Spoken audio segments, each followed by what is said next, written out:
Opposition by Jennifer L. Armentrout. 1. Katie. Back in the day, I had this plan for the off chance that I was around for the whole end of the world thing. It involved climbing up on my roof and blasting REM's "It's the End of the World as We Know It," and I feel fine, as loud as humanly possible. But real life rarely turns out that cool. It was happening. Everything about the world as we knew it was ending, and it sure as hell did not feel fine or cool. Opening my eyes, I inched aside the flimsy white curtain. I peered out, beyond the porch and the cleared yard, into the thick woods surrounding the cabin Luke had stashed in the forests of Coeur d'Alene, a city in Idaho I couldn't even begin to spell. The yard was empty. There was no flickering, brilliant white light shining through the trees. No one was out there. Correction, nothing was out there. No birds were chirping or fluttering from leafy branch to branch. Not one sign of any woodland creatures scurrying anywhere. There wasn't even the low hum of insects. Everything was silent and still, soundless in a totally creeptastic kind of way. My gaze fixed on the woods, glued to the last place I'd seen Demon. A deep, throbbing ache lit up my chest. The night we'd fallen asleep on the couch seemed like ages ago, but it had only been 48 hours or so since I'd woken up, overheated, and nearly been blinded by Demon's true form.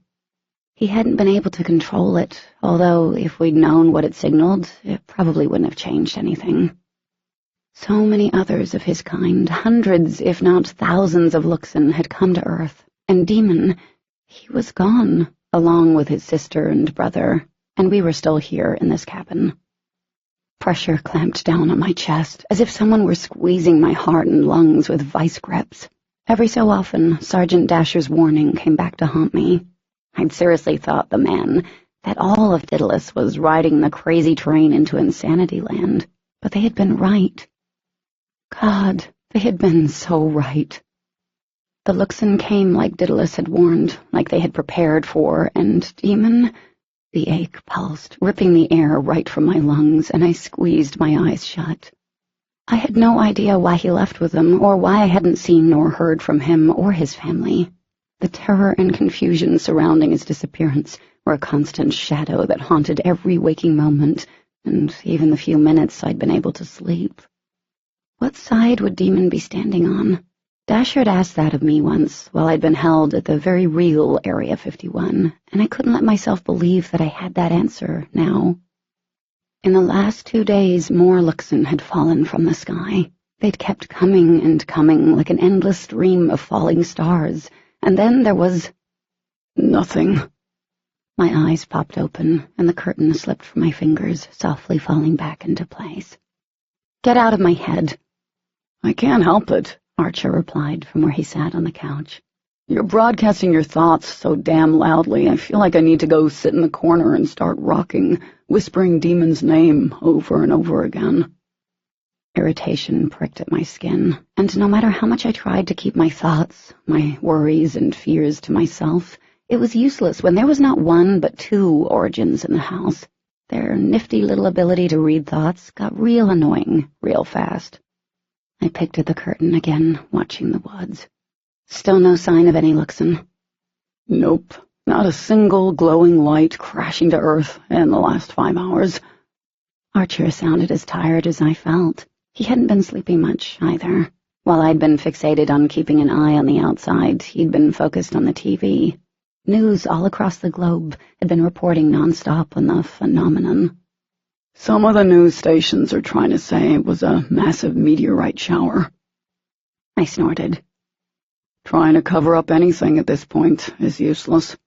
Archer sighed wearily, and he was right. What happened in Las Vegas, what we had done, had been videotaped and blasted all over the internet within hours.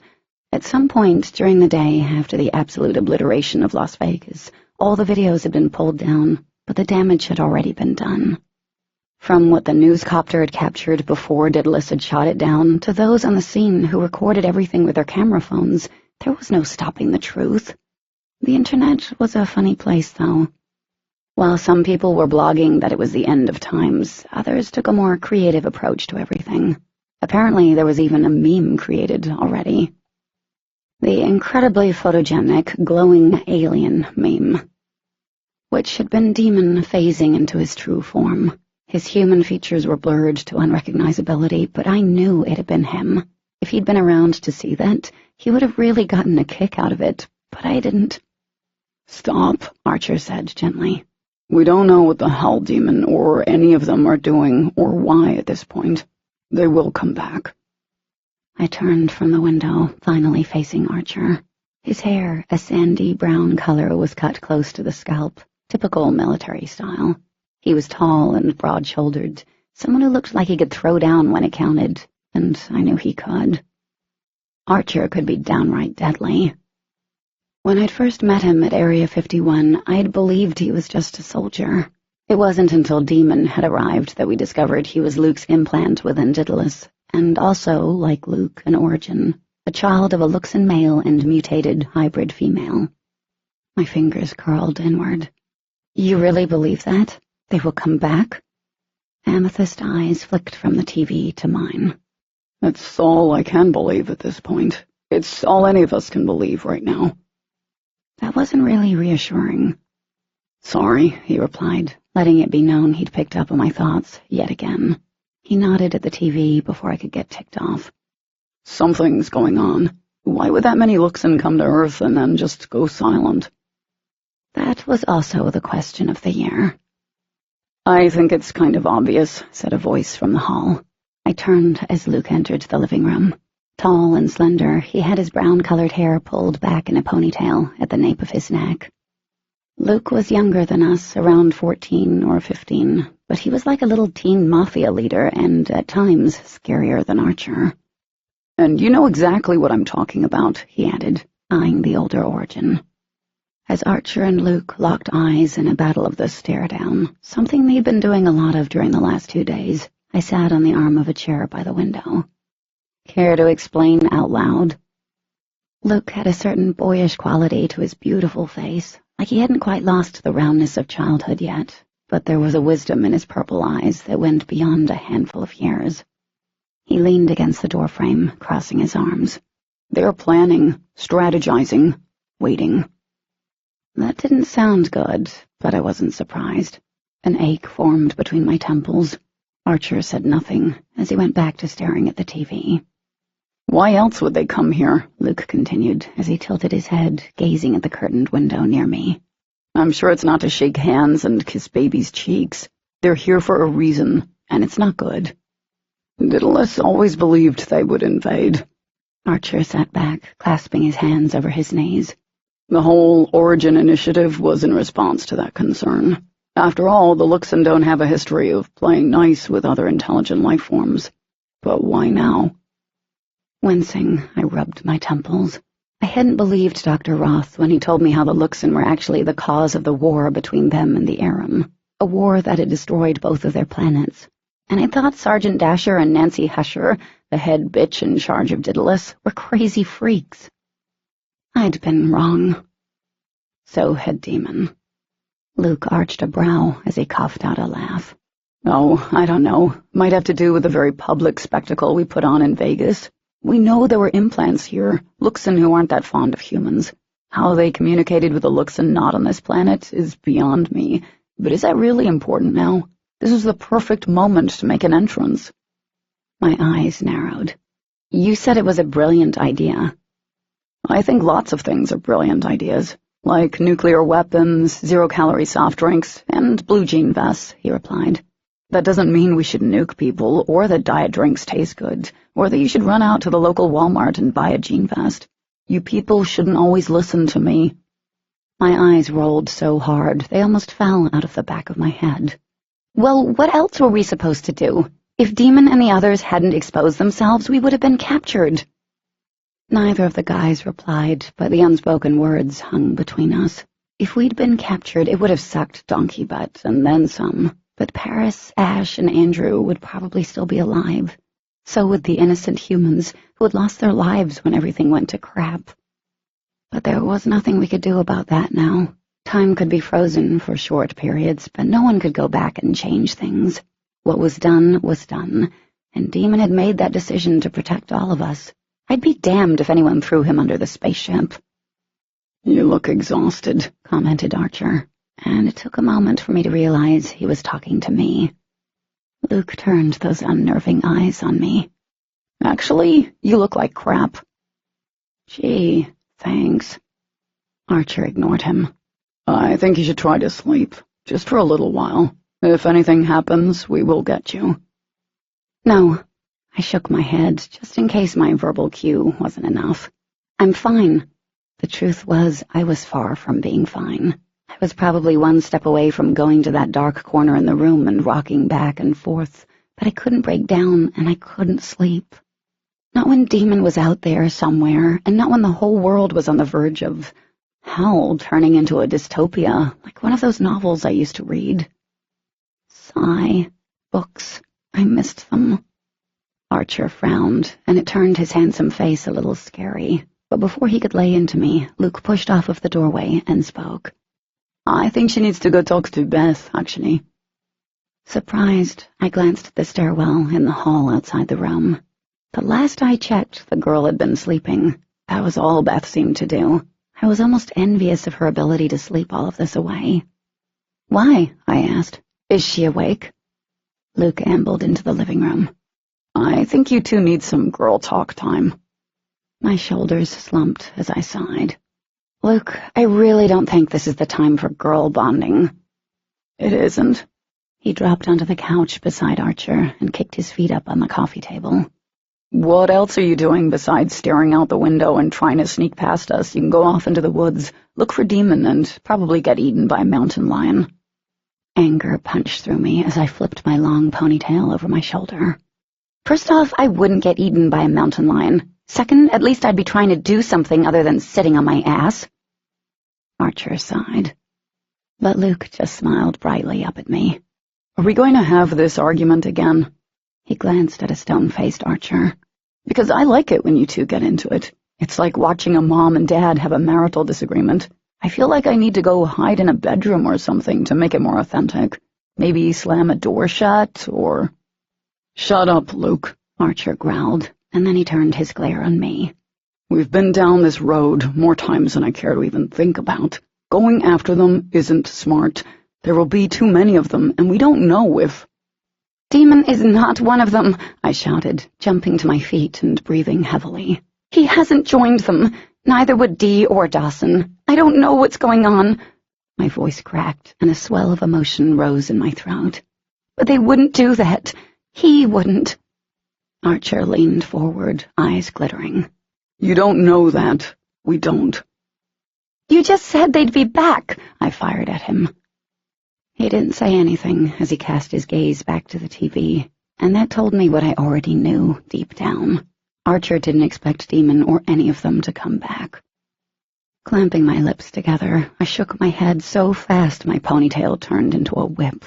I turned away, stalking toward the doorway, before we did get knee-deep in this argument again.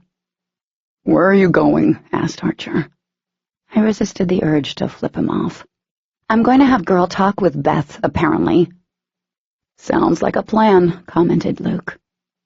Ignoring him, I rounded the stairs and all but stomped up them. I hated sitting around and doing nothing. I hated that every time I opened that front door, Luke or Archer was there to stop me.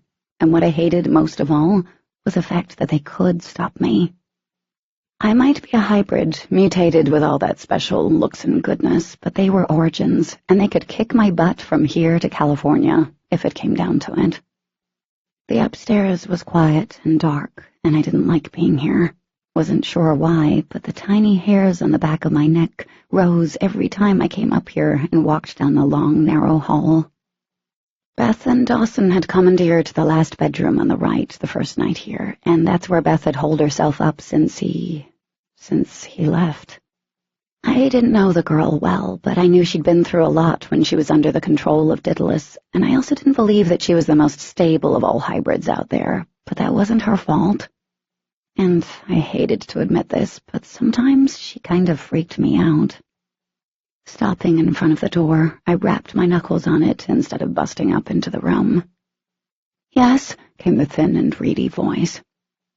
I winced as I pushed open the door. Beth sounded terrible, and when I got an eyeful of her, she looked just as bad. Sitting up against the headboard with a mountain of blankets piled around her, she had dark circles under her eyes. Her pale, waif-like features were sharp, and her hair was an unwashed, tangled mess. I tried not to breathe too deeply because the room smelled of vomit and sweat. I halted at the bed, shocked to my core. "Are you sick?" Her unfocused gaze drifted away from me, landing on the door to the adjoined bathroom. It didn't make sense. Hybrids, we couldn't get sick. Not the common cold or the most dangerous cancer. Like the Luxon, we were immune to everything out there in terms of disease, but Beth? Yeah, she wasn't looking too good. A great sense of unease blossomed in my belly, stiffening my muscles. "Beth?" Her watery stare finally drifted back to me. "Is Dawson back yet?" My heart turned over heavily, almost painfully. The two of them had been through so much, more than Demon and I had, and this... God, this wasn't fair. "No, he's not back yet. But you look sick." She raised a slim, pale hand to her throat as she swallowed. "I'm not feeling very well." I didn't know what level of bad this was, and I was almost afraid to find out. "What's wrong?"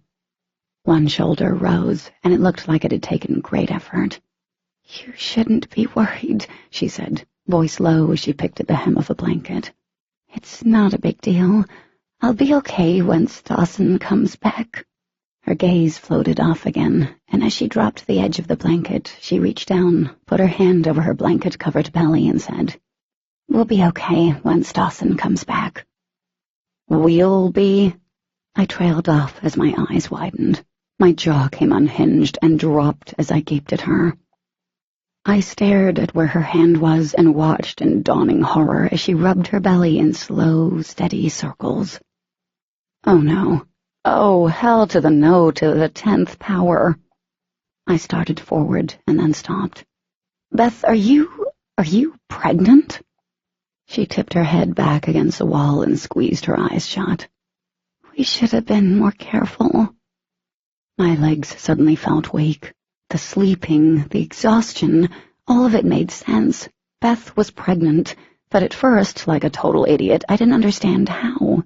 Then common sense took over, and I wanted to scream, "Where were the condoms?" But that was kind of a moot point. An image appeared in my head of Micah, the little boy who'd helped us escape Daedalus. Micah, the little kid who had snapped necks and destroyed brains with a mere thought. Holy alien babies, she was carrying one of them, one of those creepy children, creepy, dangerous, and extremely deadly. Granted, Archer and Luke had probably been one of those creepy kids at one time, but nothing about that thought was reassuring, because the newest batch of origins that Daedalus had whipped up were different than the ones Luke and Archer had popped out of. And Luke and Archer were still kind of creepy. "You're staring at me like you're upset," she said softly. I forced a smile onto my face, knowing it probably looked a little crazy. "No, I'm just surprised." A faint smile appeared on her lips. "Yeah, we were, too. This is really bad timing, isn't it?" "Ah, understatement of the lifetime." As I watched her, the smile slowly slipped off her lips. I had no idea what to say to her. Congratulations. That didn't seem appropriate for some reason, but it also seemed wrong not to say it. Did they even know about the origins, about all those kids Daedalus had? And would this baby be like Micah?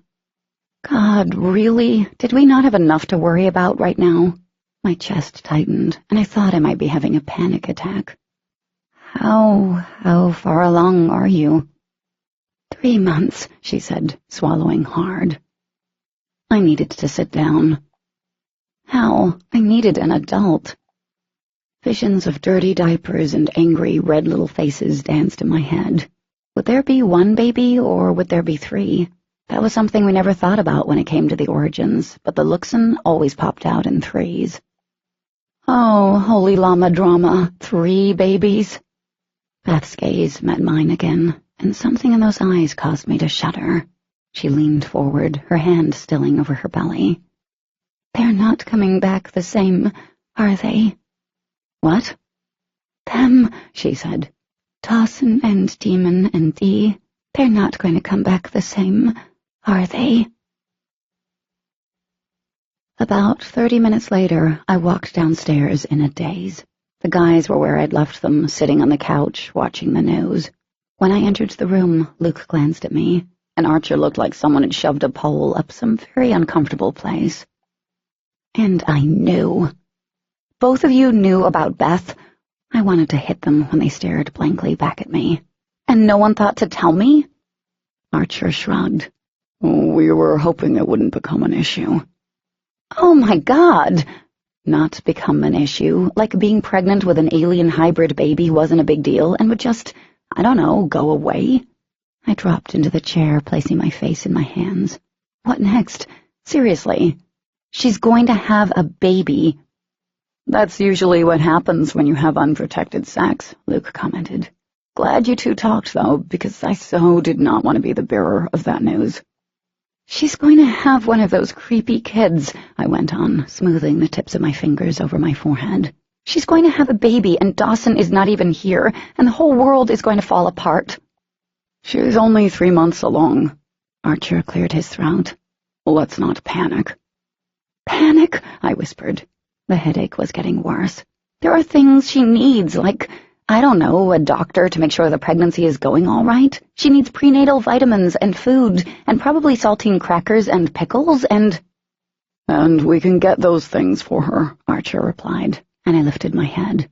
Everything except the doctor. If someone draws her blood, well, that would be problematic, especially given what's going on.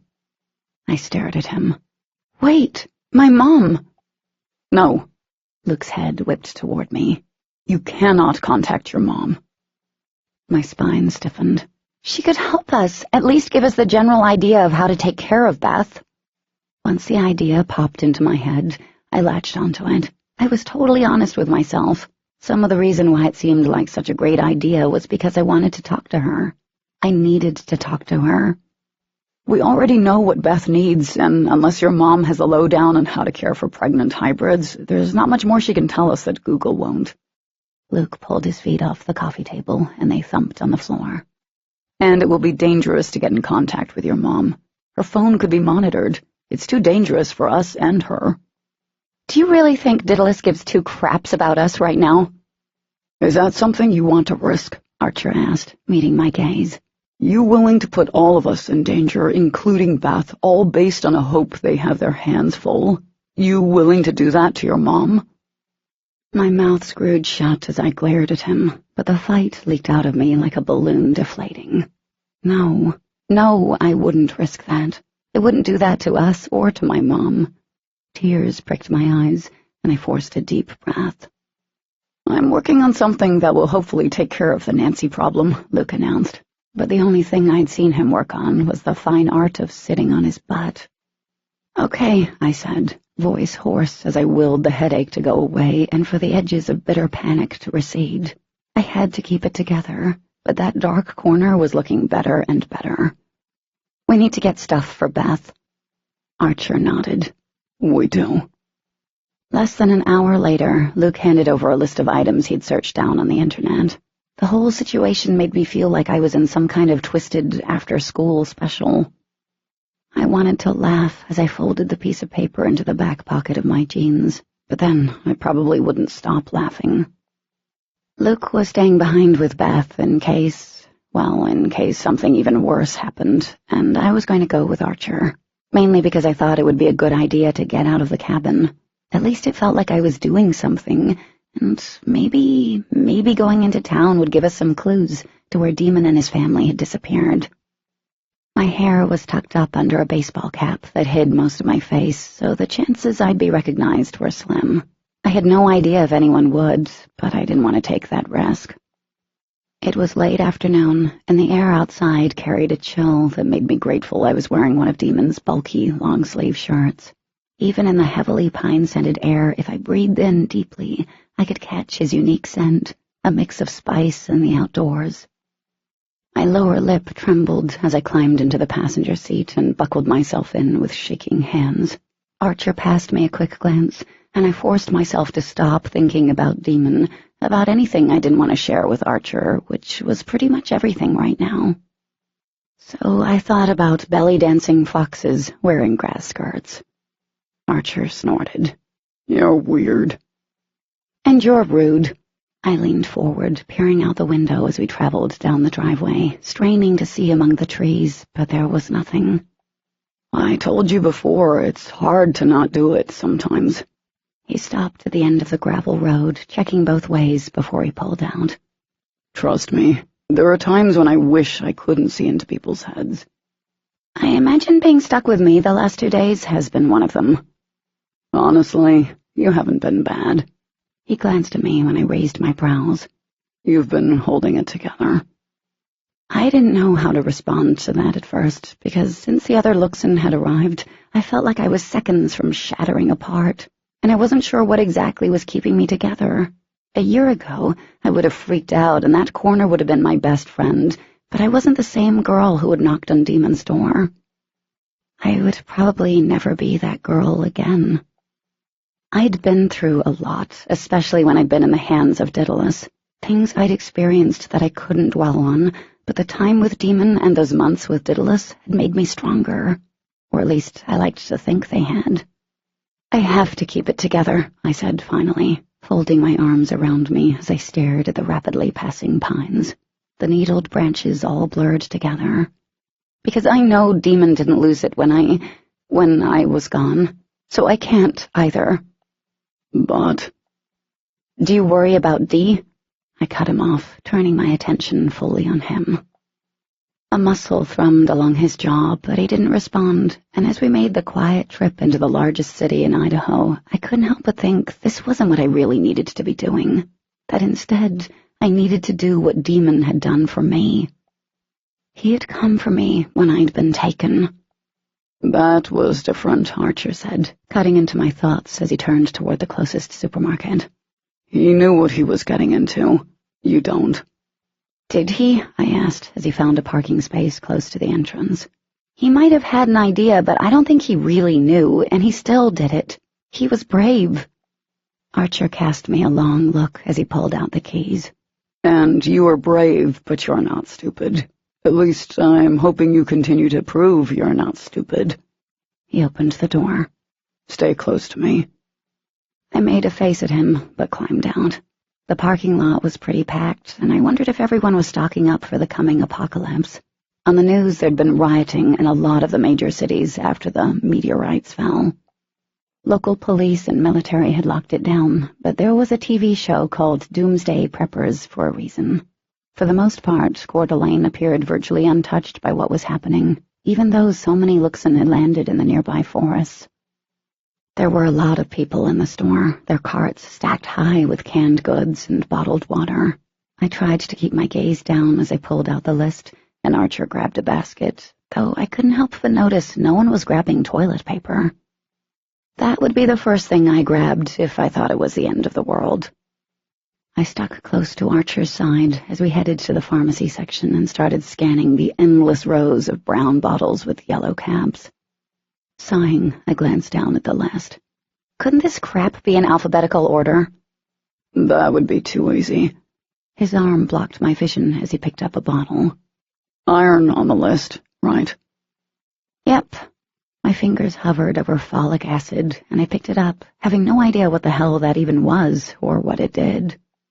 Archer knelt down. And the answer is yes to your earlier question. Huh? He looked up through his lashes. You asked if I was worried about Dee. I am. My fingers tightened over the bottle as my breath caught. You like her, don't you? Yes. He turned his attention to the oversized bottles of prenatal vitamins. In spite of the fact that her brother is Demon. As I stared down at him, my lips twitched into the first smile since the Luxon had. The boom, like a sonic clap of thunder, came out of nowhere, shaking the rack of pills and startling me into taking a step back. Archer stood fluidly, his shrewd gaze swinging around the crowded market.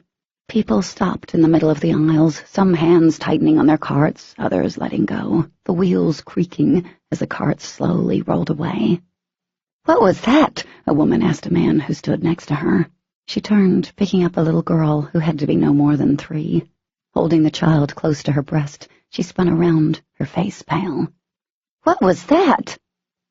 The clap of sound roared through the store again. Someone screamed. Bottles fell from the racks. Footsteps pounded across the linoleum floor.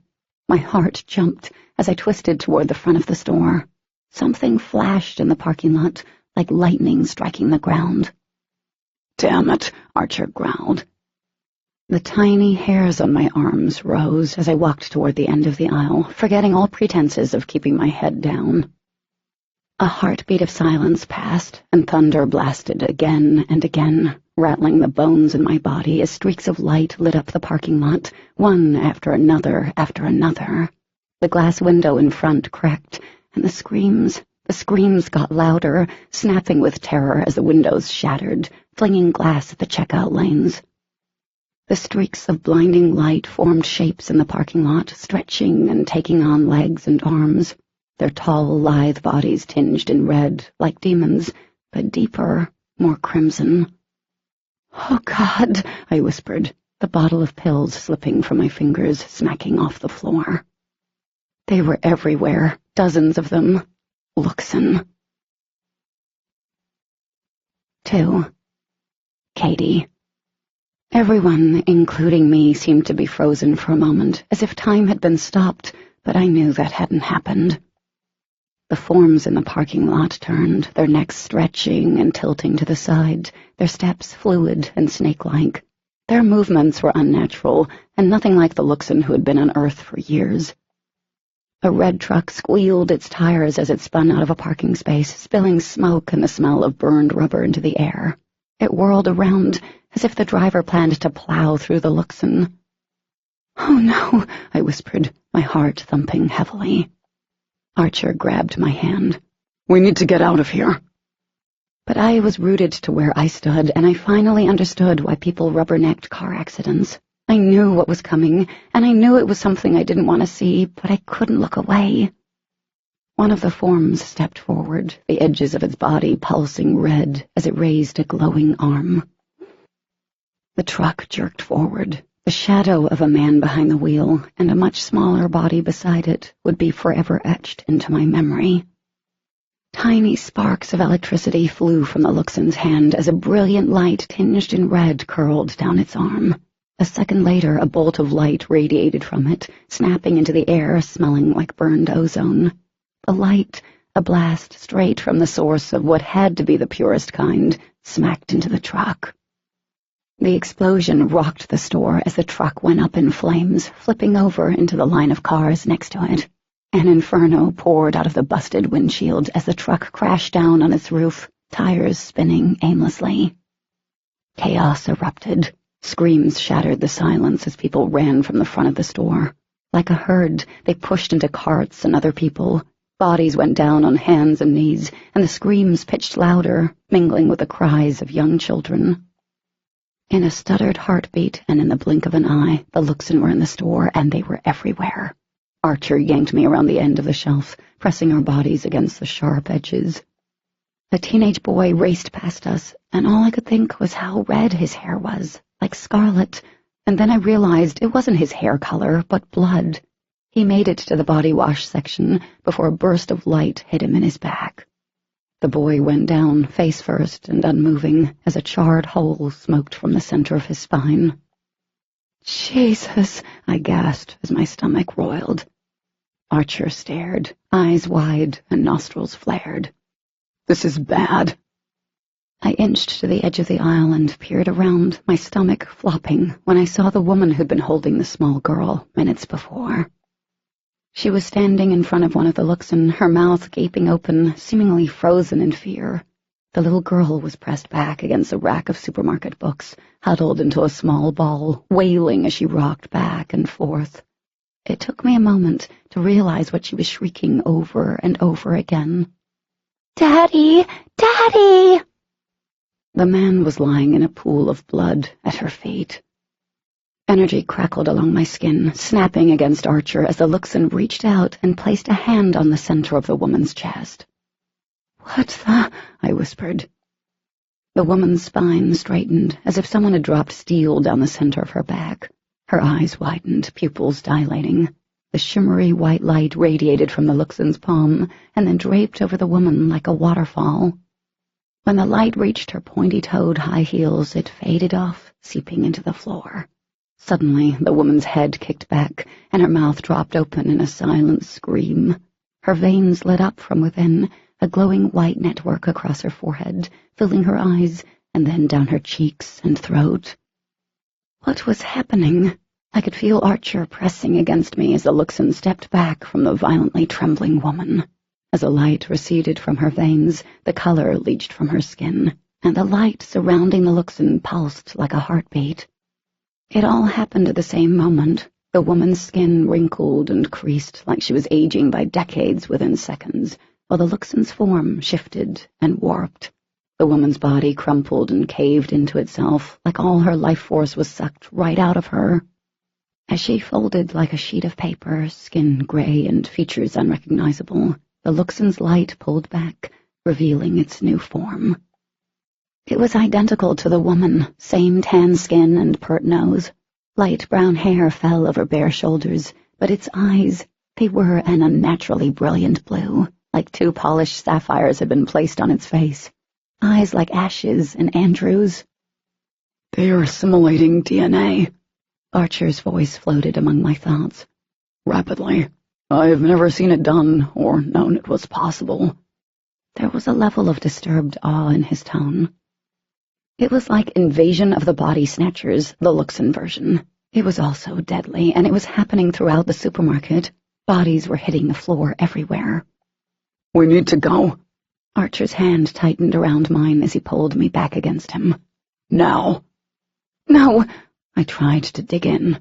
We don't need to do anything but get the hell out of here."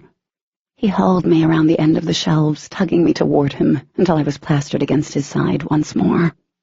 I struggled as he guided me down the aisle. "We can help them." "We can't," he gritted out. "You're an Origin," I snapped. "You're supposed to be the badass alien test tube baby, but you're—" "Running? Hell yeah. Origin or not, there are dozens of Luxon, and they are powerful." He pushed me around the rows of toothpaste. In his left hand, he still carried the bin full of pills I'd already forgotten about.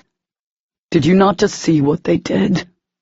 I slammed my hand into his stomach, pushing him back as I tore myself free from his grasp. "They are killing people. We can help them." Archer snapped forward, his face contorting in frustration. "There is no Luxon on this earth who can take on DNA like that. These are stronger. We need to get out of here, get back to the cabin, and then get the—" A scream made me whip around. From the end of the aisle, I could see that the Luxon who'd taken on the woman's appearance was staring down at the small girl, her lips curled into a mocking smile. No way could I leave the girl. I had no idea what the Luxon planned, but I doubted it involved a test run at motherhood.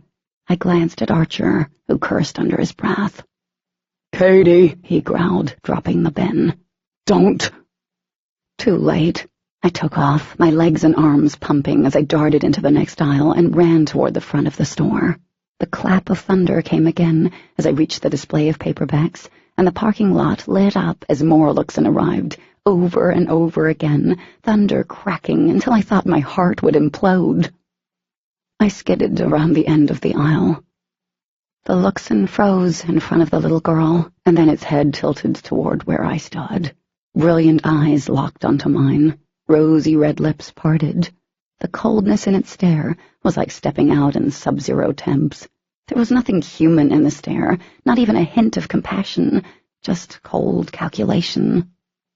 I knew in that tiny second as we stared each other down that this was the beginning, and this was also the end. The Luxon were truly invading. Swallowing the bite of icy terror, I lunged forward, grabbing the girl from behind.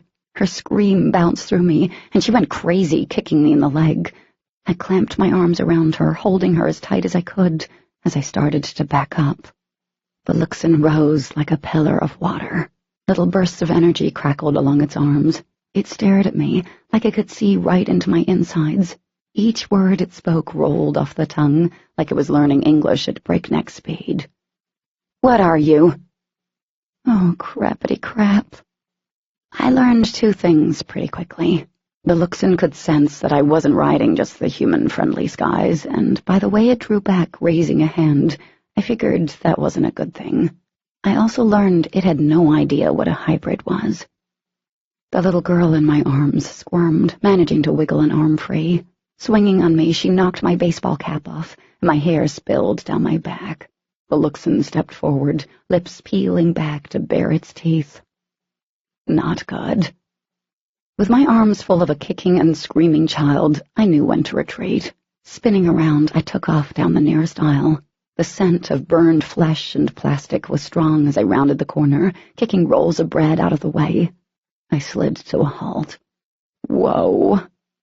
Holy naked aliens everywhere. Even if I wasn't a hybrid and knew to check out the peepers to see if someone was an alien undercover, it would be quite easy to pick out the Luxon right about now, considering they apparently had no modesty issues when it came to being completely naked. Dumbly, I realized I was seeing more male and female flesh than I ever wanted to see, but as I turned, spying Archer coming to my side, a bigger concern took hold. We were surrounded. "Happy?" Archer gritted out, his amethyst eyes burning bright. At least 6 Luxon were staring at us, trying to figure out exactly what we were. 3 were in human form, standing next to the crumpled bodies of those they had assimilated. The other 3 were in their true forms, their bodies tinged in reddish-white light. Behind us, the female Luxon from the front of the store appeared. Not a single one looked like it wanted to hug and love us.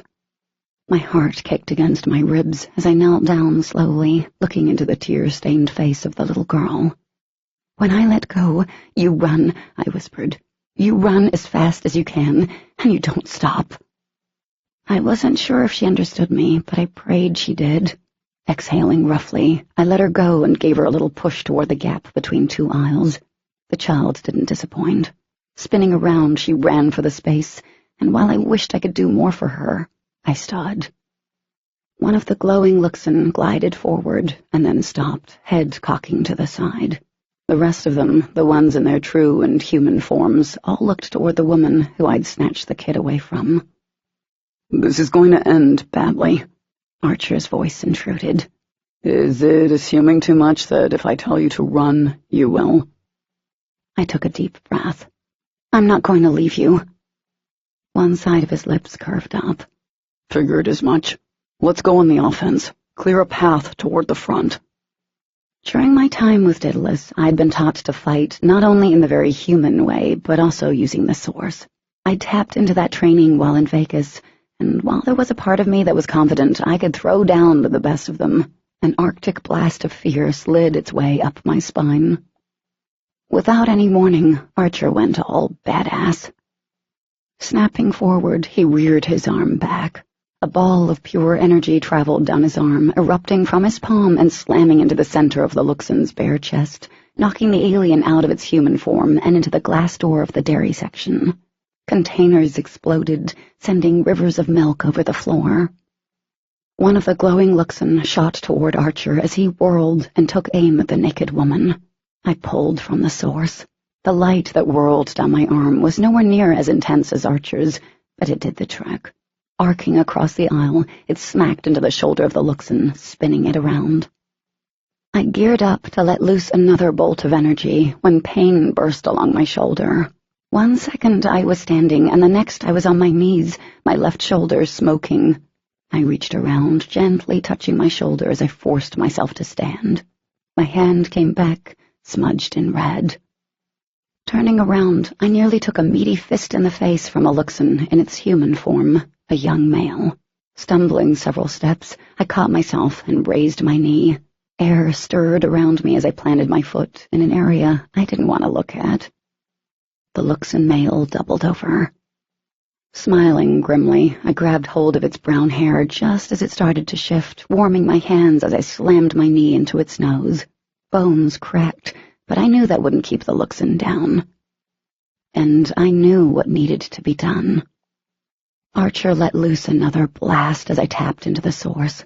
It flowed down my arm, cascading over the top of the Luxon's head as he lifted it, eyes glowing like white orbs. The next second I was flung backward, like a car had smacked into me. The air cracked with static as I hit the hard floor on my back, momentarily stunned while I stared up at the broken, swaying tray of fluorescent light. Holy ouch! Groaning, I rolled onto my side and blinked tightly. The Luxon was also on its back, several yards away. Struggling to my feet, I saw Archer flinging a Luxon into the freezer section. He spun toward me, saw me standing, and nodded. There was a path cleared down by the spilled cartons of ice cream. Not a very clear path. Luxon were sprawled on the floor, flickering in and out, down for a moment, but not out for the count. An explosion from somewhere in the grocery store rocked the tall shelves. The freezer doors imploded as Archer and I ran down the aisle, glass shattering inches behind us. Skidding across the slippery floor by the bakery, we reached the front. Around us, humans scurried toward the broken windows, bloodied and shell-shocked. My heart dropped into my stomach as the parking lot and the buildings beyond came into view. Smoke poured into the air, shooting up in great plumes above orangey-red flames. An electric pole was down on a row of cars with crumbled roofs. Sirens screamed in the distance. A car zoomed across the parking lot, slamming into another vehicle. Metal crunched and gave way. "It's like an apocalypse," Archer murmured. I swallowed hard. All we're missing are the zombies. He looked down at me, brows rising, and he opened his mouth, but the snack aisle threw up all over the place. Chips and pretzels flew into the air, along with cheese puffs and foil wrappings. They rained down, pinging on the floor. There was a hole in the middle of the snack aisle now. "Let's get out of here," he said. And this time I didn't argue. I was saving all my words for a different battle, because I knew when we got back to the cabin, if we could, Archer was going to push for us to bounce on out of Idaho. I got that it wasn't safe here anymore, and if he wanted to leave, so be it. Considering Beth's condition, it would be smart to get her far away from all of this, but there was no way I was leaving here without Demon. Screw that. We darted down a demolished checkout lane. Archer was in front of me when I ground to a halt, every muscle in my body locking up as a series of tight tingles traveled over the base of my neck. My knees went weak as the air leaked out of my lungs. The tingling was there, warm and familiar, a feeling that had been absent for 2 days. In my chest, my heart kicked into hyperdrive, sending the blood roaring through my veins. Demon. I stumbled around slowly, like I was moving in quicksand, scanning the destroyed aisles. Light peeked and pulsed through the destruction of the market. Time seemed to slow down, the air thickening until I couldn't drag in enough breath. Dizzy and too hopeful with the rising tide of tangled emotions, I moved back toward the lights. "Katie!" Archer's voice traveled from the broken doors. "What are you doing?" My pace picked up as I neared the collapsed display of candy bars. Snack bags crunched under my feet. My mouth dried and my eyes blurred. The aches and burning pain radiating from my shoulder faded into the background. Wind picked up, whipping the long, loose strands of hair around my face, and I wasn't sure where that was coming from, but I pushed forward, nearing the edge of the destroyed snack aisle. I stepped to the side just a foot or two and looked up the aisle to the end. My heart stopped. My entire world came to a startling pause. "Damn it!" shouted Archer, his voice closer. "No!" But it was too late. I saw him, and he saw me. He stood at the end of the aisle in his true form, shining as bright as a diamond. He didn't look any different than the rest of the Luxon, but every ounce of my being knew it was him. The very cells that made me who I was snapped alive and cried out for him. He still was the most beautiful thing I'd ever seen. Tall and shining like 1,000 suns, edges shimmering a faint red. I took a step forward at the same moment he did, and I reached out to him the way we could, because when he had healed me all that time ago, he'd connected us together forever. "Demon!" I called out to him through the connection. He disappeared from in front of me, moving too fast for even me to track. "Cat!" Archer yelled. At the same time, I swore I heard my name echoing in my head, in a deeper, smoother voice that caused my belly to flip and the strings attached to my heart to pull taut. Warmth traveled across my back, and I turned, coming face to face with dazzling emerald-colored eyes, skin that seemed to always be tan, no matter the time of year, broad, sweeping cheekbones, and unruly black hair that brushed equally dark eyebrows. Full lips tipped up at the corners tightly. It wasn't Demon. A good head and a half taller, Dawson locked his eyes with mine. I thought I saw a flicker of remorse, but that could have simply been wishful thinking. Light rushed from behind his pupils, turning the entire orb of his eyes white. Static traveled across his cheeks, forming tiny fingers of electricity. There was a flash of intense light, a shocking wave of heat that seemed to lift me off my feet, and then there was nothing. 3. Demon. The constant stream of voices in my true tongue, along with a dozen other human languages, caused a fierce throbbing in my temples. The words, the sentences, the threats, the promises, the goddamn non-stop chatter of my newly arrived, oh-so-extended family members as they discovered something new to them, which was about every 5 freaking seconds.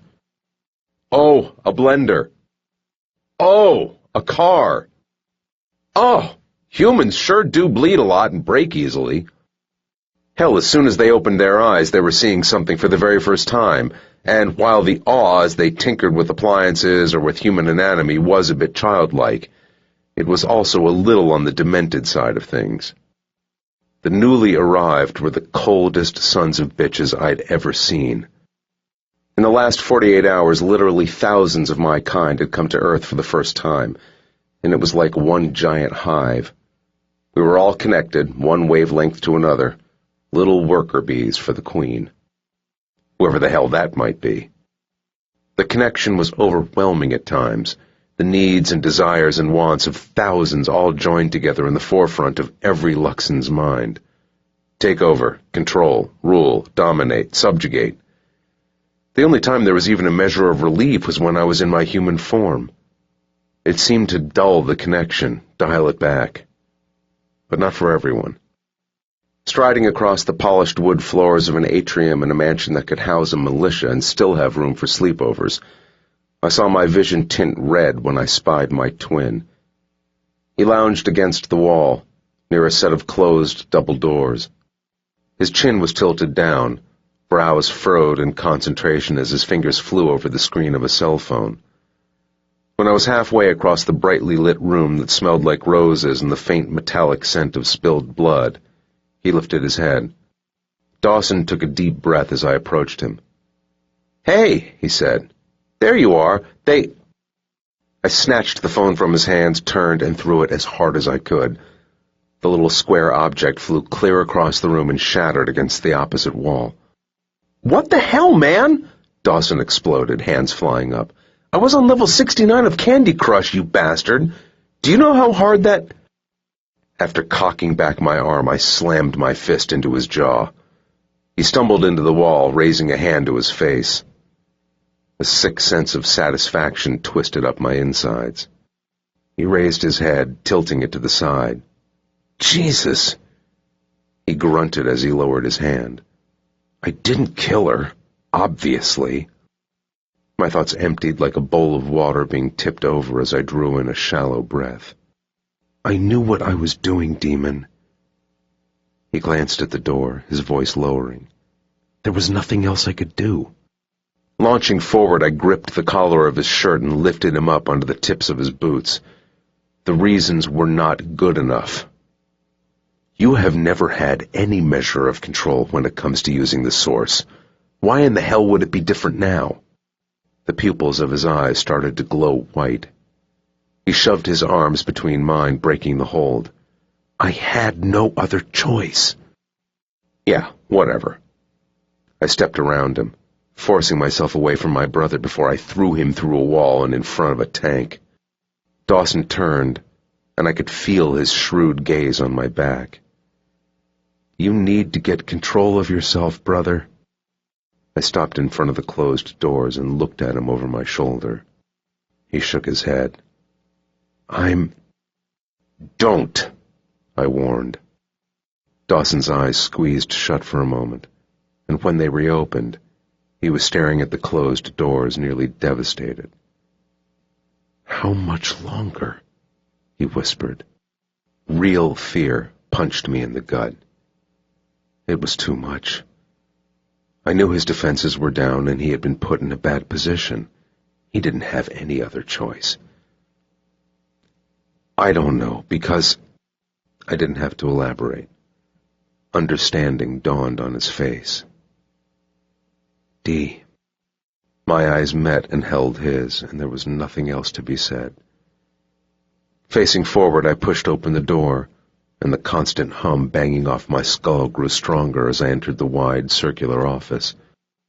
Newcomers were in the room, but it was the one in the seat with his back turned to me who mattered, the one we'd been drawn to the moment they'd shown up at the cabin. He was sitting in a leather chair, watching a big flat screen on the wall. It was a local TV news station broadcasting images of downtown Coeur d'Alene. Totally different place than it had been 3 days ago. Smoke billowed from buildings. Fire covered the west like a burning sunset. The streets were a mess. Complete war zone. Look at them, he said, his voice carrying a strange lilt as he navigated the new language. Scurrying around on the ground aimlessly. Looked like half of the humans were looting an electronics store. They're so helpless, unorganized, inferior. His laugh was deep, almost infectious. This will be the easiest planet for us to dominate. It still amazed me that they'd been out there this whole time, generation after generation since the destruction of our planet, holed up in some god-forsaken universe that was apparently not as comfy as Earth. He shook his head almost in wonder as the screen flipped to images of tanks rolling into the city. He laughed again. They can't defend themselves. Another newcomer, a tall redhead dressed in a tight black skirt and pressed white shirt, cleared her throat. Her name was Sadi, which was fitting, because I referred to her as Sadi the sadist. She didn't seem to mind because in the short time I had known her, the nickname was well earned. And the only other thing I did know about her was that her gaze was usually attached to my ass. Actually, they do have weapons, she said. Not enough, my dear. This is happening in some of the largest cities in every state, in every country. Let them have their little weapons. We may lose a few, but those losses will not impact our initiative. The chair wheeled around and the muscles along my back tensed. The human form he'd chosen was that of a trim male in his early 40s, with dark brown hair parted neatly and a wide, perfectly straight white smile. He'd taken the form of the mayor of the city, and he liked to be called by the dead human's name, Roland Sloane. Sort of weird. Our goal will still be reached. Isn't that right, Demon Black? I met his stare. I really don't think they'll be able to stop you. Of course not. His fingers steepled under his chin. I hear you brought something with you? He posed it as a question, but the answer was already known. I nodded. Sadi's body angled toward mine with interest as her bright teal gaze lit up, and by the wall, the other one stirred. A female? Asked Sadi, who must have picked up the fleeting image that had flickered through my thoughts. The last time I checked, yes. I smiled when her eyes narrowed. But I'm still not convinced you're rocking all the right girl parts. Sadi's fingers straightened at her sides. You want to check that out? I smirked. Nah, I think I'll pass on that. Roland chuckled as he hooked one knee over the other. This female, she's not exactly human, is she? Sadie pulled her attention from me when I shook my head. A muscle or a nerve or something else equally annoying started to twitch under my eye. No, she's not. His hands rested in his lap, one folded on top of the other. What is she exactly? A mutant, answered Dee as she strode into the room, her long dark curls spreading out behind her. A sweet smile formed on her lips as she looked at Roland. Actually, she was mutated by my brother. Which one? Asked Roland. This one.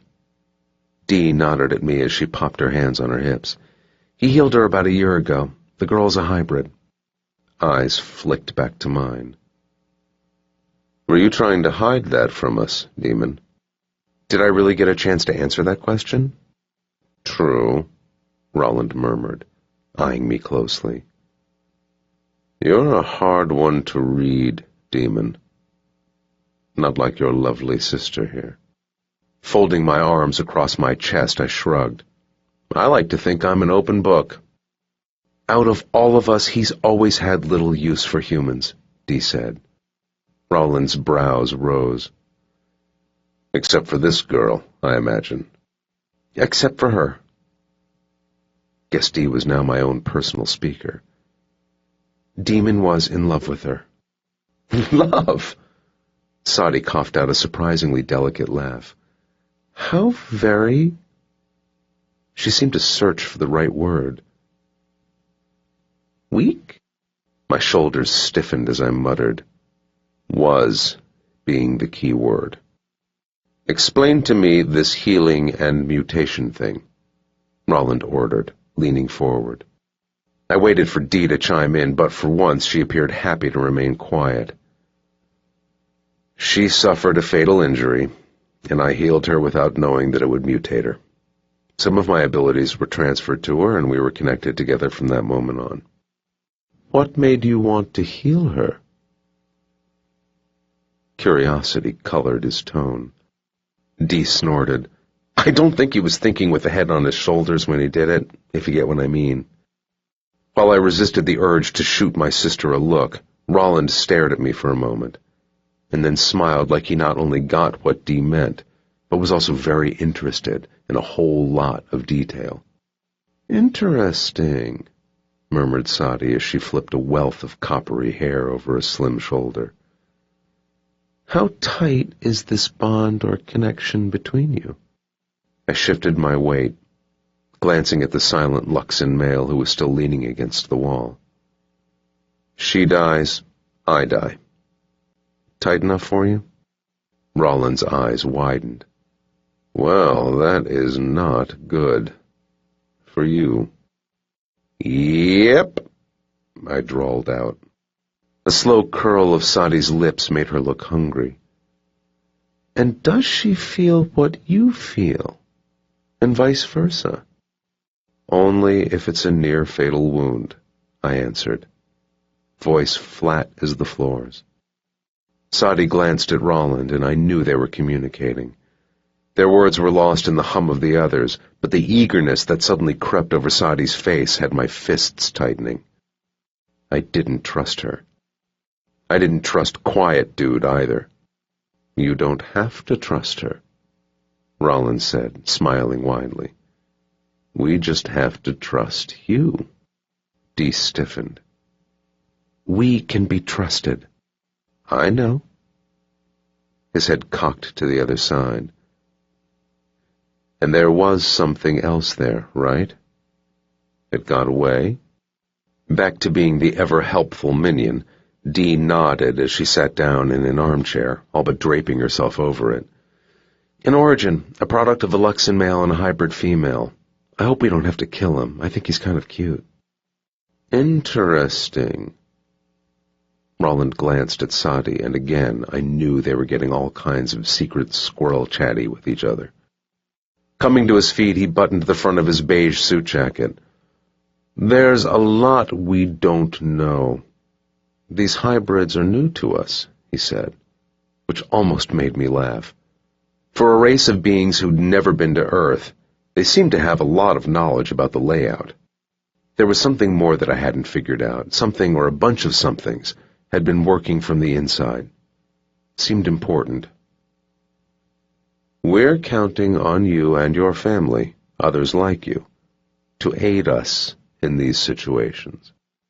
I nodded curtly, as did Dee. Now, I have things to do. He came around the side of the oak desk, and the Luxon mail finally moved away from the wall. People to meet and to put at ease. Surprise caught me. Put people at ease? As Roland strolled past me with Sadi and the man of few words snapping at his heels, he smiled broadly once more. See you in a little while, Demon. The doors closed behind them, reinforcing the fact that I wasn't privy to every thought and whim. There was a lot hidden. Sighing, I turned to where my sister sat, and for a second, realization poked free. I barely recognized her. Dee glanced up, her eyes meeting mine. Thought you were supposed to be watching her, I said. She shrugged. She's not going anywhere anytime soon. Dawson knocked her into next week, I think. The back of my neck tensed. So no one is with her? I really don't know. She frowned at her nails. And I really don't care.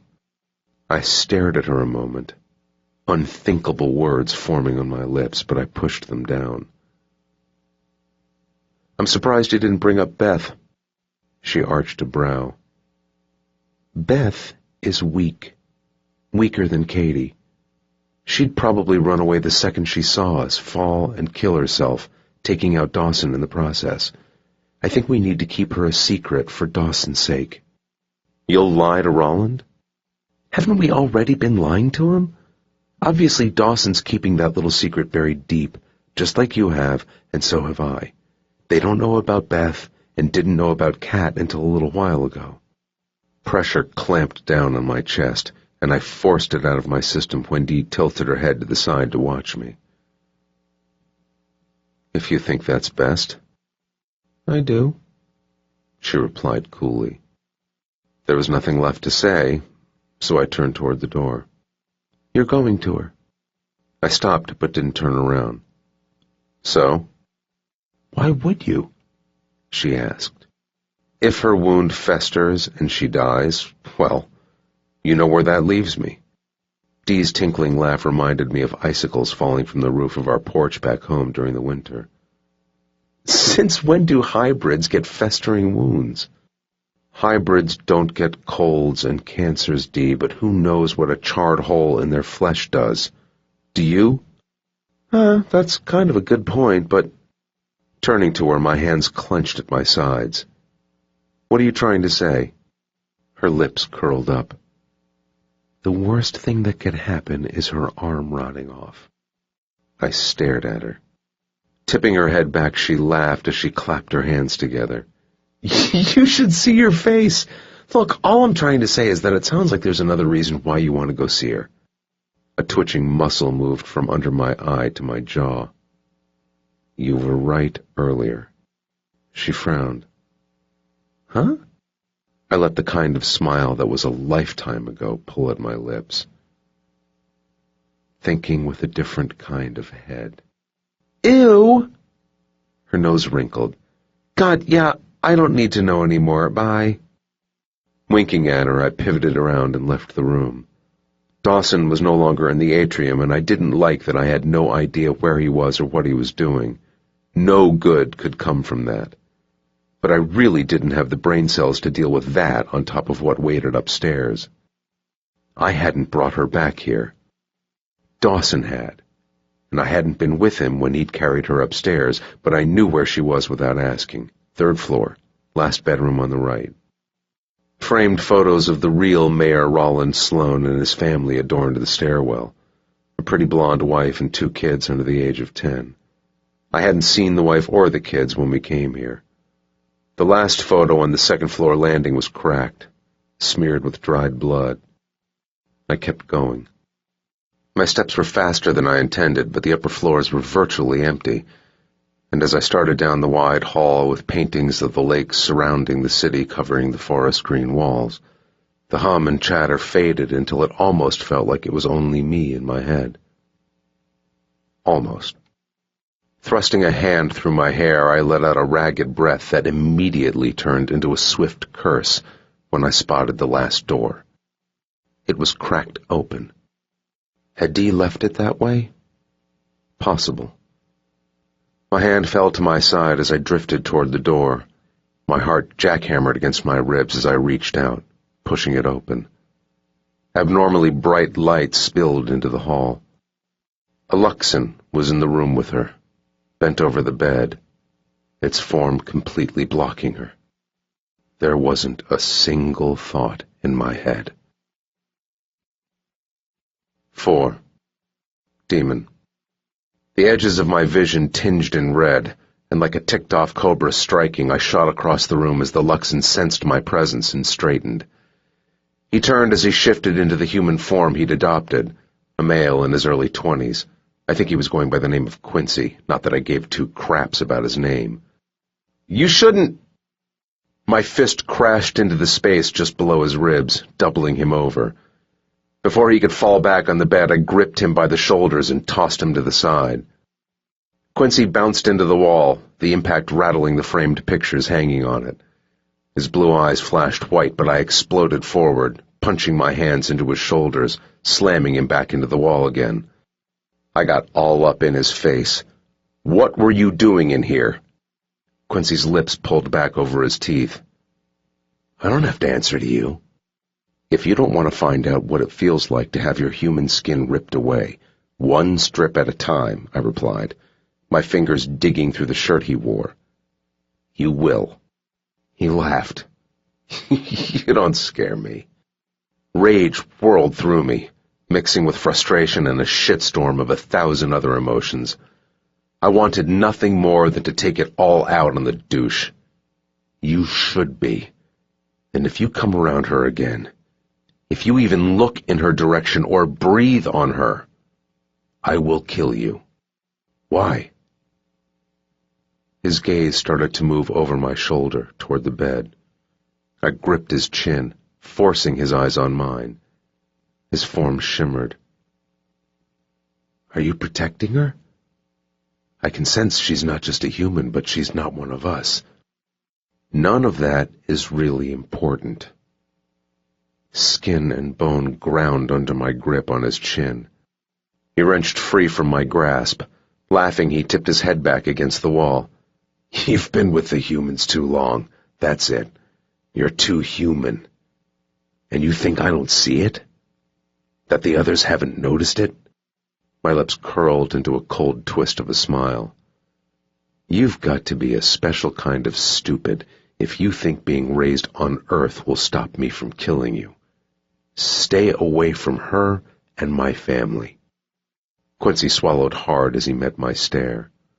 Whatever he saw in my gaze had him backing down. My smile spread and the white glow went out from his eyes. I'm telling Rolland, he gritted out. Letting go of him, I patted his cheek. You do that. He hesitated a moment, and then he pushed off the wall. Stalking across the room he left, and he didn't look back toward that bed, not once. Brother knew better now. Waving my hand, I watched the door slowly swing shut. The click of the lock thundered through my veins. Locking the door was pointless in a house full of Luxon, but it was such a human thing to do.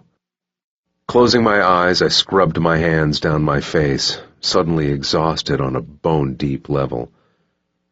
Coming up here might not have been the smartest of all my ideas, but there'd been no way that I couldn't. From the moment I'd stepped back into this house, I'd been drawn to this room, and the lure was just as powerful as the pull from my own kind. I couldn't even think her name. My walls were down, and I tried to keep my thoughts empty, but as I turned toward the bed, it was like a punch in the stomach. I couldn't move or breathe. I stood there as if suspended in air. 2 days had passed since I last saw her, but it felt like a lifetime ago. And it had been a lifetime. A different world with a different future.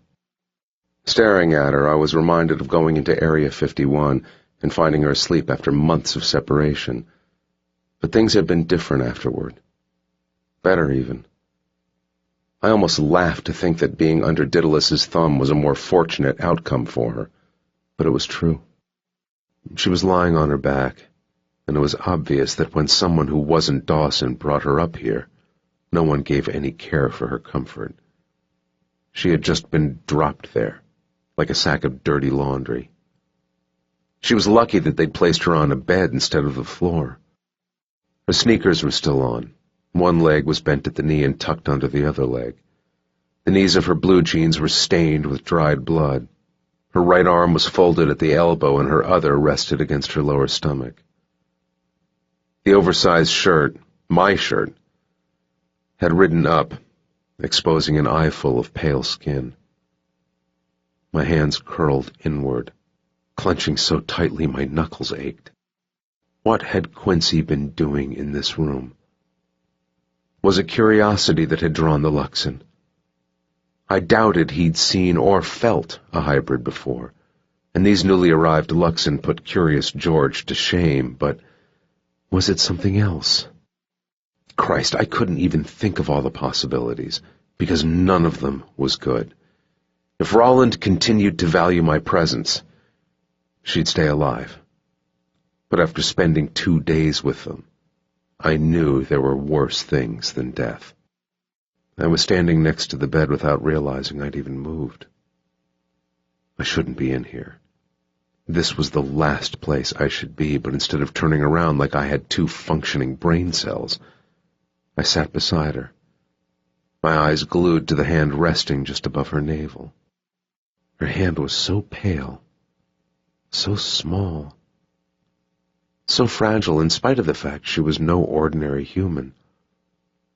My gaze traveled up her arm. The shirt was torn and the material was charred over the shoulder, the navy blue dark with blood. I leaned over her, placing one hand beside her still hip. Blood had seeped into the white comforter and sheets. No wonder her skin was so washed out. My heart pounded as my gaze crawled across the long lengths of brown hair that had spilled across the pillow. My fingers burned to touch her hair, to touch her, but every muscle locked up in my body when my gaze stopped on her parted lips. Too many memories slammed into me, and I struggled through them, my pulse ratcheting up. The only thing that seemed to dampen the roar in my veins and the tightening of every muscle in my body was the shocking scarlet swipe under the corner of her lip. Blood.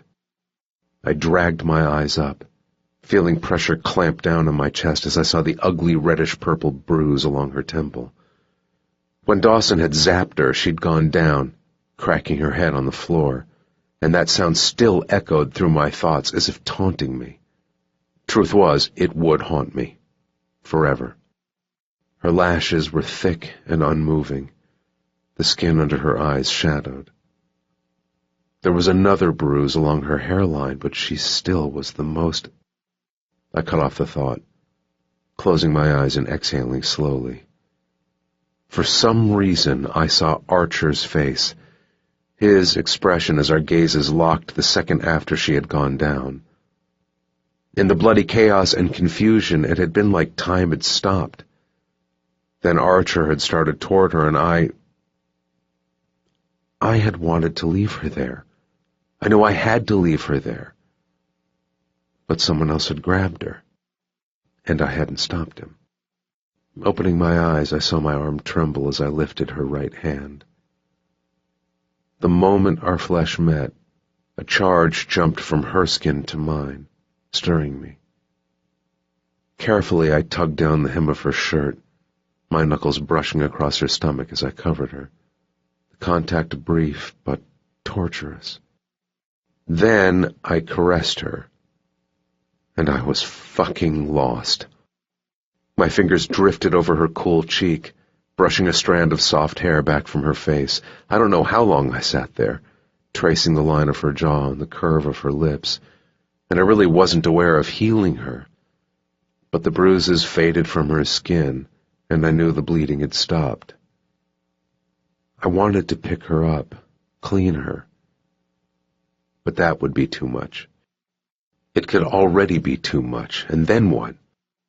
Color now infused her cheeks, a sweet pink flush spreading across her face, and I realized she would wake soon. I couldn't be in here. Gently, I removed her shoes and then lifted her legs, tucking them under the blanket. There was more that could have been done, should have been done, but this had to be enough. Closing my eyes, I lowered my head, inhaling the sweet, unique scent that was solely hers, and then I kissed her parted lips. Sensation rushed over me, a jolt of something close to being described as sublime, and I forced myself to lift my head and stand and back the hell away from her before it was too late, even though a dark voice whispered that it probably already was. There were 100 ways all of this could play out, and I couldn't see a happy ending with any of them. Katie. I had to fight my way through the fog of unconsciousness, and my brain was slow to come back online. Lying still for several moments, I was kind of surprised by the fact that I wasn't in any serious pain. There was a dull ache in my shoulder, and somewhere deep behind my eyes there was a faint throbbing, but I'd expected more. Confusion swirled inside me as I played back those precious minutes before I landed headfirst in La La Land. The poo had hit the proverbial fan at the market, and the Luxon had been everywhere, taking on human DNA at such a rapid pace that it had done something to the humans, killing them. I prayed that little girl had made it to safety, but where was it safe? They'd been everywhere, and... My heart sped up as I remembered feeling Demon, seeing him in his true form, knowing he'd seen me, but then he'd disappeared, and Dawson had hit me with a blast from the source. Why would he have done that? Better yet, why hadn't Demon come to me? In the furthest reaches of my consciousness, there was an insidious whisper that spelled out the answer. Luke and Archer had suspected as much, but I couldn't let myself believe that they had been right, and that our greatest fear had come true.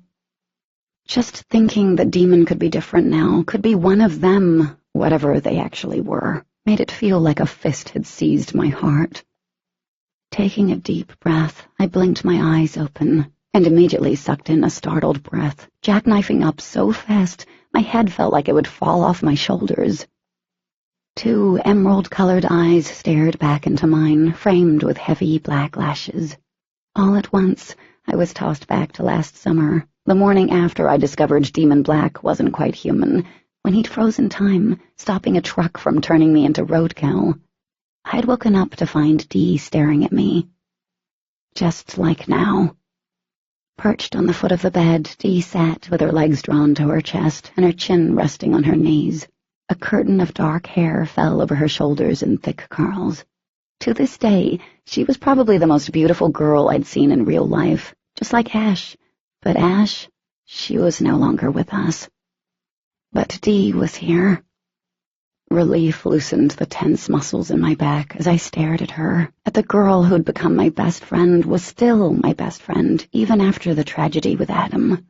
Dee was here, and that had to mean something good, something great. I started to move toward her, letting the blanket fall to my waist, but I stalled. Dee stared at me, unblinking, the same way she had that morning, but something was off about her. Throat dry, I swallowed. Dee?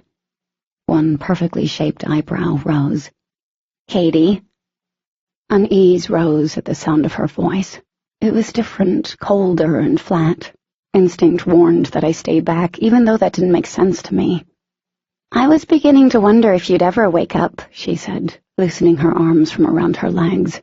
You sleep like the dead. I blinked slowly, glancing around the room. I didn't recognize the green walls or the framed photos of breathtaking landscapes. None of the furniture looked familiar. Neither did Dee. Pulling my legs up, away from her, I tried to swallow again as I glanced at a closed door near a large oak dresser. I'm so thirsty. So? My gaze bounced back to her, reacting to the sharpness in her tone. What? Her eyes rolled as she unfolded her long, slender legs. You expect me to fetch you a drink? She laughed, and my eyes widened at the strangeness of the sound. Yeah, think again. You're not going to die of thirst anytime soon.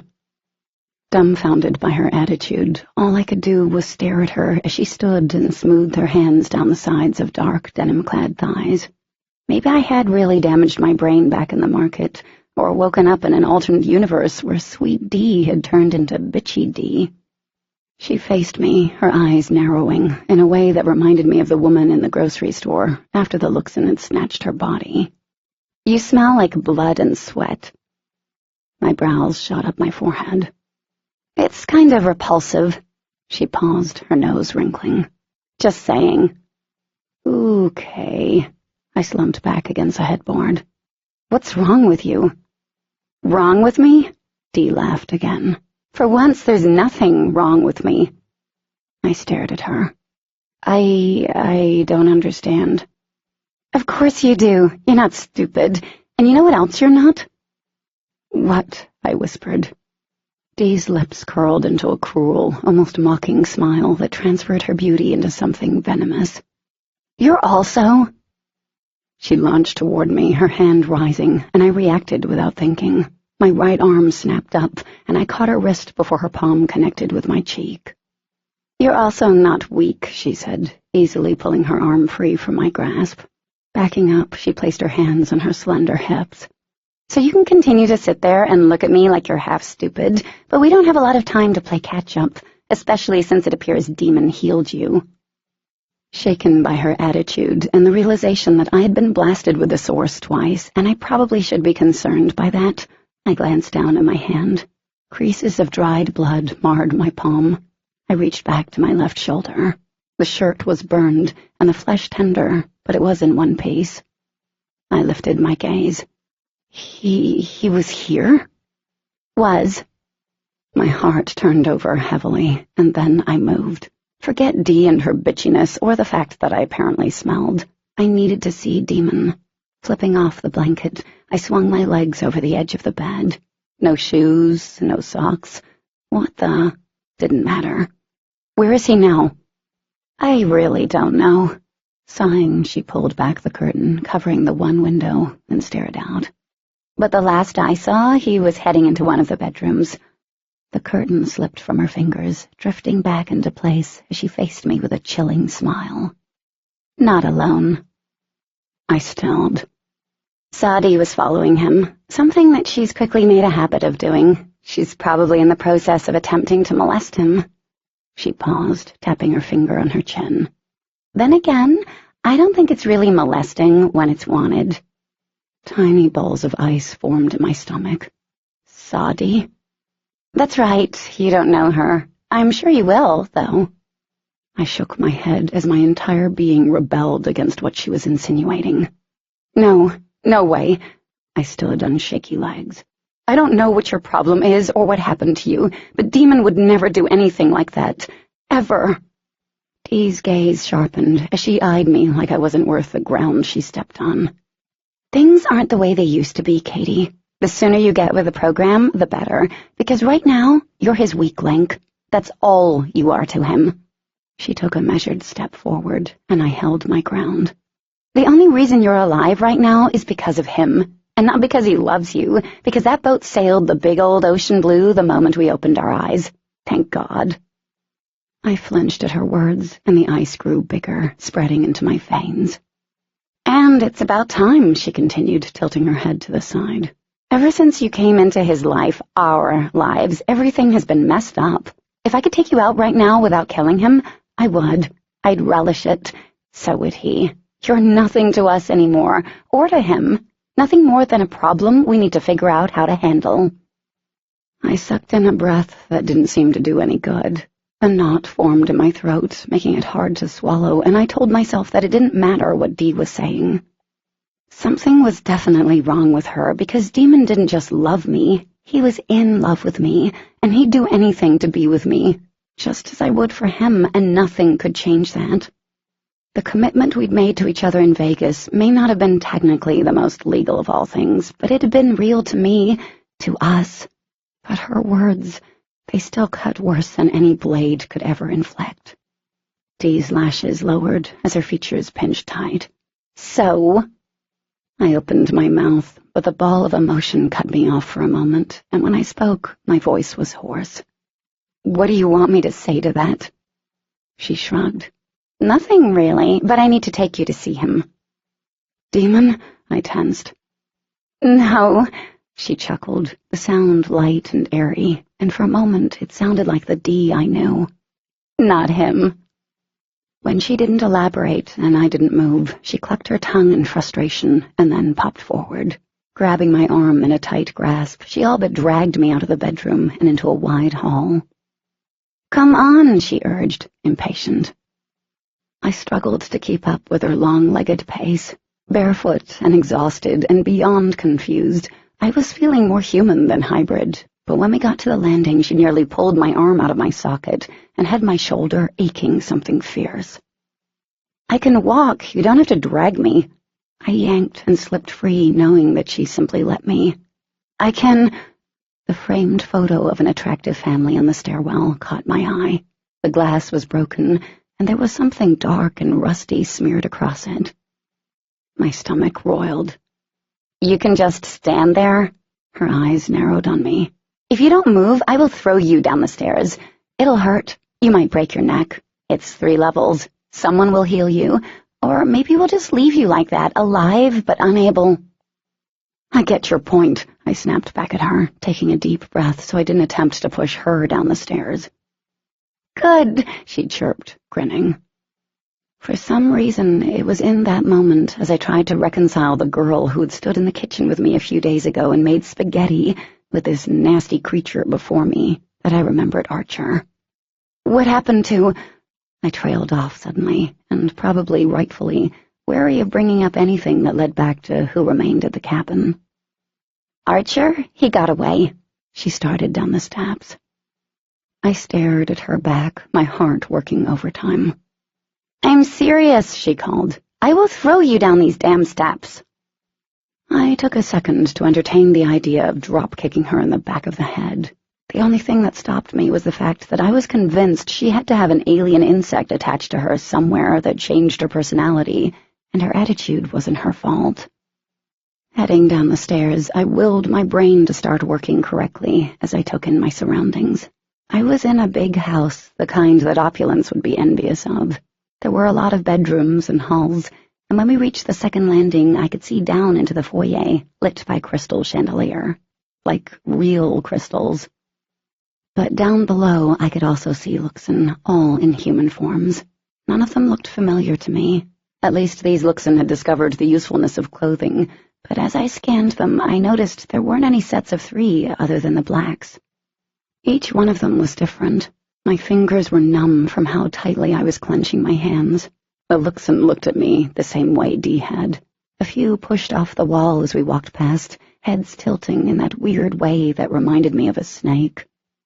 Another stood from a leather chaise longue. All of them appeared to be in their mid-20s to their 40s, though who knew what their real age was. What I'd seen in the market hadn't been anything like Demon and Dee had explained to me. What the Luxon had done had been different. A light-haired woman by the leather chair sneered and looked like she wanted to jump the heavy-looking oak table, straddle my shoulders, and rip off my head.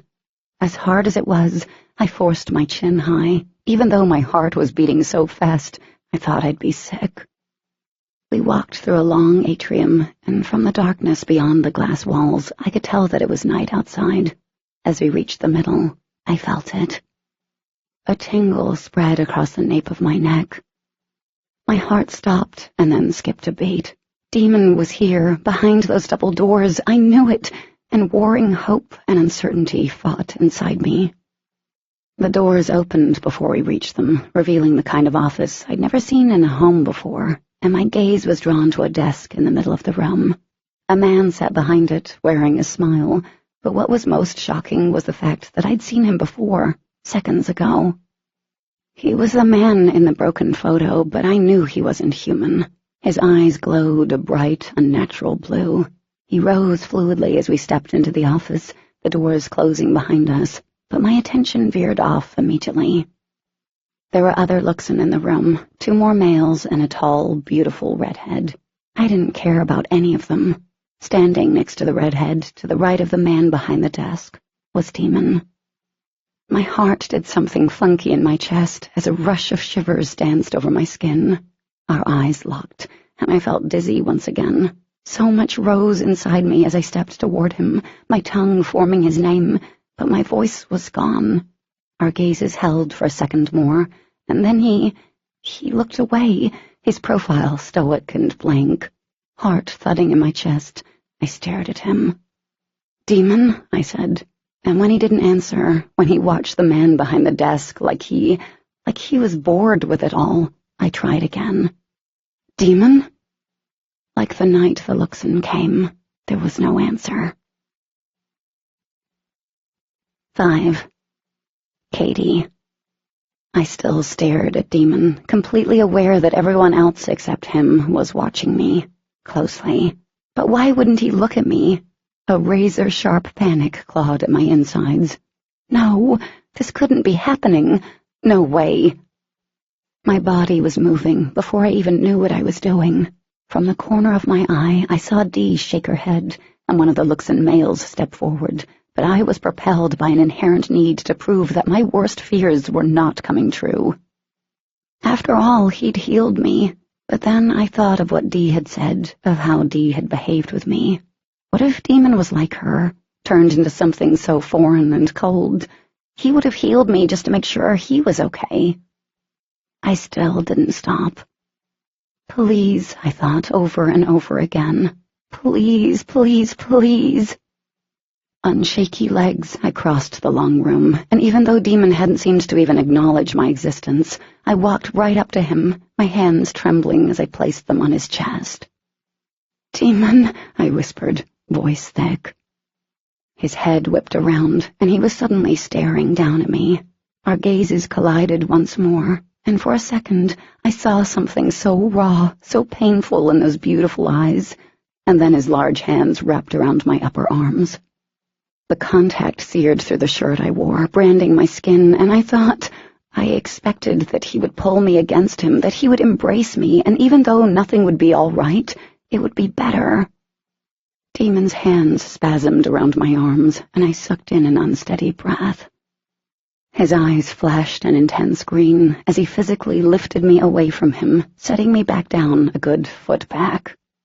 I stared at him, something deep in my chest cracking. "Demon?" He said nothing as he let go, one finger at a time, it seemed, and his hands slid off my arms. He stepped back, returning his attention to the man behind the desk. "So awkward," murmured the redhead, smirking. I was rooted to the spot in which I stood, the sting of rejection burning through my skin, shredding my insides, like I was nothing more than papier-mâché. "I think someone was expecting more of a reunion," the Luxon male behind the desk said, his voice ringing with amusement. "What do you think, Demon?" One shoulder rose in a negligent shrug. "I don't think anything." My mouth opened, but there were no words. His voice, his tone, wasn't like his sister's, but like it had been when we first met. He used to speak to me with barely leashed annoyance, or a thin veil of tolerance stripped from every word. The rift in my chest deepened. For the 100th time since the Luxon arrived, Sergeant Dasher's warning came back to me. What side would Demon and his family stand on? A shudder worked its way down my spine. I wrapped my arms around myself, unable to truly process what had just happened. "And you?" the man asked. When no one answered, he tried again. "Katie?" I was forced to look at him, and I wanted to shrink back from his stare. "What?" I was beyond caring that my voice broke on that one word. The man smiled as he walked around the desk. My gaze flickered over to Demon as he shifted, drawing the attention of the beautiful redhead. "Were you expecting a more personal greeting?" he asked. Perhaps something more intimate. I had no idea how to answer. I felt like I'd fallen into the rabbit hole, and warnings were firing off left and right. Something primal inside me recognized that I was surrounded by predators. Completely. I don't know what to think. There was a horrifying burn of tears crawling up my throat. This is all overwhelming for you, I imagine. The whole world as you know it is on the brink of great change, and you are here and don't even know my name. The man smiled so broadly, I wondered if it hurt. You can call me Roland. Then he extended a hand. My gaze dropped to it, and I made no attempt to take it. Roland chuckled as he turned and strolled back to the desk. So, you're a hybrid, mutated and linked to him on such an intense level that if one of you dies, so does the other. His question caught me off guard, but I kept quiet. He sat on the edge of the desk. You're actually the first hybrid I've seen. She really isn't anything special, the redhead sneered. Frankly, she's rather filthy, like an unclean animal. As stupid as it was, my cheeks heated because I was filthy and Demon had just physically removed me from him. My pride, my everything was officially wounded. Roland chuckled. She's had a rough day, Saudi. At her name, every muscle in my body locked up, and my gaze swung back to her. That was Saudi, the one Dee said was trying to molest Demon, my Demon? Anger punched through the confusion and hurt. Of course it would have to be a freaking walking and talking model and not a hag. Rough day or not, I can't imagine she cleans up well. Saudi looked at Demon as she placed a hand on his chest. I'm kind of disappointed. Are you? Demon replied. Every hair on my body rose as my arms unfolded. Yes, she purred. I really think you can do better. Lots better. As she spoke, she trailed a red-painted finger down the center of his chest, over his abdomen, heading straight for the button on his jeans. And oh, hell to the no. Get your hands off him. Saudi's head snapped in my direction. Excuse me? I don't think I stuttered. I took a step forward. But it looks like you need me to repeat it. Get your freaking hands off him. One side of her plump red lips curled up. You want to make me? In the back of my head, I was aware that Saudi didn't move or speak like the other Luxon. Her mannerisms were too human, but then that thought was quickly chased away when Demon reached down and pulled her hand away. Stop it, he murmured. Voice dropped low in that teasing way of his. I saw red. The pictures on the wall rattled, and the papers on the desk started to lift up. Static charged over my skin. I was about to pull a Beth right here, seconds away from floating to the ceiling and ripping out every strand of red. And you stop it, Demon said. But the teasing quality was gone from his words. There was a warning in them that took the wind right out of my pissed-off sails. The pictures settled as I gaped at him. Being slapped in the face would have been better. Amazing, said Roland, eyeing me like I imagined all the scientists at Daedalus had done when they first came into contact with the Luxon. You have adapted many of his abilities. Amazing, and yet disturbing. I have to agree with that, said one of the male Luxon. Roland inclined his head. We are a higher life form, and to mix so intimately with something like you is, well, an abomination of sorts. You shouldn't exist. Whatever injury you suffered should have taken you. A muscle started to tick along Demon's jaw. After all, it is the survival of the fittest. Is that not what humans say? You are not fit to survive without our interference. Well, that was all kinds of insulting. And yet it cannot be undone, can it? His gaze flickered to Demon. There is so much we are unaware of. All of us were too young when our planet was destroyed, and we were split among the universes. We have never been here, and apparently there is a lot our kind who have been residing on Earth were also unaware of. Most Luxon didn't know about hybrids. Demon hadn't until I was mutated, so it didn't take a genius to think those who hadn't been to Earth had no idea. It also made me wonder if they were aware of the weaknesses that existed here, the onyx and diamond shields. Did these things exist on whatever hellhole they'd crawled out of? I doubted they had PEP weapons, the kind the government had created, that could nuke a Luxon into the afterlife with one blast.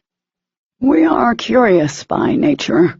Did you know that?" he asked, and then he slid a knowing look in Demon's direction. "I'm sure you did. After all, was that what drew him to you? Or was it more?" Demon's lips thinned, but if there was bait dangling in front of his face, he didn't take it. "Love," muttered Roland with a laugh. Dee glanced at her brother. "That was before." "Was it?" he asked. A moment passed as Demon held Roland's gaze. "It was before." The thunderous cracking in my chest should have been heard in the nearby towns. I sucked in a sharp breath, and Demon finally looked at me. His back was unnaturally stiff as his eyes met mine, but it was like he saw right through me. "I wonder if that's truly in the past," Saudi challenged, and when Demon outright ignored her, attention pulled at her features, turning them sour. The hair on the back of my neck was standing again, but for a very different reason, as Roland's smile grew. "As I said, we are curious creatures. Quincy." He glanced over his shoulder, and after a moment passed, the other man nodded. My eyes widened as the other Luxon strolled forward. He wasn't as tall as Demon, but he was broader, and he walked like he was gliding over water. When he passed Demon, he sent him a mocking smile. I took a step back, my hands opening and closing at my sides. I had no idea what to expect from any of them, even Demon at this point. Horror churned in my stomach. Quincy was wide, like a linebacker, and the look in his eyes sent an icy whirl of wind over me. My feet slipped over the cool wood floor as energy balled low in my stomach. I glanced at Demon, my heart thumping. His eyes met mine as Quincy stopped in front of me, his striking features stark. Quincy's smile creeped me out as he reached forward. Jumping back, I knocked his arm away. "Don't touch me," I warned, feeling a rush of static over my skin. The smile slipped off Quincy's face as his eyes narrowed. "What is this about?" Demon asked. "I'm curious," said Roland, his voice almost syrupy sweet as his gaze flickered over to Demon. "Restrain her." My heart dropped as my gaze bounced between Demon and the Luxon.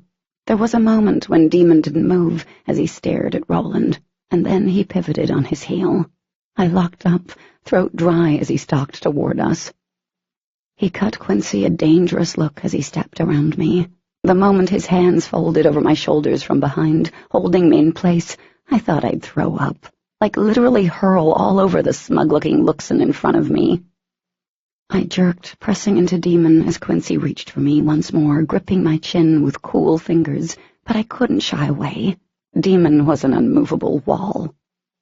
Demon stiffened behind me as Quincy lowered his head so that we were eye level. I never thought I'd ever be in this situation, that instead of Demon protecting me, he would be allowing some random, really skeevy Luxon guy to get all up in my face. Not since the day at the lake, the first time he'd opened up to me and told me about his brother. "She feels different," Quincy announced, his hands sliding down my neck to where my pulse beat rapidly. "Not like other humans. Besides sensing something in them, we'd be able to tell by feel." He paused, his gaze flickering up to Demon. The Luxon's smile turned brittle as his long, tapered fingers circled my neck. "You're very angry." "Really?" Demon's hands flexed around my arms. "Remember what I told you before? That statement still stands." "Is that so?" Quincy hesitated, and then he placed his hand above my chest, the same place I'd seen the Luxon touch in the supermarket. A low rumble reverberated along my back, and I wasn't sure if it was from Demon or if it was me shaking so badly. The Luxon's brows knitted in concentration, and then he glanced at Roland. "Nothing," he said. "I cannot assimilate her DNA." My eyes widened in understanding. My God, I'd seen what had happened to the humans after their DNA had been assimilated at a rapid clip. He would have killed me, and Demon, but at this point I wanted to knee Demon in the groin.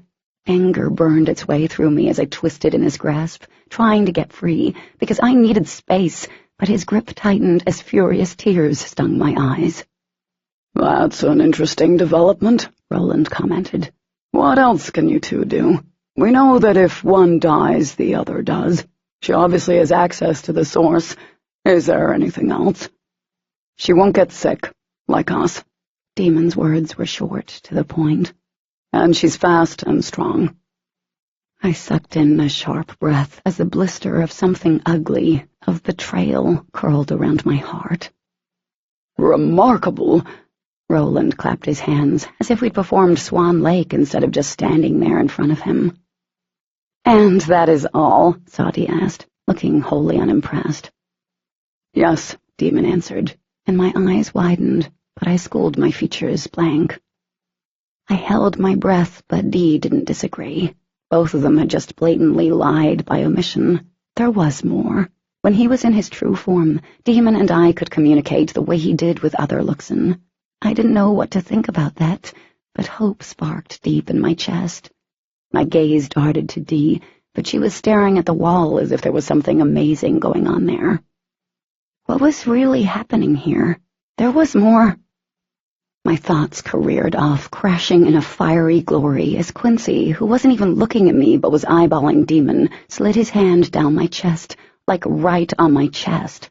Shock rippled through me, quickly followed by red-hot rage and bitter disgust. Every part of me recoiled. Suddenly, I was sliding across the wood floor and bumping into an empty leather chair. Startled, I lifted my head and peered through the length of matted hair that had fallen across my face. The two Luxon were locked in an epic stare-down, and across from me, Dee was no longer staring at the wall, but was focused on her brother. It was so quiet in the room that you could hear a fly hiccup. And then Demon exploded like a bottle rocket. Demon. Wrath tasted like a pool of blood in the back of my mouth, and I was unable to see or think past it. There were a lot of things I could deal with, that I could force myself to tolerate and I could wait on. But him touching her like that not only crossed the line, it blew a freaking hole in it. Shifting into my true form, I felt the immediate bombardment from others of my kind, their needs and wants, rising in a vicious cyclone, but my rage overwhelmed them. Catching Quincy the second before he could shift, I flung him into the far wall, but this time with a hell of a lot more effort than when I found him in her room. Body, say hello to wall. He crashed into it without changing. Plaster cracked and gave way under the impact. White dust flew into the air. Quincy started to slide down the wall. That was the funny thing about the Luxon. They hadn't realized yet just how weak they were in their human forms. I was on him before he hit the floor. Slamming my fist into his chin, I reveled in the cracking sound of his head knocking backward. Nowhere near done. I hauled him up and then practically put him through the wall, all the way to the supporting beams. Then I let go. Quincy went down, crumpled on the floor, flickering in and out like a squashed lightning bug. Shimmery blue liquid seeped out from behind his head, and as I stared down at him, debating on whether or not I wanted to throw him like a football through a nearby window, I realized just how quiet the room was. Leaving Quincy, or whatever was left of him, I shifted out of my true form as I turned around. I might have maybe gone too far with that, but there was nothing I could do about it now. Roland arched a brow. Well then. Chest rising and falling sharply, I spared him a quick glance before turning to where she stood. Her hands were gripping the back of a chair as she stared at me, her gray eyes so big and so wide on her pale face. Our gazes locked, and I could tell by the stricken look on her face that she wasn't sure what to make of any of this. There was confusion and raw hurt and fury pouring from her, choking the air, choking me. It took several moments to slow my roll. I got my breathing in check as I forced myself back to Roland, meeting his curious stare. I told him not to touch her before, and that if he did, I would kill him. I'm not a liar. Sadi's gaze flickered to where Quincy lay. He's not dead. Yet, I promised. A look of anticipation, of pure eagerness, swept over Sadi's face as she wet her bottom lip. Why would you care if he touched her or not? There were 1,000 endless reasons. She belongs to me. I could practically feel the daggers she was driving into my back, but I didn't look at her. No one else. It's as simple as that. Roland eyed me intently, and then he pushed off the desk. Straightening, he clapped his hands. Everyone, listen up. I stiffened, knowing this could be real bad. You, he motioned to another Luxon, get Quincy out of here. Let me know if he wakes up. Part of me hoped he did so I could beat the shit out of him again. To Sadi, Roland pinned her with a sharp look. Take this young lady over here and make sure she gets cleaned up and that she's comfortable. Oh, hell no. I opened my mouth, but Sadi snapped forward, her eyes glittering with malicious pleasure. Of course, she said, casting a half-smile in my direction as she all but bounced past me. I stepped forward to intercept and make good use of the window. You, Roland directed at me, will stay right here.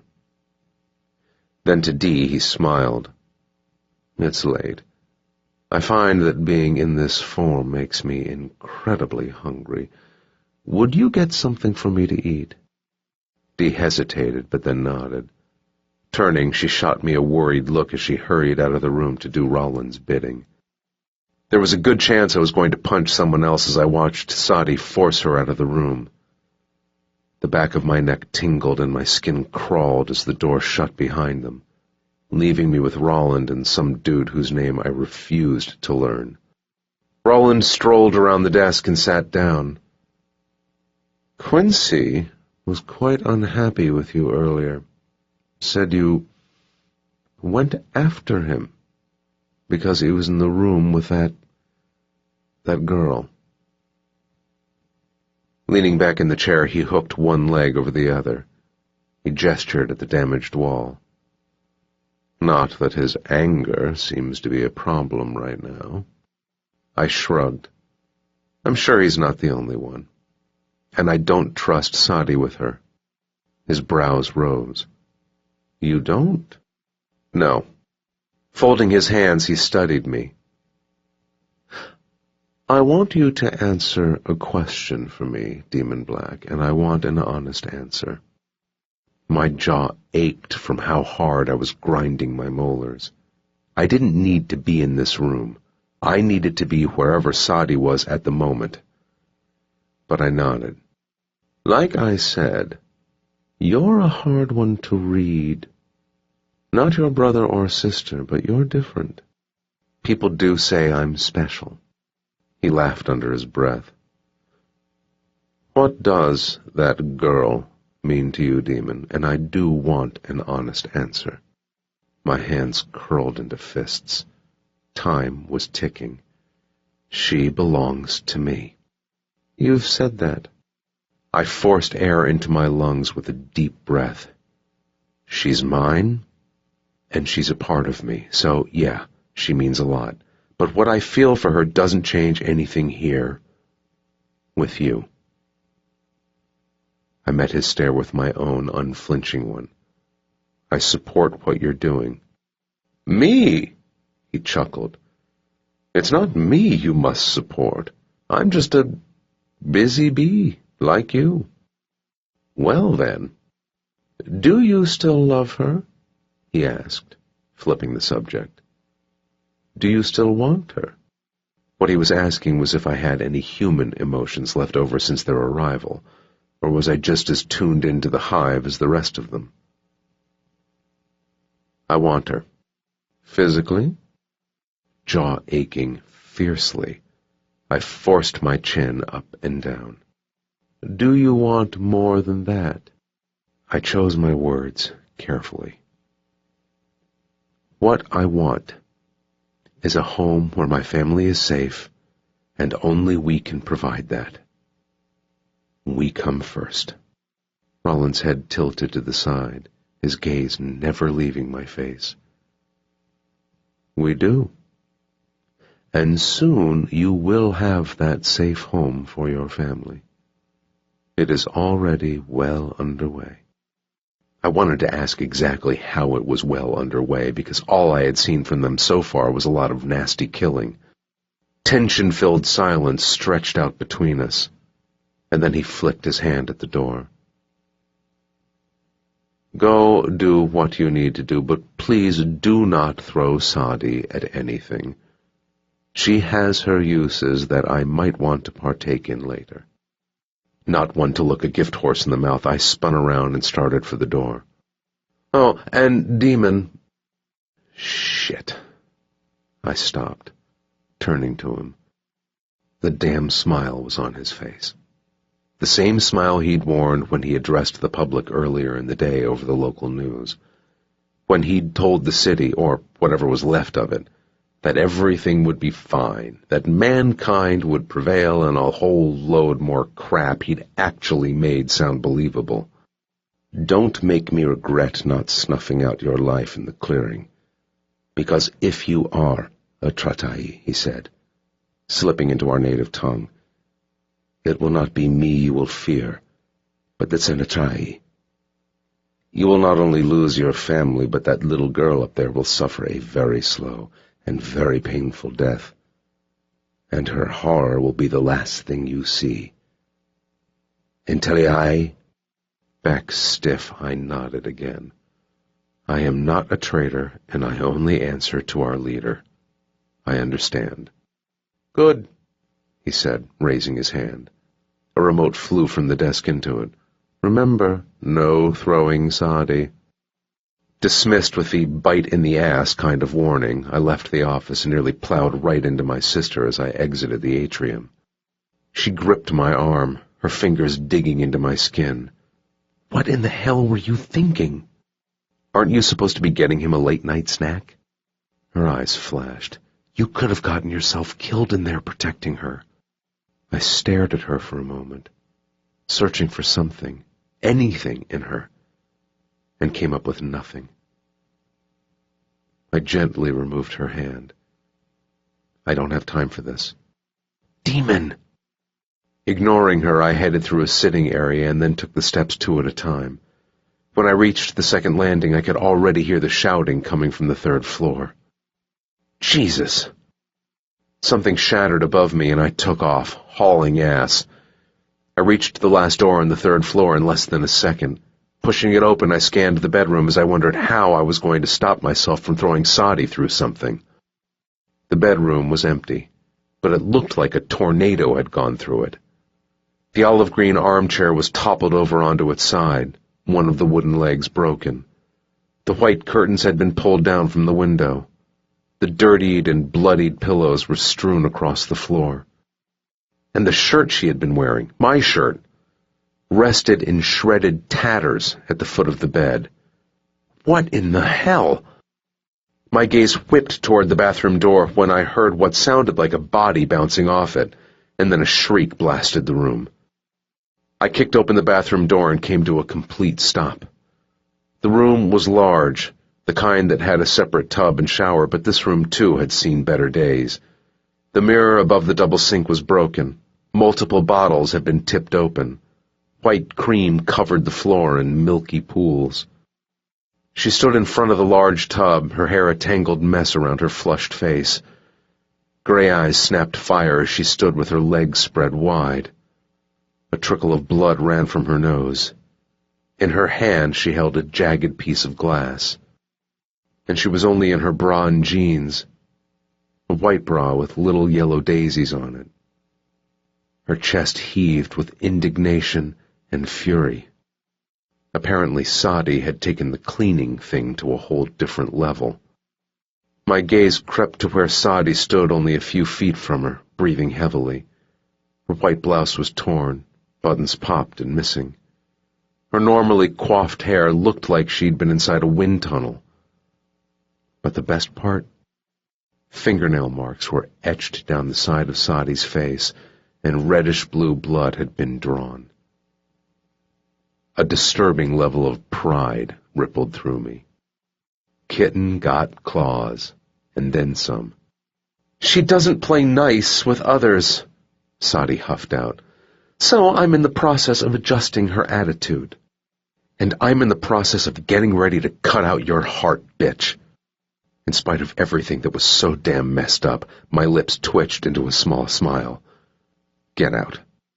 Sadi turned her hateful gaze on me. Get the hell out." When Sadi didn't move, I stalked over to where she stood, picked her up, and shoved her out of the bathroom. She caught herself and started back toward us.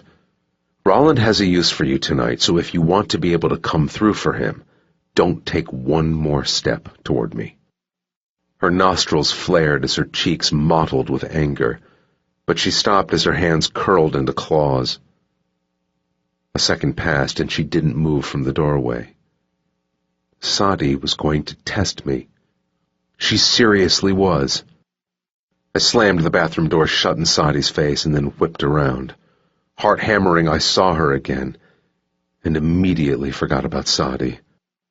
She still stood in front of the garden tub, the piece of glass in her hand, and she stared back at me like an animal cornered. In that moment, she didn't remind me of a harmless little kitten. She was a full-grown tigress, and she still looked like she wanted to do some damage. To me. Could I really blame her? Those eyes of hers shifted the longer we stared at each other, turning wet with a sheen of tears. And that was worse than a kick between the legs. I was in so deep. We were in so deep, and I didn't want her here. I wanted her far, far away from all of this. But it was too late. Too late for both of us. And maybe for everyone else, too. Her lower lip trembled as she shifted her weight from one foot to the other, her toes sinking into spilled conditioner or shampoo. An eternity stretched out between us as I soaked her up with my eyes. A collage of memories. From the day she knocked on my front door and changed my life, to the first time she said those 3 words that made my life what it was. Bombarded me. But it was more than just memories. I knew right then I shouldn't be feeling what I was, but every cell demanded her. My blood boiled. I wanted her. I needed her. I loved her. She took a step back, bumping into the tile ledge surrounding the tub. "Cat," I said, speaking her name for the first time in days, allowing myself to actually think it. And the moment that happened, the seal inside me broke wide open. 6. Katie. The edges of the piece of glass were digging into my palm as I stared at Demon.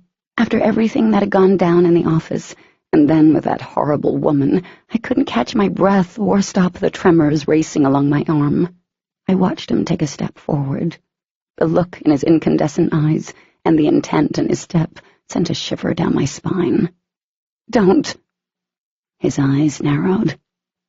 Too much hurt swelled in my chest, mixing with all the terrible things Sadi had said she planned on doing with Demon, things that, when he'd been in the office, he hadn't sounded like he'd be against enjoying.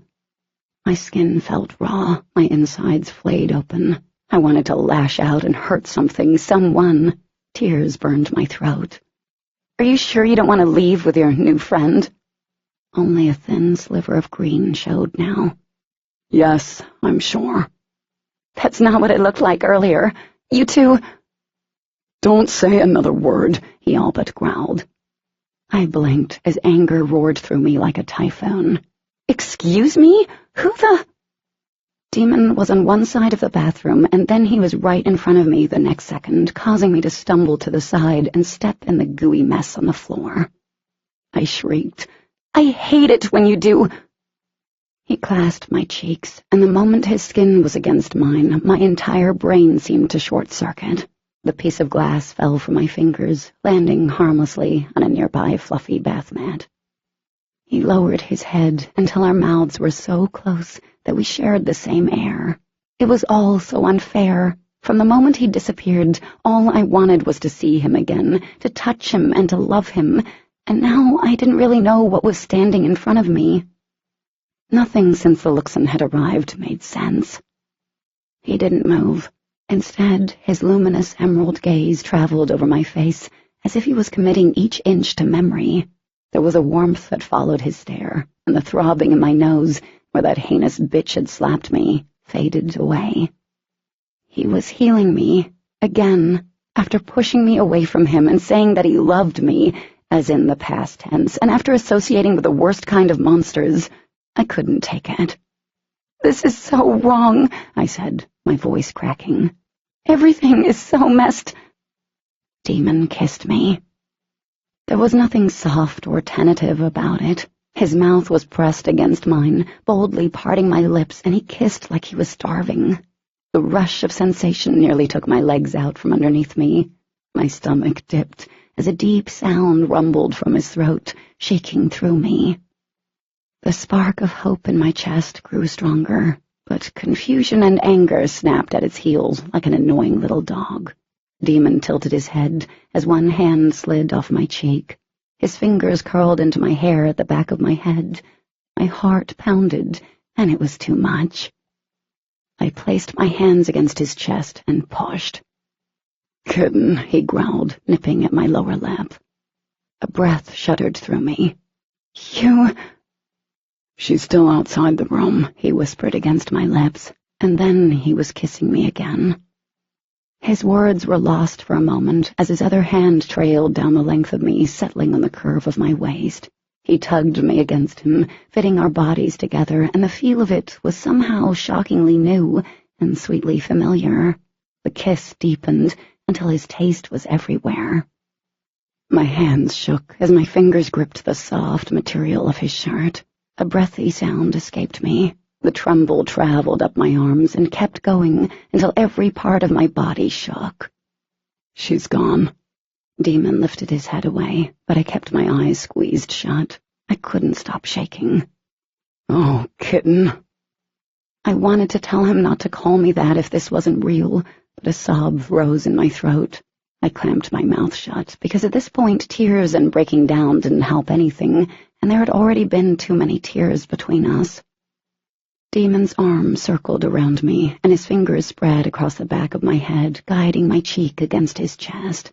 He held me in an embrace so tight I could feel his heart pounding through him. "I'm sorry," he whispered against the top of my head. "I'm so sorry, kitten."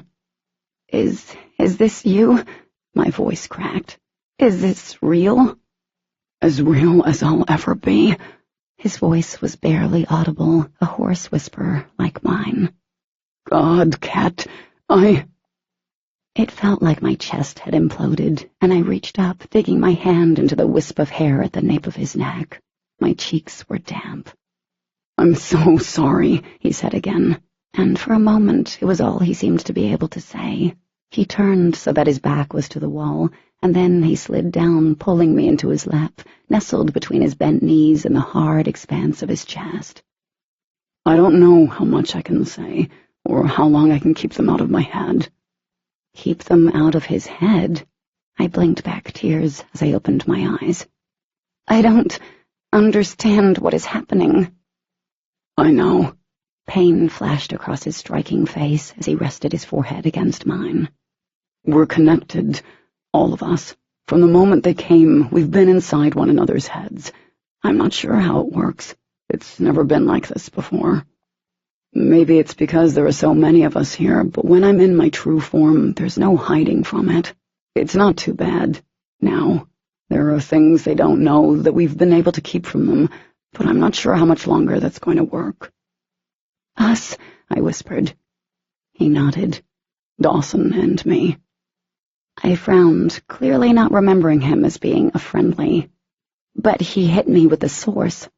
And I was also pretty sure he'd cracked my skull in the process. Demon's eyes deepened to a vibrant moss green. Yeah, and his jaw has been thanked for that. He didn't have a choice, though. Another was heading for you, and he did what he did to stop one of them from killing you. And killing you. My thoughts raced to keep up with everything. It was an act, all of this. Demon's thick lashes lowered as he shook his head. What? I pulled in an unsteady breath as a crush of disappointment hit me. Her words had stung me, but it had to be worse for Demon and Dawson. She's not pretending? No, she's sucked into them. It's kind of like a hive. He shook his head again, and I could see the weariness settling in the lines around his full lips. I don't know why Dawson and I are able to think for ourselves, but not her. I placed the tips of my fingers against his cheek, feeling the faint stubble. I think I know. His brows rose. Dawson has Beth, I said quietly, meeting his eyes. And you have me. Maybe that's it. Just like with the mutation thing. It's something so simple. There's nothing about you that's simple. A faint smile crossed my lips. I was so scared, I admitted after a few moments. When you left with them and then seeing you again like you were, I thought I'd lost you. Emotion clogged my throat, and it took several seconds to get the words out.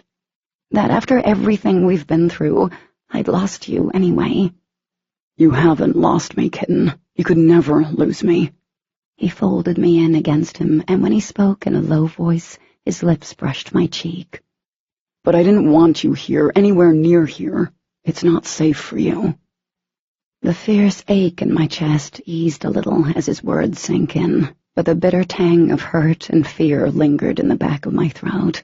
There was still so much I didn't understand, things I didn't think even Demon understood. He took one of my hands and placed it against his chest, above his heart. You really thought I'd forgotten you? I dipped my chin, and it was too easy to recall the coldness in his stare. I didn't know what to think. You looked at me like you did when we first met. Cat. He uttered my name like it was some kind of prayer, and then he pressed a kiss against the skin behind my ear. I broke every rule of my kind to heal you and keep you with me. I married you and burned down an entire city to keep you safe. I've killed for you. Did you think I'd forget what you mean to me? That anything in this world, in any world, would be stronger than my love for you? A choked sob escaped my lips as I buried my face in the space between his shoulder and neck. Circling my arms around his shoulders, I clung to him like a needy baby monkey. I squeezed until his low chuckle whispered against my cheek. You're strangling me, he said, smoothing a hand up my back. Just a little. Sorry, I mumbled against his shoulder, but I didn't let go. He kissed the crown of my head, and a sigh leaked out of me. God, nothing was okay. Far from it, but Demon was okay. He was himself, and damn it, together we could face anything. We would, because we had to. What are we going to do? He tucked the tangled mess of my hair back from my face, exposing my cheek to the path of his lips. Keep pretending. There are going to be things I'm going to have to say, maybe even have to do. I understand. My heart dropped anyway. I didn't want to relive the whole office thing again, but I would if needed. I had to. Of course you do. He placed a kiss on the corner of my lips. But it's not something I've ever wanted you to have to understand. His lips followed the curve of my jaw, eliciting a shiver from me. We'll get out of here, but I can't go without Dee. I nodded. I would never expect him to leave her behind, even if she had turned into a raging bitch, who apparently wanted to throw me down a flight or 3 of stairs. And not before I know what they are planning, he added. They're up to something big. Obviously, I smiled faintly. The whole invading Earth part kind of gave that away. Smartass. His teeth caught the edge of my earlobe, and the little nip sent a jolt through my entire body. I gasped, and his answering chuckle was downright wicked, and wholly inappropriate given the situation. I drew back, cheeks flushing. Only you could behave like this with everything going on. One side of his mouth tipped up as his gaze dropped to my lips and then below. Well, you are sitting in my lap wearing only jeans and a bra. A cute bra after kicking some chick's ass. That's hot, and I'm really turned on by that. The blush traveled to the lacy edge of my bra because I could tell he was really turned on by that. You're ridiculous. You're beautiful. I stink, I murmured. Demon chuckled hoarsely. I can help you rectify that. I mean, I can be really helpful in that department. Oh, Lord, seriously? Hey, I'm supposedly all about the physical. He paused as I stared at him. Okay, probably not supposedly. When it comes to you, I'm feeling physical pretty much all the time. His hands moved up my bare arms, leaving a rush of tiny bumps behind them. I tilted my head back. So, besides the obvious me dying equals you dying, the other Luxon think you want to keep me around because you just like... Having wild, animalistic sex with you, he suggested. My lips pursed. Something like that. His mouth brushed mine as he spoke, and his hands settled on my hips. Though, after everything in the office, I doubt they'd think you'd be down for that. I'm not down for that right now, you douche. An eyebrow rose. I bet I could change that. Demon, I put my hands on his shoulders. I think we really need to focus on other stuff. And there was so much. Do they know about Beth? They don't know about her or Luke. We need to keep it that way. His hands slipped around to my back and slid up to the bra strap. But they know what Archer is. I bit down on my lip as two of his fingers dipped under the strap. Beth's pregnant. His head dipped to my bare shoulder. I know. My jaw dropped. What? He didn't answer because he was too busy licking my shoulder. Sweet Jesus. I grabbed a handful of hair and lifted his head. You didn't tell me? He captured my mouth in a deep, searing kiss that almost made me forget what we were talking about and where we were. His kisses had that kind of magical power. I didn't get a chance to tell you. He hooked his pinky under one of the straps, easing it down an inch or two. Remember, holy alien invasion everywhere? Oh, yeah, that. My lashes lowered as his lips chased after the strap. Tension curled low in my stomach. Beth's been sick, though. I don't know if it's normal or not. That's why we were at the grocery store. We were getting her stuff. Archer should have never let you leave that house. Damon's head jerked up suddenly, swiveling toward the closed bathroom door. His pupils gleamed like diamonds. Someone's coming. I stiffened in his arms, heart lurching into my throat.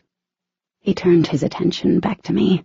Cupping my cheek, he lowered his mouth once more, kissing me deeply and spinning my senses so fast and so furiously that when he lifted his head, I whimpered, actually whimpered.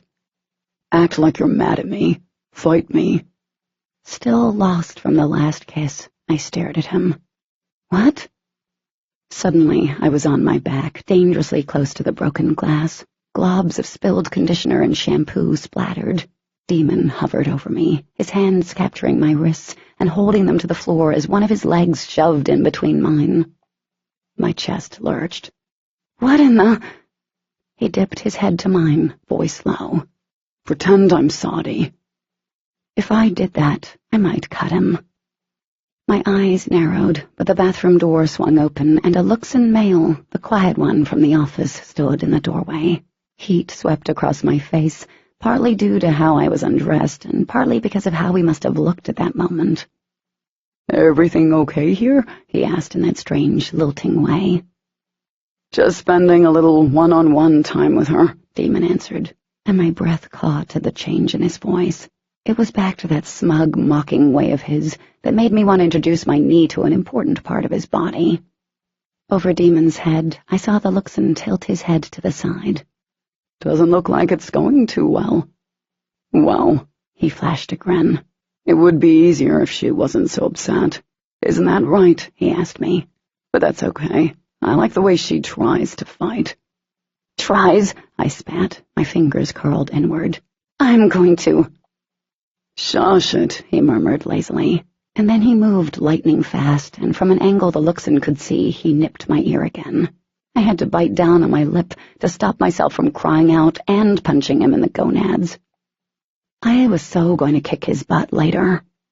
Demon made a show of eyeing me like I was an all-you-can-eat buffet, then glanced at the other Luxon. Do you mind, or are you planning to watch? The flicker of interest on the Luxon's face turned my stomach. As alluring as that sounds, I'll need to pass. This time. Oh, yuck.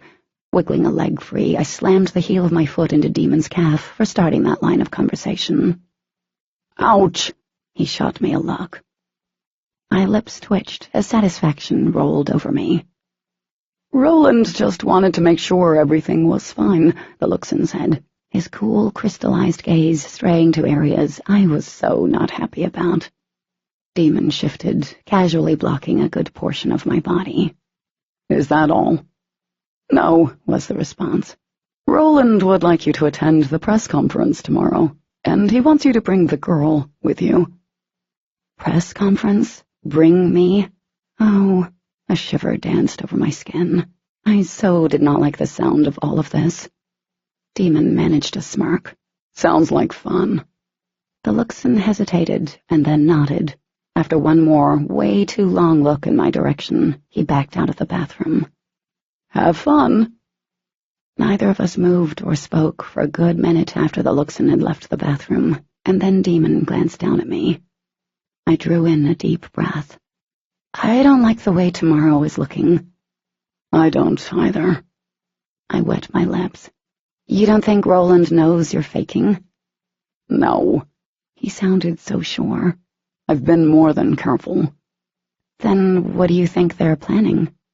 He shook his head, causing several black waves to brush against his eyebrows. He videoed a press release earlier. He's pretending to be the mayor.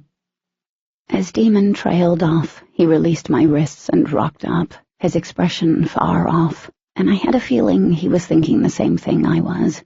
Sitting up, I wrapped my arms around my waist. He looked over, and our gazes locked. Do you think he's pretending, I asked, that he's really pretending to be the mayor, as in working from the inside to take over? What if there are more like him, ones who have taken over the bodies of important people? He cursed under his breath as he shoved both hands through his hair. I should have seen it right away. I mean, I got that he was pretending to be mayor, but I didn't think beyond that. They're only killing some people without assimilating them. They're targeting certain people, same age group, people old enough to have families, I whispered. And that would be even worse than assimilating those in positions of power, because if they pretended to be mothers and fathers and teachers, they'd be everywhere, and no one would be able to tell, even if there were witnesses. Accounts of the Luxons snatching bodies couldn't stop something this huge. I looked at Demon. The Luxon had already been on this planet for decades, and then some, and no one knew. Does the TV in that room work? I asked. I think so. I think we need to turn it on. After helping me up, Demon rubbed his hands up and down my arms, chasing away the chill. Take a shower, and I'll find something for you to wear. I glanced at the door, hesitating. Stripping naked with a bunch of Luxon nearby who had no concept of personal space made me want to hurl. Demon dipped his head, brushing his lips across mine. I won't let anyone come in here. You're safe. You're safe. 2 words I couldn't wait until I never had to hear again. Closing my eyes, I stretched up and kissed him softly. Okay. He pulled me in for a quick hug, and then he started for the door.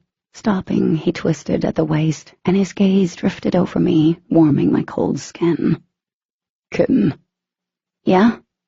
His eyes were beautiful when they met mine, luminous and clear, and a long moment stretched out between us. I love you. 7. Katie. Demon had the TV turned on in the bedroom, volume low, when I walked in with a towel wrapped around me. He glanced over at me, and his lashes lowered as his gaze moved from the tip of my now clean toes all the way to the top of my wet head. Hey there. It seemed like he'd forgotten what he was watching, which was one of the world news channels. I hadn't seen any reports since I'd left the cabin. Come here. He extended an arm from where he sat on the edge of the bed. The room had been restored to how it had looked before Saudi and I had gotten into it, with the exception of the curtains and the chair. They still lay in a pile on the floor. The sheets and pillowcases had been replaced. Holding the towel where it was knotted, I padded over to the bed. I started to sit beside him, but he looped an arm around my waist and tugged me onto his lap. The room was chilly, but his body heat immediately seeped into me. He was like a walking, talking electric blanket. On the TV, a silvery-haired newscaster solemnly stared into the camera as he spoke. At the top of the screen, there was a live video of an affiliated station in LA. Filmed from what appeared to be a helicopter circling the distressed city, the snapshots of smoking buildings, bumper-to-bumper traffic on the major highways, and streets crowded with people didn't bode well. Then the tiny screen on the right switched to a live stream of New York City, spitting out the same kind of images. Sources believe that the initial strike started in Las Vegas, and we're trying to get confirmation of that. Weariness etched into the lines of the newscaster's face and clouded his tone. It is now believed that the meteorite shower 3 nights ago was not, in fact, meteorites, but— He cleared his throat and seemed to struggle with the next words. But was the first arrival of a widespread, extraterrestrial invasion. I think he just choked on the word extraterrestrial, Demon commented dryly. I nodded. The guy looked like he couldn't believe he'd just said that on national television. The newscaster glanced down at the papers in front of him, shaking his head slowly. We're still waiting on Dr. Kapoor to see if we can gain any insight into the biology and the possible endgame involved, but at this time, what we do know is that there was a period of silence after the mass arrival, and then— He looked up at the screen, his features tense. A strategic, targeted attack all across the world in every major city. There are no definite numbers, but we do expect that the loss of life will be substantial in the areas and the surrounding cities. I shuddered at the overwhelming horror of it all. Even being what I was and seeing so much in the last year or so, it was almost too much to fully wrap my head around. It wasn't just my world that had changed anymore. Everyone's world had changed. Damon's arms tightened around my waist as he watched the TV. He didn't say anything, because it was one of those moments where there weren't any words powerful enough to describe what either of us was feeling. On the television, the man's fingers curled around the sheets of paper in his hands. What we do know is the attacks on the cities lasted for a few hours, but this alien life form has not been seen since. Glancing over at Damon, I watched a muscle along his jaw flicker. I had a feeling why they hadn't seen any Luxon. They were no longer in their true forms.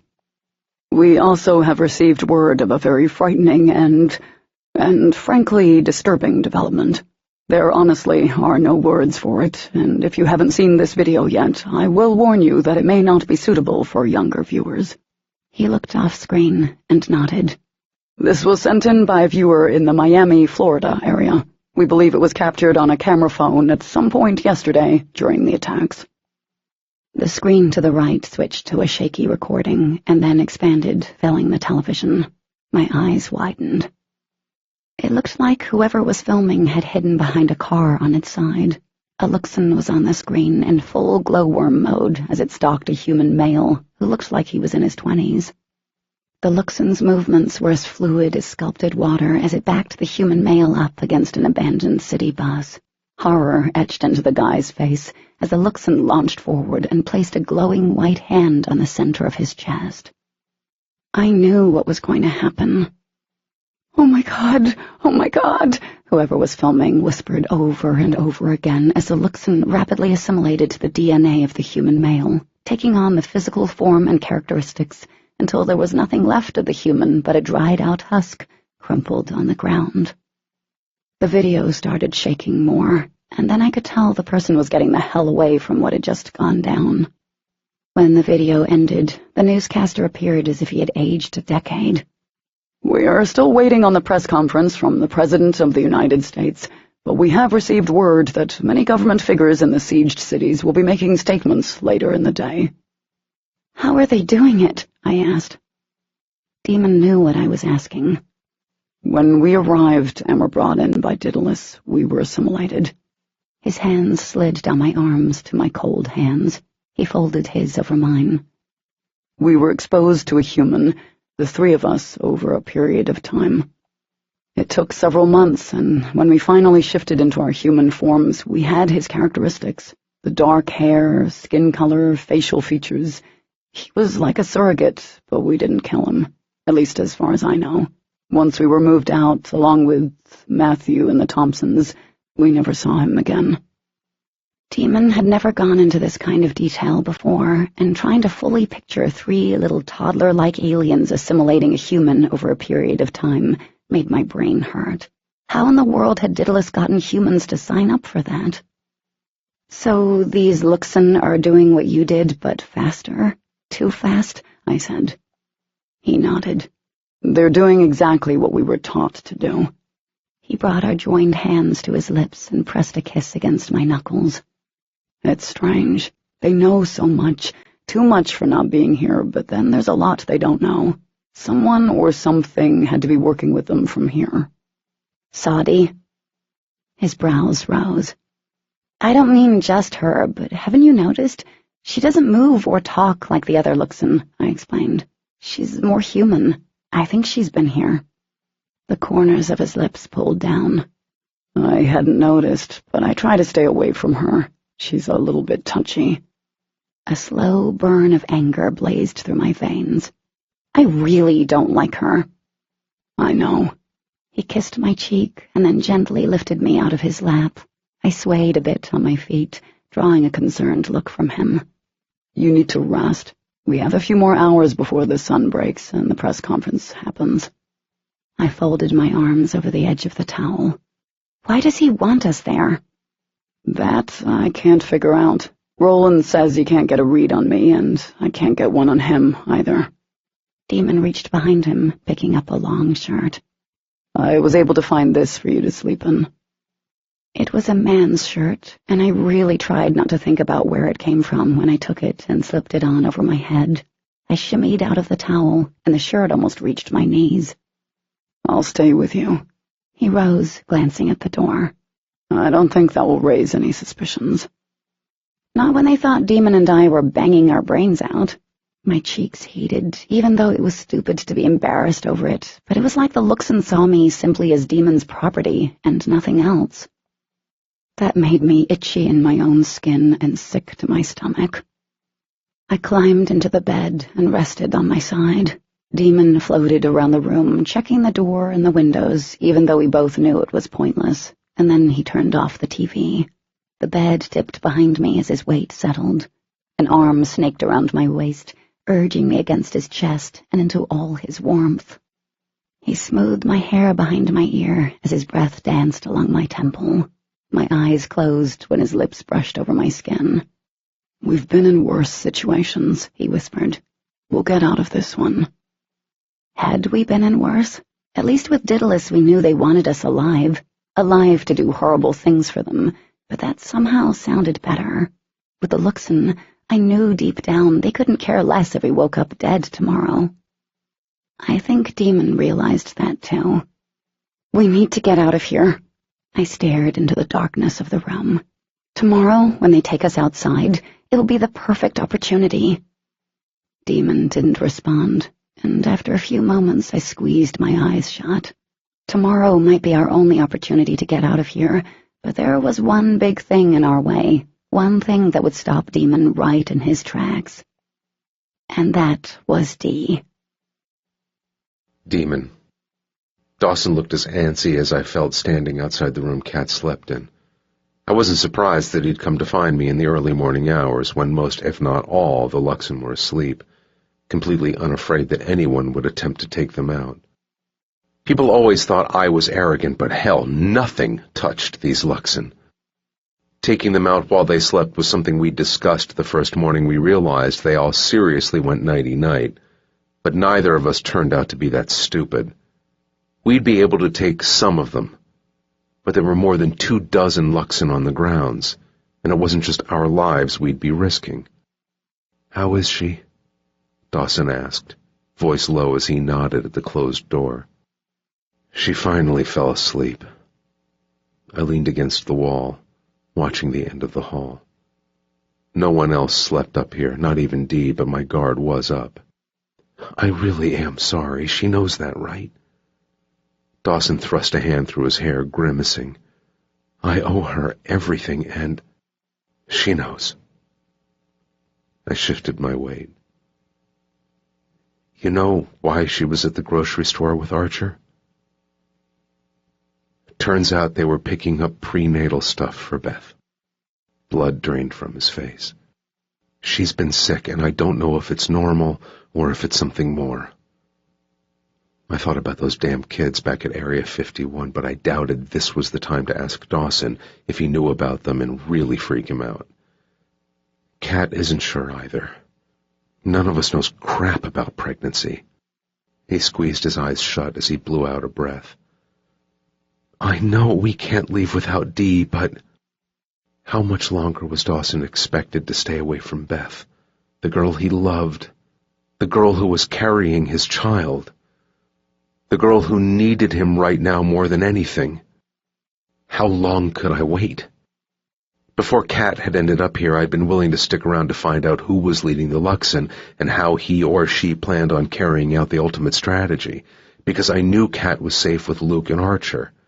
I'd hated not being with her. Freaking drove me out of my mind not even being able to think about her out of fear the others would pick up on it. But now? Screw the Luxon. Screw mankind. I wanted Kat out. Every cell of my being demanded that I protect her, even though I knew she was hella capable of doing so herself. But I wanted her far away from here. Hell, I'd keep her in bubble wrap if it weren't so damn creepy and also inconvenient, considering I had a terrible habit of obsessively popping the damn things until not a single bubble was left.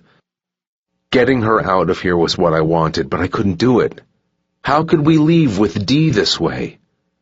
We needed to break their hold on her, but neither of us knew the magic key to doing it. And what would Kat and I be running to? What future waited for Dawson, Bethany, and their baby? I didn't know. In the minutes since I told Dawson about Beth being sick, dark shadows of worry had blossomed under his eyes, and I wondered if I should have just kept that part to myself. Pushing off the wall, I clamped a hand on my brother's shoulder and squeezed. As our gazes locked, pressure circled like vice grips around my chest. It wasn't the first moment the thought popped into my head. Ever since I realized Kat was going to be brought back to the compound, it had been there, on the fringes of my consciousness. I knew it was the same for Dawson. He shuddered as he placed his hand on my shoulder. I can't wait much longer. Meaning sooner rather than later he would make a run for it, for Beth, with or without our sister. I know. Real pain lanced through my chest at the thought of leaving Dee to these things I really didn't want to claim any relation to. Dawson nodded as he stepped back, lowering his arm. This sucks.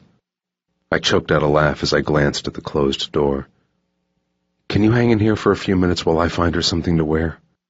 Sure. I left Dawson by the door and headed into a nearby bedroom where Dee had been pilfering clothes. The room was a mess. Bed destroyed. Dressers turned over and items spilled out. I stepped over bottles of perfume and pictures, and then entered the walk-in closet. Scanning for something that looked like it would fit Kat, I realized there weren't many options. The original woman of the house was obviously a very small woman. Probably never ate a double cheeseburger, based on the size and style of the gowns. I pulled out a dazzling, glittering blue gown. There was a split all the way up to the hip, and despite everything, I pictured Kat wearing it. and then I pictured Kat out of it. That image hit me like a punch in the gut. Great. Now I would be a walking hard-on all morning. Just what I needed. Finally, I found a pair of white pants that looked like they'd fit and a short-sleeved black sweater. There was also a pair of flats in her size. After gathering up the stuff, I turned and walked back into the main room, happening to glance down at the nightstand next to the bed. I came to a complete stop. Drawers were pulled open. One of them had an adult store's worth of toys in it. Man, the mayor and his wife sure liked to get freaky. In the top drawer were other interesting things. Among them was a black box full of sealed wrappers. Really not necessary, but I grabbed a handful and slid them in my back pocket. Nothing like being prepared. Smiling to myself, I pivoted around and hustled back to where Dawson waited. "What's up with the shit-eating grin of yours?" he asked. "Nothing." He shot me a look that said he knew better. "You need anything else?" When I shook my head, he started away and then paused. "Roland wants you at the conference today?" My free hand on the doorknob, I nodded. "He wants Kat there, too." Dawson frowned. "We need to be prepared for anything," I told him. Drawing in a deep breath, he nodded, and I watched him retreat down the hall. Easing into the room, I was surprised to see Kat sitting up in bed. Hair air-dried, it tumbled down in messy waves, then fell over her shoulders and down her arms. "Is everything okay?" She rubbed her eyes with balled fists.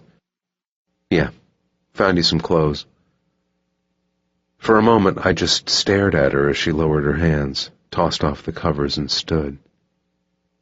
My heart thumped.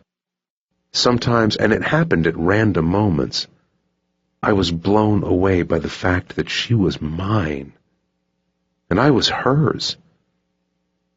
This was one of those times. I offered the stolen clothes. "For you," I added, like a complete idiot. A tired smile appeared on her face as she took the clothes from me. "Thank you." I watched her shuffle past me and disappear into the bathroom, and I stood there as the water came on. It was still way too early, and she could have slept more, but being the selfish ass I could be, I was happy she was awake. Sucked I wasn't getting to watch her change clothes, though. That would have really given me the picker-upper I needed. But then the door opened, and I was still standing in the middle of the room as she stepped out. Lucky me, the pants I'd given her hadn't really fit. They were about a size too small, hugging her shapely ass like a glove, and that made me a very happy man. Kat caught my stare and rolled her eyes. "Thank God these pants are stretchy." "I'm having inappropriately timed thoughts right about now," I told her. She crossed her arms under her chest, drawing my attention to another place on her body I might be a wee bit fascinated with. "I'm not really surprised. Just thought I'd let you know." As she walked past me and bent at the waist to place the shoes on the floor, I really got an eyeful, and I stopped thinking. Maybe I was exhausted and I didn't care about getting my priorities straight while the quietness of dawn seeped in. Maybe it was the dress I saw in the closet or all the junk in the drawer. Maybe, when it all came down to it, I was a dude and had sex on the brain no matter the situation. Either way, I stopped thinking, and that was a common problem of mine whenever I was around her. I reached out, snagging her right off the floor, lifting her up with one arm around her waist. A startled sound escaped her lips as I hauled her against my chest, digging my hand through her hair as I pressed my mouth against hers. I kissed her deeply, taking everything I could into me, her taste, her tongue, and every soft sound she made against my mouth. In the back of my head, I knew this wasn't something I should be doing. Hell, we should be plotting and all that crap, but screw it. Like always, I wanted her. Setting her down on her feet, I traced a path of tiny kisses to that small earlobe of hers as I slipped my fingers under the hem of the sweater. Her skin was warm, soft as spun silk. I pulled back, lifting the sweater over her head, dropping it on the floor. I blazed a new trail down her throat, kissing each of those little yellow daisies, lingering on some more than others. Then I turned her around, and the air stilled in my lungs. The scars. A low, inhuman-sounding thing rose from my throat. Demon? She glanced over her shoulder. I swallowed. It's okay. But it wasn't okay. I hated seeing the scars, even though they were nothing more than a faint pink with smoothed edges, but they would always be a reminder of the pain she suffered and the helplessness I had felt. Bad times. Touching her shoulders lightly, I lowered my mouth to just below her shoulder blades and placed a reverent kiss against each of the scars, wishing I could somehow wipe them away, erase the memory of the whole damn thing. Closing my eyes, I moved my mouth to the base of her neck and made myself a promise I would do terrible things to keep. There would not be another scar on her body. Not one. With shaking fingers, I unhooked the tiny clasps and slipped the straps of her bra down her arms. She sucked in a breath as I straightened and eased the length of my body against hers. Reaching around her, I flicked the tiny pearl button on her pants as I caught her earlobe between my teeth. I loved the little piece of flesh and the sound she made that set my blood afire. I can't help myself when I'm around you, I whispered in her ear. But I think that's something you already know. The back of her head rested against my chest as I slid my hands up. She bit down on her swollen lower lip. I felt my pulse in every part of my body, and I wanted to slow everything down, worship every inch of her. But lust and love were riding me hard. Truth was, time wasn't on our side. I'd make time later. Damn, I would make so much time we'd need a straight 3 months of alone, one-on-one quality time. Once I had her facing me, I picked her up and sat her on the bed as I took her mouth in a deep, scorching kiss that left me unsteady on my feet. When I pulled back, I could see the burning white glow in her eyes, and I knew, just like our heartbeats, that her eyes mirrored mine. I peeled off the damn tight white pants and nearly lost it right there. Glancing up at her, I raised my brows in question. What? She flushed the prettiest shade of pink. You didn't bring me any undies, and honestly, I'm not wearing anyone else's. My hands slid up her calves. I have absolutely no problem with that. Whatsoever. Like ever. And ever. Forever. You get me? A soft laugh parted her lips. I think I get your point. Are you sure? I kissed the spot behind her knee, grinning when her leg jerked. Because I could make it a rule.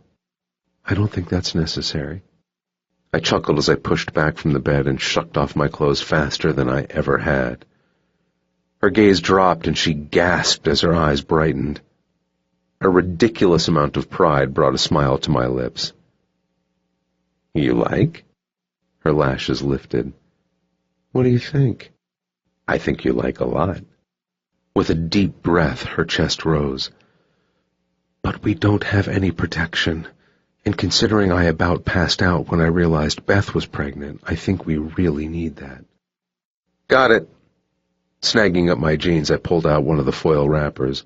Oddly enough, though, as I glanced over at her, seeing her on the bed, waiting for me. Only me. I almost forgot how to put one on. That would have been awkward. Oh, my God, she said, laying her head back against the bed. Amused exasperation colored her tone, but she looked like a damn goddess positioned like that. It's like you have a special skill when it comes to finding condoms. Seriously, they must just fall out of the sky whenever you're around. I winked as I tore the edge of the wrapper with my teeth. I have the skills that count, kitten. She grinned.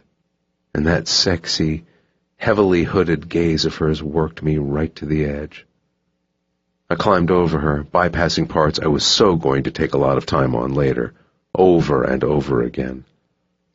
I opened my mouth, probably to say something outrageously smug and overtly sexual, but whatever I was about to say was lost.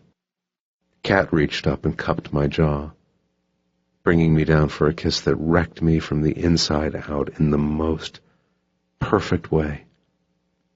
Amazed, absolutely blown away by how a single word, a look or a touch or just a sweet kiss from her could put me right in my place, completely humbled by her. Then there really was no talking and no thinking. My mouth was everywhere, our hands on the move. I found she was ready, and I blasted beyond that moment the second we kissed. We moved together, our hands joined tightly as I lifted up and stared into gray eyes speckled with white light. I fell in love all over again. Flickering light played over the walls as our hearts pounded together in tandem. She held on tight, wrapping her legs around me, drawing me in, and I swallowed her cry with a kiss as a shattering whirl of sensation powered down my spine. I don't know how much time passed, but while I held her close, wrapping every part of my body around hers so there wasn't even an inch between us, I finally closed my eyes. And despite all the shit going down around us, I found peace.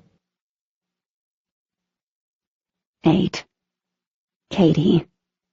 I kept my lips sealed tight as the Luxon male, the same one who'd shown up in the bathroom to check on Demon the night before, led me away from the vehicle Demon and Dawson piled into, along with their sister. Police surrounded the fleet of cars, and while that seemed like a normal thing during a war or alien invasion, every officer I saw who wasn't wearing sunglasses was rocking Luxon eyes. Of course. When I realized the dark-haired Luxon was steering me toward the tinted-out black limo, tight knots formed in the pit of my stomach. I dared a quick glance down the line of cars and saw Demon stopped beside a Hummer. The look on his face told me he was seconds from dropping the act and rectifying the car assignments, and that would be bad, very bad. I gave a little shake of my head and then hurried toward the waiting car's open door. The pressure against the center of my back from the dark-haired Luxon was not on the gentle side, and I all but toppled onto the leather seat. He climbed in beside me as I straightened myself, pushing strands of hair out of my face. Sitting across from me was Roland and the bitch, Saudi, whose cheek was completely unblemished. Damn Luxon and their ability to heal.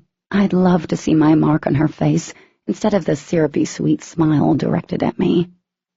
The door closed, and I felt like it was a coffin shutting on me. Roland sat with one knee hooked over the other, hands folded in his lap like a perfect politician in a navy suit. Beside him, Saudi was dressed like she'd been the day before, pinstripe skirt suit, hair in a neat twist. They looked perfect, in a creepy plastic way.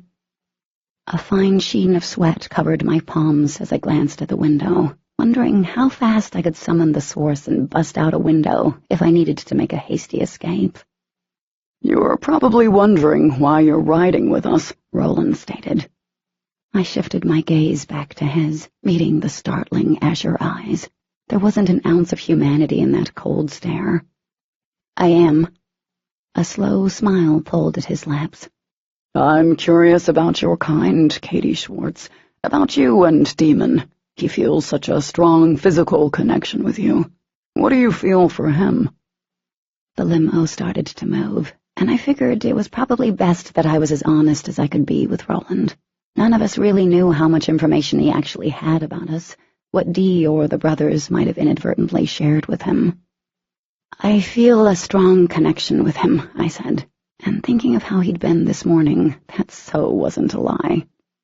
"You were fighting him last night, though." Roland nodded at the quiet Luxon beside me. "Why was that?" "I didn't like how he treated me in the office." That was also the truth. "You love him," Saudi added, and the way she said it made it sound like loving someone was tantamount to walking in front of a bus. Taking a deep breath, I nodded. I do. And do you think he loves you? Roland straightened his tie. I did, but... I forced tears to my eyes, which wasn't hard considering the way he'd acted before I knew what was going on. It still burned like a sting from a hornet. But I don't know anymore. The things he said and how he acted afterward. I added in a shudder for show. Someone hand me an Oscar. I don't know anything anymore. There was a moment of silence, and then Roland laughed deeply. That wasn't what I was expecting. You're cute, he said finally. He chuckled again. You sit there, so demure and so small, but you made Saudi bleed a handful of hours ago. Saudi scowled, and her look promised retribution. My hands clenched in my lap, and I so wanted to scream, "Bring it," at her. Better yet, I wanted to launch myself across the space and wrap my hands around her thin neck. You stood before me and tapped into the source so easily, and yet you sit across from me like a timid little creature, he continued as he leaned back, stretching his legs out until his calf was pressed against mine. I stiffened. His smile spread. I just wanted to point that out to you. The limo jarred over a pothole, jostling me against the silent Luxon. Right now, I felt like a mouse that was being stalked by a cat, a very large and very hungry cat. My heart pounded in my chest. Perhaps I shouldn't be mentally writing my Oscar acceptance speech. Okay. I want to know more about the origin who was with you in the store, he ordered. Who is he? I didn't respond. Shaking his head with a humored smile, he glanced at the Luxon beside me. Before I could take a breath, a hand encased my throat, fingers digging into my skin and cutting off air. A jolt of panic zipped up my sternum as my eyes widened. I'd taken my last breath before I'd even realized it. Roland leaned forward, placing both his hands on my knees. I want this to be easy and not messy. All you have to do is answer my questions. I clawed the Luxon's hand, but he started to shift, and the heat seared my skin, the light blinding me. And if you want to keep a demon alive, you better value your life, he said, in a tone that sounded like we were discussing what to have for dinner. Okay? I nodded as best I could. The Luxon let go, and his light receded. Sitting back into the seat beside me, he readjusted his sleeves calmly. Roland didn't move. Still leaning forward, his hands curled around my knees, forcing a wave of disgust over me. Who was he? I hated what I was about to do, but it wasn't just me I had to consider. Even though I was protecting Demon by saving my own neck, I knew I could potentially be tossing Archer and Lord knows who else under the bus. His name is Archer. I don't know his last name, or if he even has one. My skin crawled. And how did you come into contact with him? Roland asked. When he leaned back, Saudi shifted from the seat next to him to the one beside me. Every muscle in my body locked up as her hand replaced his. Don't lie, Katie. She leaned in, her mouth near my ear. We know more than you think. Because you've been here this whole time? I asked. She laughed softly. Well, aren't you the astute one? Her sharp nails seemed to dig through the thin material of my pants. Come on, don't be shy. I drew in a short breath. I met him in Daedalus. And what would that be? Roland asked. As much as I wanted to shift away from Saudi, I remained where I was standing.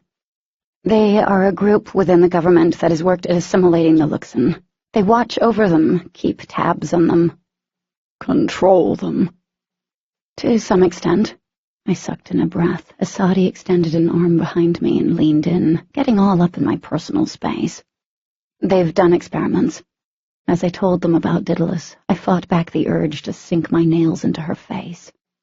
Roland listened as the limo rolled along. Thank you for being so forthcoming, Katie. I would have been so disappointed if you'd lied. And we would have known. Saudi's hand was somewhere around my navel. You see, we know about their little weapons and the onyx. Those things may still affect us, but we know they are there. We will be prepared for them. Confused, I flicked my gaze from her to Roland. He spread his arms out over the back of his seat, getting all kinds of comfy. We've had help here. I'm pretty sure you've realized that by now. Pressure seized my chest as I got a real bad feeling about everything. Someone like her? Her throaty laugh raised the hairs on my arms. Yeah, someone like me, like your Archer. Oh, and who else haven't you told us about? Air leaked out of my lungs. Roland hissed softly. Are you keeping something or someone from us, Katie? She is. Saudi drew a finger up my arm. Tiny bumps chased the disturbing caress. His name is Luke, I think. Oh, God. But that's not all. Saudi looked over at Roland. He grinned. Of course it isn't. Saudi's fingers trailed over my jaw. There's Beth and the baby. Oh, dear, Roland murmured. I stared at him, my brain refusing to compute the twist. He tapped his fingers on the back of the seat. Did you all really think we'd come here without an invite? That humans, with all their intelligence and advancements, wouldn't be the source of their own destruction in the end? After all, naming a serum after Prometheus. Saudi's breath danced against my cheek. I mean, isn't that like self-fulfillment? Because in Greek mythology, Prometheus had created man out of clay, and disobeying the gods gave mankind fire, therefore starting civilization. He had been punished for his own ingenuity. Just like Daedalus, Saudi's voice whispered among my turbulent thoughts. Horror swamped me as I slowly turned my head toward her.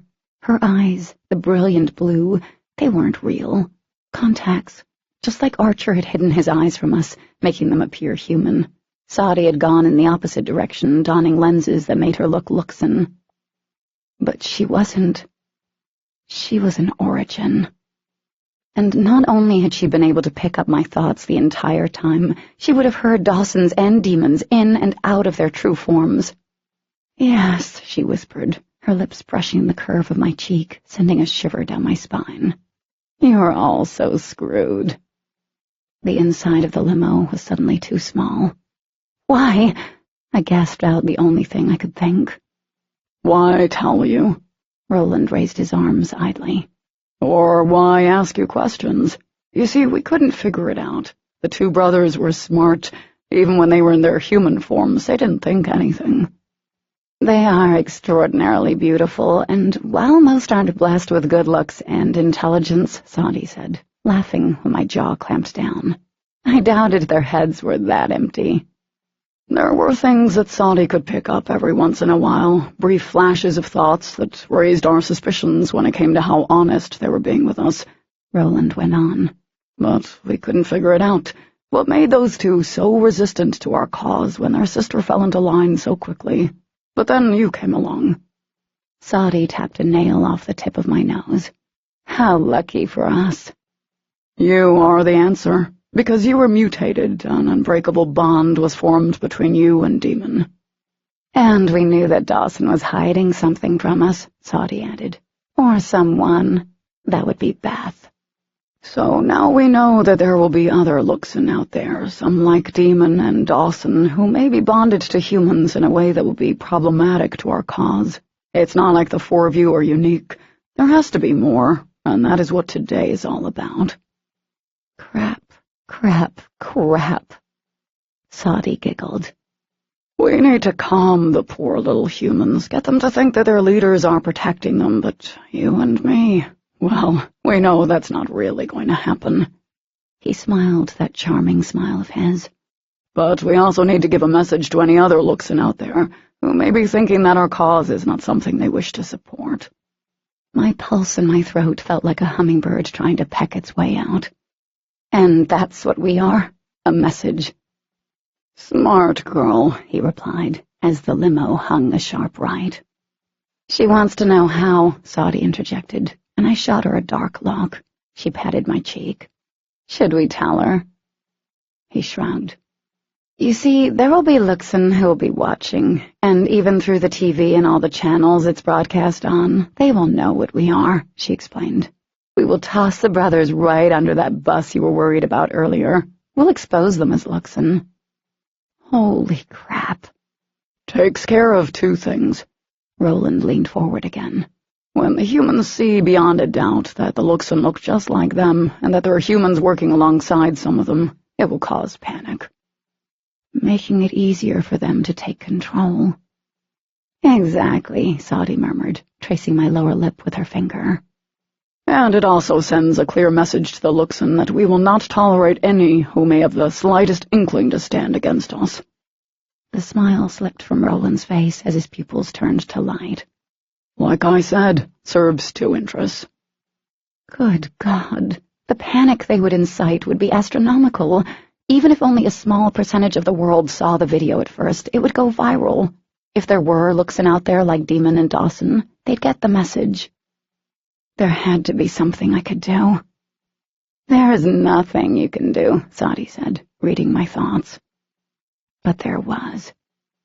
She tipped her head back and started laughing, and I started picturing people twerking. Everyone in the limo. Quiet Luxon dude, Roland, Saudi. All of them bent over, butts in the air, looking like damn fools.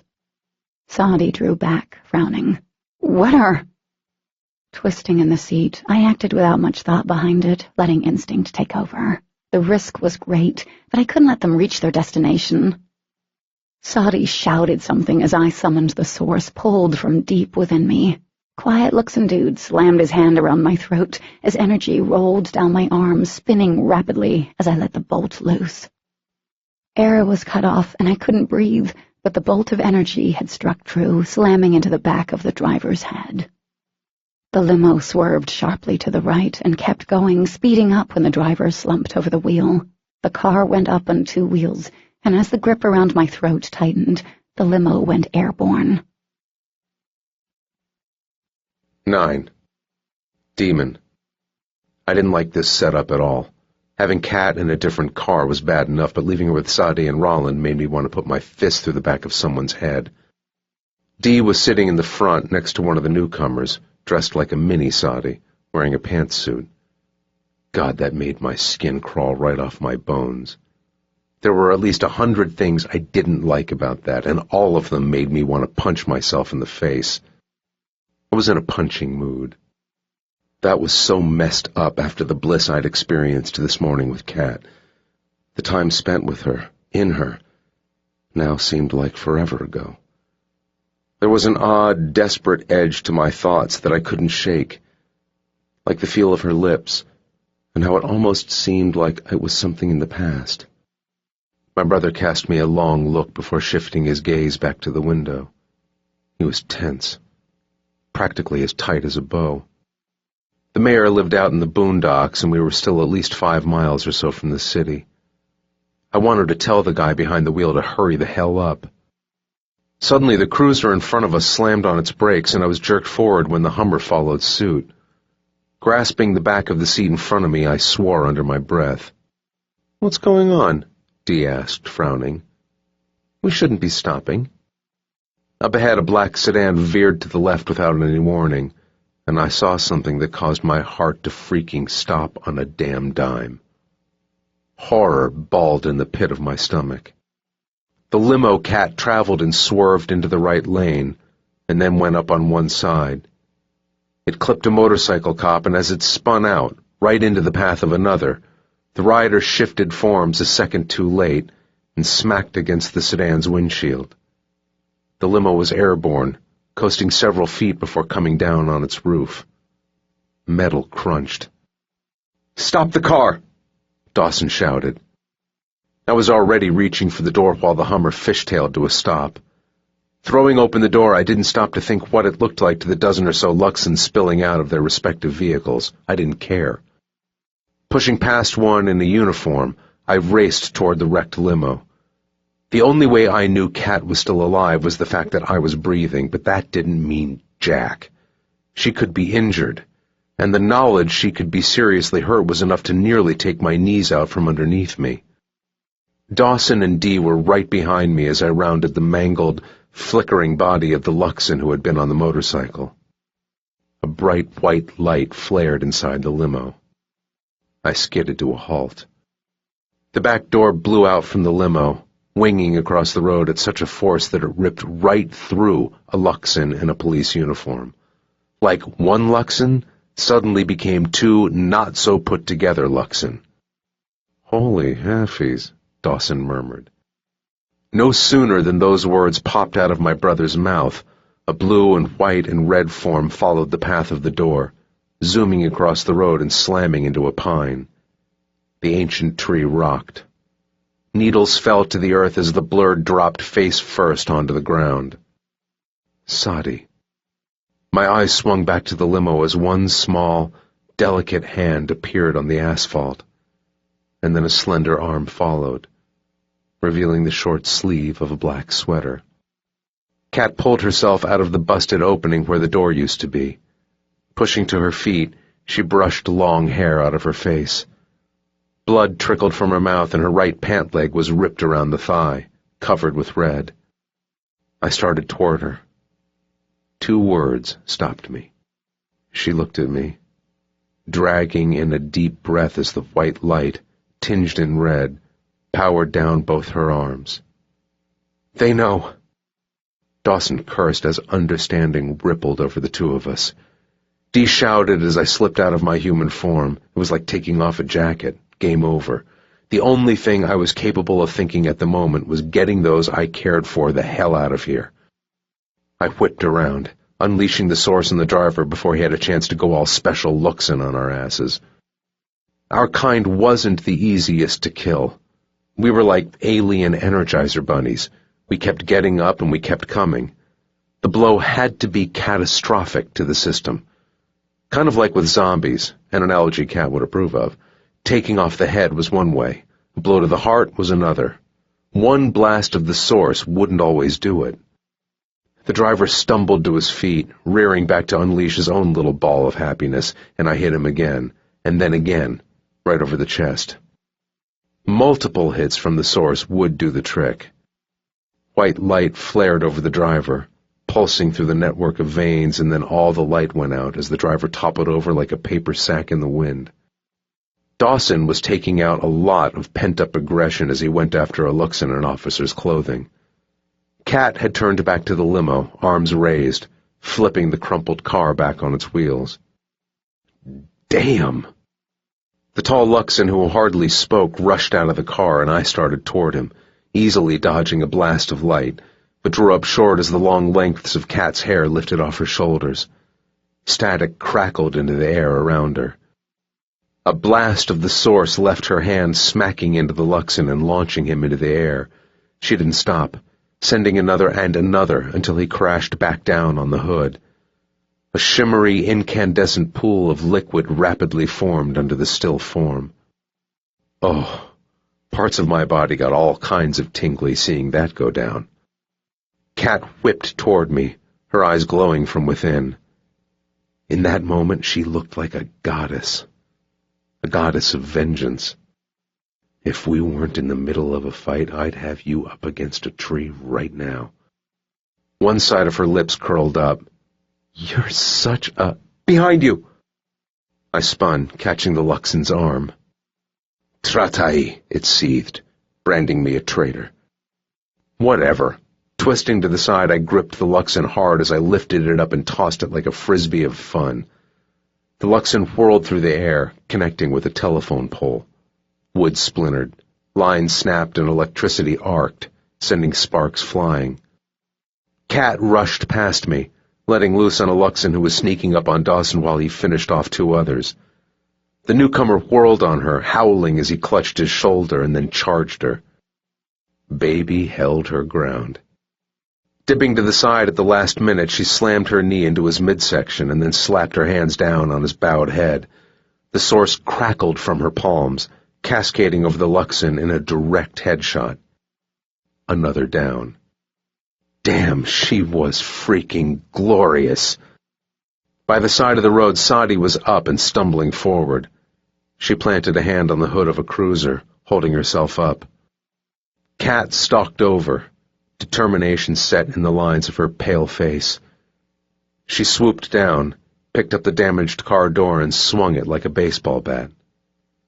The door caught Sadie in the chest, knocking her away from the car and down onto one leg. That was for being a complete bitch. She caught Sadie in the back, pushing her forward. And this is for even thinking it was okay to touch me. The final swing came from the front, snapping Sadie's head into next week. And that is for even speaking Demon's name. Sadie toppled over onto her ass, knees folded under her, and Kat, breathing deeply, turned to me. Damn, kitten, you're badass, almost scary, and yet so freaking hot. She tossed the door to the ground. I don't think she's dead. She looks dead. Her lip curled up. She's an origin. I don't even know how to kill one of them, but I really want to find out. Before I could process that revelation, a Luxon raced from the rear of our little caravan, wanting to get in on our party of awesome ass-kicking. Taking a step back, I looked around and tapped into the power inside me as I spied the perfect weapon. An intense wave rippled out from me, cracking the asphalt and throwing a cruiser onto its side. Sirens went off as the roll hit the pines lining the road. Two trembled violently and then uprooted. Thick roots hung, dirt clinging to them, and the scent of rich, old soil filled the air. Get down! I sent the message, and Kat and Dawson hit the ground like pros. The pines flew across the road like a giant clothesline, catching and picking up the line of glowing figures, carrying them across the road into the other thick stand of pines. Lowering my arms, I shook out the tension creeping up my shoulders and stepped forward. A few looked like smashed bugs on a windshield, covered in shimmery liquid. They wouldn't be getting up again anytime soon, but the others would. Kat climbed to her feet. Straightening, she pointed at the limo. Roland was wiggling out, still in his human form. "Kill them!" he shouted, then got all repetitive in our native language. There were at least 7 or so standing, and as I darted toward Dawson and Kat, I knew the odds weren't looking good. We were doing some damage, taking a few out here and there, but there were still many left. Too many. During it all, Dee stood there. She didn't get in on the fight, didn't come to our aid or theirs. She stood by the side of the road, her hands balled into fists, watching the remaining Luxons surround us. I raised my hand as I reached out to her. She had to join us. There was no way. No matter how strong the pull, we were her real family. But she didn't move as the others drew closer. "Dee?" She looked at me and shook her head, taking a step away. I couldn't believe it. Weight pressed down on my chest as I stared at her. She couldn't be making this choice. There was no way. The Luxon were closing in. "This is bad." Dawson's voice floated through me. "This is real bad." It was, but we weren't going down like this. I wrapped my hand around Kat's and she squeezed back, causing light to pulse up my arm. I pulled her closer as Dawson moved to stand in front of her. Wasn't that either of us thought she couldn't handle her own, but ultimately we were stronger than she was. We could take more hits, and there were definitely some major hits coming our... What sounded like 100 large-winged birds descended on the forest surrounding us. We turned, just like the other Luxon did, as 6 dark-colored helicopters crested the tall pines. They tilted as they neared the road, doors open on all except one, which circled around, sliding the doors open. I'd seen the movie Black Hawk Down a few times. I knew what I was watching. Ropes flopped over the edge, spinning down to the road. Within seconds, soldiers appeared at the doors of the helicopters, dressed in all black, faces hidden behind protective headgear. Some went for the ropes, rappelling down. Others knelt at the edges of the helicopters, aiming weapons that reminded me of a small rocket launcher. It was the same weapon strapped along the backs of the soldiers racing down the street. PEP weapons, pulse energy projectiles, weapons deadly to Luxon, hybrids, and origins. Oh, hell. Katie. Every part of my body ached. Things went from, oh crap, to FML in a matter of seconds. We were seriously screwed every which way from Sunday. The brothers, slipping into their human forms, pushed me back against a wrecked cruiser as soldiers dropped to the street. We didn't have a chance, not with so many soldiers coming down like rain all around us. Demon's hand tightened around mine as one of the Luxon reared, sending a bolt of the source at the nearest helicopter. The energy hit just below the propellers. Sparks flew as the helicopter veered sharply, spinning out of control and into the pines. The impact shook the ground, and the wave of heat from the fireball forced me farther back against the cruiser. A soldier went down on one knee, hoisting his weapon. There was a blue flare at the end of the muzzle, and then light shot out, much like the source, but it was a brilliant sheen of blue. It smacked into the Luxon, lighting him up as if he had been struck by lightning. There was a vibrant pulse, a whitish red, and then the Luxon fell backward. As the glow dimmed from the Luxon, it was obvious that there was no life left. All hell broke loose. Pulses of PEP streamed across the street, as did the light from the source. Both sides were going down quickly, toppling like a row of dominoes. Jesus, Demon grunted as he pushed me to the side. I hit Dawson's chest as a stray beam of PEP rolled into the cruiser. He pushed me around the hood and kept pushing, but I dug in my heels, straining around the cruiser so I could see Demon. He was moving among the abandoned cars, blue and white light flashing across his form. "Dee!" he shouted. My eyes scanned for his sister, finding her farther up the road near rapidly retreating Roland. He was heading for her, narrowly dodging blasts of light. My heart jumped in my chest as a PEP explosion hit the ground only a few inches from his feet. "Demon!" I started toward him, but was grabbed from behind. "You're going to get yourself killed." Dawson yanked me against his hard chest, and as I struggled to get free, he lifted my feet clear off the ground. I grasped his forearms, kicking out. "Let me go!" Dawson kept pulling me down the side of the road as Demon vaulted over a sedan, racing toward his sister. Dawson turned, and near the limo, the flashes of light were almost blinding. "Good God," Dawson muttered in my ear. "Look at them." For a moment, all we could do was stare. He lowered me to my feet, his grip loosening. We shared the same objective, maybe morbid fascination. One by one the Luxon charged and were picked off by a blast of PEP from the soldiers who had formed an almost impenetrable line.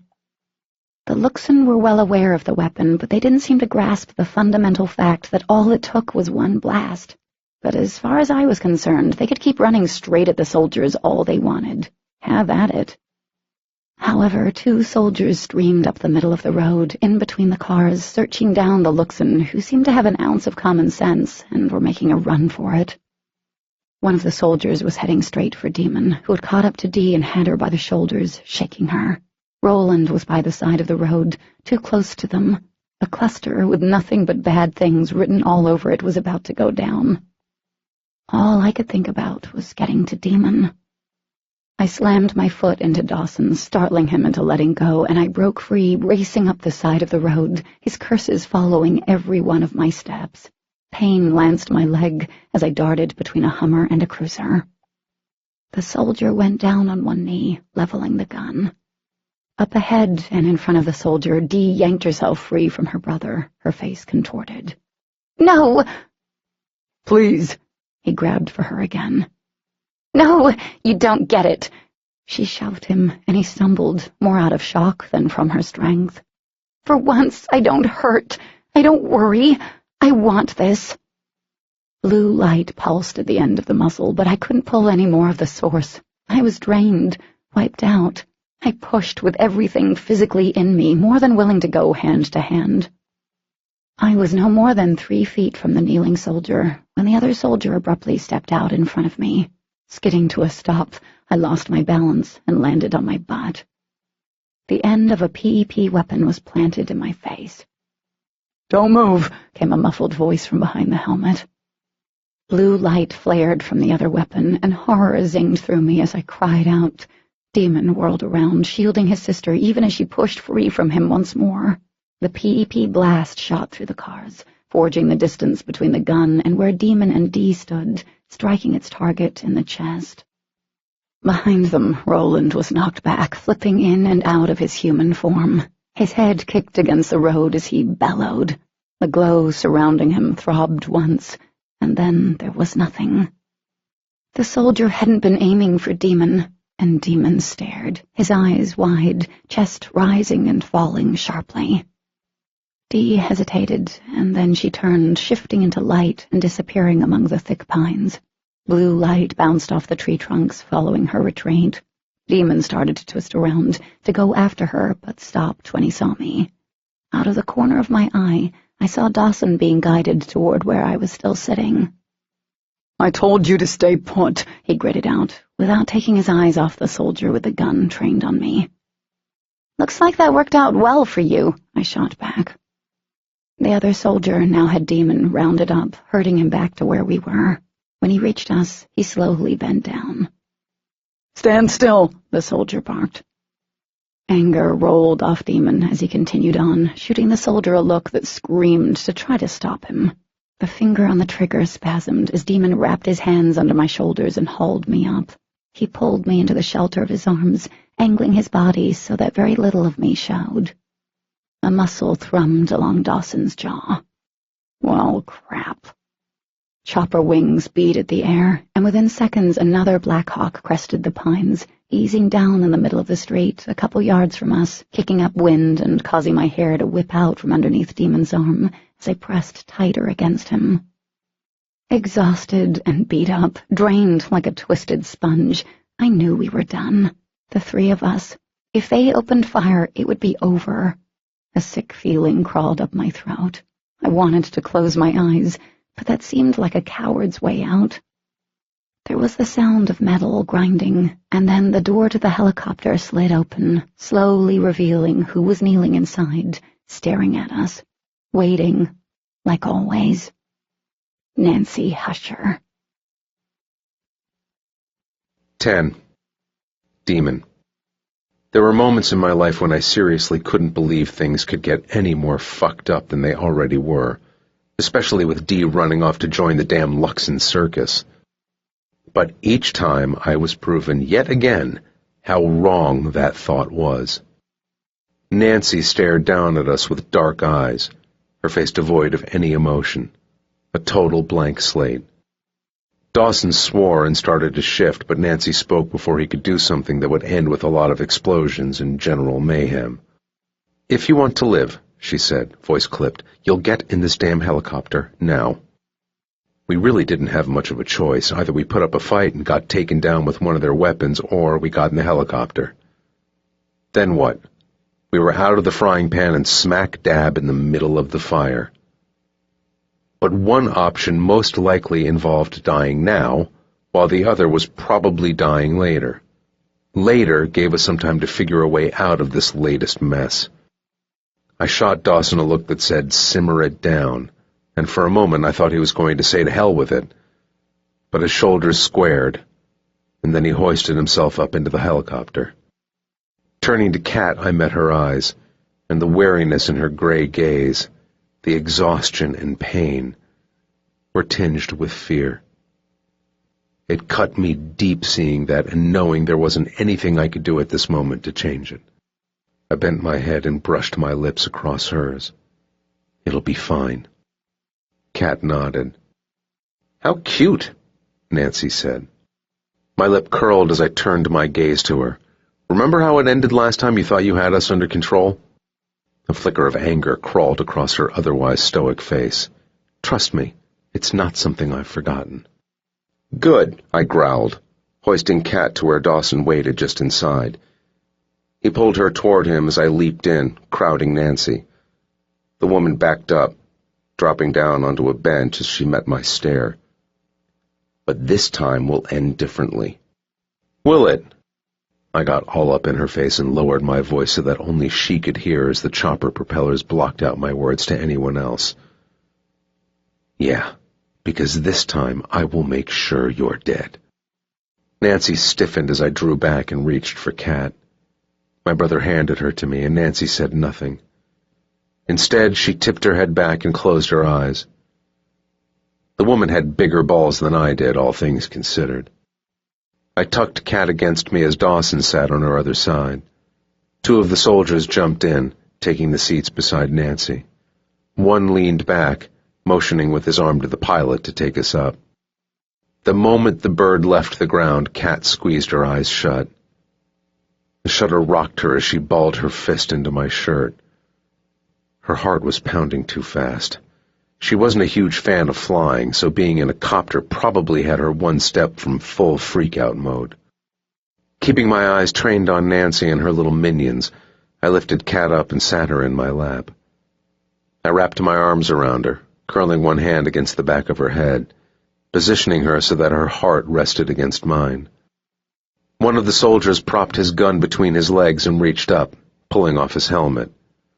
Shoving a hand through his sandy brown hair, he worked out a kink in his neck as he opened his eyes. Amethyst. Freaking Origin. Obviously one of Nancy's successful products, like Archer and Luke. I couldn't pick up jack shit from the guy, but I hadn't picked up anything from Archer before he revealed what he was, the same with Luke. I always knew there was something off about the kid, but could never put my finger on it. And Sadi had felt like a Luxon to me. Another Origin talent, I assumed, seamlessly blending into something that they weren't. There was a lot about them I didn't know, and right now didn't give a crap about. Lowering my head, I kept a steady watch on the three across from me as I spoke into Kat's ear. I talked absolute nonsense. The last Ghost Hunters show I'd seen, and how I wanted to check out the abandoned asylum one day. I told her about the time I'd convinced Adam that I'd seen the Mothman one night when I'd been out scouting for Aram. Then I reminded her that with Halloween only a month or so away, we needed to find us Gizmo and Gremlin outfits. I talked to her about anything, trying to keep her mind off the fact that we were winging through the air, heading to God knows where. It worked to an extent. Her heart rate slowed a little, and she loosened her death grip some. No one talked during the ride except what I was saying to Kat. Wasn't like you could really hear anything unless you were right up on someone. The drone of the helicopter traveled through our bodies, making it feel like we were in a steel drum. I had no idea how long we were in the air, maybe an hour or so before the copter started to tilt to the side, and I was almost positive Kat started praying under her breath. Any other time I would have laughed, but wariness settled into every cell. What were we about to face now? Being locked up? As I watched Nancy open her eyes and smooth her hands across her black pants, I doubted she wanted to keep us alive. Her obsession with breeding Luxon and hybrids to create the perfect race could only go so far. She had a huge bone to pick with us. After all, we'd broken out, taking down a lot of soldiers, had a hand in destroying an entire city, and had exposed what we were before the Luxon came. Hell, what we did might have had something to do with why the others chose this time to arrive. Then again, if she wanted us dead, it would have been an easy feat to carry out on the road outside of Coeur d'Alene, so I had no clue what she was up to. The helicopter landed and the doors were drawn open immediately. As Kat leaned away, I got my first glimpse of the outside. All I saw was a tall chain-link fence, and beyond that, a gray mountain in the distance. Maybe the Rockies? One soldier climbed down, motioning us out. Dawson went, and then Kat. We kept her between us, and the moment my feet hit the ground, I grabbed her hand. Getting a better look around, I didn't like what I was seeing. It was obvious we were at a military base, a huge one that spread as far as I could see. Row after row of bunkers and planes and tanks and other major inconveniences when it came to forming an escape plan. Up ahead there was a wide and tall U-shaped building, and a whole crapload of soldiers. Some dressed in fatigues, others wearing black like the soldiers on the road. I had a feeling they were extra special.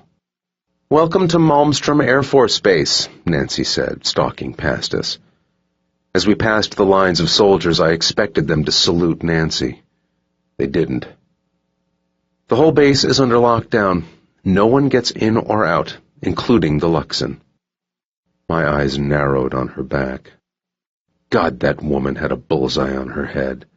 Not just for what she did to Kat, but also for my brother, for Beth, and for every other life her twisted hands had touched. I didn't get off on the idea of snuffing out someone's life, even someone like her, but damn if I wasn't looking forward to the moment when I paid her back tenfold for everything. "Why did you bring us here?" Dawson demanded. Nancy kept walking at a rapid clip. "You'll find that the base is wired to deal with your kind." Meaning there was weaponized onyx and diamond, and a ton of other delightful little things that Daedalus had whipped up over the years. "That doesn't answer my question," Dawson replied. Nancy stopped in front of double steel doors. We obviously weren't going in through the main entrance. She turned to the side, looking back at us, and for the first time since I'd known the woman, I saw something in her dark eyes I'd never seen before. I saw fear. "What the—" The steel doors opened, metal grinding as they spread wide, revealing the brightly lit tunnel and one person standing in the center. Hands shoved in the pockets of faded, ripped-up jeans. Kat recoiled in surprise, bumping into me. "It's about time you guys got here. I was getting really bored." Luke rocked back on the heels of his boots, grinning widely. "But I think you're missing one, Nancy." Nancy stiffened as she drew in a deep breath through her nostrils. "Dee left with the Luxon. She's under their control." The smile slipped off his face. "Well, that sucks." Sucks didn't begin to cover it, but I had no idea what to do with any of this. I shook my head as I stared at him. "What the hell is going on, Luke?" He arched a brow. "How about a thank you first? Maybe? I mean, I did get your asses out of trouble, didn't I? I really would like a thank you. Maybe a hug? I'm feeling kind of needy." "Where's Beth?" Dawson stepped forward, seeming to forget that Nancy was right there. Not that he appeared to care. "Please tell me she's not—" "Calm down," Luke replied, pulling his hands out of his pockets. "She's doing well. She's actually here. I'm sure one of these helpful people," he gestured at the soldiers in fatigues outside the doors, "that I really don't know what the hell their job is, can take you to where she's at." Dawson started to turn as one of the soldiers stepped up. I lurched forward, grabbing his shoulder. "Wait a minute," I cut in before my brother could run off blindly. "What in the hell are you doing here with her, Luke?" Luke's smile returned. "It's okie dokie smoky, demon. No need to hulk out on anyone. You're safe here. Nancy won't be a problem." "Will you?" he asked the tight-lipped woman. She looked like she had something really uncomfortable shoved up a really awkward place. Her lack of response didn't soothe me, but even if she had said no, I wouldn't have been convinced. I didn't budge. Neither did Kat, but Dawson was ready to go roadrunner on us. Luke sighed as he raised his hands. "Look, this is not a trap, a test, or a drill. Archer's here too. He's waiting for us, actually, and I'm more than willing to explain everything to you, but I'm not doing it standing here. Not when I found a Lunchables just a few minutes before you guys showed up, and I'm ready to make myself a delicious buffet of ham and cheese on crackers." I stared at him. "What?" "It's the kind that has Oreo cookies included," he replied. "That shit is bangin'." "God, you had so much potential," Nancy muttered under her breath. Luke turned violet eyes on her and spoke in a voice that was barely audible to those around us. "And you are really wearing on my last nerve. I don't think you want that. Do you?" Holy crap, if that woman didn't turn as white as a sheet of brand-spanking new paper. I glanced back at Kat, seeing if she'd noticed. and her wide eyes told me she had. I still hesitated. "The Lunchables also comes with a Capri Sun," Luke added. "Fruit punch. That Lunchables of awesome isn't joking around." Man, no matter what I did or decided from here on out, there was a risk, and I never knew where I stood with Luke. I don't think anyone did. The fact was that we really didn't have much of a choice. My gaze settled on Luke. "If you're screwing with us, I swear to God, Jesus, and the Holy Ghost that you're going to kill me or whatever," he cut in. "Got it. And although I might not appear appropriately threatened, I am. So, kids, can we move this group along?" Drawing in a shallow breath, I let go of Dawson's shoulder. The soldier waited until Dawson joined him. Nancy stepped aside, allowing them both to pass through. I didn't like it, but he had one focus: Bethany. He didn't look back. Not once. Just like Dee hadn't looked back. Thinking of my sister slammed weight down on my shoulders, and I let out another breath as I reached for Kat's hand. She was already there, threading her fingers through mine. "All right," I said. "Let's do this." Luke clapped his hands together as he pivoted on his heel. We headed down the tunnel, veering off to the right, when Dawson had gone in the other direction. The place reminded me of Area 51. Wide halls, a lot of closed doors, strange antiseptic smell. In some ways it was better than being with the other Luxon. At least this was the enemy we knew, and all that jazz. Luke kneed open a set of double doors and caught one side with his hand. Nancy followed him in, and like he'd claimed, at one side of a long table was a Lunchables. Archer sat at the other side, his legs kicked up, arms folded behind his neck. When the door shut behind us and only Nancy had come in, I knew something really strange was up. Before, the woman had traveled with an entourage. "You're okay," Kat breathed out as she broke free, limping around the side of the table. "I've been so worried." Archer pulled his long legs off the table and rose. A second later, he enveloped Kat in a hug. "I told you to stay where you were, but oh no, you didn't listen." He looked over her head at me. "I totally told her to stay." Luke scowled. "Why didn't I get a hug?" He was ignored. "Sorry." Kat's voice was muffled. "I had to, you know?" "I get it, but damn, girl. It might not have worked out so well," Archer replied. "Could have all gone to shit. And then who would take me to Olive Garden so I can try out the endless breadsticks?" Kat laughed, but the sound was thick and choked. I stood where I was, telling myself that the ugly heat invading my veins was indigestion and not jealousy. Totally not that, because Archer had nothing on me. But did he need to hug her that long and that hard? Come the hell on. Archer's purple gaze met mine over her shoulder. Yeah, I kind of do." My eyes narrowed. "I still don't like you." Grinning, he pulled back, relinquishing his embrace, and then reached for a chair. "You look like you're about to fall down. Why don't you grab a seat?" Kat did look worn out as she eased into one of the metal folding chairs. "What's going on, guys? Why are you all here and with her?" Archer glanced at me again as he sat. "Where's Dee?" The pressure increased as I moved to the seat beside Kat. As I sat, tension flickered across Archer's face, gathering around his eyes. I shook my head, at a loss as to how to explain what was up with her. His hands clenched together atop the table. She's not gone, is she?" "No," Kat spoke up. "She's not the same. She's kind of batting for the other team right now."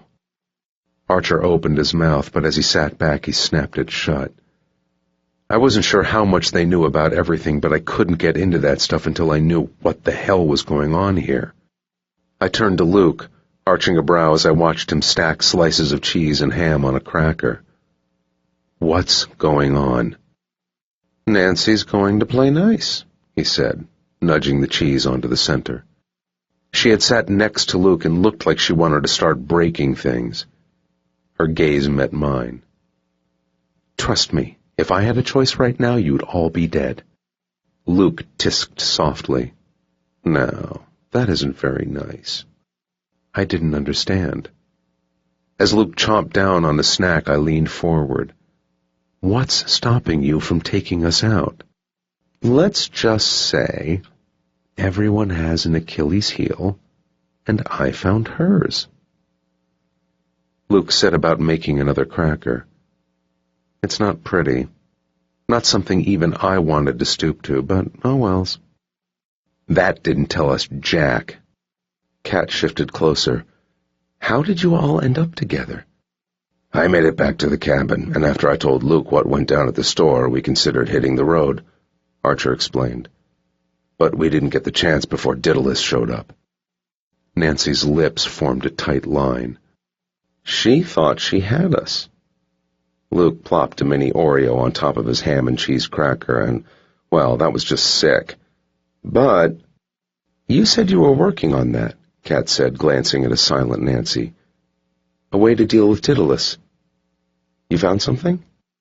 I'm a very well-connected person, Luke said around a mouthful of junk.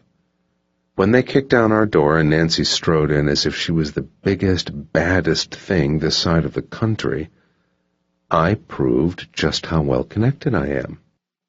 How? I watched Nancy. Like I said, everyone has an Achilles heel. Nancy's is pretty obvious. Luke stabbed a straw through his Capri Sun. There's only one thing that she cares about in this whole entire world, that she'd throw her family in front of a tank for. If she even has a family, because I'm pretty sure she was hatched from an egg. And it's those baby origins. Baby origins? I repeated. Micah? Those? Kat asked. Luke nodded. Yep. Fun fact is that most of the hybrids and older origins, the one who left with her to retrieve you guys, aren't really thrilled with the Daedalus treatment. Archer smiled, but there was no humor. The ones who were loyal, well... Bastards, Nancy hissed. Do you know how long it took to cultivate something that was so loyal and so tested? Something? Kat's voice rose. See, that's why you're so messed up. The hybrids and the origins, they aren't a something. They are living, breathing people. You don't understand. Nancy turned a dark look on Kat. You never created anything. And you have? Just because you forced two people to have children and then ripped them away doesn't mean you created anything. Anger tightened Kat's lips. You're not their mother. You aren't anything but a monster to them. Something akin to pain flickered across Nancy's face. Either way, they mean a lot to her, and I know where they're being kept, Luke explained, finishing up his last cracker. Tell them what the bigwigs wanted, Fancy Nancy. She gripped the edges of the table. After the arrival of the Luxon, I was told to dismantle the Daedalus project. Dismantle? Whispered Kat. And I already knew what she meant. I think Kat did too, but didn't want to believe it. I was told to clear out the program. Erase everything, Nancy explained. Oh my God, Kat murmured. I closed my eyes. Dismantle. Erase everything. In other words, she'd been given an order from someone higher up than her in the food chain to wipe out any proof of the program. They wanted you to kill them. She exhaled noisily as she nodded. Plausible deniability, they said. That the public couldn't know that we had not only been aware of alien life forms, but had been working with them for decades. Jesus. I rubbed a hand across my brow. Not just the kids, right? Every Luxon who was in there of their own free will? The ones who were allowing you to do tests? And even the ones who hadn't assimilated to your standards? Yes, she responded. Of course, she had no problem wiping them out. They are expendable, after all, at least according to her. But those origins... Luke shook his head slowly. She couldn't do it. My brows rose. Did the woman have a heart somewhere in her chest? Luke laughed as he picked up on my thoughts. No, Demon, she doesn't have a heart. Not in the way a normal person would grow attached to a classroom full of little freaky and yet oddly adorable kids. She didn't want all of her work to go to waste, so she moved them out of Area 51, and she thought she had them hidden. But she didn't? Kat tucked her hair behind her ear. He shook his head. As I said, I'm pretty damn well connected. I know where they are, and I know how badly Nancy wants to return to them when this is all over, given that any of us are still alive, and cultivate the little freaks into big freaks. Like I did with you? Nancy asked. Luke flipped her off. Nancy knows that if she harms one hair on any of our bodies, even looks at us in a way that I find annoying. The casual indifference that he always rocked slipped off his face like a mask falling away. He leaned forward, his eyes glowing like purple diamonds as Nancy turned to him.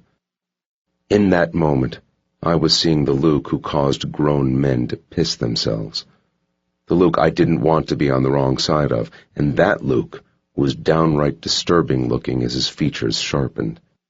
She knows I will have every single one of them killed in seconds, he said, his voice low. And if my people don't hear from me, even if I can't make it to a phone in time, they are all going to die. And then Nancy has nothing. Good God. Kat stared at the kid like she'd never seen him before. There was no doubt in my mind that Luke was capable of doing something like that. As messy and wrong as it was, he'd do it. But I also didn't believe that he'd ever let those kids fall back into Nancy's hands. And I wondered if she really believed that. Then again, what choice did she have? Why didn't you just kill her? I asked. We kind of need her, Archer explained. At least we need the government, someplace safe until... Well, hopefully there's an until and not a forever. We also needed to get you all out, and we... As freaking awesome as we are, Luke threw out, slipping back into the not-so-disturbing origin mafioso. Archer sent him a bland look. Going up against that many Luxon would prove difficult. Right now, she's a necessary evil. And boy, do we mean evil, Luke grinned. Sitting back, I thrust my hand through my hair. Looked like Luke had Nancy on a leash. There was so much running through my head. What now? Kat asked, drawing my stare. We need to get Dee away from them. That made me want to get her name tattooed on my freaking forehead. And we need to find a way to stop what is happening, And that made me want to lock her in a closet or something. What you need is rest and probably something to eat. Archer jumped in, glancing at me. Both of you. That is the priority. There are things that are going down, stuff I'm sure Nancy will be happy to share with you, but that's for a different day. Luke reached over, patting Nancy's hand like she was a small child. But there's something else she does need to tell you. Nancy's jaw jutted out. I smirked. I doubt there's anything she can tell me I'll give a crap about. Actually, Luke drew out the word, I think you and Katie will care about this. Kat tensed. What now? Tell them, he goaded. And when Nancy didn't speak, he said in a hard voice, Tell them the truth. Oh, shit. My stomach took a drop off the deep end. The truth about what? Nancy's lips pursed. Archer stood, folding his arms like he was about to be the muscle in the room, and I really didn't like where any of this was heading. What the hell? Just spit it out. My patience was reed thin. Nancy took a deep breath and then squared her shoulders. As you know, Daedalus worked on many serums before we had any amount of success, and in some cases... She paused, looking pointedly at Luke, who smiled brightly. The successes proved to be failures in the end. There was the Daedalus serum, which was given to Beth and Blake, and so on. Kat drew in a sharp breath at the name of the bastard I hoped was rotting in a special corner of hell. I hated the mere mention of him in her presence. Kat had taken him out in defense, but I knew that what she'd had to do still got to her. Then, of course, there was the Prometheus serum, she said, her eyes lighting up like a kid catching the Easter bunny hiding eggs. The serum that was given to the men you mutated. You mean the men you forced to be mutated? I challenged. The volunteers you mutated were given the Prometheus serum, just like the hybrids that the most recent batch of origins were created from, she explained, surprising me. Wait, Kat chimed in. You were just testing out that serum when we were there. Luke shook his head. What she means is that humans who were accidentally mutated on and off throughout the years were given the Prometheus serum in test batches. Not ones like Demon mutated, but people like you and Beth and anyone else out there who was healed by a Luxon. Confusion poured into me. So you were testing the Prometheus serum for the first time on forced mutations? Like I said, they volunteered, she corrected. I was about to volunteer my foot upside someone's head. Okay, this is great info, but basically useless to me. A smirk graced Nancy's lips for the first time since our lovely reunion. The Prometheus serum is different from the Daedalus serum. It ensures that the mutated human, that the hybrid, is not connected to the Luxon. My head cocked to the side. Okay. When you healed Kat, and Dr. Michaels alerted us when she fell ill, we didn't use the Daedalus serum. Kat stiffened. What?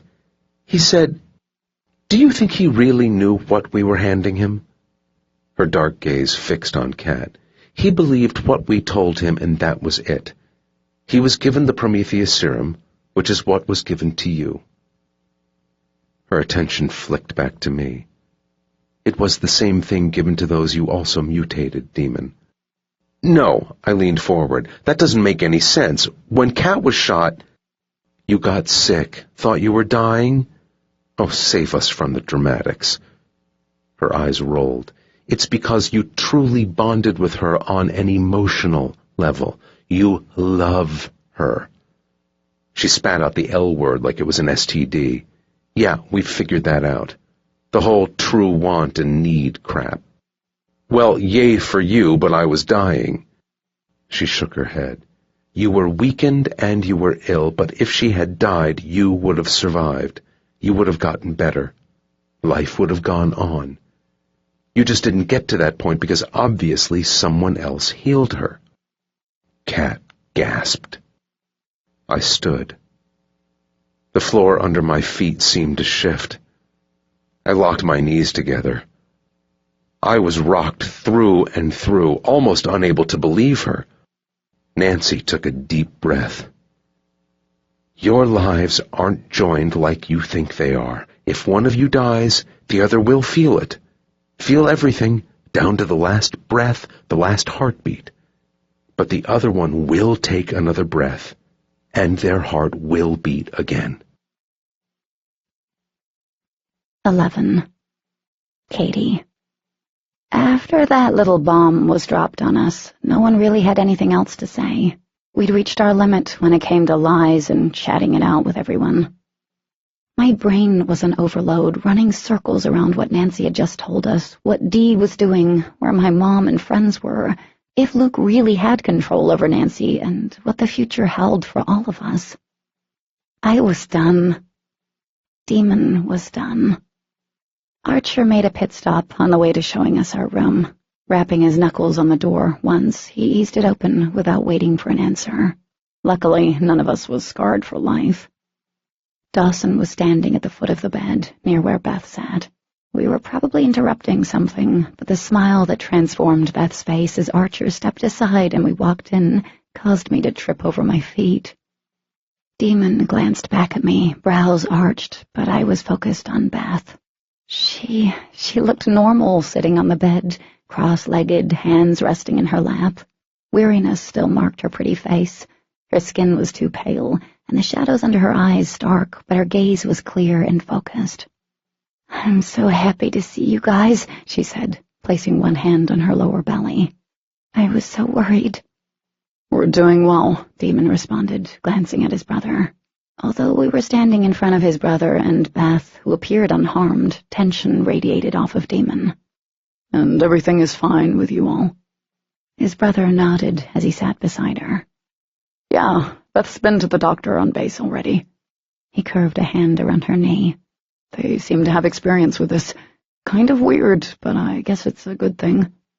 Demon shot a look in Archer's direction, and then his gaze settled on Beth. "The doctor treated you right?" She, Dr. Ramsey, was really kind and said that, well, the pregnancy is progressing as it should. She said that I needed to rest and I have to start taking vitamins." Pausing, she gestured at a dresser. On it were 3 large bottles. They were like the ones Archer and I had tried to obtain for her. She followed my gaze. "Thank you for going out that day. You risked a lot. Again." I blinked, not realizing at first that she was talking to me. I shrugged. "No biggie. I wish we could have gotten them for you then." "It was a big deal," Dawson corrected. "You and Archer could have—" He trailed off as his brother stiffened. "Yeah, you know what could have happened. But nothing bad happened, did it?" Archer leaned against the door, folding his arms. "It worked out in the end." "We're all here." Beth's brows pinched as she ducked her chin. "Well, almost all of us. Not Dee. I'm sorry." She peeked up at Demon, who was now staring at the wall behind the bed. "We're going to get her back," I said. And damn it, we had to. We just needed to figure out how. "So," Archer cleared his throat. "do you guys know if it's a boy or a girl?" The change of subject couldn't come at a better time, and I swore Dawson's cheeks colored a little. "We don't know," he said, turning to Beth. "The doc said something about an ultrasound?" "This week," she replied, resting her cheek on his shoulder. "They want to do an ultrasound. It might be too early to tell." A small smile appeared on Archer's face. "If it's a boy, you should name him Archer." I giggled. Demon faced the origin. "I should name him Demon. Demon 2.0? I don't know if the world can handle that." Dawson laughed under his breath, shaking his head. "Honestly, I don't think that's something we've really thought about at this point." "No," she agreed, "but I guess we need to." Their eyes met then, and it was like they forgot that anyone else was in the room. It was just them. I understood the kind of connection they had. I had it with Demon, but I wondered if we looked as love-struck as they did. "You do," Archer commented softly. "Ah, well, that was kind of embarrassing." "Yes, it is," he added. I shot him a look over my shoulder as Demon growled. "Get out of her head." Archer grinned. "Sorry, can't help it." Rolling my eyes, I didn't intervene as the two of them started bickering, and then it was time to give Beth and Dawson some privacy. After leaving their room, we were given a room that reminded me too much of the ones back in Area 51. So much so, I couldn't repress the shudder that worked its way down my spine. "There's basically a town on this base," Archer said from the doorway. "Houses, a school, shops, and even a medical facility. And there's a mess hall 1 level up. I grabbed you some sweats earlier and stashed them in the dresser." Demon nodded as he scanned the room, his gaze dipping over the wall-mounted TV, the door that led to a bathroom, and the single dresser and metal desk. "Is it really safe here?" I asked, trying to comb my fingers through the mess that was my hair. "As safe as any place is right now. Definitely the best place for Beth, all things considered." Yeah, having a medical facility nearby was good for her. Demon folded his arms. Will Luke really kill those kids? Luke is capable of anything. Sitting on the edge of the bed, I stretched out my aching leg. I couldn't picture Luke doing that. Not because I didn't think he would, but because I just didn't want to believe he'd do such a thing. And he'd really hand those kids over to her in the end, he asked. Archer lifted one shoulder. Well, like I said, Luke is capable of anything, especially when it comes to getting what he wants. Lucky for all of us, he wants us alive. He pushed off the doorframe. There's a lot more to discuss, so I'll be back later. As he started to leave, something struck me, seizing me up. Wait, did you bring any of our stuff with you? He nodded. I brought everything that appeared important, including those papers. Those papers. I let out the breath I didn't realize I was holding. The papers were our marriage certificate and fake IDs. Although the marriage wasn't technically real, it was legit to Demon and me. Thank you, I said. He nodded. With that, Archer stepped out and closed the door behind him. I strained to hear a lock turning, but when that didn't happen, my shoulders sagged with relief. Demon turned to me. You thought we'd be locked in here, didn't you? My gaze traveled over his striking face, lingering on the faint shadows forming under his eyes. I really don't know what to think. I trust Archer and Luke, but I've trusted a lot of people and that turned out bad. I hope that doesn't make me crazy. I think trusting anyone makes us all a little crazy. I watched him move around the room, stopping in front of the dresser and inspecting what was inside, then moving to the desk. He raised a hand and rubbed his fingers through the mess of dark brown waves. Each step was filled with strain. Knowing that his thoughts must be with his sister, I felt an ache in my chest for him. I knew how it felt to lose someone who was actually still around. Not an hour went by that I didn't think of my mom. We'll get Dee back. I don't know how yet, but we will. He slowly lowered his hand, but his shoulders tensed as he turned to me. If we really are safe here, you'd leave this to go into a nest of vipers to get my sister out. Do you really have to ask that question? You know I would. Demon walked to where I sat. I wouldn't want you to put yourself in danger. I am sure as hell not staying behind if you run off to go find her. One side of his lips kicked up, and it was amazing how a simple half-smile could twist my insides. I didn't think you would, and I wouldn't leave you here. Where I go, you go, and vice versa. You're not getting rid of me for any length of time that easily. Glad we actually agree on that.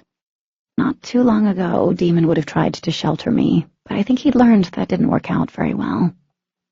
This was the first time in days that we were together and could speak openly with each other, and as I watched him, I knew there was something beyond his sister on his mind.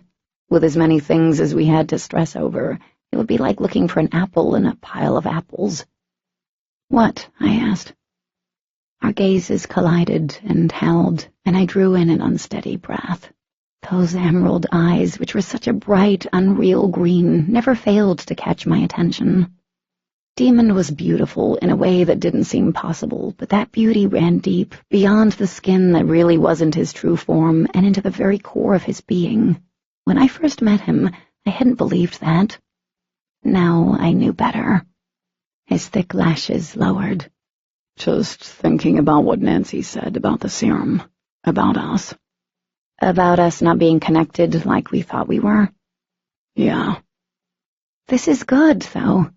I smiled when he looked up. I didn't know what to think, other than that our lives really not being joined together had to be good news, and that it didn't change anything between us. I mean, don't get me wrong. I'm ticked that Nancy lied to us, that she tested something so volatile on me, but it's okay. I know I can kick some butt and tap into the source, but you are stronger than me. I'm the weaker. You're not weak, kitten. You've never been weak, before or after the mutation. Thanks for that, but you know what I mean. Let's be realistic. I'm a liability to an extent when it comes to fighting. I can only go for so long before I tuck her out. You really don't. I get it. He thrust his hands through his hair again, frowning. I searched his face. Then what? It's just that. Demon knelt down in front of me, his brows knitting together. He reached out and draped his hands over my knees. It's just that since the moment I realized what healing you meant, or what I thought it meant, I never thought I'd face a day without you. That I'd never have to worry about going on if you weren't there. And I'm not trying to make this into some kind of Romeo and Juliet bullshit, but now I know there's a chance of that, and it fucking terrifies me, Kat. It really does. I blinked back a sudden rush of tears as I cupped his cheeks. The slight stubble tickled my thumbs. The idea of you not being there terrifies me, too. He leaned in and pressed his forehead against mine. I know it's good news, and I know it's stupid. I should be more scared of dying in general than not, but... I know. I closed my eyes and pressed my lips against his. Let's just not die on each other, okay? Demon's chuckle teased my lips. I like that plan. You won't let anything happen to me, I told him, resting my hands on his shoulders as I drew back. And I won't let anything happen to you. That's my kitten, he murmured as he looked me over. Speaking of not letting anything happen, how are you feeling? Tired. Some sugar would be nice. For some reason, eating sugar helped after using the source. It always reminded me of Harry Potter. I'll make sure Archer grabs some of that when he comes back. He stood and then climbed on the bed so he was sitting behind me. But for now... He grabbed my hips and tugged me back against his chest. What are you doing? When his right hand slid onto my upper thigh, my breath caught. Oh. His deep laugh rumbled through me.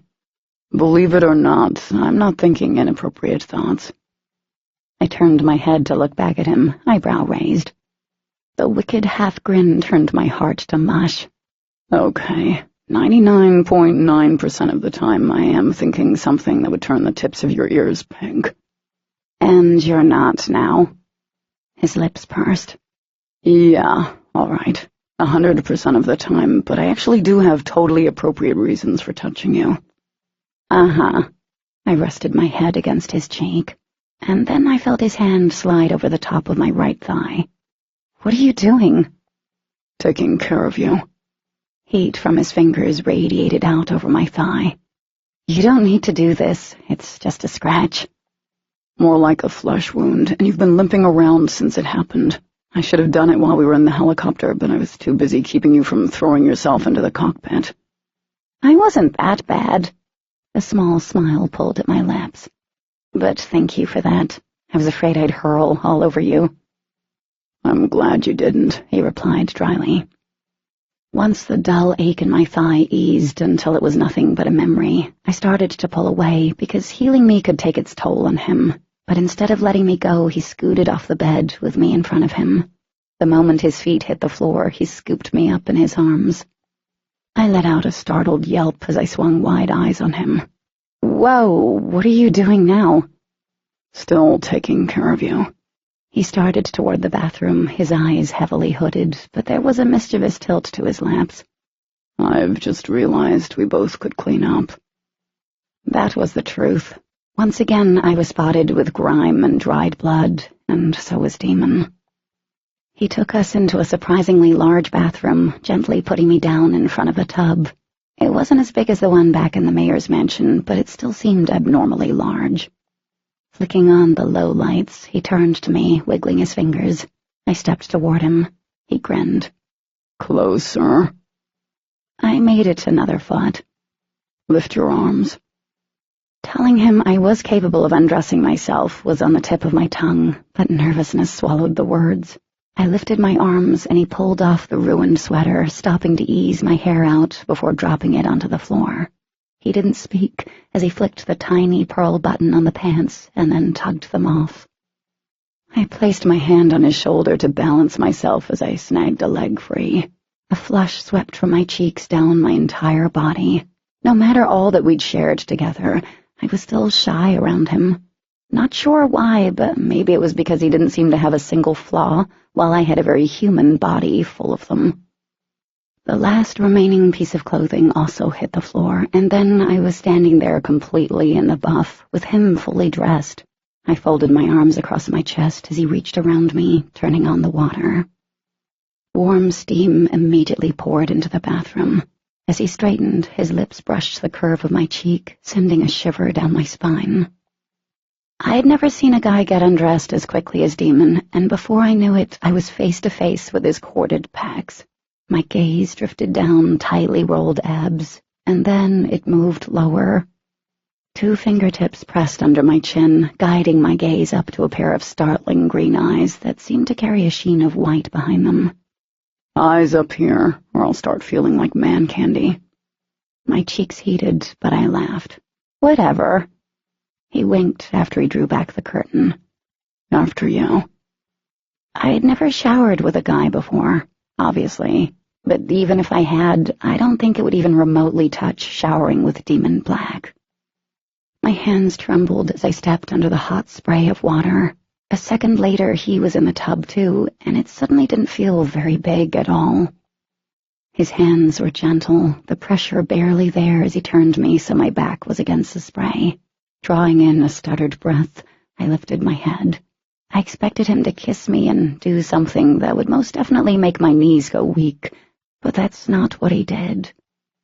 His eyes locked with mine, and he carefully scooped the soaked strands of my hair over my shoulders. Then his hands skimmed up my upper arms and coasted over my back. His arms folded around me, drawing me against his chest, sealing our bodies together. I squeezed my eyes shut as a different kind of need slammed into me. The rising swell of emotion went beyond the physical, and as he held me so tightly that there was no space between us at all, I knew it was the same for him. I don't know how long we stood like that, just holding each other as the water beat down on us, but there was something intensely powerful between us that transcended words. My knees went weak when he dropped his cheek to the top of my head and somehow managed to hold me closer. God, I loved Demon. I was in love with him as much as I'd been the very first time I recognized what that burning sensation was, what that almost electric shock every time we touched meant. It was hard looking back and thinking about all the time we'd wasted fighting what was between us, fighting each other, especially when the future looked appallingly short. But I couldn't focus on that now because we were together. It didn't matter how many hours, days, months, or years we had stretched out in front of us. We'd always be together. This kind of love was the real deal, stronger than a whole planet full of psycho-aliens and an entire government. We stood together for a long time, wrapped around each other, before we actually made good use of the shower. Good, appropriate use of the shower. But bathing with Demon was like, well, bathing with Demon. We finally climbed out, dried off, and changed into the sweats and oversized cotton shirts, which weren't so oversized on Demon. The white shirt stretched taut over his shoulders followed each dip of his abs. My skin was overly sensitive, even though there'd been no shenanigans going down in the bathroom. I'd found a comb and sat in the middle of the bed, untangling all the knots, while Demon turned on the TV, settling on a news station. Tossing the remote onto the foot of the bed, he sat behind me. He took the comb from my fingers. Let me do this. I made a face, but sat still as he started to work the comb through my hair. I glanced at the TV, saw another city in ruins, and then looked away. I didn't want to think about that, because I didn't know where my mom was or how my friends back home were faring during all of this. Demon was surprisingly apt at combing out the knots. "Is there anything you can't do?" I asked. He laughed. You know the answer to that. I grinned. Once he was finished with my hair, I felt the edge of the comb poke me in the lower back. Brows raised, I glanced over my shoulder at him. "What?" He leaned in, kissing me softly. The edges of his damp hair brushed my cheeks as he slanted his head, deepening the kiss until my heart was pounding. I placed my hand over his chest, above his heart, and felt it match the rhythm of my own. My gaze lifted, and our eyes met. Somehow we ended up stretched out across the bed, my back curled against his front. "I'm not finished healing you," he said, voice gruff. His fingers trailed around a tender spot along my temple.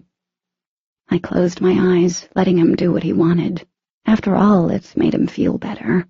But the healing warmth slowly turned into something else, when the tips of his fingers slipped down my arm, under my shirt, and across my stomach. There was nothing between his skin and mine.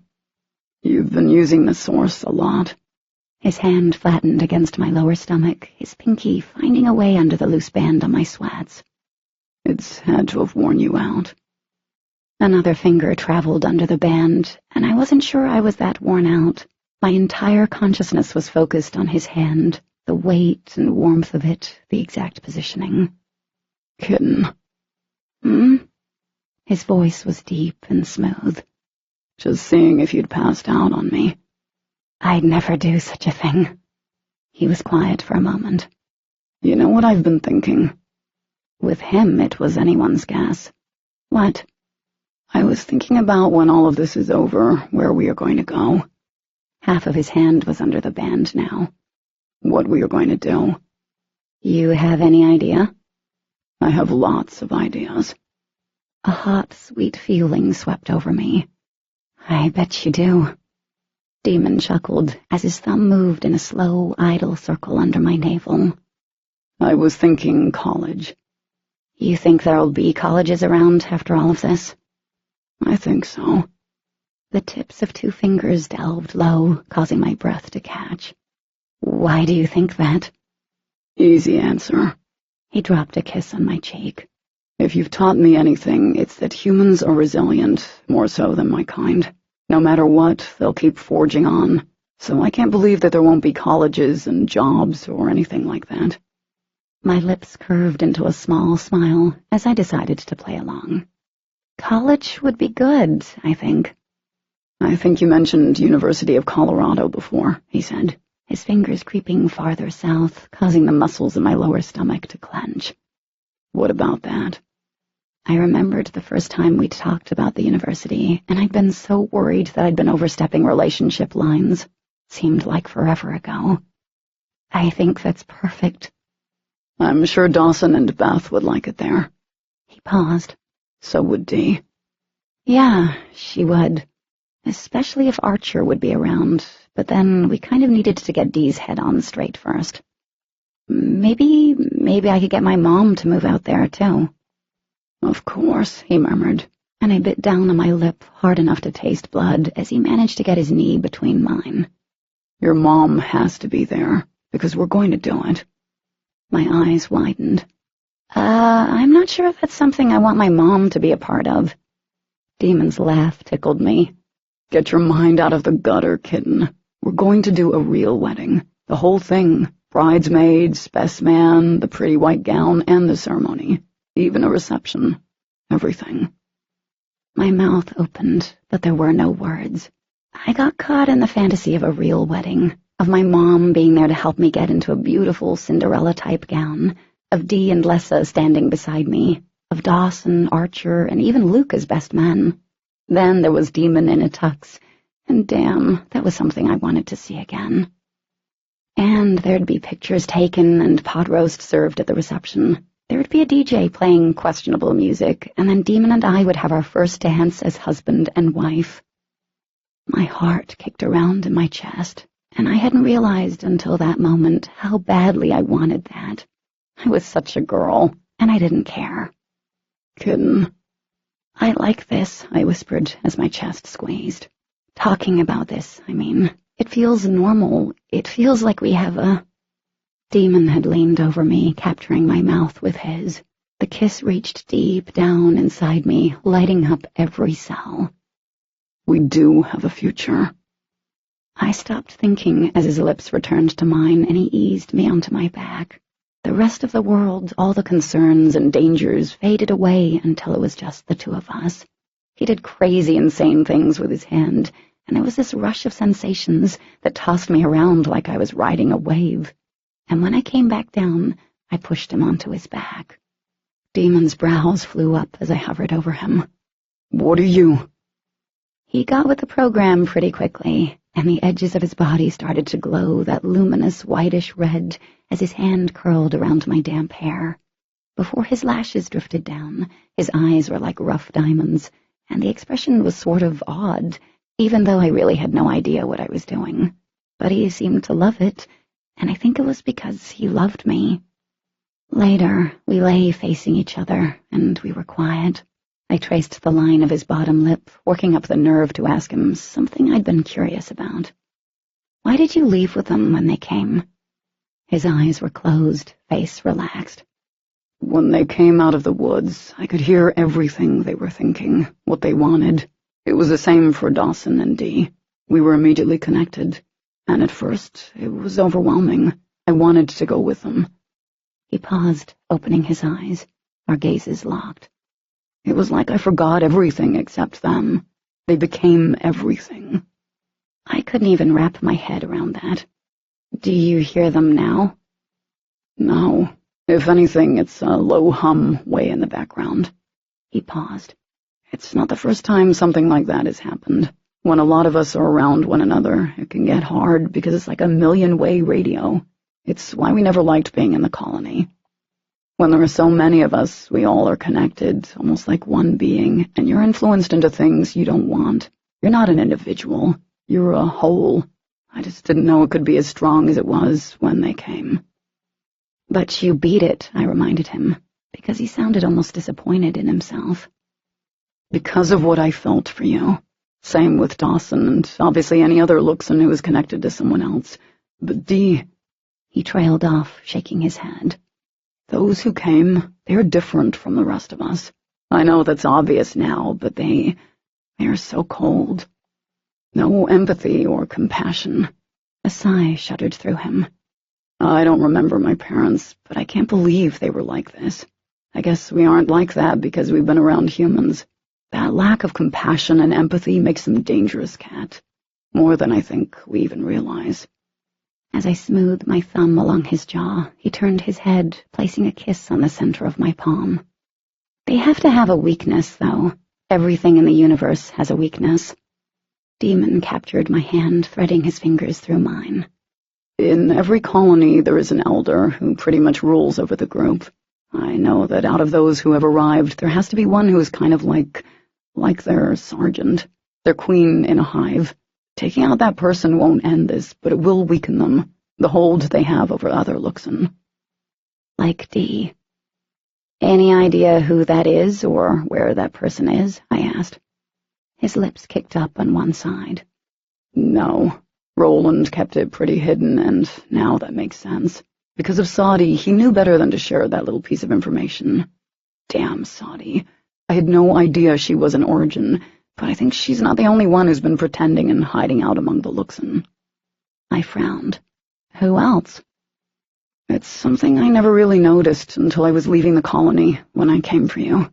Strange thing is, I never trusted this guy. There was also something off about him, and he said some off-the-wall stuff when I left.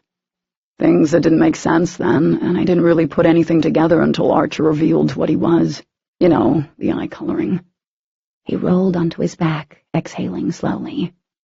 Ethan Smith. It took me a moment to remember who he was. He's the elder from the colony back home. He nodded. His eyes are just like Archer's and Luke's. Holy crap, I breathed. Sitting up, I folded my legs under me.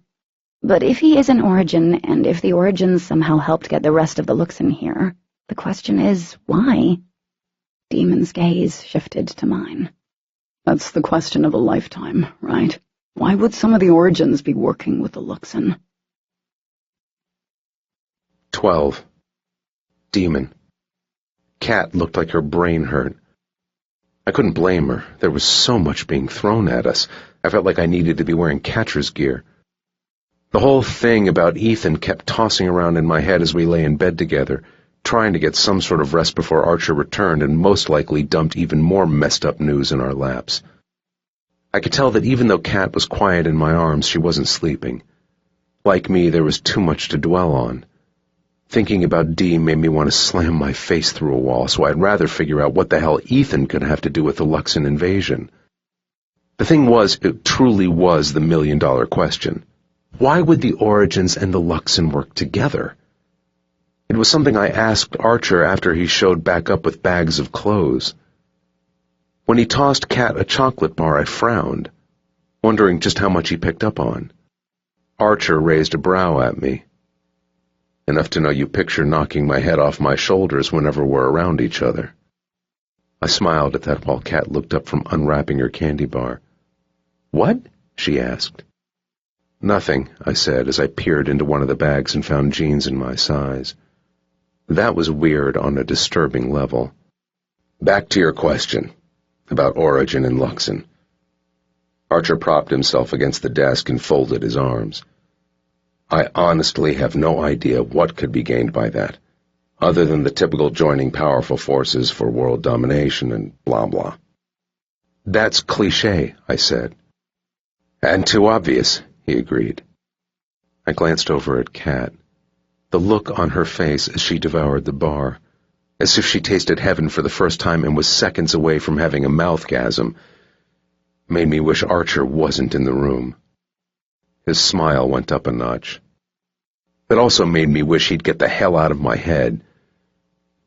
"Did you know about Ethan?" I asked, refocusing. He shook his head. "We're not like you alien freaks, where we mind meld or know where the others are at every given second. Last I checked, you're a part of our alien freak family, so—" Kat snapped off a tiny bar and offered it to me. I shook my head and she popped it between those lips of hers. "So you've never met Ethan or heard of him?" she asked. "There are a lot of Origins I never came into contact with, or haven't seen since they were transferred to other bases. Daedalus has many set up throughout the world in very powerful positions. If even a few of them are working with the Luxon, we're really in trouble." "Like we aren't already?" I pointed out. "Yeah, well, here's the problem with that. We can pretend to be human or Luxon or even hybrid. We can read your thoughts. You've already had your happy ass burned by one you thought was a Luxon. Probably even twice if you count this Ethan you're talking about, which makes trusting what you think you know or see a real big problem," Archer explained.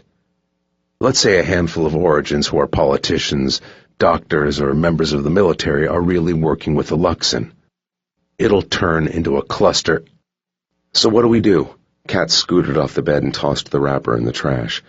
"I mean, we can't be just screwed. There has to be something we can do." A hard tension crossed Archer's face. "Something is being done about it." Kat stopped in the middle of the room, her expression a mixture of hope and foreboding. "What?" Archer glanced over at me, and that one look told me simple words weren't going to explain anything, and I was so picking up on his vibe that this wasn't going to be a good thing. "Why don't you two get changed and meet me out in the hall?" he suggested. Her little hands balled into fists. "Why aren't you telling us?" "It's not that I'm unwilling to tell you." He pushed off the desk and headed for the door. "It's just something I think you guys need to see to believe." "Well, that's not unnecessarily mysterious or anything, but whatever." I stood and reached for the sweats I was wearing. Archer was still at the door, and I arched a brow. "Unless you want to see me in all my glorious nakedness, I'd suggest you go now." Archer's eyes rolled. "No, thank you." Kat and I got changed quickly, and the fact that her jeans fit her perfectly had me picturing the all-too-familiar punching Archer in the face daydream. But she looked good, more like herself in the dark denim and lightweight gray sweater. Her hair had dried in soft waves, and she looked like we were going out to grab something to eat or maybe a movie. What we were doing was so far from that fantasy it was freaking sad. Our eyes met after I hooked the button on my jeans.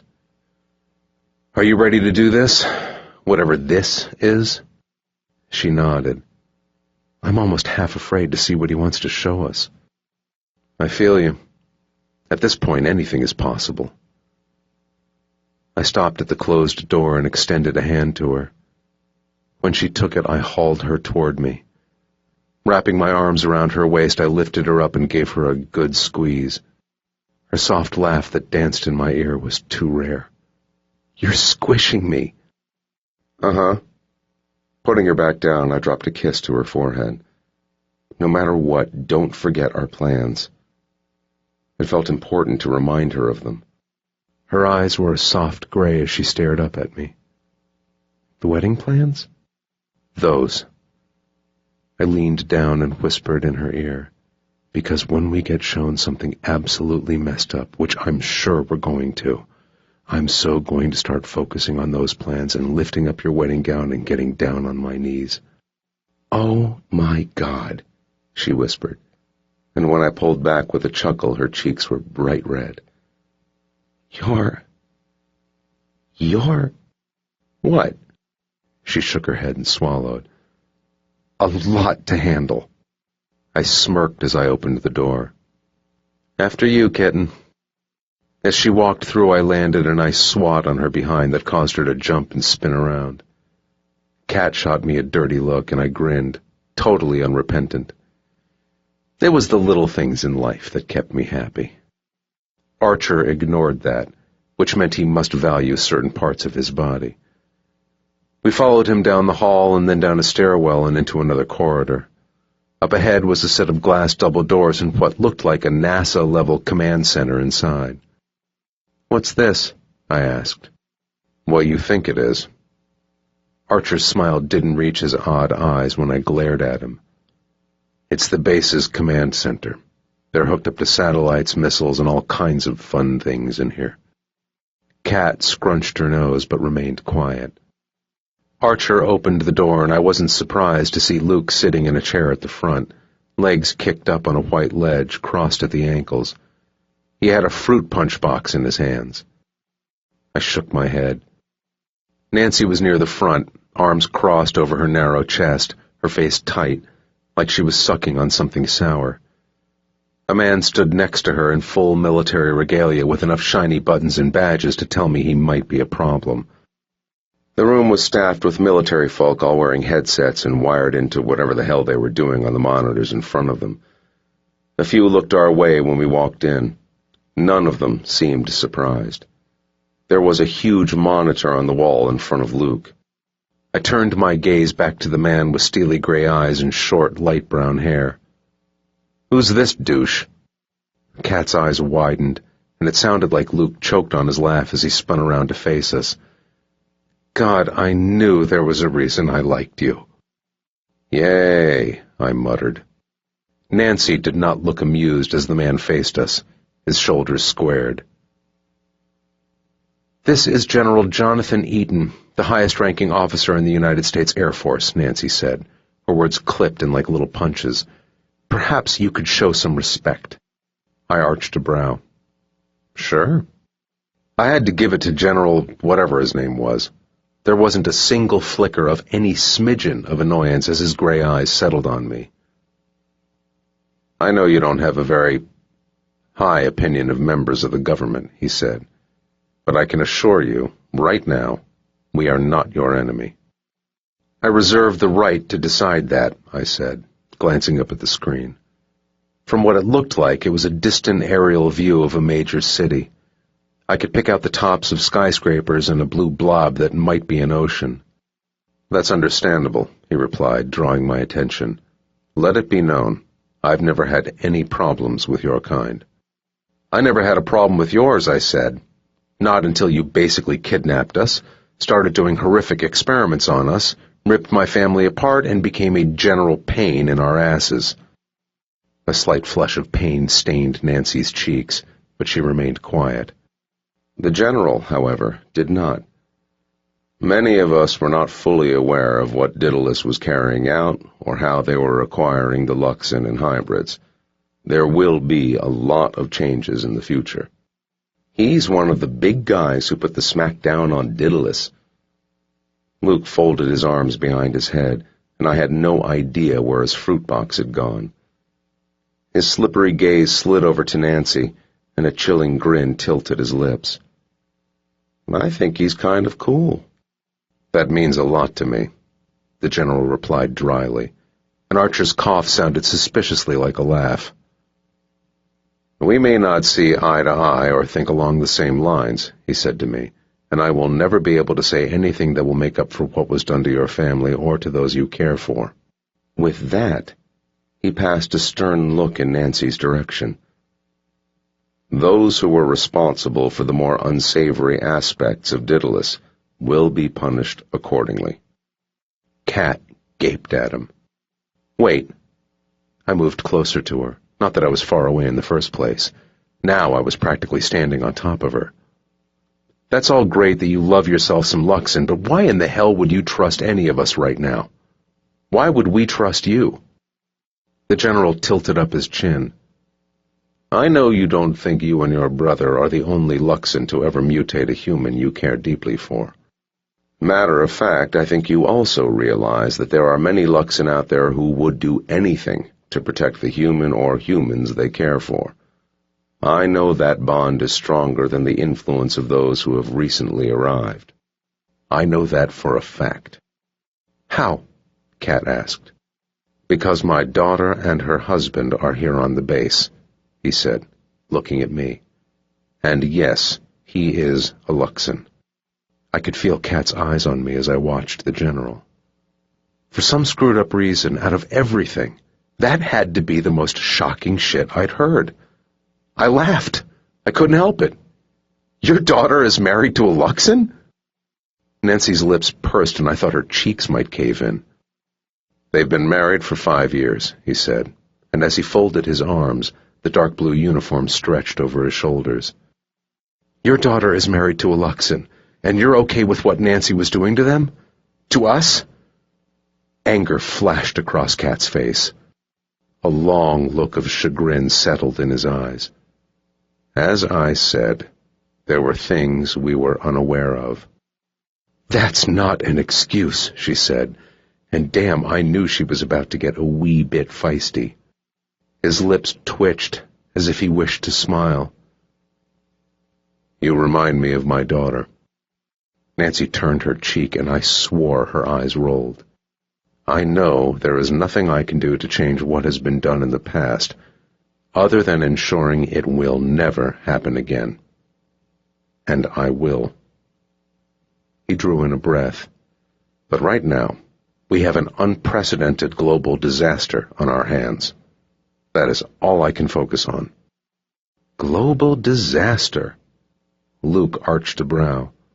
That sounds so incredibly dramatic and like there's... A muted beep cut him off. He reached into his pocket and pulled out his cell phone. Luke dropped his sneakers onto the floor, his expression stark as he shot to his feet. Got something I need to take care of.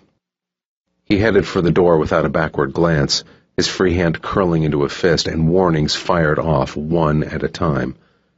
I'd never seen Luke look so unsettled. It's okay. Archer's voice filtered through my thoughts. What he has going on right now has nothing to do with any of this. Call me paranoid if that doesn't mean shit to me, I sent back at him.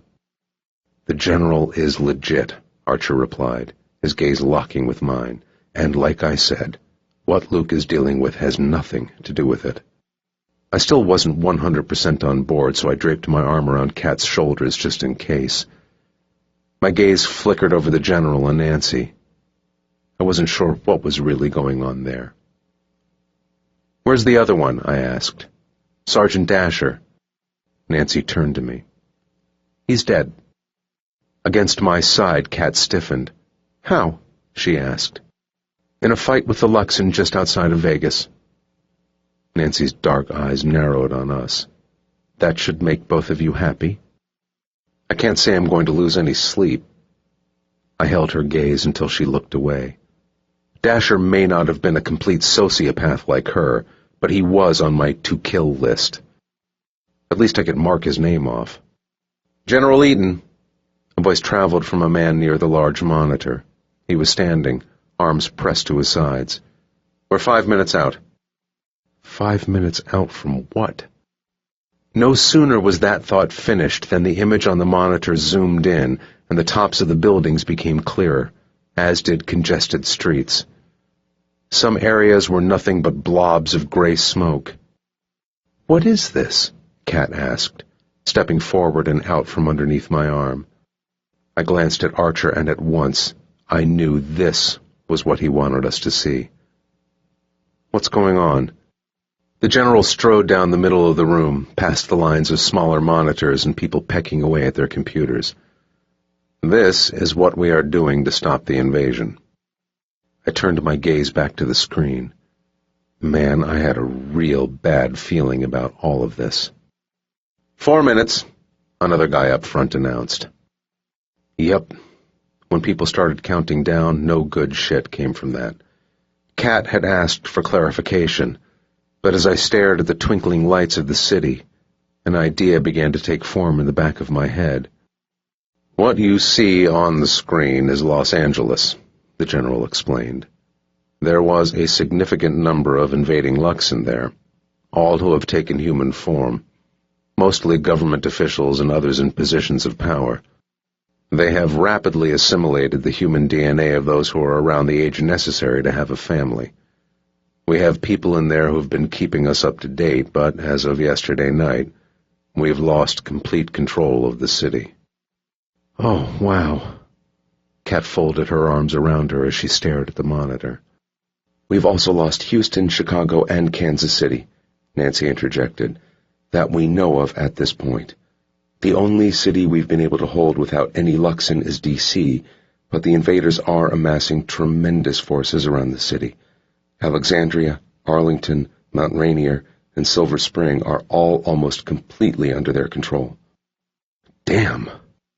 And we don't know of any origins inside D.C. who might have joined forces with the invading Luxon, he added. We're hoping that's not the case, but we have to plan for it. 3 minutes! My gaze landed on the back of the man counting. What happens in 3 minutes? Kat turned around, her face pale, and I knew her mind was going where mine was, and none of this was heading to a pleasant place. We have to stop the Luxon by any means necessary that will result in minimal human casualties. The general's shoulders rose as he drew in a deep breath. Obviously, that limits what we can do. Archer pushed off the wall, gliding closer, as if he expected me to lose my shit when my suspicions were confirmed. The President of the United States, in conjunction with the Secretary of Defense, has approved a test strike of an EMP over the city of Los Angeles. I stared at the general. EMP? Kat said, her eyes wide. Electromagnetic pulse weaponized in the form of several non-nuclear E-bombs, he explained, and my stomach dropped to my feet. It will work just like a PEP weapon once the bomb detonates around a 300-foot elevation, but on a more widespread level. Expected loss of human life is nominal, limited to those with heart disease or other disorders that might be susceptible to an electric pulse of that magnitude, and currently those whose lives are dependent upon life support systems. 2 minutes, elevation at 700 feet, came from the front, followed by a static-filled voice announcing the location over a radio signal. Archer was now standing near me. Most humans will experience a burst of pain and momentary paralysis, he continued, as Kat turned back to the screen. The EMP will act as a lethal, immediate kill weapon to any Luxon, hybrid, or origin within the strike zone. Holy shit. I got the necessity of it. They had to do something against the invading Luxon. But my sister was out there somewhere. Hopefully nowhere near L.A., and there had to be innocent Luxon and hybrids there, even origins, and they had no clue what was coming their way. Innocents will die in this, both human and Luxon, the general said, as if he could read my mind. But we have to sacrifice the few to save the many. I turned back to the screen as it flickered rapidly for a second before evening out. The image had zoomed in once more, enough that I could track movement on the ground. That's not all it does, Archer said quietly. The EMP was designed for a different purpose. The general nodded. Originally, it came to creation as a weapon of mass destruction that would limit the loss of human life. The EMP irreversibly damages any and all electronic devices and power sources. Holy shit. That was all I was capable of thinking. That's everything, Kat whispered. That's absolutely everything in the city. Phones, cars, hospitals, communications, everything. 1 minute, elevation at 400 feet. It will virtually knock L.A. back into the Dark Ages, Archer stared at the large screen. You're about to see history be made again, but the kind of history that can never be rewritten. You can't do this, I said. Kat was shaking her head. You can't. There are people there who need electricity. There are innocent people and their whole way of life is about to be ended. You can't.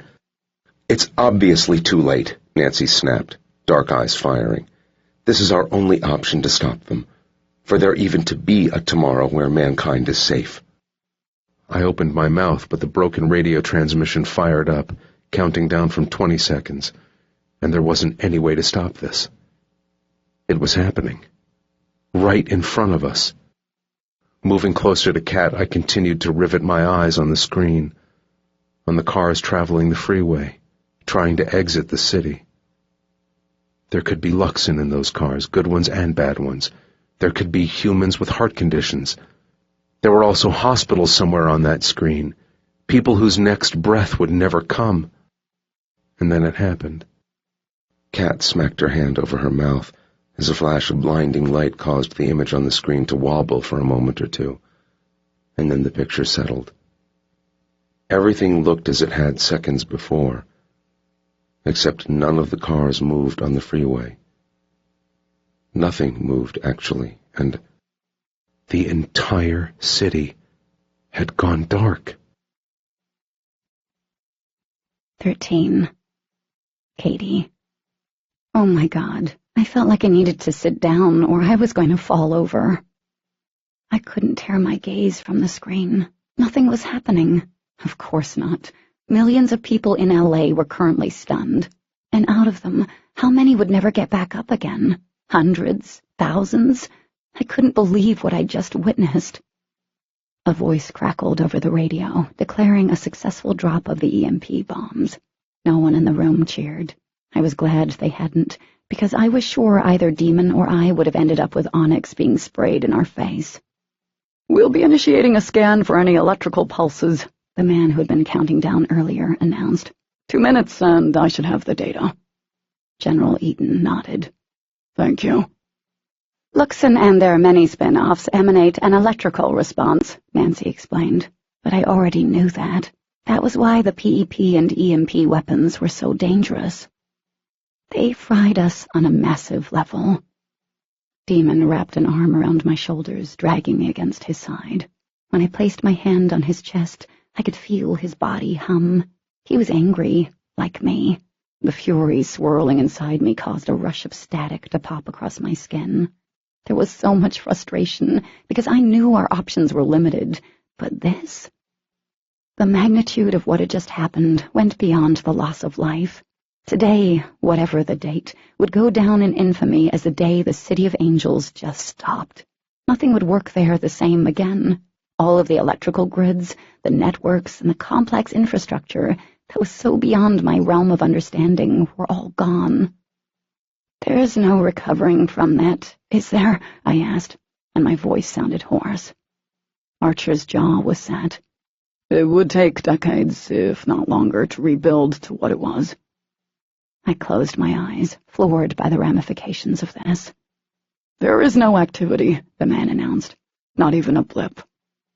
Demon stiffened beside me, and I pressed my hand against his chest. There had to be a lot of innocent people who had perished. And this was only the beginning. I knew it. They would do this to more cities all around the world, and more innocent people would die, and the world would become... Holy crap, life as we knew it would become a freaking dystopian novel like I'd thought before, but for real. Pulling away, I turned and faced General Eaton. "You can't keep doing this." His deep gray eyes met mine, and I knew he had to be thinking, who in the hell is this chick to think she can even say anything? And maybe I didn't have a right. Hell, in the grand scheme of things, I was a nobody, just a freak of nature, but I couldn't stand here and not say something as they literally destroyed the world one city at a time. "You're obliterating millions of people's way of life, and that's not even taking into consideration the people who were killed when those bombs were dropped," I said, voice shaking. "You can't keep doing this." This wasn't a decision that came lightly. Trust me when I say there were and will be many hours where sleep will be lost, he replied. But there is no other way. Demon folded his arms across his chest. What you're doing is basically committing genocide. No one responded, because what could they say to that? It was genocide, because those bombs were going to wipe most of the Luxon off the planet. Archer scrubbed a hand along his jaw. The thing is, guys, what other option do they have? You know as well as I do that if the invading Luxon aren't stopped, and if the Origins who are working with them aren't rounded up, it will take just weeks before they have complete control of the whole planet. Maybe not even that long, Nancy commented as she dropped into an empty chair. Her expression was as impassive as ever, but I wondered if she feared that wherever the Origins were holed up was near one of the cities where bombs would be dropped. If the Origins are in on this— They are, I said, thinking of Saadi and the elder Demon had mentioned. Some of them are. Her cool, dark gaze landed on me. Then there truly is no other option. The Origins were created as the perfect species, with cognitive abilities beyond anything ordinary humans are capable of. The Origin— We get it, snapped Demon. His eyes glimmered like cut emeralds. Maybe if you hadn't messed with Mother Nature and created Origins— Hey, muttered Archer. One standing right here. Demon ignored him. Maybe if you hadn't done this, the Luxon wouldn't have come. You don't know that, she said, shoulders bunching. They could have— What I do know is that they are working with the Luxon, he said, cutting her off. And it doesn't take a giant leap of logic to think that they had something to do with the Luxon coming here. That shit is on your hands, on Daedalus. Which is awfully ironic, don't you think? Archer said. And when Demon shot him a blank look, I thought for a second he might roll his eyes. Daedalus was the father of Icarus in Greek mythology. He built the wings Icarus used to fly, and the dumb kid got too close to the sun. The wings melted, and he plummeted back down to Earth, drowning in the sea. Kind of like his invention was his own downfall. Same with Prometheus. Demon stared at Archer for a long moment, and then turned back to Nancy. Anyway, no matter how you guys spin it, this mess is on your hands. And we are trying to fix it, General Eden responded. Unless you all have something we haven't thought of, there is no other option. I don't know. I pressed my fingers to my temples. We really could use the Avengers right about now. Screw that. We need Loki, Demon retorted. General Eden arched a brow. Well, unfortunately, the Marvel Universe isn't real, so— I started to laugh, because I was seconds from doing the crazy laugh and never stopping. But then Demon blinked as if something had smacked him upside the head. Wait, he said, thrusting a hand through his unruly hair. We need the equivalent of Loki. I'm not really following that train of thought, I said. He shook his head. There is something we can use, that I know we can use. General Eden inclined his head as Archer's gaze turned razor-sharp. His lips thinned, and I knew he was peeking in on Demon's thoughts. Whatever he was seeing, he didn't look like he was a big fan of it. When Archer spoke in an awed whisper, he confirmed my suspicion. That's crazy, insane, like completely senseless, but it might work. Demon sent him a killer look. Gee, why don't you go ahead and tell them what I'm thinking? Oh, no. Archer waved his hand dismissively. I don't want to steal your thunder.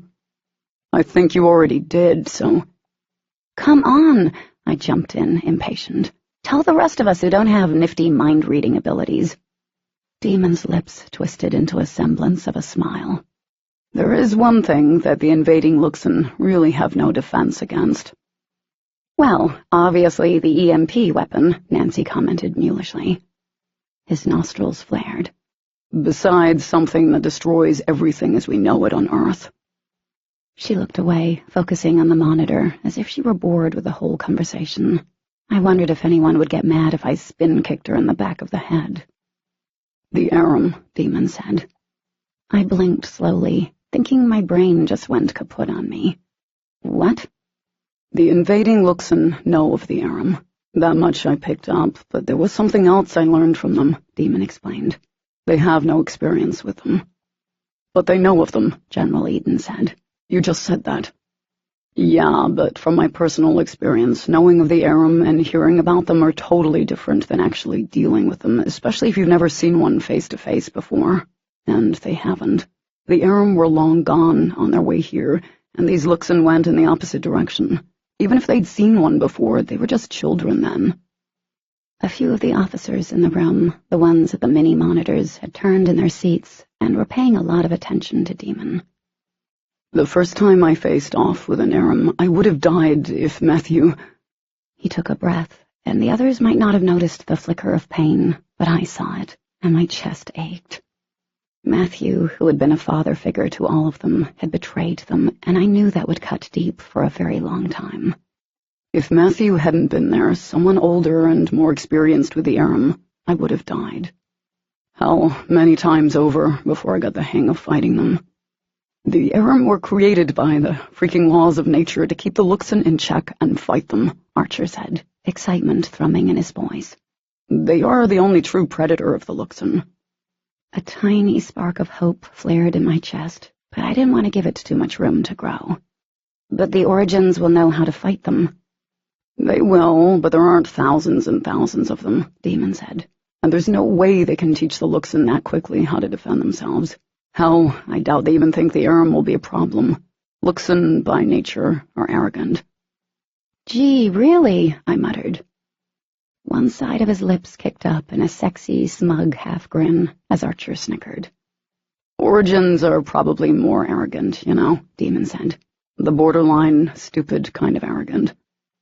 The smirk faded from Archer's face. Wow, I feel like Morgan Freeman should be doing a voiceover right now, like, their weakest link is something already here, I said. And when several sets of eyes settled on me with identical looks of confusion, I flashed. What? It's from War of the Worlds, and I think it's totes appropriate for the situation. A real smile crossed Demon's face, and in spite of everything, my insides melted into goo whenever he smiled like that, because it was so incredibly rare. I love how your brain works. There's that love-struck thing you were wondering about in Beth and Dawson's room. Archer's words floated through my head, and I cringed. Heat enveloped my cheeks as I cleared my throat. Do you think this will work? How many Arum are here? Demon directed the question at the General and Nancy. One of the biggest things that had surprised us over the years was the fact that Daedalus had been working with the Arum to keep the Luxon in check for whatever gross, nefarious reasons. Nancy's lips pursed. We don't have exact numbers, not like with the Luxon who've been assimilated. Many of the Arum went dark when they came here. Went dark? I frowned. They went underground, General Eaton explained. Moving from city to city. They're damn hard to keep track of. And you guys were more concerned about us and the cool things we could do.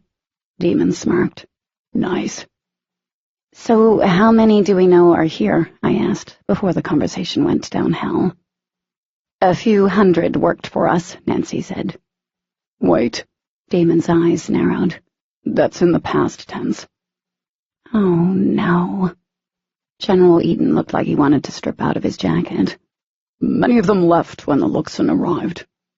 Many, scoffed Nancy, as she smoothed her hands down her legs. All of them did. None of us should be surprised. They aren't the most loyal of all creatures. That tiny spark of hope started to fizzle out when Archer spoke up. But they are still here, on this planet. So what? Nancy challenged. You're going to get them to help. A mysterious smile trekked across Archer's face. Not me, but I know someone who owes someone else a really big favor. Nancy rolled her eyes. Even if you could get them to help, it would be pointless. There are too many spread out, and— Actually, if I may speak up, came a voice from the middle of the room. It was a middle-aged woman with dark blonde hair pulled back into a tight, neat bun. She was standing, her hands clasped behind her back. General Eden nodded for her to continue. Most of the invading Luxon landed in the United States with manageable numbers overseas. We think this is due to the amount of Luxon we already have here in the States. As you know, we've been tracking movement over the last 10 or so hours. Many of the invading Luxon have been moving east toward the capital.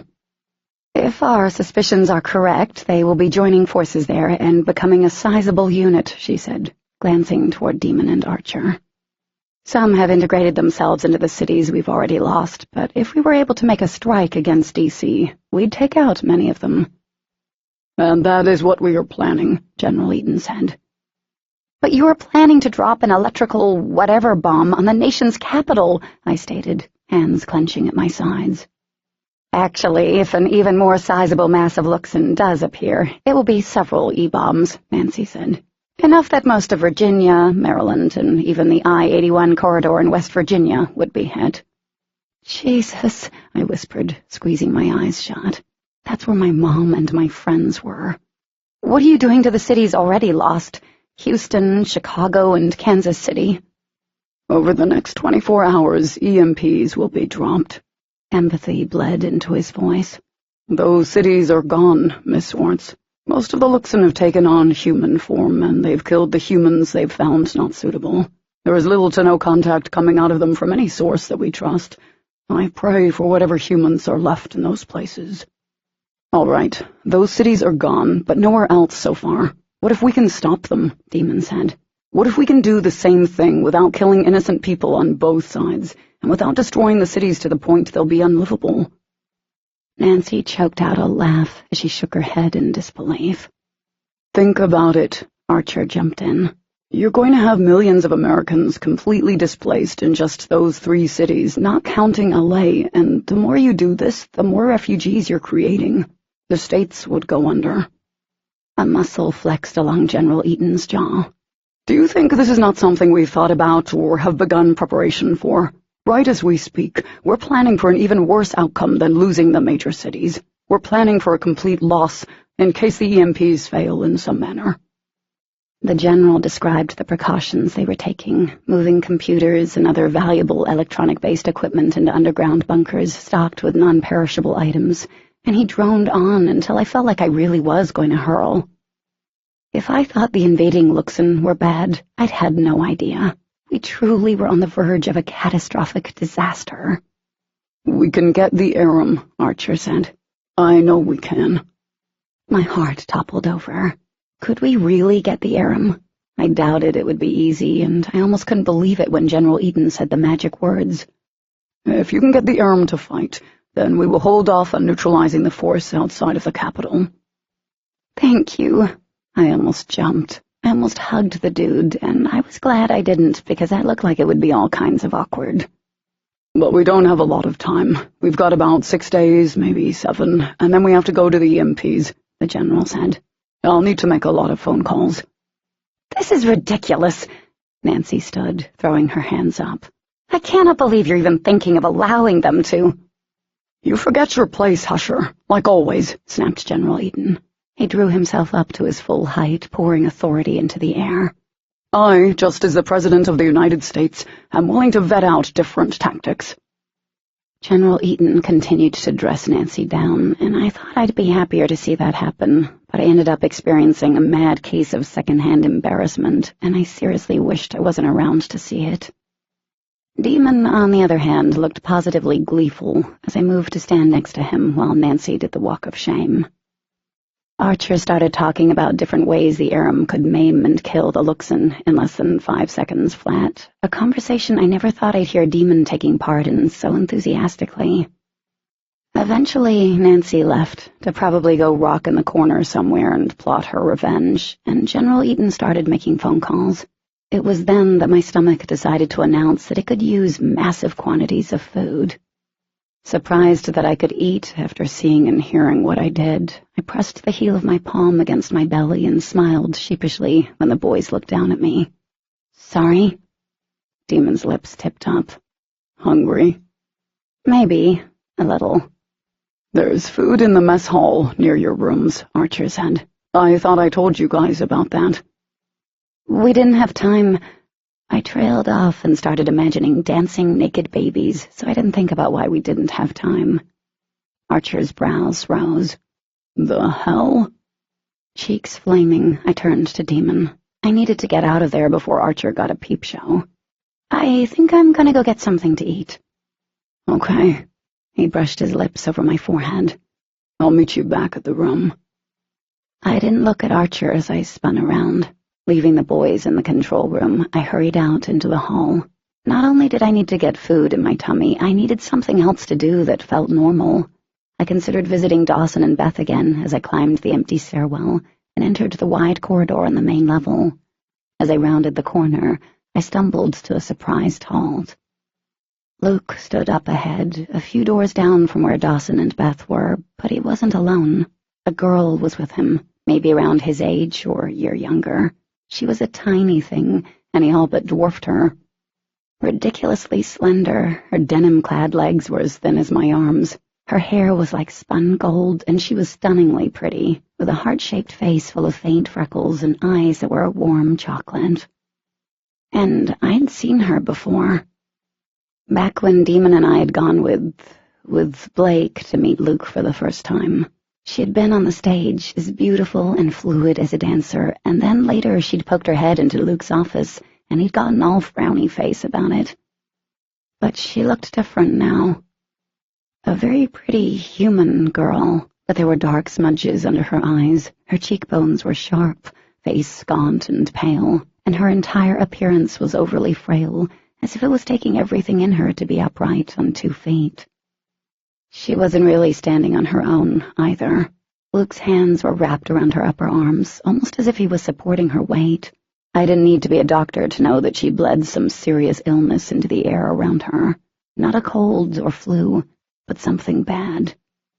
Something that reminded me of my father. I bit down on my lip. Luke seemed unaware that I was there as he smoothed his hands up and down the girl's arms. "It's going to be okay now," he said, "just like I promised." A wan smile turned her lips up. "Do you have any idea what's going on out there? I don't think anything will ever be fine again, Luke." "I don't care about that right now," he said in typical Luke fashion. "Remember what I told you about that new drug?" "Oh, Luke." She wrapped bony, pale hands around his wrists. "I think we're beyond the point of anything working." "Don't say that." Strength and determination poured into his voice. "It will work. It has to work, or I'll kick its ass." The girl didn't look convinced, but her smile spread as she leaned forward, sliding her arms around Luke's waist. Luke closed his eyes, and his lips parted as he let out a slow breath.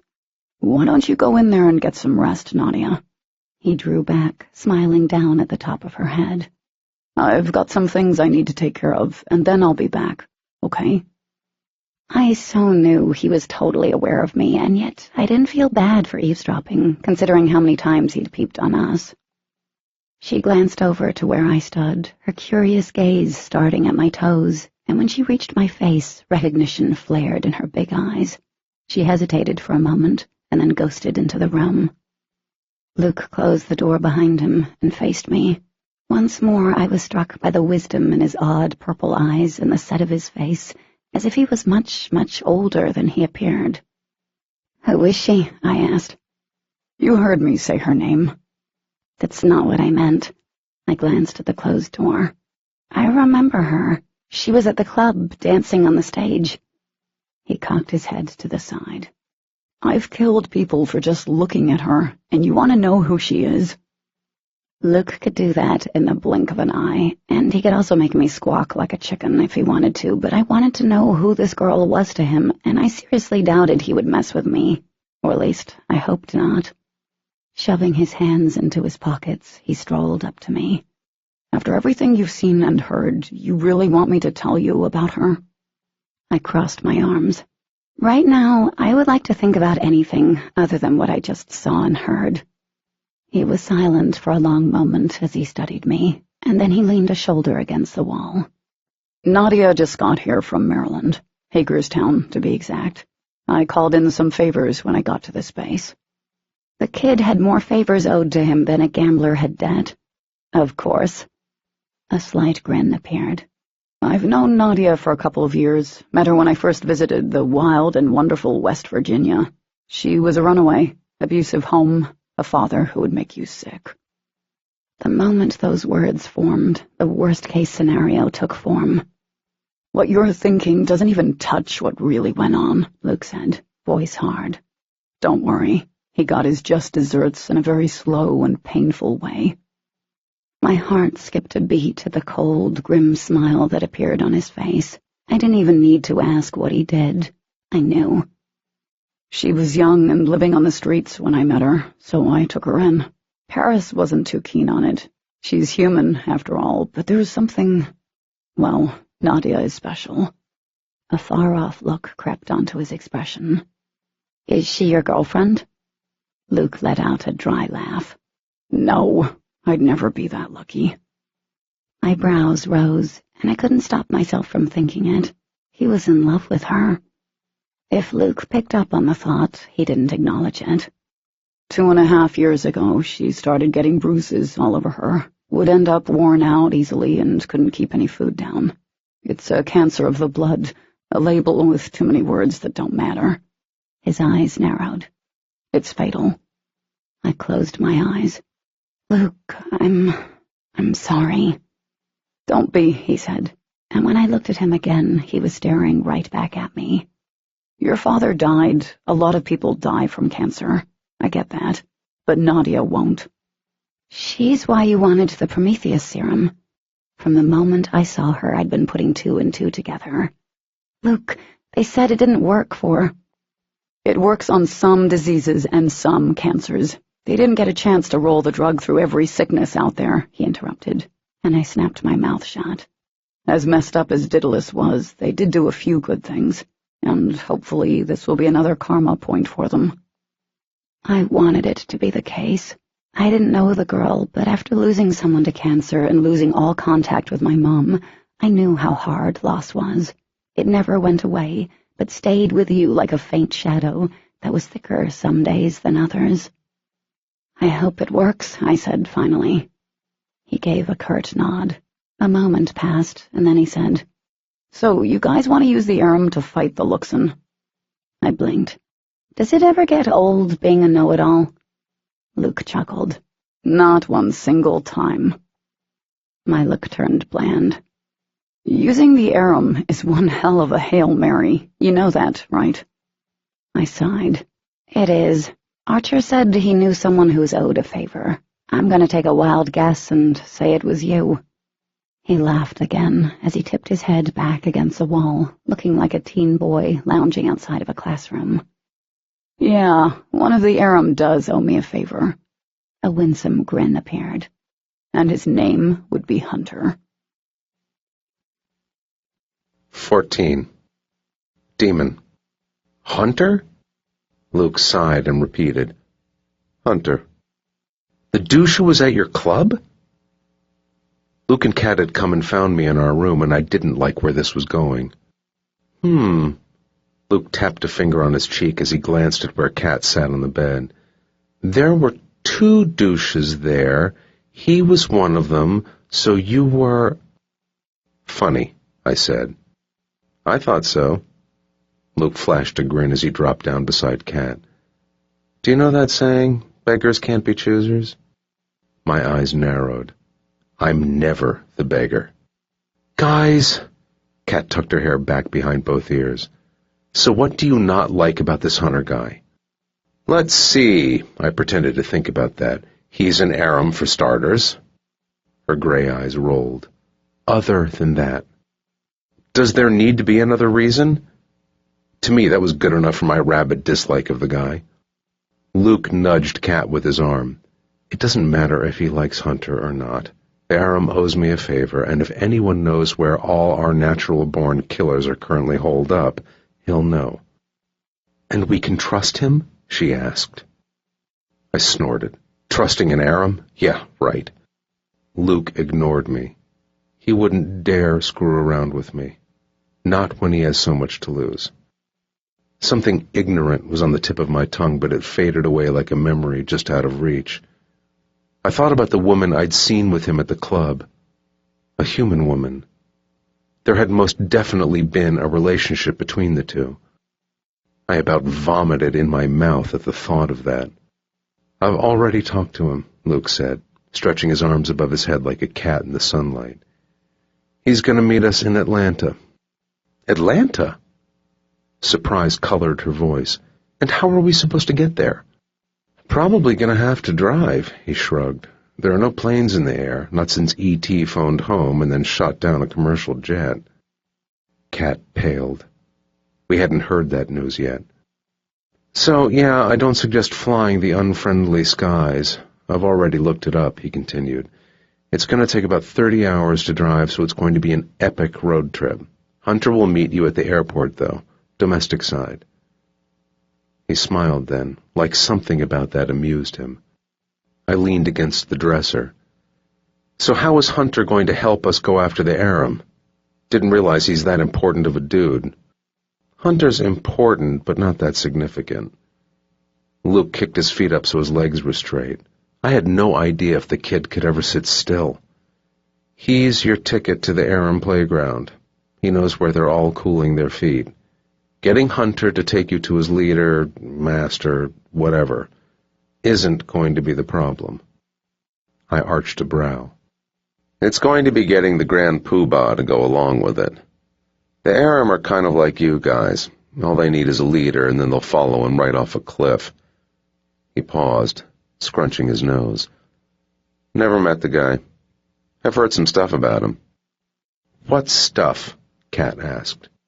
He shrugged a shoulder. Doesn't matter. Kat's brows knit when she frowned. Anyway, I'm going to have to stay behind. Pretty sure my presence is needed to keep Nancy from doing something that will upset the balance of the universe. Archer will go with you guys. Both of you, right? Luke glanced between us. I seriously doubt either of you will stay behind. Not likely. I scrubbed my hand down my jaw. 30 hours in a car with Kat could get interesting. Real fun. But with Archer? I thought I might hurt myself. Speaking of Nancy. Kat looked at the closed door before she continued. You can't let those kids go back to her, no matter what you promised. The corners of his mouth rose in a wide smile that was a tad bit on the creepy side. Don't worry, she's not a problem. The whole thing with her will most definitely work itself out in the end.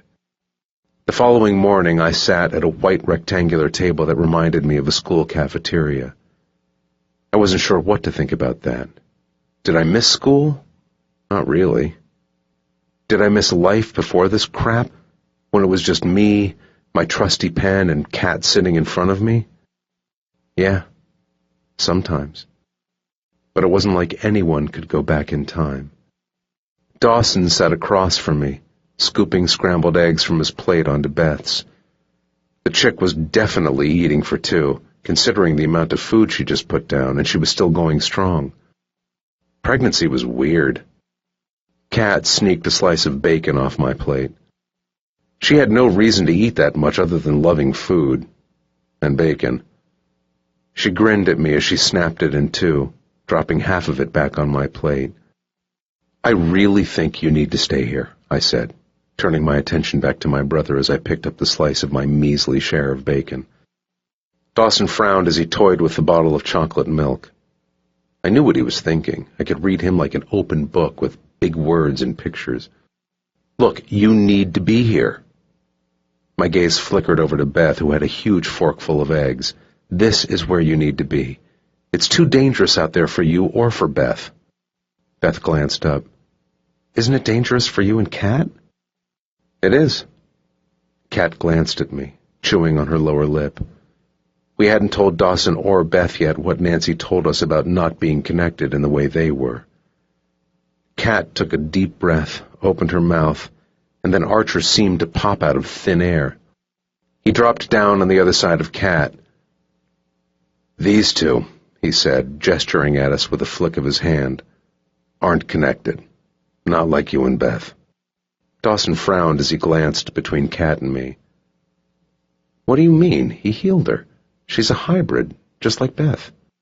Yes, but apparently Daedalus gave Beth one serum and tested out the new one, the Prometheus serum, on Kat, Archer explained. Which means they aren't connected like you and Beth. As expected, Dawson argued that was impossible, but after I explained what Nancy had told us, my brother sat back, absolutely stunned. So, you see, You have too much risk, I told him. You have Beth and you have this baby to worry about. Dawson cursed under his breath as he leaned back, rubbing his hands along the back of his neck. You guys are really going to go after the Aram? Yep. Sounded crazy, but it was better than doing nothing. He shook his head. Never thought the day would come that we'd go to the Aram for help. I snickered. No doubt. Luke's going to stay behind, Kat said, pushing what was left of her eggs around her plate. To make sure Nancy behaves herself. We'll be leaving in a few hours. Then when we get the Aram to help, we'll notify General Eaton. I guess at that point we'll start to head back here. But you have to leave so soon? Beth shot a nervous glance at Dawson. We don't have a lot of time to get this done, I said, but you two will be safe here. I'm not worried about us, Dawson said, and I wanted to smack him upside the head because he needed to be worried about them. Letting you guys go off, meeting up with some damn Aram and trying to convince them to help us out, that's crazy dangerous. It was. There was no denying that, and I'd never been a liar before, so I wasn't going to start now. Archer leaned forward, resting his weight on his arms. His eyes met my brother's. I understand you and I don't really know each other, and you have no reason to believe anything I say, but I promise you, I will make sure Demon and Katie come back with Dee. You can take that to the bank. Sitting back, I stared at the Origin.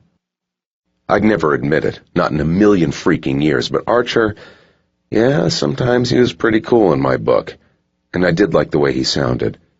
Hell-bent on fulfilling that promise and bringing back not only us, but Dee. He just didn't need to know I felt that way.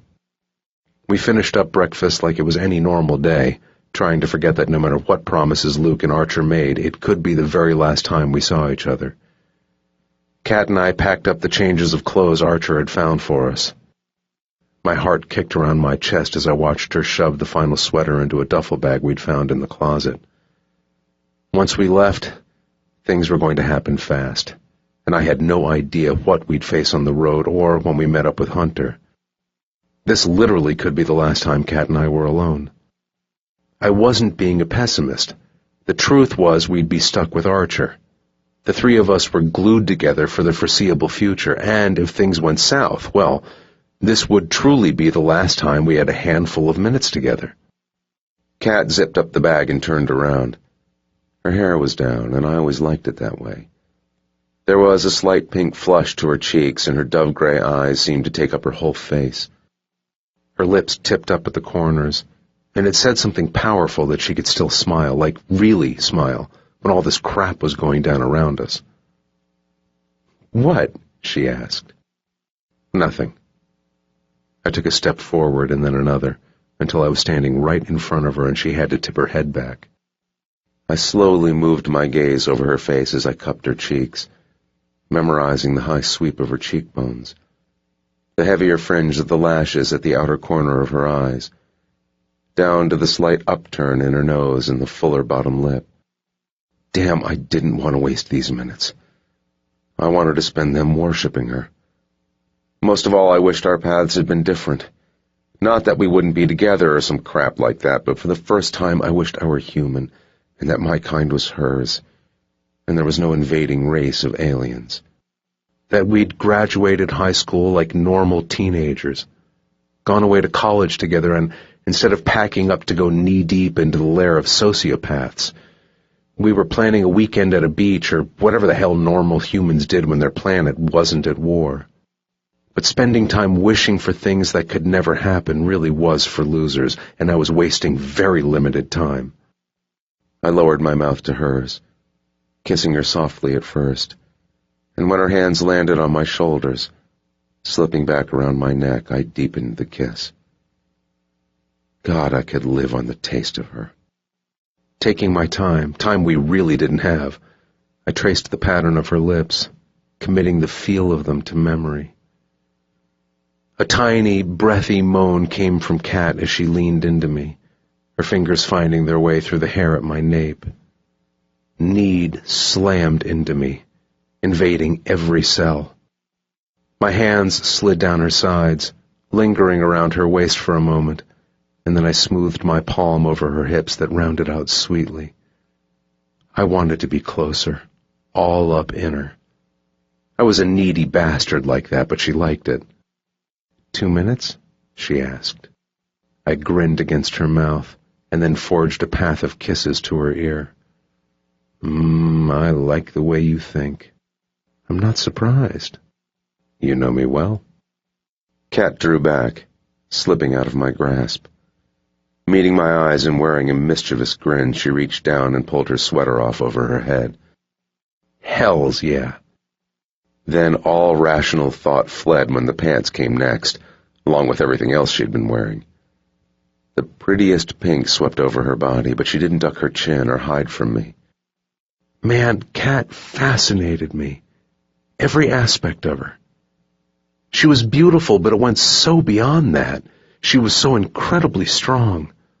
And she bore the scars of her strength like a prize fighter. She was smart and stubborn, but most of all she was kind. And she'd given me the ultimate gift when she loved me in return. That was the most important thing I'd always take from this. Love was a gift. Joining her in the buff, I wrapped my arms around her. I didn't need to tell her that I loved her. The words were meaningless because they were spoken so much. Actions were always louder, always more potent. I showed her. On my knees, and then on the narrow bed with her breasts flush against my chest, and then I moved lower again. I wanted to do more, a whole lot more, but I hadn't had the forethought to bring any protection from the mayor's mansion with me, and the last thing either of us needed was to worry about a little cat or demon on the way. But, like before, there were other things we could do, and we did them until my senses were completely short-circuited, and I fell for her over and over again. We were greedy, pushing it until we were almost foolish in the way we felt for each other, pulling back at the last moment and then falling over the edge together with our hands on each other and our mouths fused together. It was perfect. She was perfect. And I was the luckiest guy. When we finally left to meet up with Archer, Dawson was waiting at the exit doors, one arm over Beth's shoulders. I really didn't know what to say to him. Goodbye was wrong, too unforgiving. So I stopped and just stared at the two, hoping that even if we failed in the worst kind of way, my brother and his girl would go on. They'd be safe. They'd be okay. Kat approached them first. She gave Dawson a hug and then Beth. The girl said something to her and Kat smiled in return. I had to take a deep breath when I walked over to Dawson and clapped my hand down on his shoulder. You're going to be okay here. He leaned in until his forehead pressed against mine. So are you. You know it. Dawson grinned, and then he hugged me. We both knew the risks and how this could all play out, but we didn't voice it to each other as we said goodbye. Walking away from Dawson, leaving him in the same building with the woman who'd messed up his life so badly, went against everything I knew. But I had to do it. I had to let Dawson take care of himself, Beth, and his child. That was his job now. My skin itched with the need to go back when I walked out those damn doors, but I ignored it and focused ahead. General Eaton was waiting for us beside a black Explorer, the kind of car Daedalus used to roll around in. I sort of wanted to blow that bitch up, but that wouldn't go over well. Impulse control. I was proud of myself. We'll be waiting to hear from you, he said, meeting our gazes. I don't think I need to remind you guys of how important this is and what is riding on you, but if you manage to pull this off, you'll spend the rest of your lives not worrying about any of us. I will make sure that no matter what precautions are taken in the future, you will have immunity to all laws and sanctions. You'll be free from all of this. It took me a moment to process what he was saying as I met Kat's surprised stare. Once my brain kicked back into gear, I knew what she was thinking. Not just for us. The general eyed me. I want my family and friends to fall under that, I told him, glancing at Archer. I didn't know what he had planned when this was all said and done, but I didn't care. And I also want Kat's family, her mom, safe from ever having to deal with any of this crap because of what we are. Kat's lips trembled as she pressed them together. A fine mist covered her eyes. You get what I'm saying? I asked. I do. He gave me a curt nod. I can do that for you. I'll hold you to that. There was another quick nod, and then there was no more time to hang out. I walked around the general and opened the passenger door for Kat. Whether or not Archer liked it, he was gonna be a backseat rider. What did Beth say to you? I asked as I gripped the car door. Kat smiled slightly as her gaze met mine. She said the same thing I want to say to you. That I'm awesome? She laughed, and that sound brought a smile to my face. No. She said thank you. 15. Katie. Did you know, started Archer, and I closed my eyes, biting back a sigh. Here they go. 10 hours into the drive, my butt was starting to hurt, and they bickered like an old married couple. that typically there's a speed limit on these roads? He finished. Yep, Came Demon's reply. I'm just curious. Archer was currently sitting behind us, but he might as well be in our laps. He'd positioned himself so he was right between our seats, his arms hanging off the back of them. Because I'm pretty sure that sign over there reads 55, not 85. You can read. Demon looked into the rearview mirror. Holy shit, I'm so surprised. Archer sighed. Well, that was clever. There was a pause. I just don't want to end up crashing into a fiery ball. You're an Origin. You'll be fine. I don't want to be a skid mark Origin or crispy Origin.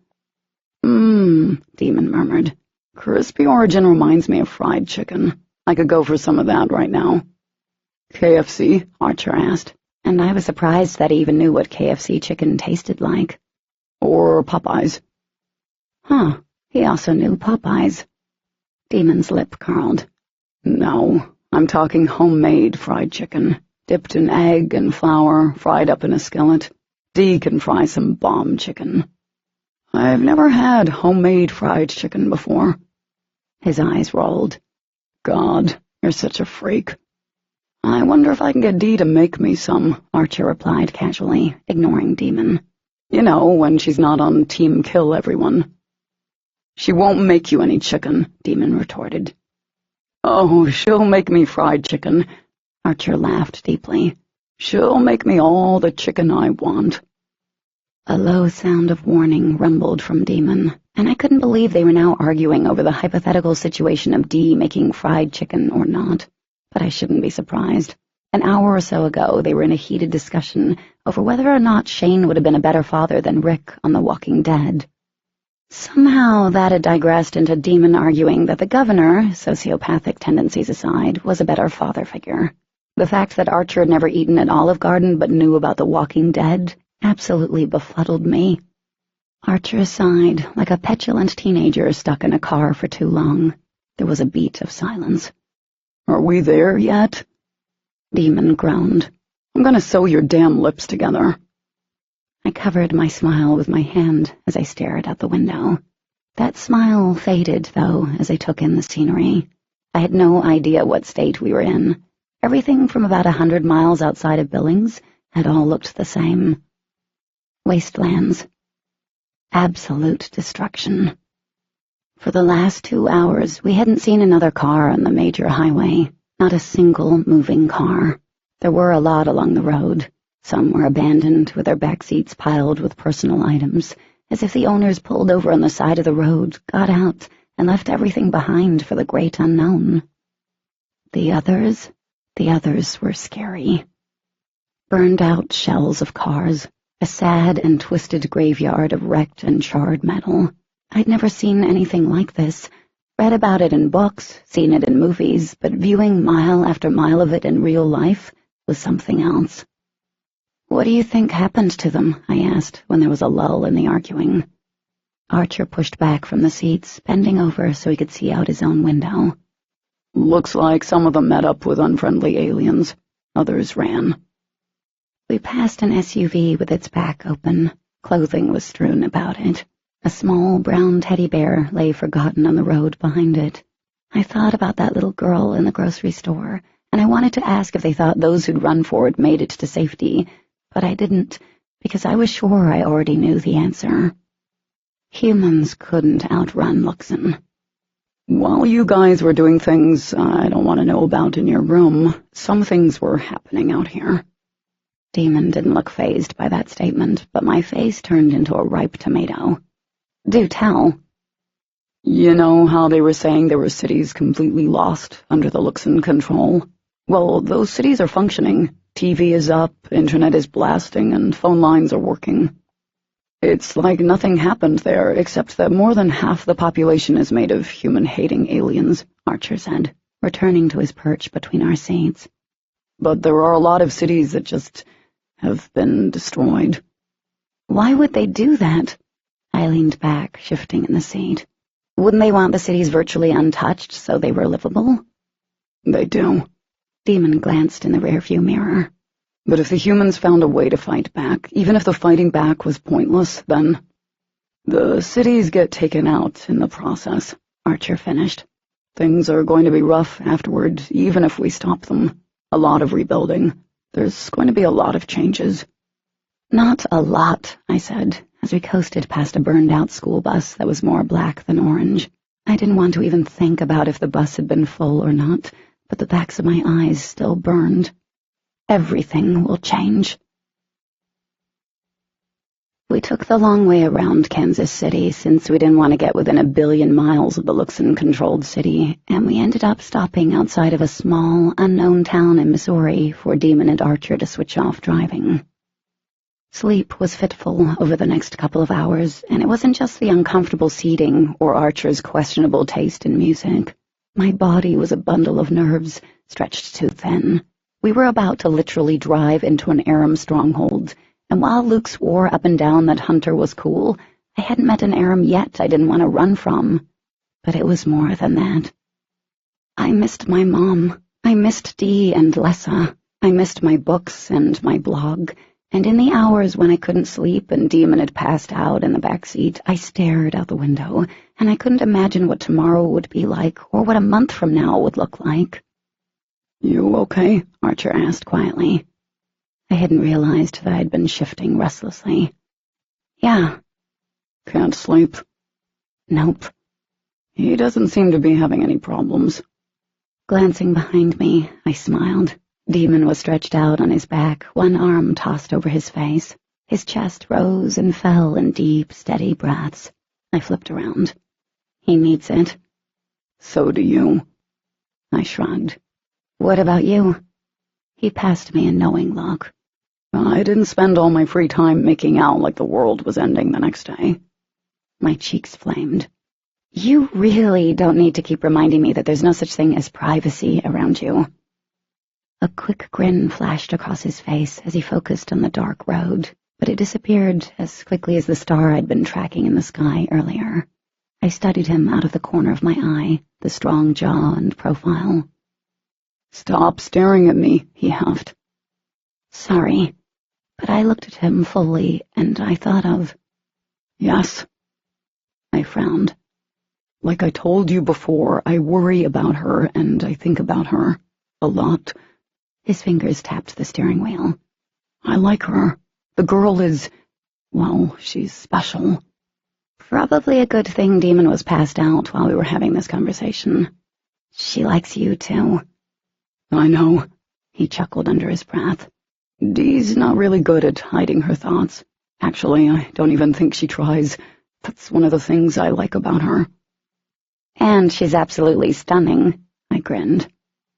Yeah, that has something to do with it. His hands tightened around the wheel. I folded my arms and returned to staring straight ahead, remembering the garden Dee and I had created around the front porch of my house. A sad feeling pierced my chest. We'll get her back, he said, in a way that brokered no room for anything other than that. Neither of us spoke for a long while after that, and I must have dozed off a little because when I opened my eyes, Demon was awake and dawn had broken. "Where are we?" I asked, voice scratchy, so I reached for a bottle of water. "Just crossed into Kentucky." Demon's fingers found their way between the headrest and seat. He squeezed my shoulders as I looked out the window. The highway was chock full of discarded cars, slowing us to a near crawl as Archer carefully navigated the road. I was clenching the seatbelt strap each time we neared another cluster of deserted vehicles. The farther we went, the worse it got. The cars weren't just left there. Many were destroyed. Demon suddenly gripped my shoulders from behind. "Don't look, kitten." But it was too late. As we eased around a burned-out minivan, I had to, because there was something so innate, so human that demanded you watch when everything inside of you was screaming, "No!" The van had been torched, most likely with the source, but unlike the other ones I'd seen or could see, the van wasn't empty. Oh God, no, it wasn't empty at all.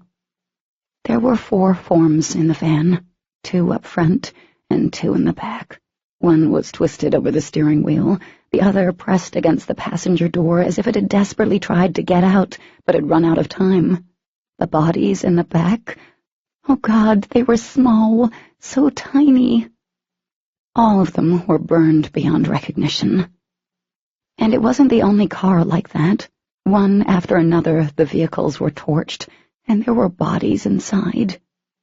Horrified, I pressed my hand against my throat, like I was trying to stop the bile from rising. Out of everything I'd seen, this was the worst, this was horrific. Emotion swamped me, tightening my chest. "Kitten," Demon said softly, tugging on my shoulders. "Cat, stop." I forced myself to avert my gaze, and I saw muscle pounding along Archer's jaw. Demon had his hand on my cheek as he passed Archer a dark glare. "Can we get around these cars a little faster?" "I'm going as fast as I can," he replied.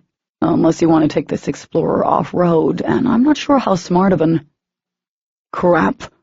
Demon suddenly withdrew his hand as he narrowed his gaze on the congested road ahead. Archer cursed. I stiffened. "What?" When no one answered, I about bounced in my seat. "What?" "I feel it," Archer said. The only thing I felt was rising confusion and irritation. "I swear to God, if you guys don't share, I'm going to punch both of you." A wry smile twisted Demon's lips. "There are Luxon nearby." Oh no. I leaned forward, planting my hands against the dashboard. Up ahead, there was an empty lane in the 4-lane highway as far as I could see. "I don't see anything." "You're looking in the wrong direction, kitten." My heart turned over heavily as I twisted around in my seat, peering out the back window. Oh, holy alien butt crack. A huge-ass Hummer was speeding down the hill we just traveled, plowing through the wreckage of the discarded cars. I'm going to take a wild guess and say they're not friendlies. My stomach tumbled over itself. "What gave that away?" Archer asked, winging the Explorer around a truck. Demon cursed again. "Definitely not.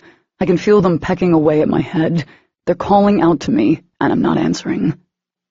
"Which is making them mad?" asked Archer, frowning as he slammed on the gas, causing the tires to squeal. "Yep." "This whole Luxon two-way radio thing is really weird," I said, because someone needed to say it. "You have no idea." Demon popped forward, stretching between the 2 front seats. Archer shouted and scowled at him, but he was a man on a mission. With his hands grasping my cheeks, he kissed me. The contact was so sudden and unexpected that I sort of just sat there as he got all kinds of friendly with my mouth. "Seriously? Kissing her right now is what we need to be doing when we have pissed off aliens on us?" "Kissing her is always the right thing to do." He pulled back and gripped the seats. "We need to stop and take care of them. It's not like we can outrun them, and we don't need them following us right to the Aram." Archer sighed. "This isn't going to be fun." I was still sitting there, lips tingling, like a dork. "Oh, this is going to be tons of fun." Demon glanced at me. "You ready to play, kitten?" "Yeah," I mumbled. "Sure." Okay. Demon chuckled. Let's do this. Archer jerked the steering wheel to the right, bringing it to an abrupt stop along the side of the highway. Car doors opened, and as much as it sucked, I was the last one to get my damn seatbelt unbuckled and to scramble out of the SUV. Keep low, Demon ordered. Huh? When he saw the look on my face, he motioned for me to crouch. I shot him a dirty look. What? I'm not a freaking ninja. I've seen you fight. Archer strolled around the front of the Explorer, like we were walking into a gas station or something. You could be part ninja. I gave him a quick smile. Thank you. You'd be a hot ninja, Demon said, winking when I looked at him. I need you two to stay back for a moment. Yeah, I so wasn't going to listen to that, but before I could prance into the street, Archer grabbed my arm. For real, he said, holding me in place. Stay here. I started to pull free, but the Hummer crashed through a vehicle, and the deafening thunder of clanging metal forced me to stand still. The Hummer was barreling down on us as Demon walked right out to the middle of the road, head bowed as he stretched out his arm. Concentration marked his expression. He made a striking image as he stood there, legs spread wide and shoulders squared, like a god about to meet a titan head-on. A shimmer of white enveloped him, and from where I stood I could see his veins light from within, a bright white that followed a network of lines across his cheeks and down his throat, disappearing under the collar of his shirt and then reappearing along his arm.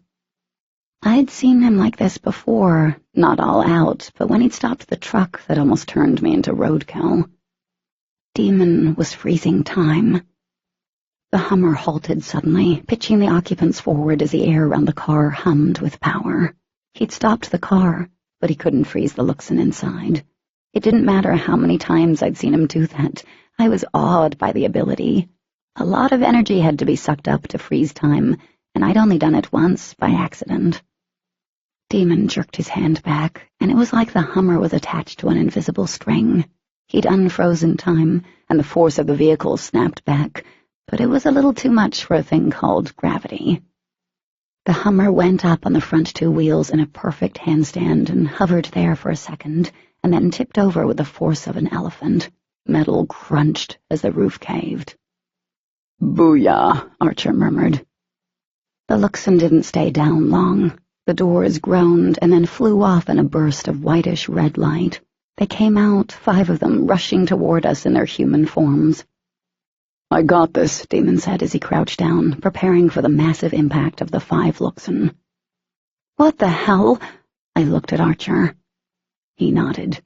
Yeah, we aren't just standing here while he has all the fun. Archer let go, and I darted away from the SUV toward the fray, just as a hood was ripped off a nearby sedan and shot across the wall like a giant knife. It hit one of the Luxon, cleaved him right in two, and there was no coming back from that, alien or not. Damn. I skidded to a stop when I saw Archer's downright evil grin. Score. That was pretty cool, Demon said, catching one of the Luxon by the waist. Lifting him up, he literally power-bombed the sucker in the road. Asphalt cracked. Shimmery blue liquid splattered across the road. Yuck. One Luxon veered off, charging me. Summoning the source, I lifted my arm and concentrated on what I wanted to happen. Back in the day, when I was first getting used to the source, it involved a whole lot of stuff smacking me in the face or crashing to the floor. Now? Not so much. When the Luxon was less than a few feet from me, I flung her against the side of a semi-truck. There was a sickening crunch that I wanted to forget, but I had to hold on to it. Lunging forward, before the tool got back on her feet, I let the source whip through me. It slammed into her chest, above the heart like a lightning bolt. The Luxon lit up like a firework that fizzled out quickly. Demon had the one he'd power-bombed by the shoulders. He brought his knee up, making contact in the chest. Bones snapped, and the Luxon howled. I turned as Demon's arm cocked back, and the source whipped down his arm. I came face to face with Archer and the Glock he held in his hand. Our gazes collided, and fear exploded in my chest like buckshot. My breath caught in my throat as I froze. All I could see was the barrel of the gun, and then the spark as the trigger was pulled. I braced myself for the pain of metal ripping through my skin and bones. Except it never came. A body thunked on the ground behind me, and I spun around, gasping, as I saw a Luxon face down in the road in a pool of shimmery liquid. "Bullet to the head," Archer said.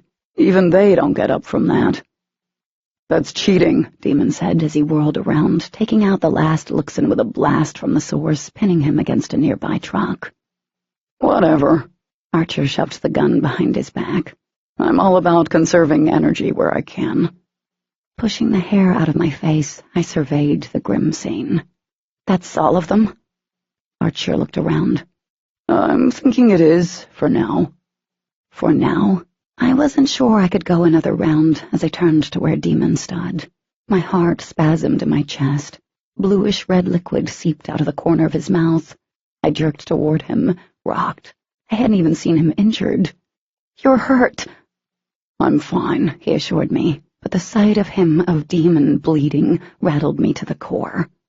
"Took a hit, but it's cool. In a couple of minutes, it'll be like nothing happened." That did very little to ease the panic building. "He's truly okay," Archer threw in. "He'll heal fast, especially since it's daytime."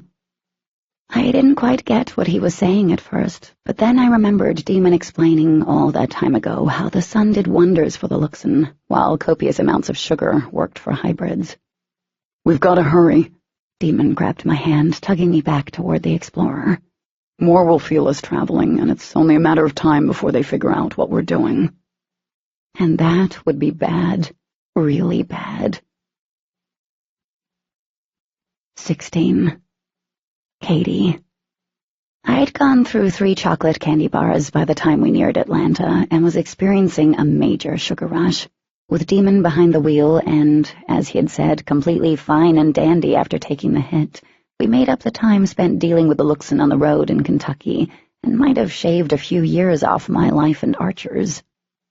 We hadn't seen any more Luxon, and we didn't know exactly where they'd sensed us, or if they'd communicated to others that we were on the move, or if they even knew who we were, but to be safe instead of sorry, we assumed eventually more would be coming. As we crossed into Georgia, I saw something that looked like it was straight out of a movie. The trees on either side of the highway had been snapped in two, charred and broken. Wreckage from a plane crash could be seen through the thick stand of vegetation. A tail, a middle section with the tiny windows blown out. I looked away, heartbroken by all the needless violence and destruction. The more I saw, the harder I believed it would be for us, for the world to move on, no matter what happened with the invading Luxon. Now that humans knew they were around us, how could they go on? How could they ever trust a Luxon after this? I couldn't let myself dwell on those worries, kind of like not crossing that screwed-up bridge with a bunch of holes until we got to it. I really couldn't fathom what life was going to be like for anyone. Surprisingly, the roads had cleared for the most part. Any abandoned car had been pushed to the shoulders, and the city, from the outer loop of the major highway, looked okay, all things considered. Probably had something to do with the heavy military presence and the National Guard, but they would only hold the Luxon off for so long. It was close to 7 in the evening when we arrived at the sprawling airport, and it looked like a curfew had been put into place because there was hardly anyone anywhere. Then again, no one was getting on a plane right now. "There we go." Archer pointed at a sleek foreign car with all the windows tinted out. "That's what he said he'd be driving. Nice car. I know asking you to stay in the car is too much, but please stay close to me." Demon slowed down as he crossed the parking lot, heading toward the fancy black car. "Luke might trust the douche, but I don't." I resisted the urge to roll my eyes. It's not like I'm going to run up and hug him. His expression turned bland. "I'd sure hope not. I might get jealous." "You'd get jealous if she hugged a tree," Archer tossed out. "Maybe." Demon coasted to a stop in a parking space behind the car. "I'm needy like that." I lost my urge not to roll my eyes as I opened the passenger door. You both are ridiculous. As we climbed out of the SUV, 3 doors on the flashy car popped open. Curiosity pecked at me. I'd never really seen an Aram who wasn't going to try to snack on my energy. So there was a certain level of novelty in really getting the chance to see and interact with one who hopefully wasn't going to turn into yet another thing that would try to kill us. I focused on the tall form unfolding from the driver's side. Holy Aram. The dark-haired man was as tall as Demon, but broader. The black shirt he wore stretched across a sort of shoulders and chest that reminded me of a boxer's build. Just from that alone, he looked like he could do some damage. From what I could see of the sculpted jawline and profile, his skin was pale, like all Aram, but not a ghastly color, more like alabaster or porcelain. His eyes were hidden behind black shades. Wearing dark denim, he looked more like one of those guys in GQ magazine than a soulless alien version of the goat-sucking chupacabra. An identical replica of him stepped out of the back seat of the car. Except he wore trousers and a button-down shirt, he appeared to have grown tired of buttoning up. Hard, pale flesh peeked through. Aram came in 4s, 3 males and 1 female. I expected to see another brother or a sister, but what was standing next to the passenger door was neither. It was a human woman. I gaped at the motley crew. What the hell was a human woman doing with them? She turned to where we stood, and I got a good look at the blonde. She was pretty, really pretty, and I couldn't figure out why she was here. Then Demon spoke up. "What up, asshole?" My jaw hit the ground. "You really know how to greet people," Archer muttered. The Aram who'd been behind the wheel inclined his head with a sigh. "You again. You sound just as happy as I am to see you." Demon's lips twisted into a mockery of a smile as he folded his arms. "Let's just get one thing straight before we go any further. If you plan on screwing us over in any way, it will be the last thing you plan to do." Hunter smirked as he turned his head toward his brother. "Told you he's a cuddly one." The other Aram leaned his arms on the roof of the car, and a brow rose over the dark sunglasses he also wore. "Cuddly as a damn porcupine." Demon raised a middle finger. This was going well. Even though Hunter was wearing sunglasses, I could feel his gaze suddenly shift onto me. "So I see you got your girl out of Daedalus." What the what? "And I see that you still somehow have a human woman with you," Demon replied. "I feel like I need to ask her if she's here against her own will." Hunter barked out a syllable of a laugh. "Are you, Serena?" The blonde rolled her eyes as she shook her head. "No." "There's your answer," Hunter added. "As amazingly well as this meet and greet is going, I think we should get to the point," Archer suggested. "We were told you'd be willing to take us to wherever the Aram are." "I am." Hunter folded his arms, mimicking Demon. There was a beat of silence, and I swore I felt his gaze on me again. "Are you guys sure you want to do this?" Oh, that didn't sound good. I shifted my weight. "We have to do this." The sun finally disappeared behind thick clouds, and dusk rapidly spread over the parking lot. Hunter reached up, removing his sunglasses. The pale hue of his ice-blue eyes was unnerving as hell. "Have any of you ever heard of Lotho? Other than he's kind of like your little leader or something," Demon said. "No." "Little leader?" The other Aram ducked his chin and laughed. "More like a little crazy. Or a lot crazy, Lore." "Lore?" I said, feeling stupid. "Wait, that's your name? Lore?" He flashed straight white teeth. "Wait until you meet our other brother, Sin." Sin, Lore. Wow, Hunter's name really sort of stood out. I shook my head because seriously, none of that was important. "What do you mean Lotho is a little crazy?" "Well, he's a lot crazy," Hunter said, leaning against the car as Serena came to stand beside him. "Personally, I think he's a lunatic and a psychopath by human standards. I won't let him anywhere near Serena. Hell, I wouldn't let him anywhere near a pet cockroach if I had one." "Oh, wow." Demon frowned. "This sounds really fun. And he's also very powerful," Hunter continued. "He feeds on Luxon like there's a shortage of them, and he's all decked out in opal, as in it's sewn into his skin. My eyes widened. Ouch. He hates humans, Lore interjected, but he hates Luxon more, and he's not a big fan of origins or hybrids either. This whole thing was really beginning to suck. Sounds like this is going to be a great time, Demon said dryly. Hunter laughed, but it was a chilling sound. The Aram are loyal to him. They'll do whatever he wants, even if it means their deaths. And you're not? Demon asked. Hell to the no, Hunter replied, as he draped an awfully protective-looking arm over Serena's shoulders and tugged her close. Believe it or not, kid, I'd no desire to make war with the Luxon before this whole crap went down. Now it seems like a necessity, but when it's all said and done, I don't give two shits what you or any of your kind are doing. He paused, glancing down at the woman in his arms. I got better things to focus on. So does Lore. Shock splashed across Demon's face, replicating what I felt inside. The way Hunter looked at Serena. Wow, he really was in love with a woman, a human woman. Demon stared at him a moment, and then he tipped his head back and laughed. All right, I can respect that. Hunter didn't respond for what felt like an eternity. If you can get him to agree to help, then you'll have one hell of an army.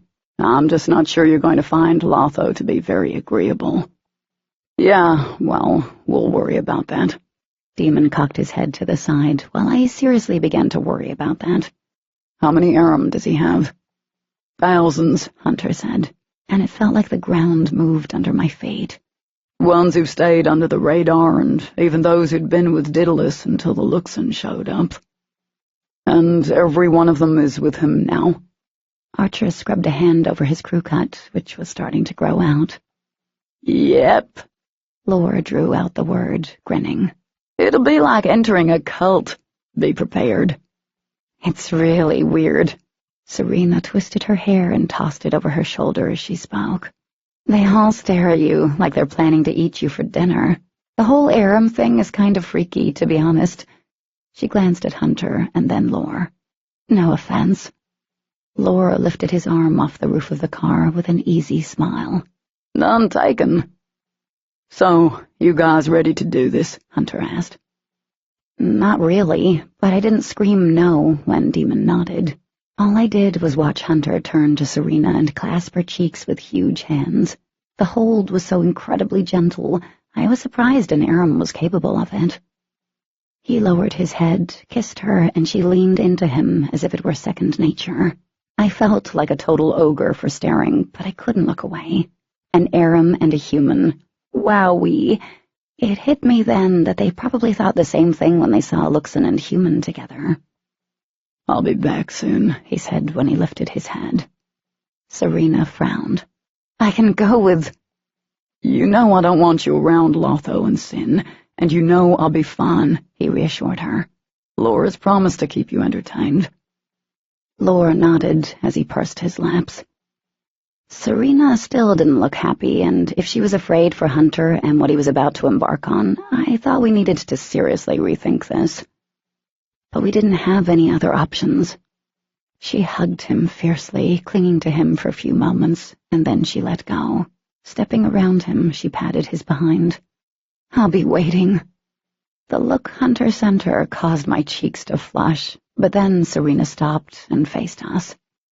Look, I've had some real bad experiences with Luxon in the past, the kind of Luxon who knew the rest of them were coming. Demon and I exchanged looks. Care to give a little more detail? He asked. She took a deep breath. There was a senator who was a Luxon, and he had 2 sons. My best friend, she accidentally saw them do their glow thing, and they killed her to keep her silent. They tried to kill me. Oh, God, I whispered. Hunter was brought in by the government to keep me safe. Not because they really cared about me, but they didn't like how the Luxon thought they could kill whenever they wanted to, not following the rules. A sad look filled her eyes. But it was more than that. My friend overheard the brothers talking about this, about Project Eagle, something that had to do with Pennsylvania and some kids. Anything else? Archer asked, gaze sharpening shrewdly. She glanced at Hunter before nodding. Project Eagle was in response to Daedalus. It was about contacting the other Luxon who were out there, wherever there is.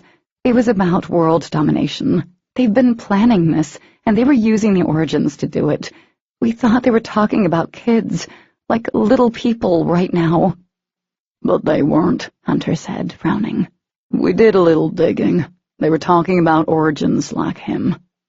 A muscle flexed along Archer's jaw. As in Origins fully grown? He nodded. Yep. Holy crap, we were totally right.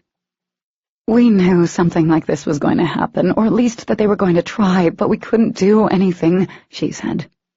We have prices on our heads, Hunter explained. Let's just say I pissed off the Luxon, some of the Aram, and Daedalus. We were between a rock and a really screwed-up hard place.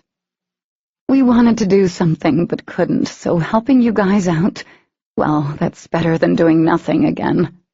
And suddenly, I knew that Serena was probably the driving force behind Hunter fulfilling the favor he owed Luke. Her gaze drifted over to Demon. I know you don't trust Hunter, but we don't trust you either. So if you do anything that puts him in danger, I know how to take a Luxon out, and I'm not afraid to. Demon's chest rose with a deep breath. I got you. Good, she replied. I liked her. Hunter grinned. Come on, guys. We don't have far to go. The three of us followed Hunter over to a lamppost, which was like 30 feet from the car, and then he stopped. We're here. My brows rose as I looked around, seeing nothing. Is this like some kind of magical Harry Potter door, or something? He stared at me. What? I asked sheepishly. You know, like the Room of Requirement. The door kind of just appears. Oh, never mind. Okay. He gestured down by our feet. We're going down. All I saw was a manhole cover, and then he bent down, lifting the heavy steel, and my heart sank. We were literally going down. Here? Archer asked. He nodded with a tight smile. Why else do you think I suggested the airport? It's not like I like to hang out here. How are we supposed to know? Demon responded, eyeing the manhole like it was the last thing he wanted to climb into. Ditto. You're an Aram, so... I really was hoping you'd drop that damn attitude by now. Demon smirked. Kiss my ass. No, thank you, he replied, but neither of them had any real heat behind their words. Looking up, Hunter glanced at me, and then at Demon. I'm guessing you're going to want to get down there first before she does. I resisted the urge to roll my eyes as I tugged my hair up into a quick ponytail. Archer crept over to the edge, saluted us, and then disappeared down the ladder. A few seconds later, his voice traveled from the great beyond. It stinks. Really bad. Great. We quickly descended, and Archer hadn't been lying. The dimly lit tunnel smelled of mold and butt. Moldy butt. Hunter was the last one down. Not even taking the ladder, he landed in a nimble crouch beside us, since he was all kinds of special, apparently. Straightening, he glanced over his shoulder as he strode forward. We've got a ways to walk. Turned out that a ways to walk equaled about 100 miles to Hunter. In spite of my mutated genes, my legs ached as we walked for forever in the empty subway, which was silent with the exception of our footfalls. We traveled from one tunnel to the next, passing the underground commuter trains that had been abandoned and seemed to be the source of the nasty smell. I was eyeing the dirtied and broken windows in one of the trains when Hunter appeared right in front of me. Startled, I stumbled a step to the side. Pale eyes met mine. I wouldn't look too closely at those trains. They're not empty. Some of the Luxon got hold of them, lit up the insides. People were on board, and this is where the train stopped. You get what I'm saying. My stomach roiled as I nodded. So much unnecessary death. It was horrifying, and it took a long time for me to clear my head. We went deep in the maze of tunnels, going through a steel door that looked like it hadn't been opened in the last decade, and entered a wide tunnel, brightly lit with torches shoved into the grooves of the wall. Hunter stopped in front of a door up ahead, a circular steel one. I bit down on my lip, sensing something was off, like the air had suddenly turned stale and it was hard to catch my next breath. A nervous sensation crept into my core, like 1,000 little ants. Demon stopped in front of me, stretching out an arm as he cocked his head to the side. Muscles up and down his spine rolled with tension. There are a lot of Aram beyond that door. Hunter smirked as he faced us. I've told you, there are thousands down here. I couldn't believe it. How can there be so many? These are just subways. The Aram placed a large hand on the door. They've created a world here, little one. I got hung up on the odd endearment. Little was the last adjective I'd used to describe myself. Lotho has been down here for years with many of the Aram, carving out an underground city with the help of those who are loyal to them. They come and go as they please, but they always come back. He reached for a heavy lever. The way they live is a bit archaic, so what you're about to see will probably result in my needing therapy later. I nodded with a sigh. Got it. One side of his lips kicked up, and then he looked at Demon. Ready? Let's get this over with. Demon reached for my hand, circling his around mine, and I didn't mind. I knew that what we were about to see, what we were about to walk into, was beyond dangerous, and we were going to do this together. Hunter hesitated for a moment, like he really didn't want to be doing what he was doing, and then his biceps flexed as he opened the door. There was another hall, but this was different. The walls were wooden beams filled in with drywall sheets. The torches were on poles, something like totems with weird loopy engravings that reminded me of Celtic knots. At the end of the wide hall was a wooden door that reminded me of something straight out of a Renaissance fair. The moment we stepped into the hallway, and before Hunter reached the door, it flew open, clanging against the wall as another Hunter appeared. Ah, there was the third triplet.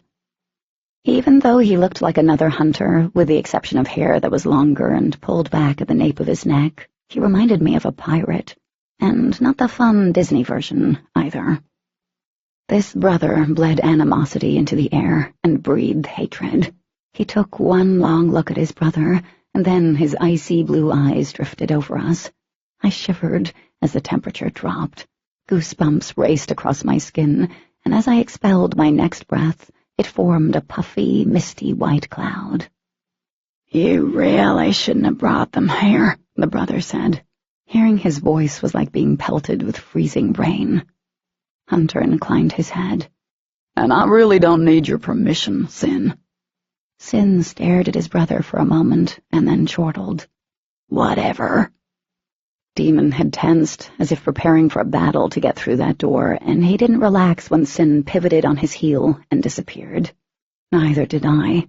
The bad feeling I had, from the moment Hunter started talking about Lotho, had increased to epic levels. Archer appeared at my other side, and the three of us followed Hunter through the door. Nothing could have prepared me for what I saw. Underground city? No joke. It was like stepping into a different world. There seemed to be no ceiling, even though I knew we were still deep underground.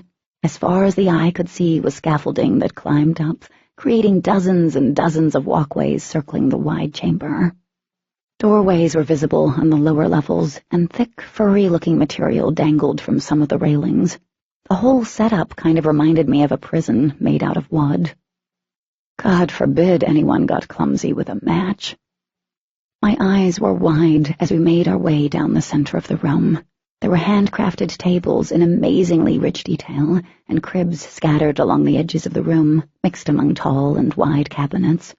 A few were open, revealing normal contents, canned food, paper towels, sodas. "This is so weird," I whispered to Demon. He nodded. I had no idea any of this existed. It must be kept that way, Hunter said over his shoulder. As much as I'm not a fan of Lotho, he's built something here for our kind, a sanctuary of sorts. No matter what happens, you cannot share this with anyone. We won't, Archer swore. We have no need to tell anyone about this. Okay. Hunter reached for the door. Let me do the talking. That means don't open your mouth, Demon. Seriously. Demon frowned. That's not insulting. I raised my brows at him, and he sighed. Fine, I'll stay quiet. We left the room and entered yet another hall and went through another door, but we could hear talking and laughter mixed with shouts and what sounded like banging. I had no idea what we were going to see beyond the door, and I tried to prepare myself for anything as Hunter pushed it open, revealing a massive chamber. Holy Aram babies, there was a buttload of Aram in here.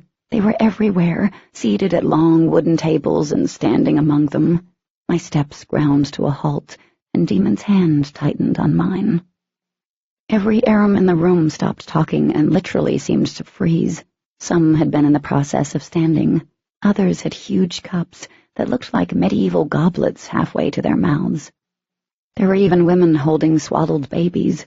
All of them were pale. Most had pitch-black hair, and paired with their pale blue eyes, it was a startling combination. A few had bleached their hair blonde, or even bright punk red. They all stared at us. Oh boy, the hair along the back of my neck rose as icy fingers trailed down my spine. "What in the hell, Hunter?" boomed a deep voice from behind us. I spun around and sucked in a deep breath as my eyes almost bugged out of my head. There was a large wooden dais that overlooked what was obviously a dinner hall. The steps leading up to it were few but steep, as in I'd probably break my neck coming down. A man was seated there, and even though he wasn't standing, I could see that he was jolly green giant size. The Aram was massive, broad in the shoulders and chest, and thick in the thighs. He sat lazily, like he was barely awake, but there was a keen sense of acute observation in his pale blue eyes. He was handsome in a cold, unreal way. His features were sharp, as if they'd been carved out of marble, lips full and expressive, nose straight and cheekbones high. His hair was bleached white, but his brows were dark. Somehow the odd combination worked. He gazed at us as he held a glass goblet full of amber-colored liquid in his right hand. So this was the Grand Poobah, as Luke had called him. I was reluctantly impressed. Hunter stepped forward while I got a good look at what Lotho was sitting on, which appeared to be a throne made out of... Holy run for the freaking hills and don't look back. Were they actual bones? They were strange, though definitely not human. They were thinner and seemed more flexible, as if the cartilage could be shaped and reshaped over and over again, and they had a faint, luminous blue sheen. Oh, God. They were Luxon bones. This was bad, real bad. "You know what is going on up there," Hunter began, but he didn't get much further. "Luxon have—" "I know what is going on up there," Lotho interrupted, sipping his drink when I expected him to down it. "Luxon have come, killed a bunch of humans and blah, blah, and a ton of other crap I don't care about, but that doesn't explain why you'd bring them here." Hunter opened his mouth. "Unless you're bringing us dinner." Lotho smiled, flashing white and oddly sharp-looking teeth. "If that is the case, thank you, and the horse you rode in on." "We're not here for dinner," Demon said, voice as cold as the room, and I winced. "Nor are we dessert. We've come here for your help to fight the invading Luxon." Wow. I looked at Demon, sort of proud of him that he even uttered those words without a hint of sarcasm. But Lotho looked like he might choke on the drink he just took. "Help!" There was a rumbling of laughter all around us that echoed off the walls and caused my heart to pump too fast. "Yes."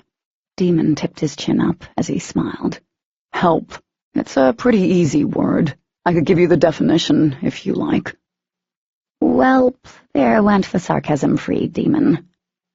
The glass shattered in Lotho's hand. Demon frowned as shards of glass tinkled to the floor. "And that is why we can't have nice things." I choked on my snicker because I was pretty sure if I did laugh, the Aram might decide to snack on us. There was a long stretch of silence, and I could feel the Aram rising from their seats behind us and pressing in close. Chills radiated down my spine, and that suffocating feeling was back, weighing on my chest.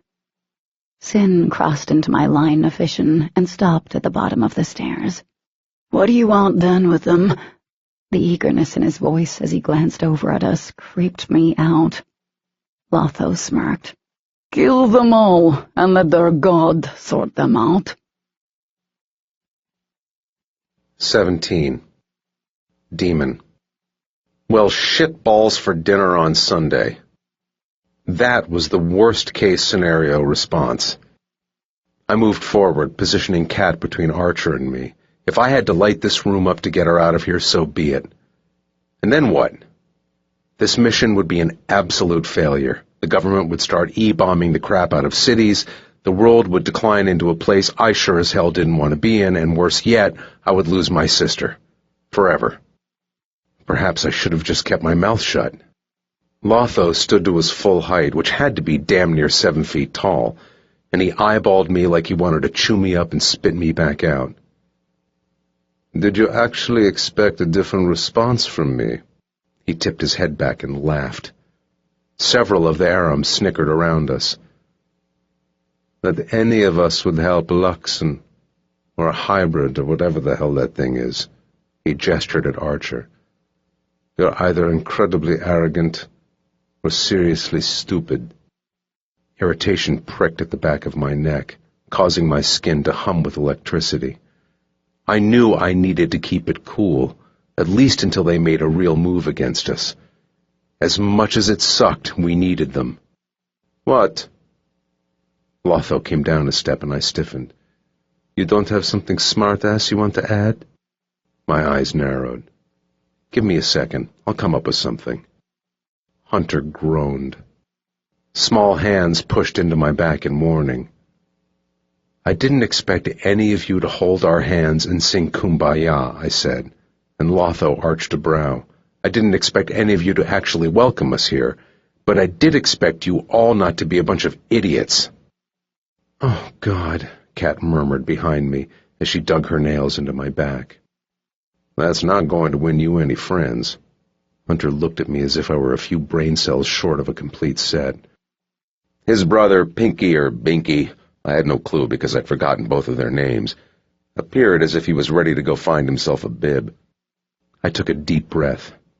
"You guys do realize what's going to happen once the Luxon take over Earth, right?" Lotho's expression said he couldn't give two craps. "Do you think we care about humans? They are useless to us." I seriously began to question his intelligence. Once they take over and subjugate every human here, they're going to come after you guys. They may not be worried about you now, but they will. And the last time I checked, the Luxon owned the Aram. Lotho snorted. "They did not own us." "Is that so?" Archer chimed in. "Because you're here on Earth, underground, living in subway tunnels." Just thought I'd point that out. "He kind of has a point there," I added, smirking. "By then they'll have learned how to fight your kind," I continued, hoping at least one of the Aram down here could make sense of logic. Right now they have no clue. It will be like a damn buffet for you, but later, after they've dealt with an Aram here and there, history is going to repeat itself. "History will not ever repeat itself," sneered a female Aram. "They will never have control of us again." "Keep telling yourself that while you hide down here," I retorted. Pinky, I think it was Pinky, started to shift. "We are not hiding." "Totally looks like you guys are hiding." Kat peeked around my shoulder, and Lotho's gaze slammed into her in a way that made me want to pull out his larynx and shove it down his mouth. "I mean, from an outside observer, I'd say you guys were hiding." Hunter squeezed his eyes shut like he suddenly had a headache. A heavy footfall later, Lotho was within ass-kicking range. He wasn't looking at me. My hands curled into fists. "Cool it," Archer warned me. "You're not just a casual observer," Lotho said to Kat, voice as thick as the shadows gathering around him. "You're a whore of the Luxon who hides behind them." I stiffened. "What? Hold up. Excuse me." Kat darted out from behind me and raised one hand. First off, the last time I checked, I'm not a whore for anyone. Secondly, I didn't cower behind him.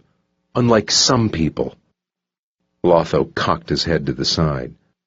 And thirdly, not one of you in this room, not a single one of you, caused the destruction of your planets, right? Is anyone in here old enough that they had a hand in that war between your two kinds? When no one answered, she shook her head. You guys are ridiculous. All of you. Cold blasts of air hit from several directions. Not good. Kitten. Shut up, she snapped, and my eyes widened. You're just as bad as they are. What the what? I said. Hunter's clone raised his brows. I kind of want to hear where this is going. More snickers from the peanut gallery. You two hate each other just because of what you are, Kat all but shouted. Well, they were kind of created to destroy us, so I trailed off. And they committed genocide on our kind and enslaved our people, Lotho said, his voice becoming snake-like. Wah, wah, wah, whine, that's all I hear. Kat threw her hands up. Let me give you a brief history of mankind. We have constantly, systematically screwed one another over religion and race, doing far worse than what your two kinds have done to each other, more often than a history teacher has time to cover in class. Since the beginning, we have hurt one another over the stupidest things. Well, that's a glowing endorsement of humans, Hunter's brother said dryly. You don't get it! For a second, I really thought she was going to stamp her foot. Even though so many races on this planet have so much bad blood between them, when the shit hits the fan, we always come together. Always. Why? Because we know there are some moments when we have to fight together, and so we do. Then, when it's all over, we go back to hating on each other, and everything is right in the world. Lotho's form solidified as he stared at her. God! Kat did stamp her foot then. Why can't you all act like humans just once? Silence. And then Lotho asked, You're wanting us to forget everything that they have done to us and continue to do. No, I want you to remember, she said. I want you to remember everything that was done to you because these Luxon, the ones who just got here, are the kind that totally screwed you over. Not Demon. Not me. Not most of the Luxon who have been living here. The invaders are your enemies. I want you to remember that. His lip curled. As if there is a difference between them. Kat shook her head in disbelief. Things aren't always black and white, and if you really think that going after the invading Luxon isn't in your best interest, then, well, good luck with that. Lotho looked away, his gaze traveling over the mass of his minions. He was as still as the air around us for a moment. Tiny hairs along my arms rose, and then he shot forward, going straight for Kat. I whirled around, shifting into my true form as Lotho grabbed hold of Kat. He slammed her into the nearby wall with his hand around her neck. Red-hot rage exploded inside of me. The sound that rose from my throat was raw and animalistic. I shot forward, shouting out in fury as Hunter's brother and another Aram clutched my arms. A heartbeat later, an additional Aram was at my back, pushing me down onto the slimy, cold floor. I didn't need to look to know that Archer was also surrounded. I struggled, drawing in the source, but these three Aram were big guys, definitely not young, and they were strong, as if they'd recently fed on a few Luxon. Light pulsed and flared, snapping into the air. I lifted my head, seeing the world in white and red. What do you think is stopping me from ending your life right now? Lotho snarled, inches from her face. Nothing, she gasped out. But what does killing me solve? It'll amuse me. Lotho leaned into her, like all up in her personal space. He tilted his head to the side, and even from where I was, I could see his gaze move down the length of her. and I'm pretty sure I'll enjoy it. I lost my shit. Pure energy rippled through me, expanding into a burst of light. The aram at my back was flung like a beanbag. I rose, dragging Hunter's brother and his sidekick along with me. Power rolled from me in a tumultuous wave as I slammed my arms inward, knocking the two arams' heads together. Down they went. I started forward, stopping long enough to drop-kick a rapidly shifting aram into next week, and then another I caught under the chin, knocking him into the crowd of aram. "Let her go," I said, shifting into my human form as the source crackled and roared down my arm. My heart pounded as the floor under my feet began to shake. "Or I will bring this whole damn place down on all of us." Lotho glanced over his shoulder at me. "Look at you and your big bad self. Roar." "You haven't seen anything yet," I growled. "I'm giving you 5 seconds to back the hell off her. 1, 4, 5. He dropped her and faced me fully. "I don't think you know how to count. And I don't think you want to live." Lotho stared at me a moment, and then threw his head back, letting out a loud laugh as Hunter's brother picked himself up. Hunter frowned, glancing at his brother as he staggered to the side. "Not expecting that." Neither was I, but I didn't take my eyes off Lotho as I stalked forward, hitting his shoulder with mine when I reached Kat's side. "Are you okay?" "Yeah," she said, swallowing hard as she watched Lotho. "He's laughing?" I started toward Lotho, my vision still tinted in whitish red. I was going to put my hand through his chest, but Kat clutched my arm, forcing me to stop. "I kind of like them," Lotho said to Hunter, who appeared just as confused as the rest of us. "Which is great news for you, since I won't kill you for bringing them here." Hunter scowled deeply as he folded his arms across his chest. "Good to know. Back up off of the freak," he ordered those surrounding Archer. He strode up the steps to the makeshift throne and then dropped down in an arrogant sprawl, thighs spread wide. "Okay, then. You want an army. I'll give you an army." The mass of aram around us shifted as some, but not nearly all, of the tension seeped out of my shoulders. I felt like I should say thank you, but those words wouldn't even form on my tongue. "I give you my word, but there is one condition," he said, raising his chin. "Of course," I muttered. Lotho eyed me like I was some kind of insect under a microscope. "It's just one little thing that I demand." Archer nodded, but out of the corner of my eye, I saw Hunter's shoulders square up as he squeezed his eyes shut. He muttered a curse under his breath. "You let me feed off her." I started. "I know I heard you wrong."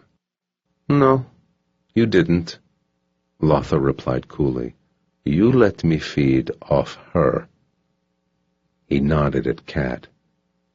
The blood drained from her face, but it rushed to every part of my body like a fiery flood. "I won't kill her. Just a taste. Or 2. Maybe 3. A long moment passed as I stared at the soon-to-be-dead son of a bitch. Part of my head couldn't register that he dared to even make that request.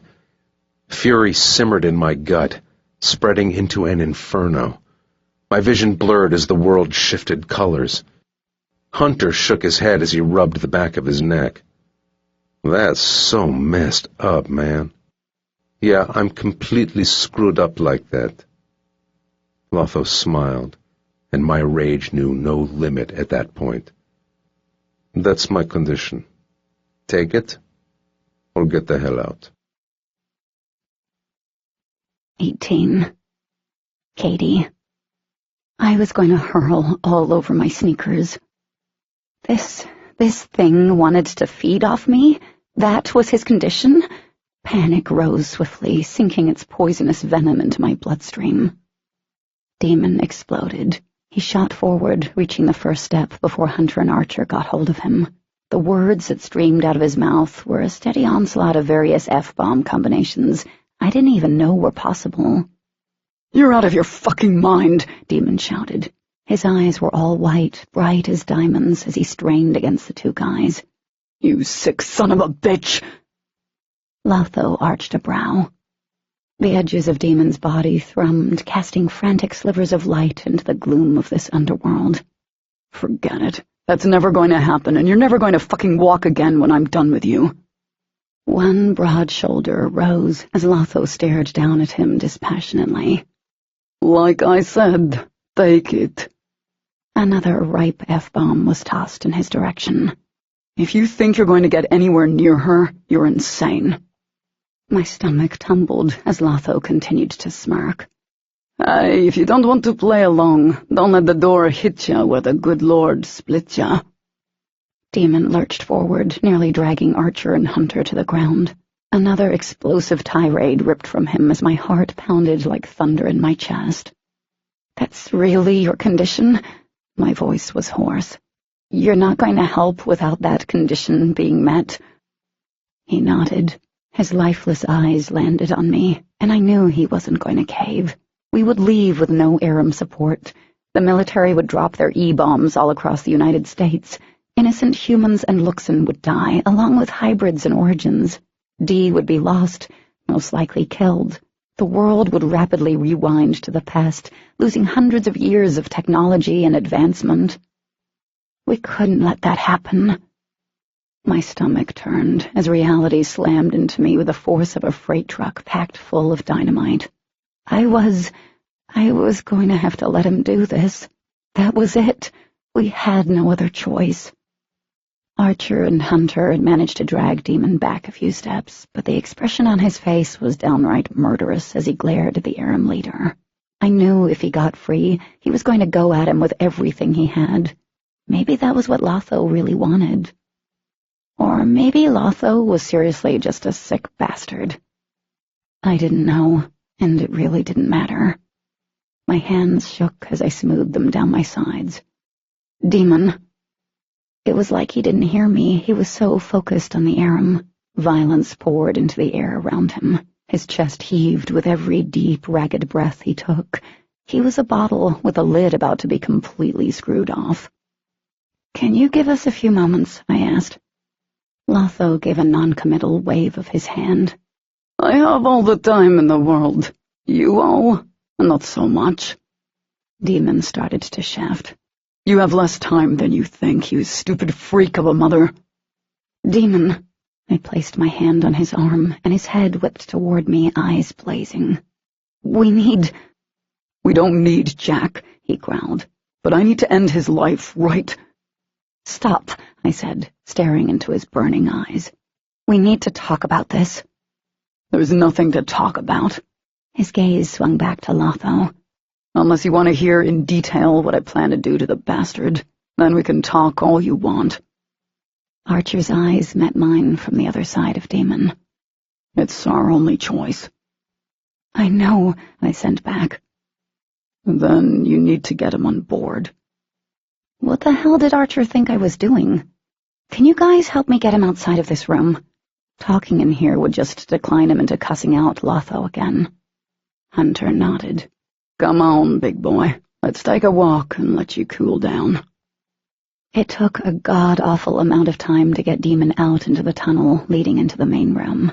Both of the guys hesitated leaving him alone with me, as if they thought he'd bum-rush Lotho in the main room. The way he was staring at the closed metal door, there was a good chance he might blast a hole right through it and go all Rambo on steroids on Lotho. I watched him stand a few feet from me, his chest rising and falling deeply. The edges of his body were still blurred, and I could practically feel the bitter metallic taste of his anger. "I can't believe he'd even suggest that," he said, his voice as razor-sharp as broken glass. "I can't either, but—" I took a deep breath when his luminous gaze found mine. "But that's his condition." Demon opened his mouth, closed it, and then opened it again. "I don't care if he could twitch his fucking nose and make the Luxon disappear. He's not going to feed off you." If he doesn't, then he's not going to help us, I reasoned carefully. None of the Aram are going to help us. I don't care. Yes, you do. I know you care. There's too much at stake for you to not care. He laughed harshly as he faced me. You know me better than that. Exactly. I know you, and I know you're angry right now. Angry isn't a strong enough word for what I'm feeling right now, he shot back. Okay, I raised my hands, but we have to get him to help us. Not if it means you have to go through with that. He started to pace. I can't allow it. There's no way I can let you go through being fed on. Nothing in this world is worth that. You have no idea. I know what it's like to be fed on, I reminded him, and he flinched. I swore it was the first time I'd ever seen him do that. When I got caught in Mount Weather, I was fed on. I know it's not fun, and it won't be pretty, and it's going to hurt, but— No, he shouted, hands curling into fists.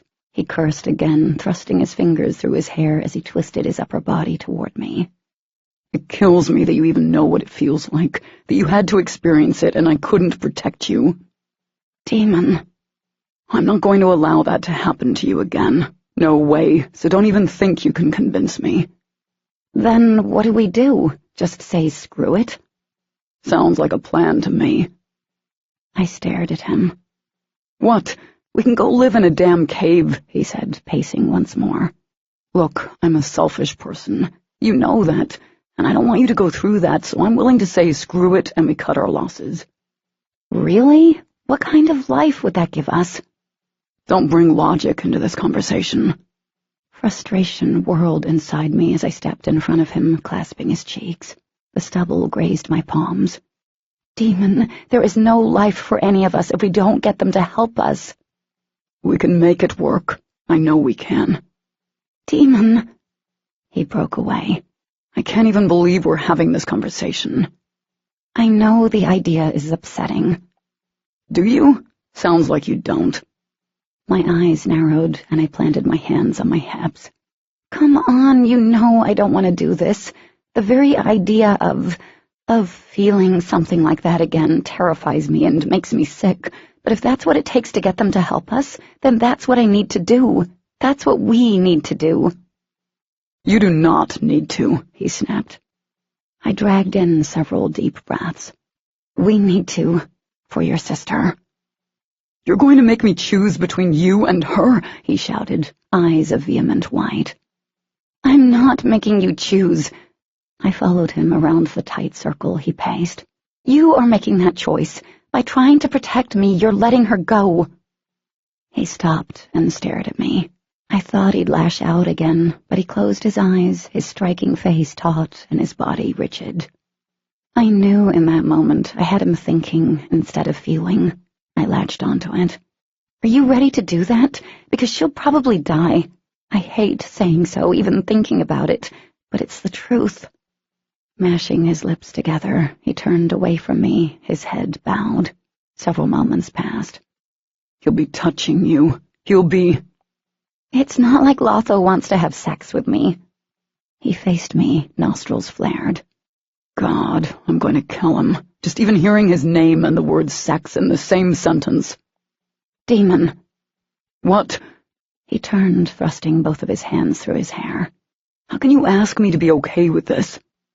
I'm not asking you to be okay with it, but I'm asking you to understand why we have to do it, to acknowledge how much is at stake and who is at stake. I'm asking you to not think about me or think about yourself in this. I'm asking— You're asking for the impossible. Demon lunged forward, and a second later my back was flush against the wall, and his mouth was on mine. The kiss— Holy alien babies, the kiss was a raw combination of lust and possession. There was a taste of desperation and anger as our teeth clanged, but the hand against my cheek was so gentle, barely there, and all those emotions were in the kiss, but the love was far stronger than anything else.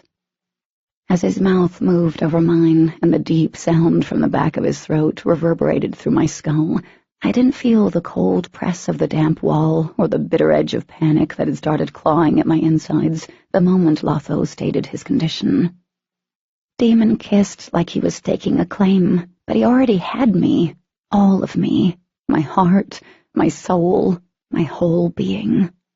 When he lifted his head, his breath was warm against my laps. I can't promise you that I'm going to let this happen. I also can't promise that I'm not going to walk back in that room and try to kill him. But you're right, we need them. Those 3 words sounded painful for him to say. All I can promise is that I will try. I closed my eyes, resting my forehead against his. What we were about to do, because it wasn't just going to be about what I was feeling or thinking, but both of us, wasn't going to be easy. Out of everything that we'd been through, I knew it was the hardest, and possibly the truest test either of us had ever faced. Nerves were going to get the best of me. Between the upcoming feeding, God, I didn't want to even think about it, and the way Demon prowled the length of a large chamber we'd been led to after we'd agreed to Lotho's condition, I felt like I was seconds from freaking out. But Demon had one of his own conditions. He demanded to be with us. Lotho had smiled, a bit too widely and too brightly at that. Instead of refusing him, he practically rolled out the red carpet. Archer was outside, still in the main chamber, and while I knew he could handle himself, a lot of the Aram had been checking him out like he was an appetizer. Demon stopped in the middle of the room, glaring furiously straight ahead. Heart sinking, I followed his gaze to the massive bed, covered with what looked like pelts of animal fur. His bedroom, he said, shoulders rising. The son of a bitch just had to do this in his bedroom. Yep. He had to. I was beginning to think this whole thing was just to mess with our heads. There were plenty of places Lotho could do his thing. I shuddered, now unsure if I was going to be able to go through with it. But I had to. We both had to go through with it. Bile was sitting at the base of my throat, ready to come up at any given second. Shaking my arms out, I closed my eyes and tried to release some of the tension building in my muscles. I can do this. I can do this. I can do this. What are you doing? I stopped what had become an impromptu dance. Sorry. Nervous. Don't apologize. He arched a brow. It was interesting. Kind of reminded me of a flailing Muppet baby. A wry laugh escaped me. Really? Demon nodded. Yep. He glanced at the bed again and swore. Cat, this is screwed up. My throat tightened as I whispered, I know. His brilliant emerald gaze centered on me. Did you ever think this is where you'd end up when you knocked on my door asking for directions? I shook my head as I walked over to where he stood. No, not even in a million years. I couldn't imagine any of this when I knocked on your door. I paused and forced a smile as I gazed up at him. All I was really thinking about that day was your abs. Demon barked out a laugh. And that you were a flaming asshole, I added. A cynical smile formed on his lips. Sometimes I wonder if you ever regret it. Regret what? My worried smile faded from my lips. This, all of this, he said, voice low. Us. What? I pressed my open hands against his chest. No, not once. Really? Derision dripped from his voice. I'm pretty sure there had to be moments where you've regretted stepping foot in West Virginia. There have been times that have sucked donkey balls, and I never want to relive them, but I don't regret us. My fingers curled around his shirt. I couldn't because I love you. I really love you, and love, it comes with the bad and the good. Right? I mean, I know my mom never wanted to experience everything that she went through with Dad and then losing him, but she doesn't regret loving him, not even with all that pain and heartbreak, and I can't— Demon kissed me, capturing my words with a soft and tender pressure of his lips. I know there were many times when I didn't deserve you, especially with the way I treated you in the beginning, but I plan on using every second to make up for that. You already have. I kissed him back. Many times. As we drew apart, the heavy door to the chamber swung open, clanging off the blocks of the wall. I turned in Demon's arms and got an unwelcome eyeful. Lotho strode in, the leather pants hanging low, way low, on his narrow hips. There was a whole lot of pale skin on display, stomach, chest, but that wasn't the only thing.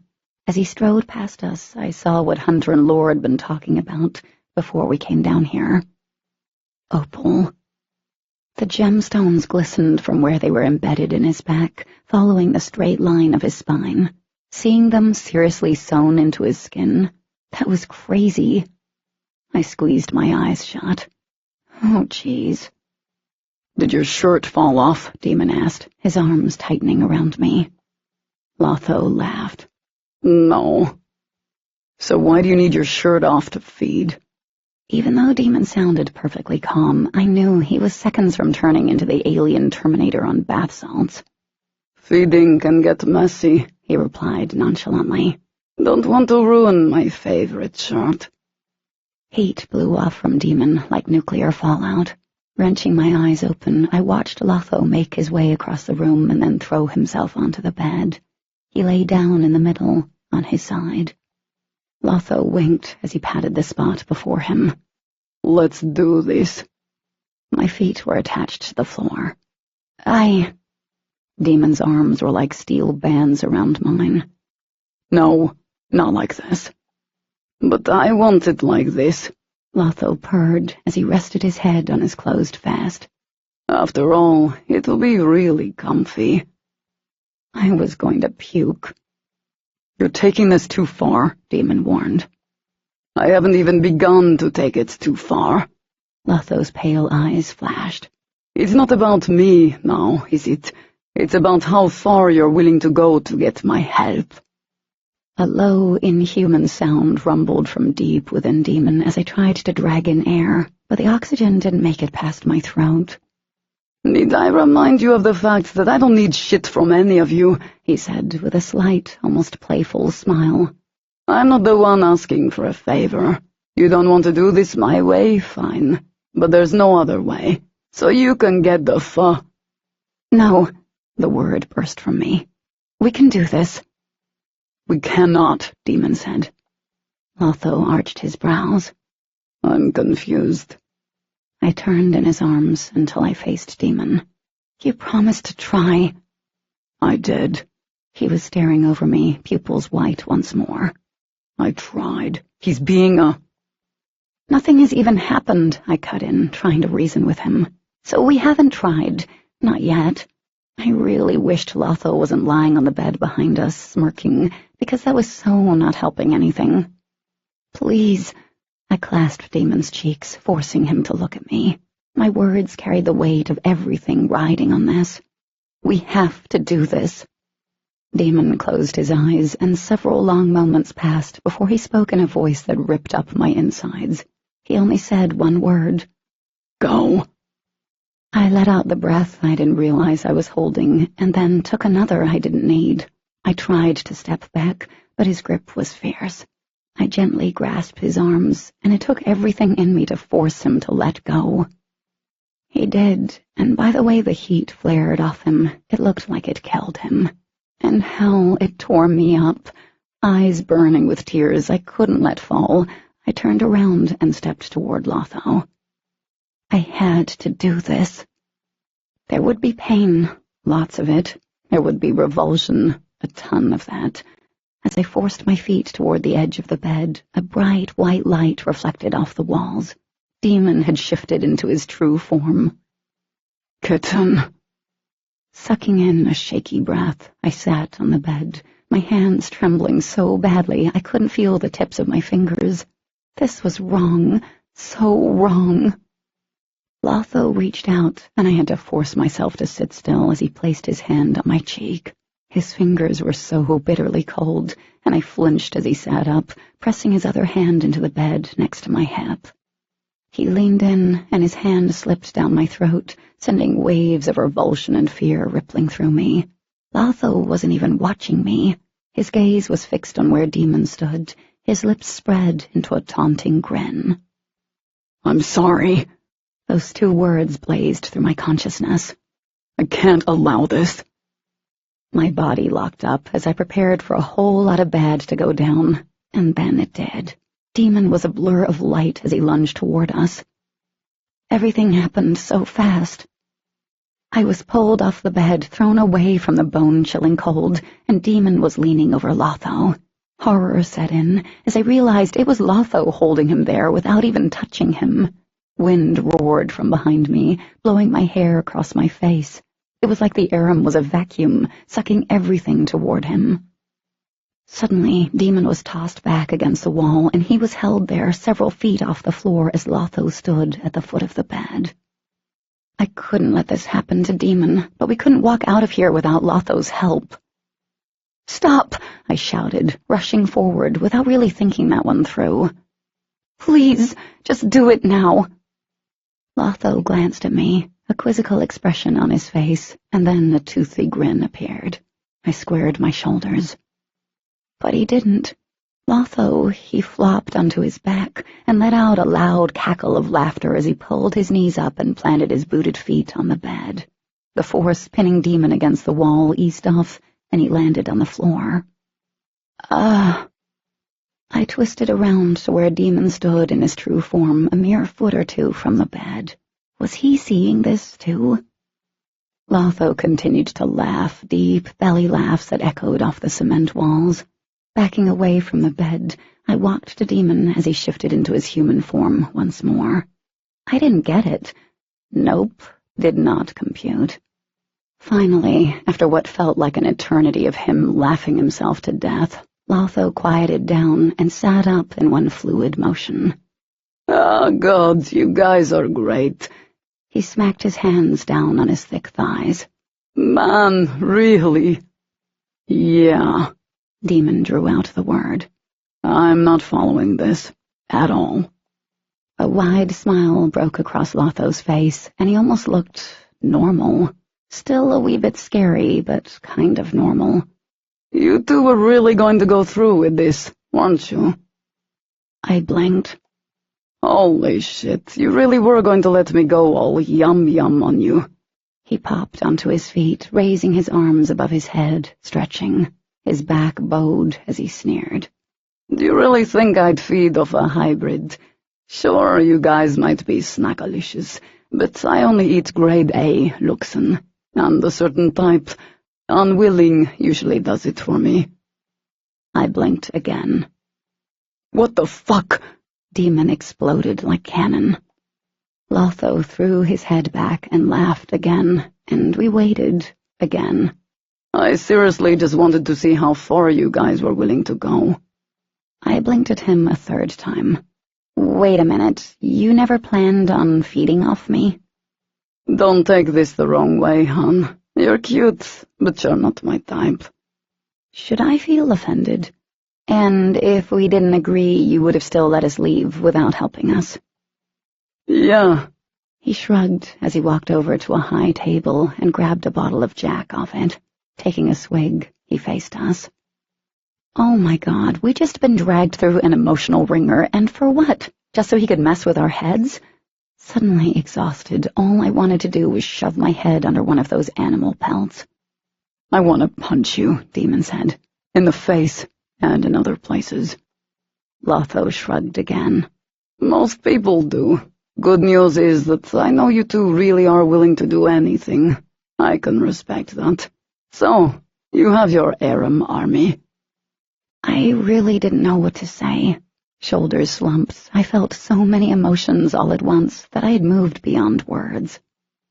Lotho swiped 2 glasses off the table, filled them, and then handed them over. I took one in a virtual state of shock. "Let's toast," he said, eyes as cold as a January morning. "To a very unlikely and very temporary partnership." 19. Demon. It was taking everything in my power not to introduce my boot to Lotho's face. The Aram was crazy.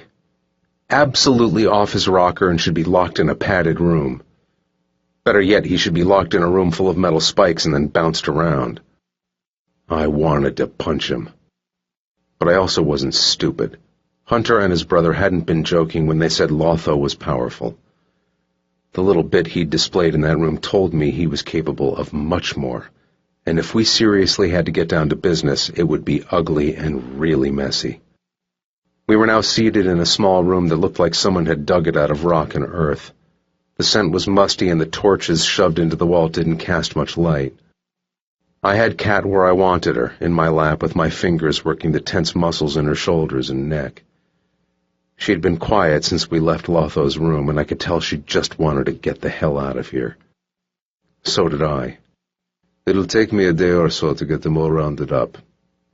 Lotho had progressed to vodka, and since we'd moved to this room, which had been maybe 30 minutes ago, he'd downed half the bottle. I was curious to see if Aram could get alcohol poisoning. Some of my boys are out scouting. Hunter stood near the door, leaning against the wall. He looked completely at ease, but the sharpness in his eyes said he was ready to spring into action. How much time are they giving you guys?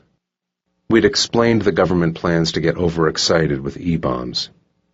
We have time, Archer answered from where he was perched on the stool beside us. About 4 or so days, but the sooner we can move against them, the better. Yeah. Lotho took another healthy swig. Worried about them getting trigger-happy, eh? Archer nodded as he eyed the Aram leader. Like I said, I just need a day or two. Tell your human masters we'll be there. Human masters. I rolled my eyes as I dropped my arms to circle Kat's waist. Lotho frowned as he glanced down at his now empty bottle of vodka. Where are we going again? Kat sighed. Right now, they want you at Mount Weather in Virginia, Archer explained. Again. If that changes, you'll call. Lotho tapped the back pocket of his leather pants. Asshole still hadn't found his shirt. Got it. He paused as he tossed the bottle to the floor somewhere to his left. Glass shattered. He smiled. You have my word that we will be there. That is something I don't mess around with.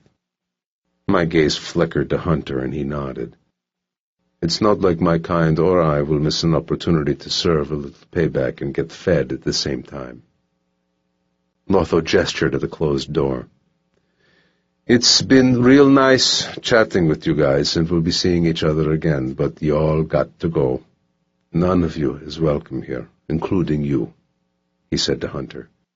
He looked real torn up about that. Pushing off the wall, he didn't even bother to hide his grin. We'll be in contact.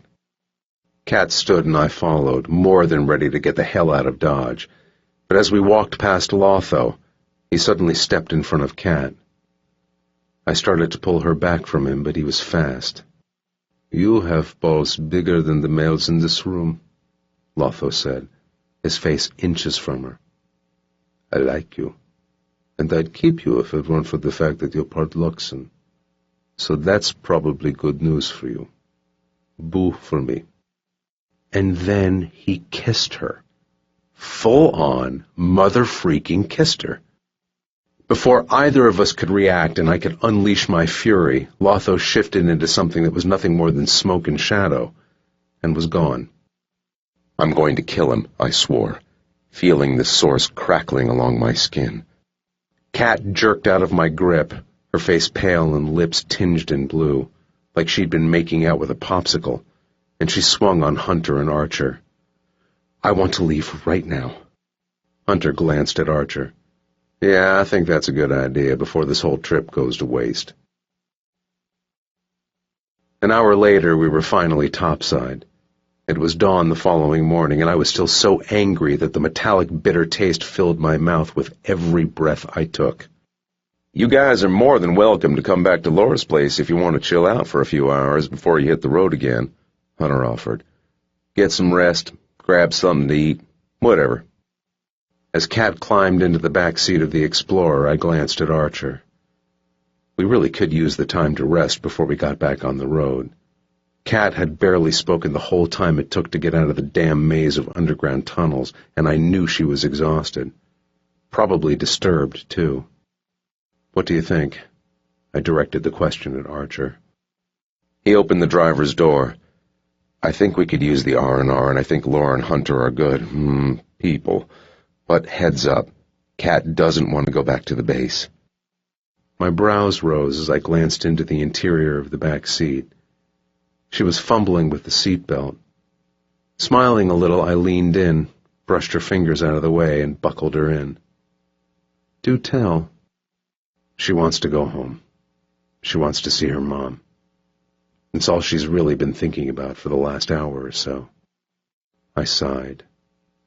I didn't have the heart to even broach that subject with Kat. Visiting her mom would be risky. Too risky. Thanks for the offer, Archer said, turning to the Aram. We'll take you up on it. Hunter quickly gave him the directions before doing that shadow thing and taking the extraordinarily fast method of traveling. As Archer climbed into the driver's seat and I got in the back instead of the front passenger seat, he pulled his phone out of the compartment in the center console and tapped the screen. He frowned. What's up? I asked. He shook his head. There's a missed call from Luke. Let me check this out, but he's probably just impatient, wanting to know how everything went with the Aram. Getting situated in his seat, he retrieved the voicemail. The minute his gaze flickered up and met mine, I knew whatever he was listening to wasn't good. When he lowered the phone, lines formed around his mouth. Luke said. He said Nancy is missing. What? Kat asked, her chin jerking up. I don't know. I need to call him, Archer replied. A nugget of unease sprouted in my gut and grew as I listened to the one-sided conversation. While Archer quickly explained what had gone down with Lotho and that the Aram was on board, the worry over what the hell Nancy was up to didn't lessen. Archer hung up, dropping the phone in his lap as he twisted around to face us. All right, so it looks like Nancy has gone MIA. Sometime after we left was the last time anyone at the base had seen her. Luke and General Eaton have no idea where she is. Kat glanced at me. But what does that mean? I don't know, he admitted. Luke seems to think she's probably heading to wherever those kids are stashed, and he's got some people on the lookout for her, but with Nancy, man, you never know with her. True. I didn't know what to think about that. If everything worked out with the Aram and we successfully took down the Luxon invaders, yet Nancy disappeared off the face of the earth, it wasn't a good thing. No way was I living the rest of my life wondering where in the hell she was and if she was going to pop up again one day when we least expected it. It's not the biggest of our problems right now. Archer's eyes met mine, and for a brief second, they flickered over to Kat. Nowhere near it. That was also true. Luke will find her, I said, and I had to trust in that. But as I got all up and close with Kat, maneuvering her surprisingly pliable body around so she was stretched out across the seat and her head was in my lap, I couldn't stop thinking about Nancy Husher. Did she really go for those kids? Or was there something else? If I'd learned anything by being around her, it was that there was nothing the woman could do that would surprise me. I leaned down, brushing my lips across Kat's cheek. Get some rest, okay? She smiled a little. That sounds bossy. Okay. I tried again as Archer fired up the Explorer. Take a nap. One brow rose. That's still bossy. I chuckled and brushed the hair off her cheek, sweeping it behind her ear. Go to sleep. You really suck at understanding what bossy means. But she closed her eyes, and I'd swear by the time Archer figured out how to get out of the damn airport, she'd drifted off. Laura lived on the outskirts of Atlanta, and even with the low-level traffic in and around the city, it took a while to get there. I tipped my head back against the seat and closed my eyes as Archer kept it quiet. My hand got all playful in Kat's hair. Nancy was running around doing God knows what, and Kat, she wanted to go home and see her mom. Hell. I got why she did, and the last thing I wanted to do was break her heart by telling her there was no way we could risk doing that right now. The smart thing for us to do would be to get our butts back to the base and let the Aram do their thing, especially since Nancy was MIA. That didn't sit well, though, settling like expired milk in my gut. Heading back to the base took the control right out of my hands, and that also meant I was leaving Dee to whatever fate was heading her way, which very well could be in the form of 1,000 hungry Aram. God, I didn't know if I could do that. But how could I search her down? Doing so would mean heading straight into the heart of the danger zone, and that was more than just a risk. That was a straight-up death wish. And hell, how could I even suggest doing that when I didn't want Kat going back to Petersburg? Hell in a handbasket. I stirred as the Explorer slowed, turning down a narrow entryway that was nearly invisible from the road. I took notice as we eased up a long driveway and a sprawling house came into view. Hunter's Porsche was parked out in front of the garage. There was a huge front porch covered with potted plants and hanging flowers. The house was a monstrosity in terms of size, but surprisingly welcoming. I had been expecting something cold, run down. In other words, a shitty place. This was far from that. Kat sat up, pushing her hair back as Archer killed the engine. Her mouth dropped when she peered out the window. Obviously, she hadn't been expecting something as nice as this, either. I dropped my arm over her shoulders as we climbed the porch stairs. The whole place smelled like one giant flower. Color me shocked some more. The door opened before we reached it, revealing Lore. He squinted, and I realized it was from the faint rays of sun streaking across the porch. Come on in. There was hesitation, as I was about to experience another first to add to going deep into the Aram's lair, teaming up with them, and now staying at an Aram's house that looked like it belonged on the front of Better Homes and Gardens. I'd given up trying to figure anything out at this point. Archer stepped in first, and then I ushered Kat inside. Lore closed the door behind us and padded down the foyer in his bare feet, into a living room with the blinds drawn. Serena was standing in the middle of the room, staring at a piece of paper. Is this all we need to get? Lore scanned the paper and nodded. Looks good to me. We'll run out to get some food, Serena announced, smiling. Lore's in the mood to cook, and trust me, you want to eat what he makes. I arched a brow. He cooks? He strolled past us, tossing the keys to Hunter, who had appeared out of freaking nowhere, it seemed. I also bake. I'm like a culinary master chef, when I'm not out there killing innocent Luxon babies. I had no idea what to say in response to all that sarcasm. Serena inched closer, and I was aware of Hunter also drifting toward us, as if he didn't trust us near his woman. The role reversal was odd. There are 2 bathrooms on the second level that no one uses. I laid out some shampoo, soap, and fresh towels in them. Thank you, Kat said, smiling. She glanced at Lore and then Hunter. Thank you for letting us come here and for everything else. Lore shrugged. Hunter shrugged. Everyone was shrugging. Serena smiled brightly. It's okay. I'm just glad we could help in some way, and it's about time all of us started working together. Hunter stared at the ceiling. Lore started messing with a giant potted palm tree-looking thing. Well, alrighty then. Serena clapped her hands as the silence grew to an awkward level. We'll head out. It should take us no longer than an hour, Lore said, and for some reason that came across as a warning. Like, what would we do? Run around and rearrange the numerous plants and flowers he seemed to have growing out of the walls? They skipped on out the doors, leaving the 3 of us in the house.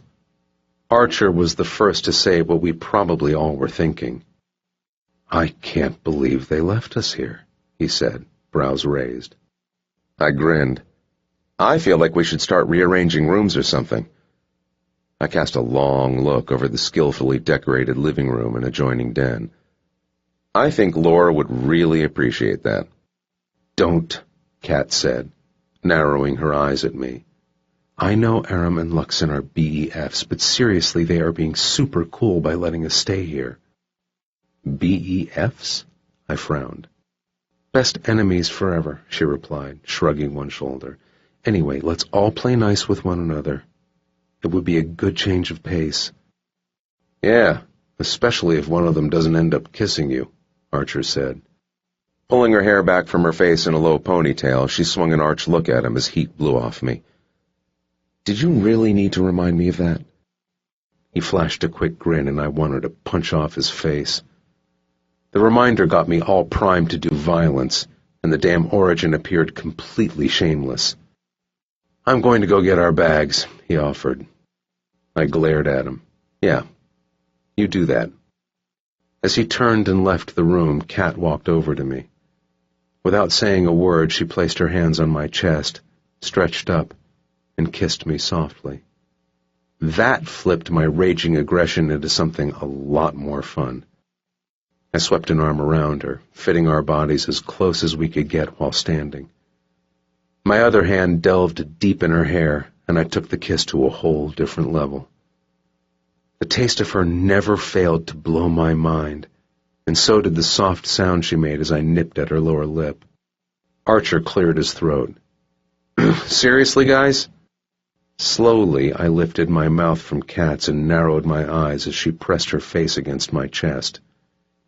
Can't you go somewhere? Oh, I don't know. What about you all? How about one of those bedrooms upstairs that have doors and stuff? Hey, that would be a good... I felt at the same moment Archer had. My senses sharpened as awareness settled over me like a too-warm cloak. I eased Kat back, swearing under my breath. What? She demanded. Archer turned toward the doorway he'd just come through, dropping our bags. There are Lux in here. No, she said, dragging in a deep breath. Do you think they'll be friendly? Not wanting to... The large picture window in the living room exploded. Pieces of plastic and glass turned into nasty little projectiles. Kat ducked down, throwing her arms up to shield her face as I stepped forward, summoning the source and using it to push back the explosion of sharp and painful things. They fell to the floor inches from where the three of us stood. I think that's your answer, kitten. She rose, hands balling into fists. Damn it!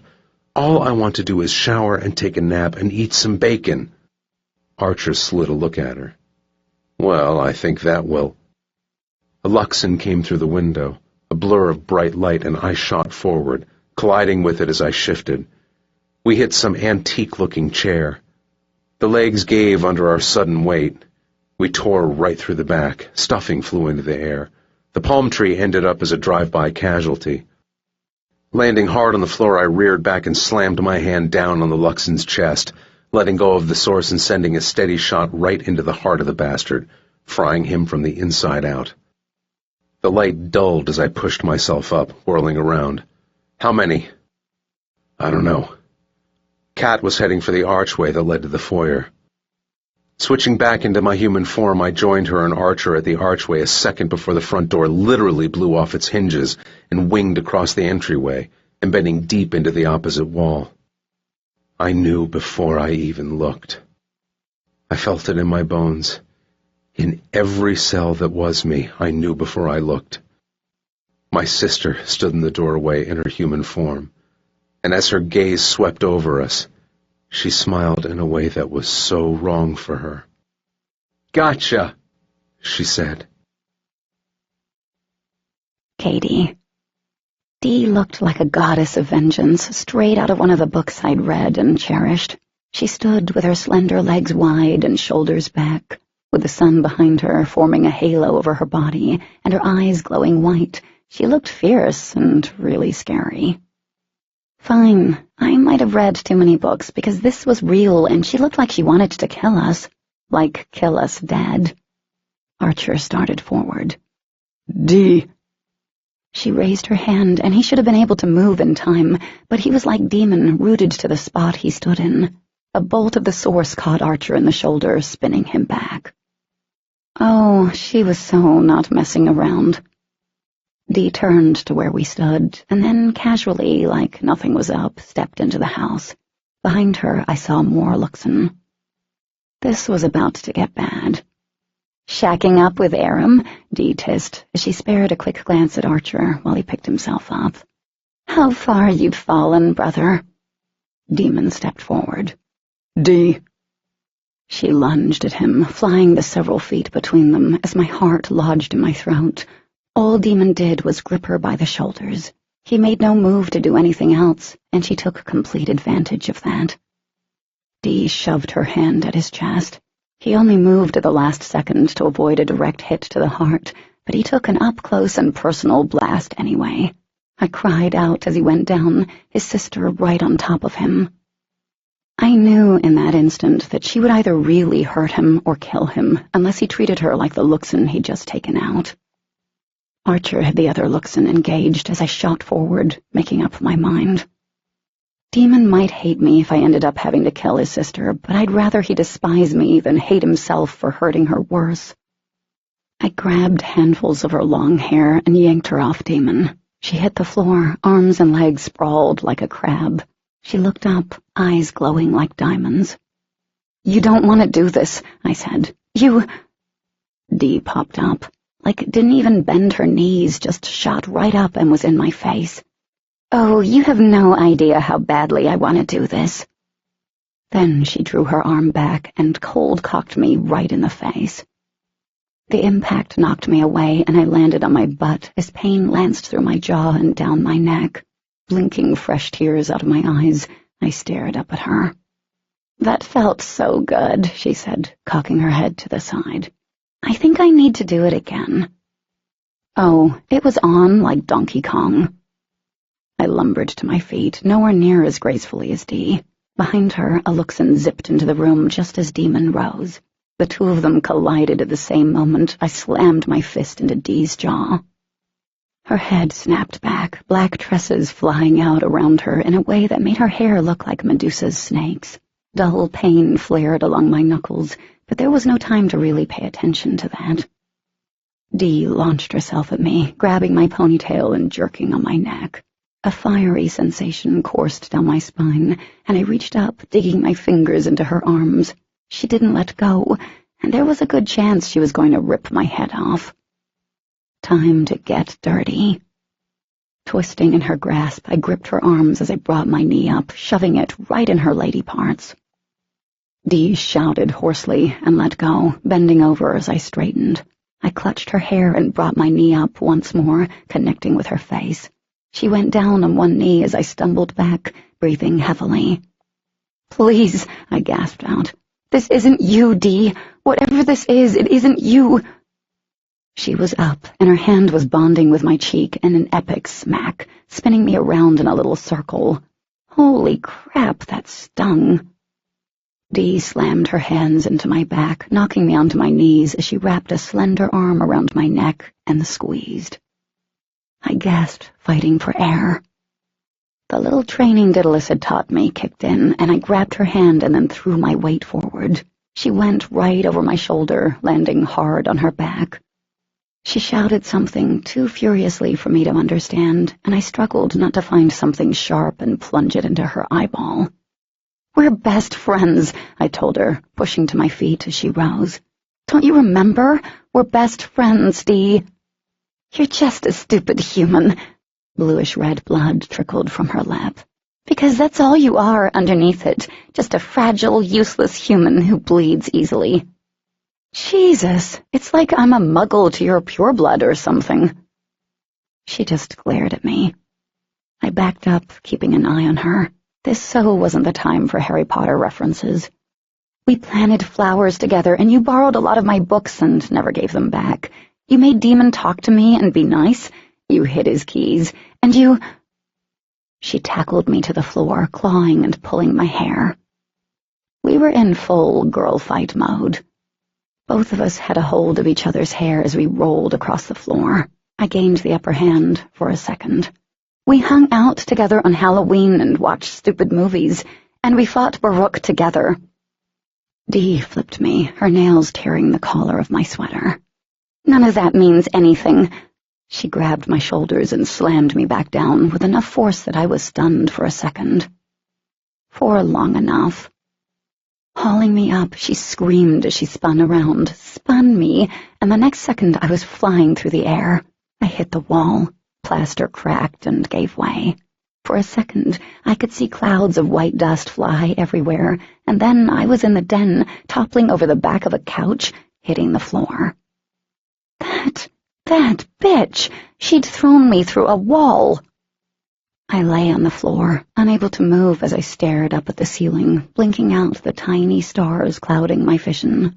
There was a ringing in my ears as I forced my body to shift onto its side. Dee climbed through the Katie-size hole in the wall, which was pretty big. Good Lord, she wasn't going to give up. Hands shaking, I pushed myself to my feet, breathing through the unholy burn surrounding my ribs and back. There was probably a lot of stuff broken, important stuff.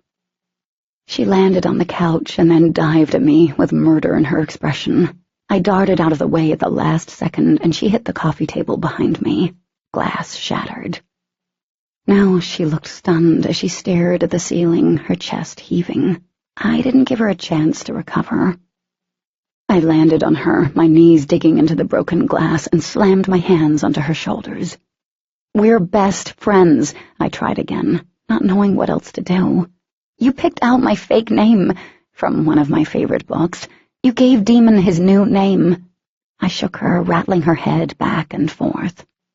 "You were picturing Archer naked not that long ago, and you wanted one perfect night with him." Her hand connected with my face again, wringing a pain-filled grunt from me. "We've been through some harsh stuff, but we've always made it out together, even after what happened to Adam." She went wild, like some kind of demon strayed out of a nightmare, smacking and bucking, kicking and scratching. "You and Adam tried to help me," I shouted at her as I pinned her with all my weight, straining to avoid her swinging hands that hit my face and chest. "Do you even remember Adam?" "Yes," she shrieked. "I remember him, and I remember me being the reason for him dying." Every part of my body ached, and I could feel blood in a lot of places, some really uncomfortable places, but I had to get through to her. I had to. "It was my fault. I know that, and I'll never fully forgive myself for what it did to you and to our friendship. But we got past that, because you're like a sister to me." Dee froze with her fingers curled along the torn hem of my shirt, like she was about to rip it straight off me, and at that point I honestly wouldn't have been surprised if she had. "Do you think he'd be like this now? Adam loved everyone, and he would have hated this war, hated what his kind was doing to innocent people." I watched the white light fade from her green eyes. "He would have hated what has become of you. Can't you see that? You're better than this. You're—" Dee threw her head back, and she screamed like I was trying to murder her, and I eased off, raising my hands. The horrible, wretched sound was like a wounded animal, something dying. She shuddered under me and squeezed her eyes shut. Both of us were still for a handful of seconds, and then she screamed again, until the sound was raw and pained, until I thought there was a good chance she might be dying. "I'm sorry," Dee whispered, as another great tremble rocked her lithe frame. As I stared down at her, trying to catch my breath, trying to process the two words, her beautiful face crumpled and big, fat tears streamed down her cheeks. "I'm so sorry." 20. Demon. As the last Luxon dropped to the floor in a messy pile, I whipped around to where I'd last seen Kat and Dee. There was a massive hole in the plaster, exposing the wooden frame inside the wall, and that had also taken a hell of a beating. They'd gone through the wall. Good God! My stomach dropped as I stepped over the dead Luxon and darted toward the open doorway that led into the other room.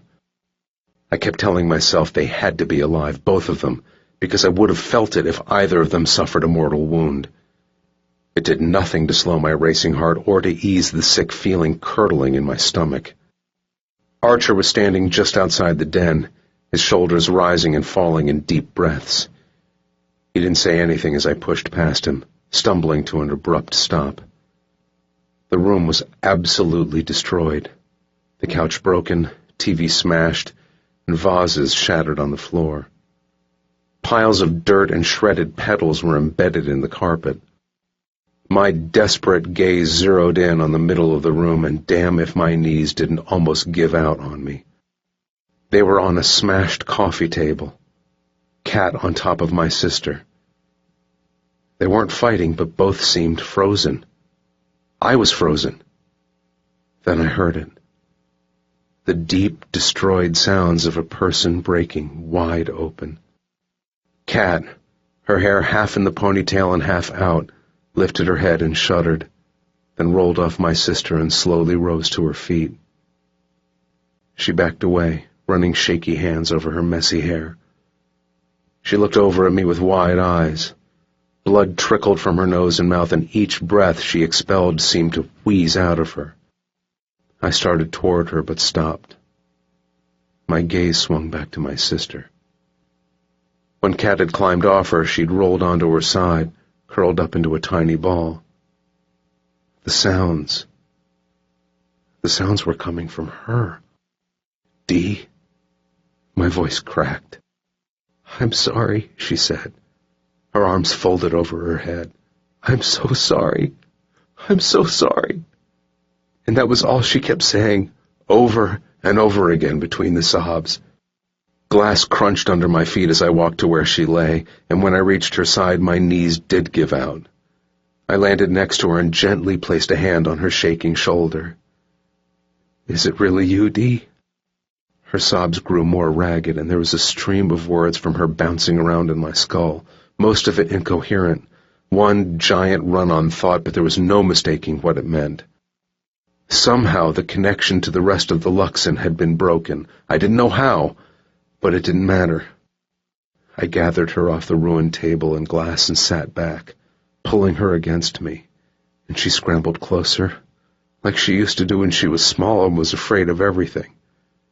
As I held her close, I carefully picked out the pieces of glass stuck in her hair, and her clothes. "God, Dee." I tucked her against my shoulder. "You about killed me, you know?" She was shaking as her fingers gripped my arms. "I don't know what happened. They came, and what they wanted was all I could think about." "I know." I closed my eyes, smoothing my hand up her back. "It's okay now. Everything is okay now." Dee didn't seem to hear me.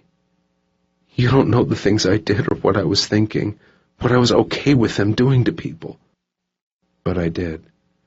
At least some of it from the short period of time I'd been around her while she'd been connected to them. The things I'd seen and heard her do were things I forced myself not to acknowledge because they hadn't been her fault. And so I told her over and over that none of it mattered and none of it was her fault. She started spouting crazy shit like her being evil, and the crap broke my heart, tore me right up. "What you did was their fault, not yours. If you ever believe anything I've told you, you believe that." I folded my hand over the back of her head, willing her to accept my words. "You don't have an evil bone in your body. Never have, Dee. Never." The trembling eased a little as I held her, and I don't know how long we sat in the wreckage, but when I opened my eyes finally, the room was a little blurry. "It was Cat," she said, her breath coming not as fast as it had been before. "She did it. I wanted to kill her. Oh, God, Demon, I really wanted to kill her, but..." "But what?" "As we were fighting, she kept talking to me, forcing me to remember what it was like before they came." Dee pulled back, her lashes thick with tears. "And it was about Adam." Her breath caught on his name. "She was talking about him, and I remembered more than just the pain and the anger. I don't know, but it just snapped. And suddenly I was looking at her, and I wasn't hearing any of them anymore. My thoughts, they were my own." I closed my eyes again briefly, promising myself that I'd repay Cat 1,000,000-fold as soon as I had the chance. Once Dee settled down enough that I knew she was okay and wasn't seriously injured, I looked around the room. I hadn't realized that Archer and Cat had left. Concern for Cat worried away at me now that I knew Dee was going to be all right.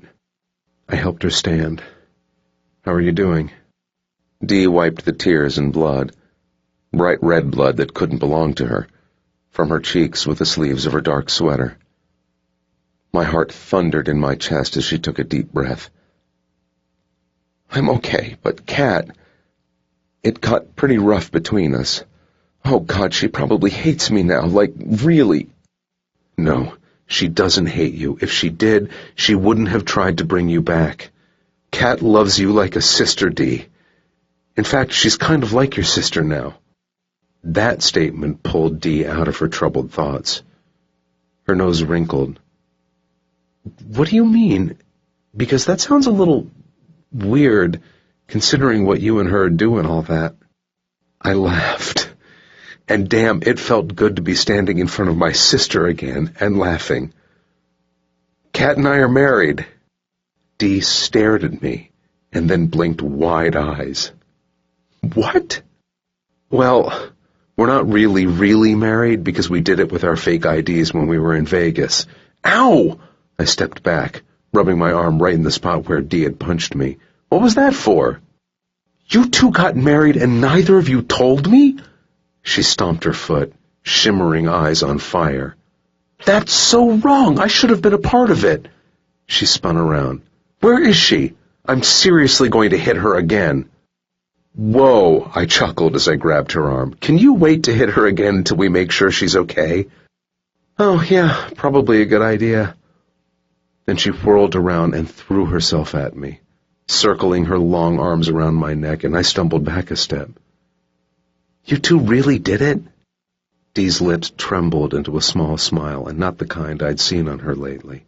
Not cold. Totally her. That's amazing, she whispered as she pulled free. I'm happy for you, for her, but I'm still going to punch her. After we make sure she's okay. Oh, God. Her face fell. What if she... It'll be okay. I placed a hand on her back, steering her out of the living room. First person I saw was Archer, of course, and he wasn't looking at me at all. Oh, no. His face was pale, his eyes wide and pupils dilated, shaken up. I'd never seen him look quite like that before, and I sure as hell didn't want to acknowledge why. She's outside, he murmured, staring at Dee, who was also staring at him. And they were like two people who had never seen another person before. Damn. She's okay. Dee was staring at Archer, and I bit back a curse. Her voice was lower in her throat. Go. At least she'd forgotten about hitting Kat.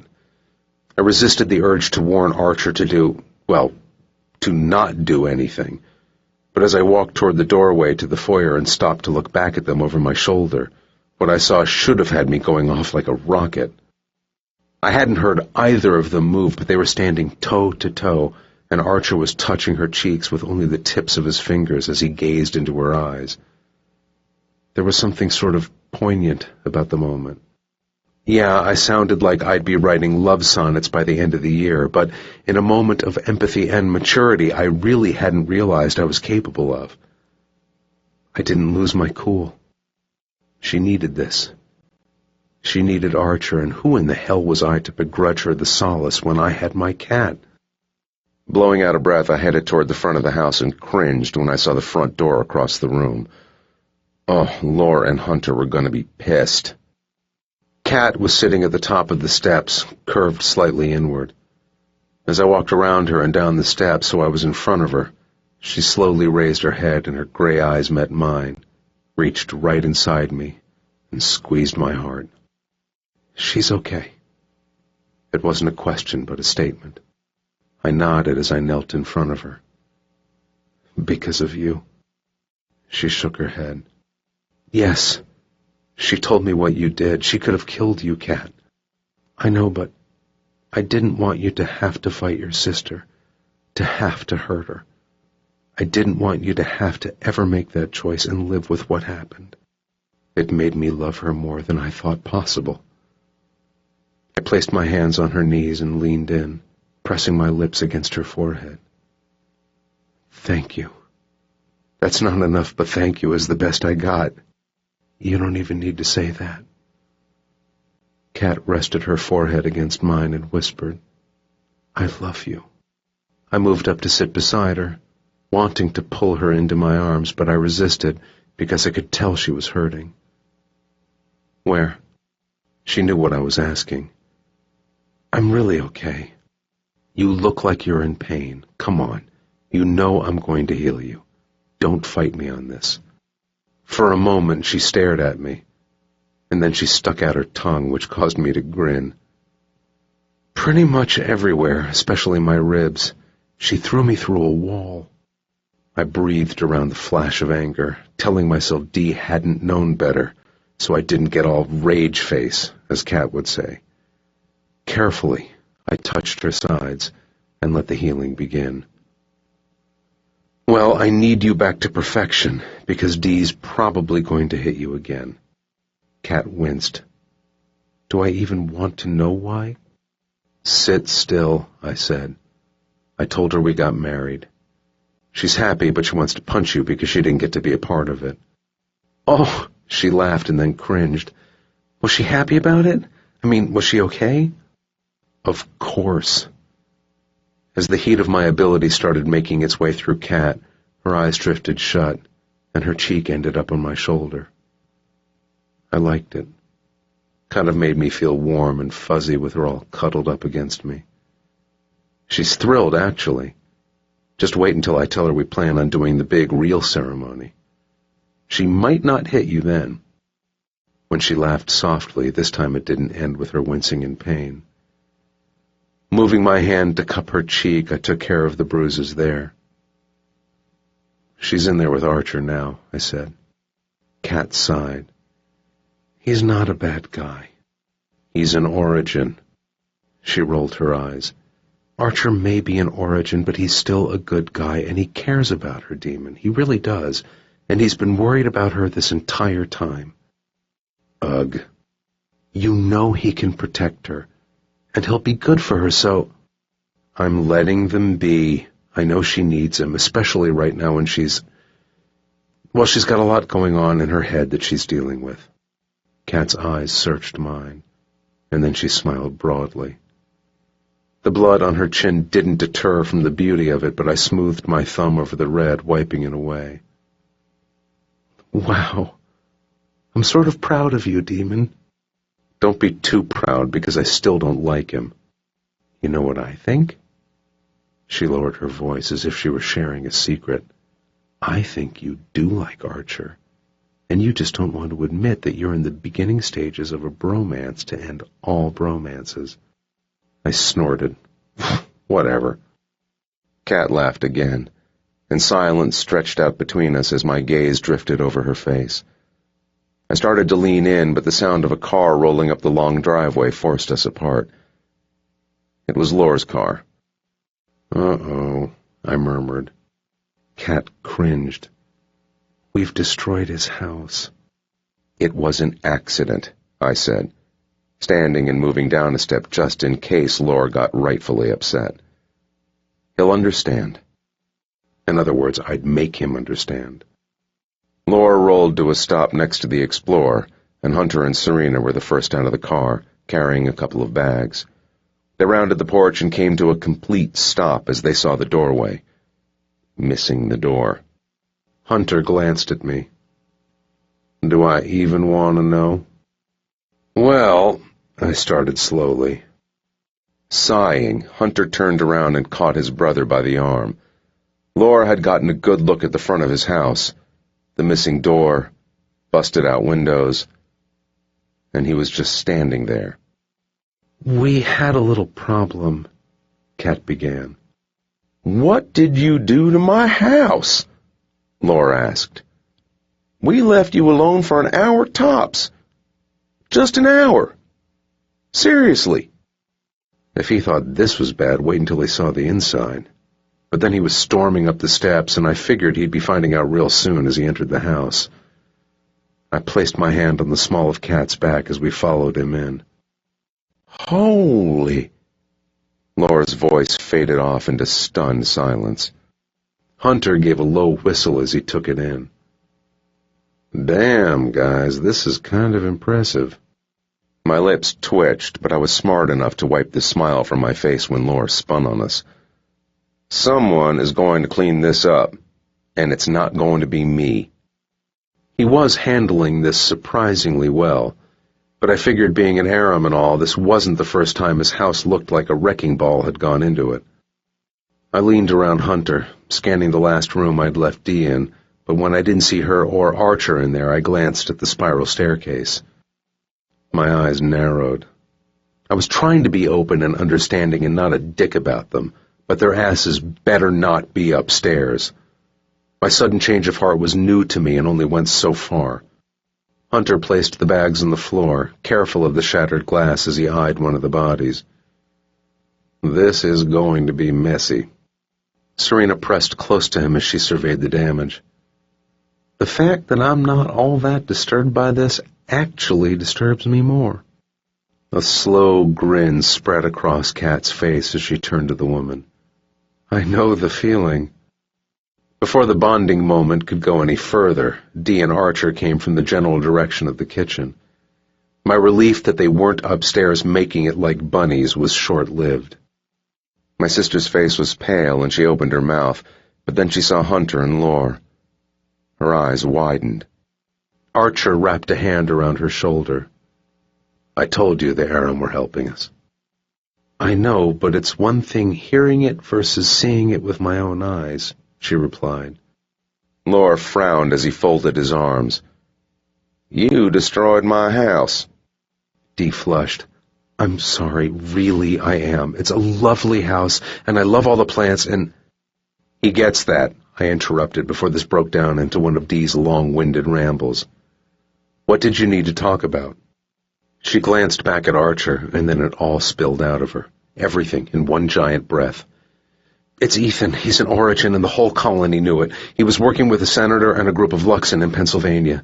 He thinks if they can get the capital under control, they'll have everything. He wants you and Dawson either brought in or taken out. Ethan Smith. Elder extraordinaire. The memory of the first time he'd met Kat rippled through my thoughts. The way he'd looked at her with barely contained distaste. He'd never been a big fan of humans, limiting interactions with them, and while I suspected Ethan was an Origin, it still rocked me. The Luxon we grew up with had been working to take out mankind for how long? Right under our noses from the beginning? I bet we know who that senator is, Serena said, visibly pale. That doesn't matter. Hunter's voice was hard. Because that senator is no longer an issue, courtesy of me. Why? Kat asked. Do you know why Ethan has done this? Hunter snorted. World domination? After all, it's in a Luxon's blood to rule and dominate. I shot him a look. I don't know, Dee responded, twisting a large section of her hair between her hands. But I got the feeling it was more than just that. Well, hell. I dropped my hand and glanced up at the ceiling. Archer told me about the Aram. Excitement hummed in her voice. You were right, Demon. None of the invading Luxon has fought the Aram. They'll be able to take those bastards out like nothing. Archer's brow rose at her curse word. But Ethan has, right? Kat stared down at her sneakers, expression tense. And the colony back home and the one in Pennsylvania will know how to fight the Aram. They will sense them coming, and they will... They will run, Lore finished for her.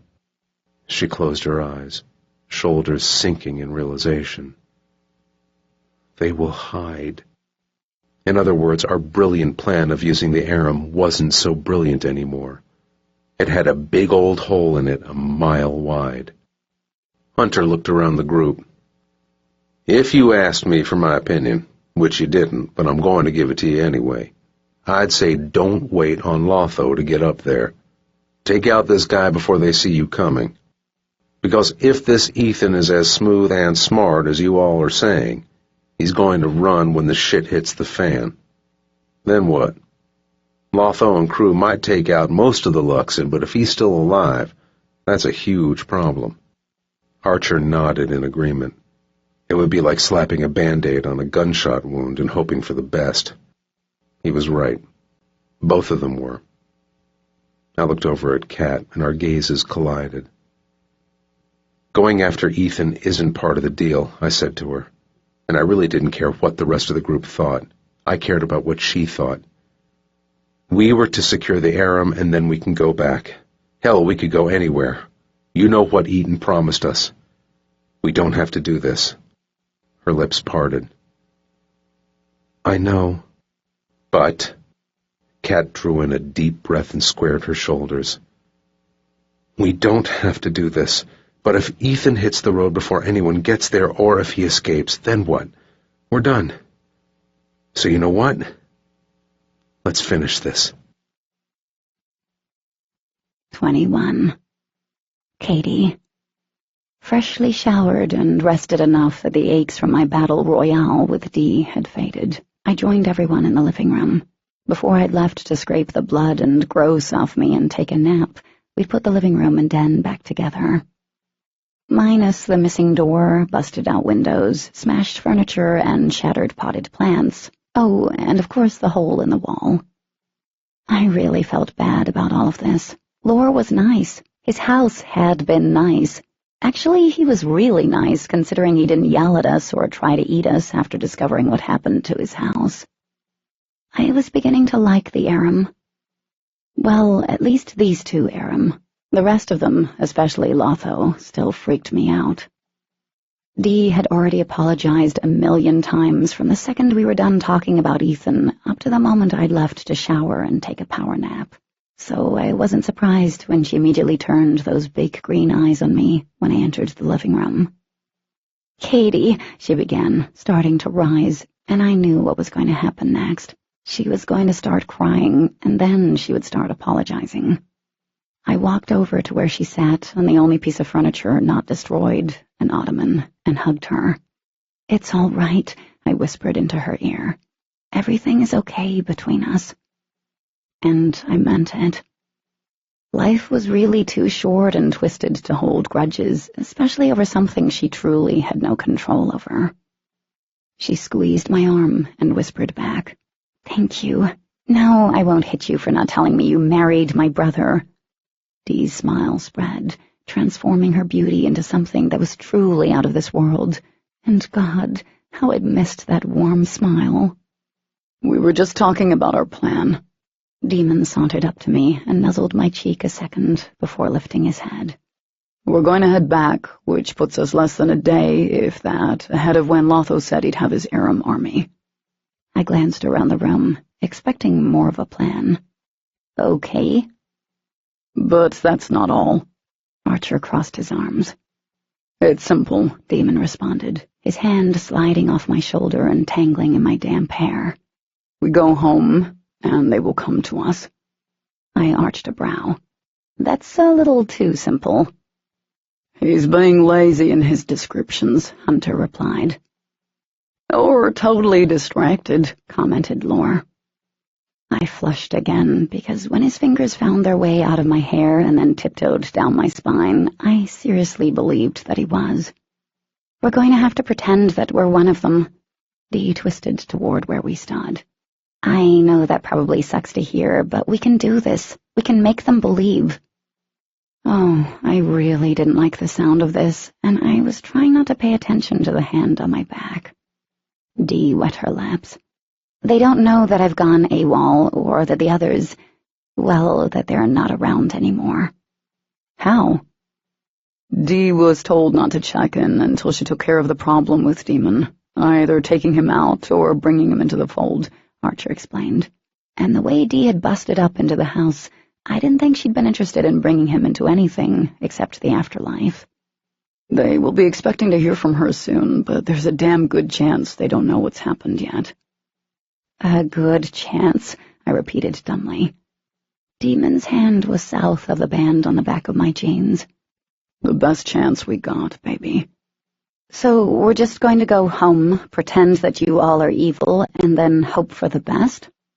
We'll get to Ethan using Dee and Demon. Get to him before the military or the Aram roll in, Archer said, amethyst eyes sharp. Before he can run. I got that part, but this This was a risky and unreliable plan, one held together by duct tape, a lick, and a whole lot of wishing for good luck. The only good part about it was the fact that we were going home and I'd get to see my mom, if she was even there. But what about Nancy? Demon asked. Dee glanced around the room. What about her? She ran off, I filled in his sister. No one knows where she's at, but I doubt she'd head to where all the action is going down. That doesn't make any sense, so I think that's the last place she'd go.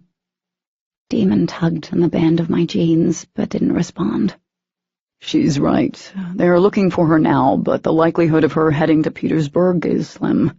I'm going to get in touch with Luke, let him know what's up, and that the Luxon behind this are holed up in Petersburg, along with Ethan, Archer continued. And then we'll get in touch with Lotho, let him know where we need them first. That made sense. If the intel Dee had was correct, we needed to get them and the colony taken out, but we still had however many Origin to deal with afterward. I winced. Taken out? Deal with? I was starting to sound like a mobster.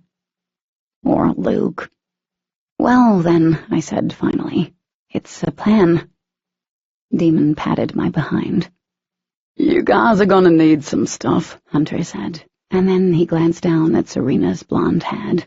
This is the end of the road for us. I nodded. We could use their help, all the help we could get, actually, but rolling into town with 2 Aram would probably give away the card up our sleeve. Don't get us wrong, Serena said, her eyes searching out ours. We want to do more, but... But like I said before, I have a lot of enemies in the government. While Daedalus might be defunct, I don't trust anyone associated with it. Hunter's arm around Serena tightened. And I'm not putting her in their crosshairs again. Totally understandable, Demon announced, surprising me since he didn't follow it up with a smart-ass response. Laura straightened and walked over to the closet that still had a door on it. When he opened it, I got a peek of a mini arsenal. Glocks were attached to hooks on the interior walls. Rifles were propped against the wall from tallest to shortest. There were other guns I didn't recognize secured to the wall, guns that looked like Glocks, but weren't. Wow, I murmured. Probably should have told you guys this was here, he said, reaching inside. I've collected quite a stash over the years.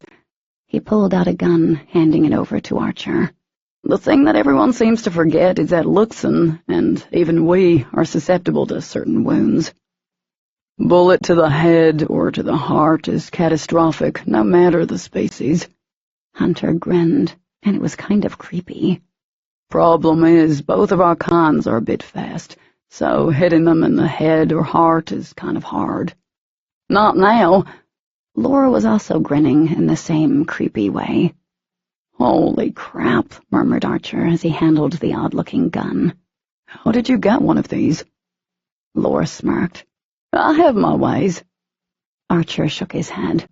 Oh, these things were never approved for widespread use. Daedalus had them, but I never thought I'd see one on the outside. Demon's hand slipped off me. What's so special about the gun? It's specially designed for Luxon. It's not a PEP weapon, not really. Archer was also now smiling in the uber-creepy way. The gun is rigged to handle bullets, juiced with a charge of the same matter behind the PEP. It's not a DRT weapon. DRT? Asked Dee. Dead right there, he explained. But you shoot Luxon, hybrids, or Origins anywhere with one of these, they are going down. It's mostly fatal, especially if the bullet doesn't exit the body or they can't get it out quickly. It kills more slowly, which was why the guns were never approved. Because that would be like torturing someone. I felt sick. Yeah, but you don't have to really have good aim with this. Still need to be fast, but instead of sucking up energy and calling the source, this will come in handy. Archer looked like a kid who'd just been handed a birthday cake in his favorite flavor. Really handy. Each of you gets one, Laura said. So never say I didn't give you anything. And I do expect a Christmas card this year. Smiling slightly, I took my gun, my more dangerous than normal gun, and tried to get used to the weight and feel of the cool plastic and metal. I was holding a gun in my hand, again. and I really did feel like a mobster. We were back out on the porch, positions slightly changed. Demon was sitting on the top step, and his legs were spread wide. I was between them, turned slightly so I could see his face in the waning sunlight. At first, we really didn't say much. He was playing with my hair, twisting the length around his fingers and brushing the ends against my cheek. I had no idea what it was with Demon and using things, my hair, pens, pencils, whatever, to touch me, but I didn't mind. There was something relaxing about it now, when it used to be ridiculously annoying. I was leaning back against his left leg, letting him do whatever he was doing. We'd have to leave soon so that we'd arrive sometime in the morning. Archer had clued Luke into the change of plans, and he was going to relay the info to the powers that be. There were branches of the military close to Petersburg, mostly around northern Virginia, but from what we could gather from Archer's conversation, we wouldn't be able to rely on them because they couldn't afford to leave D.C. We'd have to wait on other branches spaced throughout the United States, most holed up in Montana, a good 30-hour drive or so, putting them in Petersburg around the same time the Aram should be arriving. Archer would be contacting Lotho. That is, if Lotho wasn't screwing with us and actually showed. So basically, if things went south, we were screwed, up and down and from both sides. But I'd be home in Petersburg, where my mom should be. I pulled the brakes on that collision course of thought. Mom would be okay. She had to be there waiting for me because she never would have given up on me, no matter how long I'd been gone or what was going on in the world. But I couldn't let myself think about Mom right now. I had to focus on what we were about to do. Thoughts? This is a really bad plan, I admitted after a few seconds, glancing up at him. It is. I stared into his eyes. That's not reassuring. One side of his lips kicked up. You got a better idea. I thought about that for a couple of moments, and then sighed. No, not really. As long as they don't know Dee and the crew have gone off the rails, then they'll be expecting her to be all kill everyone happy. He dipped his head, brushing his lips over mine. You're worried. Duh. You know I'm going to take care of you. That's not what I'm worried about. It's not. Before I could answer, he kissed me softly, causing my breath to catch. Then what are you worried about? He asked. You, Dee, Archer, Dawson, and Beth, even though they're safe for now. I'm even worried about Luke. I paused, frowning. Though Luke is probably the last person I should worry about because he's Luke, but I'm scared for him and even Hunter and Lore and Serena. I'm worried that... Demon kissed me deeply, cutting off my words, and he took that kiss to a whole new stratosphere. You've got a big heart, kitten. His lips cruised over mine as he spoke. That's what I love about you most. Well, that, and I'm a really big fan of your sweet body. But your heart? Yeah, that completes the package of you, wraps it up with a nice little bow. It makes you perfect to me. Sometimes... I stared at him, blinking back wetness. Sometimes you say the most amazing things. And I do love the sight of my hands on your ass, too. A laugh burst out of me. Oh, my God, and then you say things like that. Gotta be myself. He kissed me again. Kitten, it's okay to be worried about everyone, but all of us can take care of ourselves. He rested his forehead against mine. And I also know that no matter how bad this idea is, how dangerous it is, we're going to come out of this together. All of us. I'll make sure of it. Promise, I whispered. Promise. He tipped up his chin and kissed the bridge of my nose. And I've never broken a promise to you, have I? No, you haven't. 22. Katie.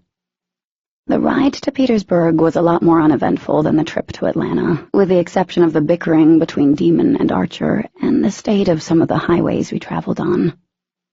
I knew better than to look inside the cars this time, but Dee apparently didn't. Every so often, I'd catch sight of her in the front seat, staring out the window at the destruction, and she'd make a soft sound, like a swallowed cry. Had she had a hand in this?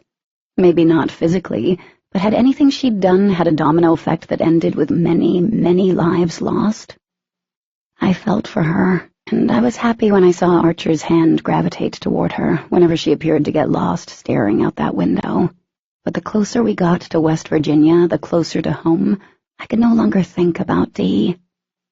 My heart started pounding in my chest like it wanted to jump out and do a little dance the minute we entered Petersburg from the highway. Everything looked normal, like this little patch of the world, a few stoplight town, had somehow been left out of the events the rest of the world faced. Except as we cruised through the main drag of downtown, no one was out on the streets. Not a single soul walked on the sidewalks. There were a few cars, but it felt like everyone was holed up inside their homes. And that wasn't the only thing. God, breathed Archer, his knuckles bleaching around the steering wheel as he quickly turned onto the nearest road that got us to where we needed to go. They're everywhere. I didn't need an explanation. He was talking about the Luxon. Demon leaned between the two front seats and placed a hand on his sister's shoulder. He didn't speak out loud, but when I saw Dee turn toward him, her lips were pressed together tightly, and her face was pale. My stomach got in the game with my heart tumbling as it raced. Dee nodded, and then said out loud, "I can hear him, but I'm fine. I'm with you guys." She glanced at Archer in a way that almost made me swoon and forget what was going on. "I'm going to be okay." I just hoped that was the case. We were obviously deep in enemy territory, and it would be no amount of time before they knew we were here. They might already know we were here. And backup in the form of the Aram and the military was still many hours away. This could all go very badly and very quickly, because we were intentionally walking into a trap. Dee and Demon were really going to have to be convincing when it came to playing along with the enemy to get close to Ethan. So convincing, I really hoped they didn't switch sides. Might be a needless fear, because I seriously believed what Demon felt for me was strong enough to beat that, but the concern was still there. It was like a shadow in my blood, a constant thought in the back of my head, a tiny stone in my stomach that didn't go away. This could really blow up in our faces. As we neared the turnoff I hadn't seen in so long, I leaned forward and grasped the back of Dee's seat. My breath caught in my throat as the Explorer eased up the driveway. The grass looked overgrown, crowding the road with tall reeds. It was clear no one was concerned with landscaping, but I figured that was okay, with the world facing an alien apocalypse and all. Any other option was unacceptable for me to consider. Mom had to be fine, had to be waiting for me. She was home because her Prius was parked in the driveway, in front of the porch, where the wooden swing still swayed back and forth in the breeze. Archer turned the key in the ignition, cutting the engine as I stared at the flower box surrounding the porch. It was more weeds than flowers, but that was okay too, because Mom had a daughter missing and an alien apocalypse to deal with. Plus, she wasn't really good with flowers and all that jazz. My fingers were shaking as I unlatched my seatbelt. Mom had to be inside the house. Had she seen us pull up yet? Would the door open at any given moment and she'd be walking out? A prettier, classier, smarter, and nicer version of me. A version I hoped to be when I got older. I could barely drag in enough air to get my lungs working. From our plans, I knew Demon would be leading the show here, and the last thing any of us needed was for me to go running to my mom. But I wanted to see her. I needed to, because I missed her desperately, and I had to make sure she was okay.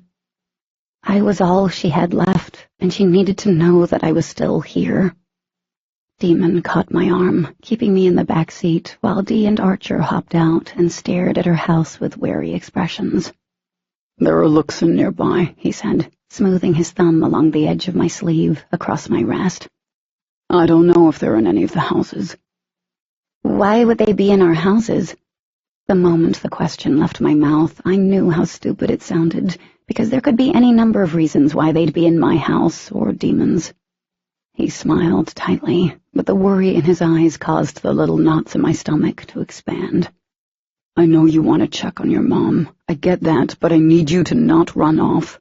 We're going to head over there, but if anything is off and I tell you to get out of there..." Why would things be off? Demon cocked his head to the side. Cat. I know, I whispered. Stupid just kept spewing out of my mouth. Don't forget the gun. It was tucked in the back of my jeans, like a gangster. His eyes searched mine, and then he nodded. I'm going to climb out after you, and Cat. His stare turned intense, deep, and thorough. If I have to talk to you a certain way or act like I did back in Idaho, I'm sorry. I get why. I can deal. Demon held my gaze a moment longer, and then nodded. Drawing in a shallow breath, I turned and opened the car door. He slid out behind me and immediately curved a hand around the base of my neck. I imagined that the gesture looked like one of control and dominance, but there was something soothing in the weight of his hand. I knew he was there. His sister had a hold of Archer's arm as she led him toward the steps on the front porch leading to their house. They paused, only to cast a look back at Demon, and I had no idea if they were communicating or not, since there was a chance another Luxon could pick it up. Demon steered me around the front of the SUV, and as we walked closer to my house, I noted the weeds once again. Vines had formed, and they were so thick and numerous that they had started to climb up the sides of the porch, wrapping around the railings. My gaze flickered toward the door. It was open, with just the glass storm door closed. My heart was really going at it in my chest, and I had to force myself to walk slowly, like Demon was leading me instead of me leading him. The steps groaned under our feet, and the familiar creak from a loose board on the porch caused me to jerk a little. There are definitely Luxon nearby, he said under his breath. Meaning they could be anywhere, in the surrounding woods or inside the house. With their presence so strong and thick, they could be sitting in the living room for all we knew. Shivers ran up and down my body as he reached around me with his free hand and opened the door. Our footsteps quiet, we stepped inside and were welcomed by the slightly warmer air of the interior and the scent I'd missed, fresh linen. Tears pricked at my eyes as my gaze swung around the foyer. Things looked the same. Oh God, there were Amazon boxes by the door, along with media mail envelopes, and I knew they were full of books that had probably kept coming until publicists realized I hadn't updated my blog in many, many months. My book bag was next to the lovely pile of unopened mail, along with my sandals. Mom had left them there, like she knew I was coming back, that she wanted them there for me. My lower lip started to tremble, and I blinked furiously to keep the tears at bay. We walked farther into the house, making no sound as we passed the doorway to the empty living room. I looked up the stairwell and then down the hall toward the laundry room. The memory of dancing in my socks and falling on my butt when Demon had let himself in, surprising me, rushed over me. The breath I took was shaky. So many memories. They hurt in a good and bad way, wholly bittersweet. Demon gently squeezed the back of my neck, and then we entered the dining room. From where we stood, I could see the kitchen. My heart stopped in my chest and then sped up. Demon's hand tightened.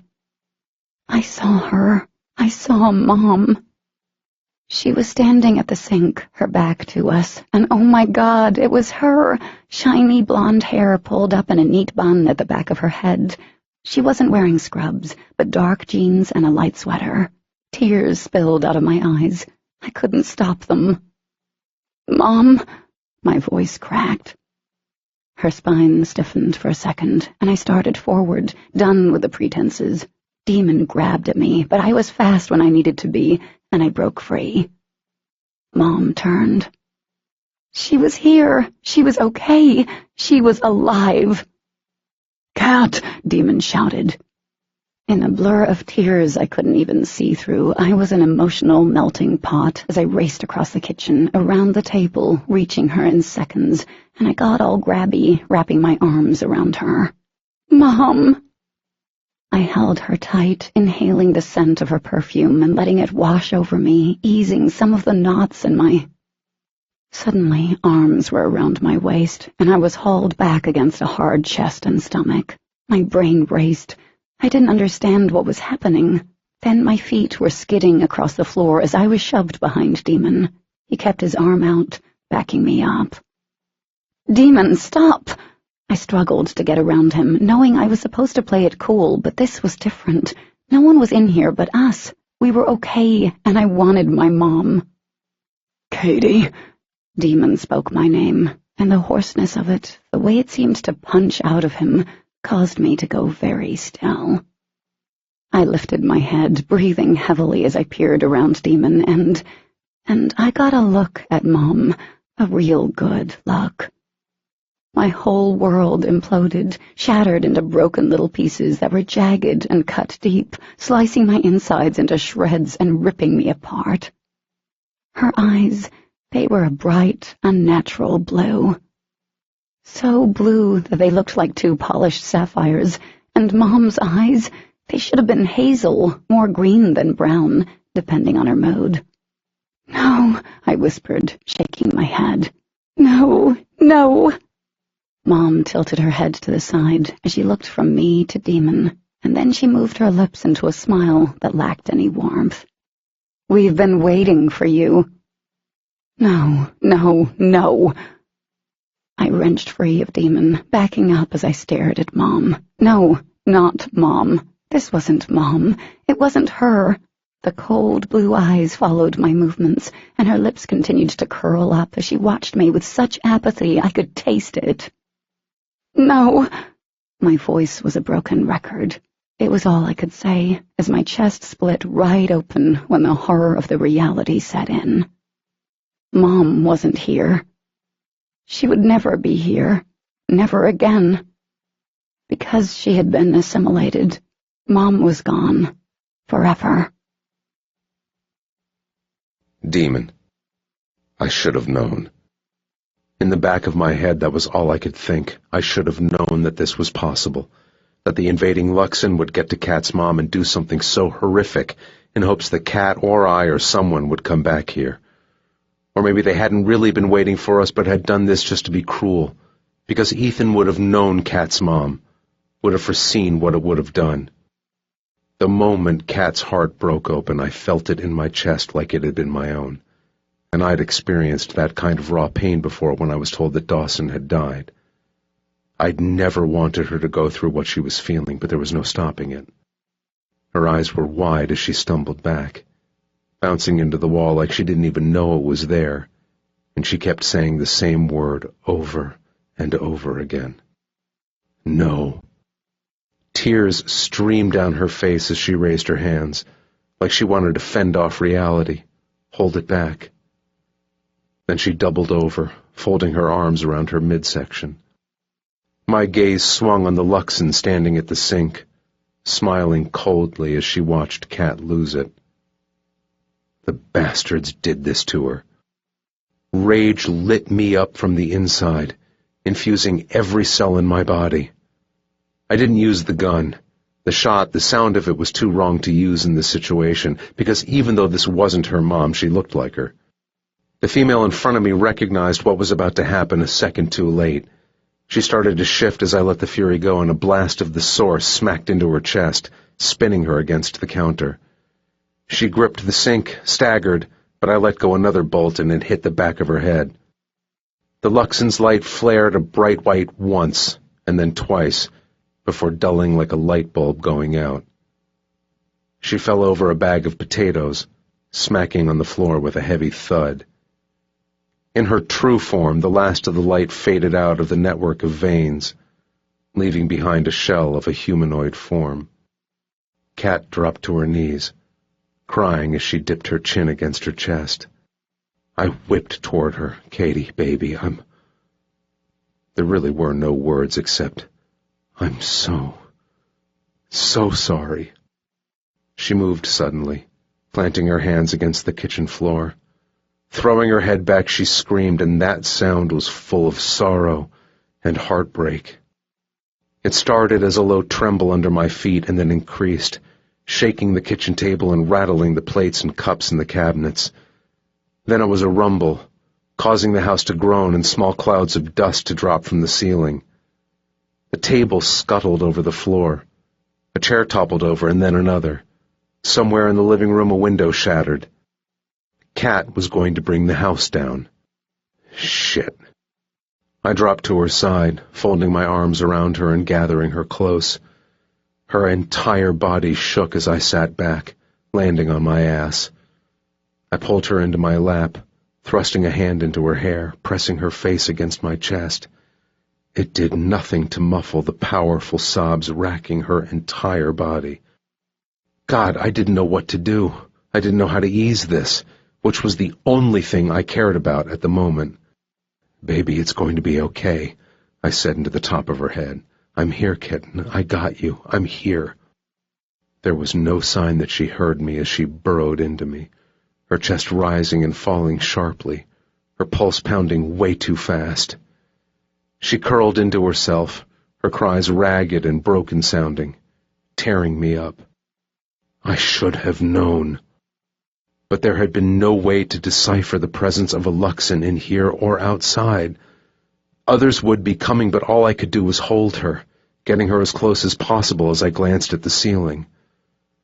A crack had opened, cutting across the middle of the ceiling, but the house had settled, aside from a slight shiver of the foundation every few seconds. I smoothed my hand up and down her back and pressed a kiss to the top of her head, despite the feeling of another Luxon drawing close. When the front door slammed, I heard Dee calling out my name. "In here!" Kat was still shaking in my arms, and while her sobs had quieted down, the burst of raw emotion was nowhere near over. "What's going on?" Dee skidded to a halt outside of the kitchen, in the hall. Her gaze darted from the dead Luxon to where we sat on the floor. "Kat?" Archer was behind her, curling a hand over her shoulder. He picked up on what had gone down here as I returned my attention to Kat. Curving my one hand along the back of her head, I lowered mine to rest on top of hers, and just held on. I knew the moment Archer told Dee what happened, because she cried out, and then she was behind Kat, placing her hands on her, trying to wiggle her way in, but I couldn't let Kat go. "We felt the house shaking," Dee said as her eyes met mine over Kat's head. "I know I shouldn't have come over here. That wasn't the plan, but I was worried." The plan was out the window. There was no way I could continue to go through with any of this after what had just happened. I couldn't treat her like I would need to. I had to get her out of here. "Screw this," Archer said in a gruff voice, echoing my thoughts. "We need to get out of here, get someplace safe, and regroup. We couldn't put Kat through this, however it would turn out. I was ready to get in the Explorer and get her the hell away from here. Screw not only the plan, but everything with it. We'd done our part. The Aram were coming, and all we had succeeded in doing now, all I had done, was exposing Kat to one of the worst pains there was, that of losing a loved one, of seeing it firsthand. As Dee slowly backed away, I slid my hands to Kat's arms. "We have to go," I told her as I gradually stood, pulling her up. Her legs didn't seem to be working once I got her standing, and her face was red from crying, lips trembling as she lifted her head. Those beautiful eyes were glassed over. "Leaving?" Her voice cracked. I started to nod, but Kat jerked free suddenly. She wheeled around, and when I grabbed for her, she turned and socked me right in the stomach. I barely felt it. "Kat!" "No!" she said, striking out again. Her hand connected with my arm. "No!" She swung again, her palm glancing off my cheek. Eyes wide, Dee started toward her, but I held up my hand, warding her off. She shook her head as another one of Kat's mostly ineffective punches connected with another part of my body. "It's all right," I told them. "I'll meet you outside." Dee's brows pinched. "But—" "Go!" Dee hesitated, but Archer stepped forward and took her hand. They started for the door as I focused on Kat. I wasn't even sure she saw me. The pupils of her eyes glowed white. She moved to hit me again, and I let her have it. "Do what you need to do," I said, meaning it. Kat's fists pounded my chest, first with some oomph behind them, but I stood there, and I let her work it out until her punches slowed and her shoulders shook. There was no amount of pain she could inflict on me that would equal what she was feeling. "Oh, God," she whispered, dropping her forehead to my chest. "Oh, God, she's dead. She's really dead." Her arms fell to her sides. "They did this to her. Why?" I circled my arms around her. "I don't know, baby, but I'm sorry. I'm so sorry." She shuddered as she stood there, and I hated that I couldn't give her time to adjust, to mourn. "We've got to—" The shiver of awareness skated over my skin, and there it was, the ever-present hum increasing in my skull. Shit. I whipped around, shielding Kat's body with mine as the front door slammed again. Heavy footsteps made their way through the hall, into the dining room. I tensed, knowing it wasn't Dee or Archer. The plan of going home and them coming to us had worked too well. Ethan Smith walked into the kitchen. 23. Demon. The bastard strolled on in like he owned the place, completely at ease and with absolutely no fear. His damn black trousers and white shirt even looked pressed. Shoved in the back of my jeans, the rigged gun burned my skin, but before I could go for it, he spoke. "Don't even think about doing anything. I know neither you nor your sister is falling into line. I knew you'd be tough. But your sister surprised me. The game's over." He barely passed us a glance as he walked over to the table, straightened a chair, and sat down. "Your sister and the one with her will be slaughtered before you can blink an eye if you displease me. Keep that in mind." A deep growl rolled up my throat. He glanced at the dead Luxon, and then his violet eyes slid back to us. He tisked under his breath. "Demon Black, I had so much hope for you. It took everything not to blast his ass into outer space. Funny, you sound so much like someone I know already." Disappointed her, too. One dark eyebrow rose. Let me guess. Nancy Husher?" I ground down on my molars. "You are on speaking terms with her." Ethan idly brushed the backs of his fingers along his pants, and then he hooked one knee over the other. "Not quite, Demon. Please." He extended a hand, and two of the chairs flipped upright.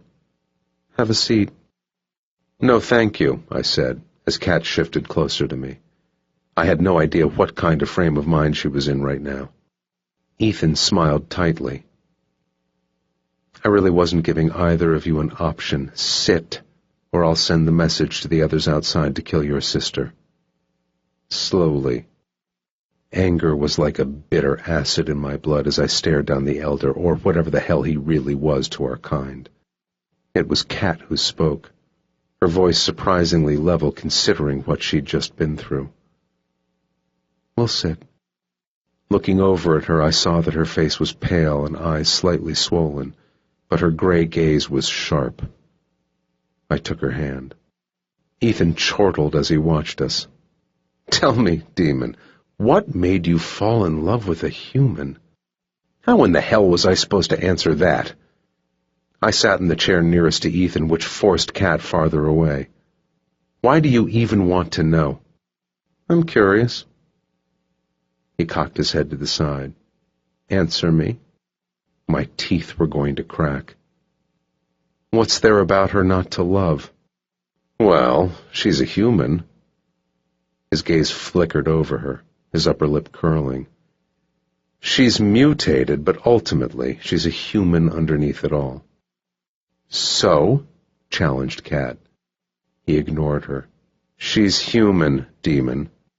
That doesn't matter to me." "Really?" "Because I remember the demon who hated humans, hated what they'd done to his brother and brought onto his family," Ethan replied. "I remember the demon I had such great hope in. I was wrong to hate humans for what happened to Dawson. It wasn't Beth's fault or the fact that he fell in love with her.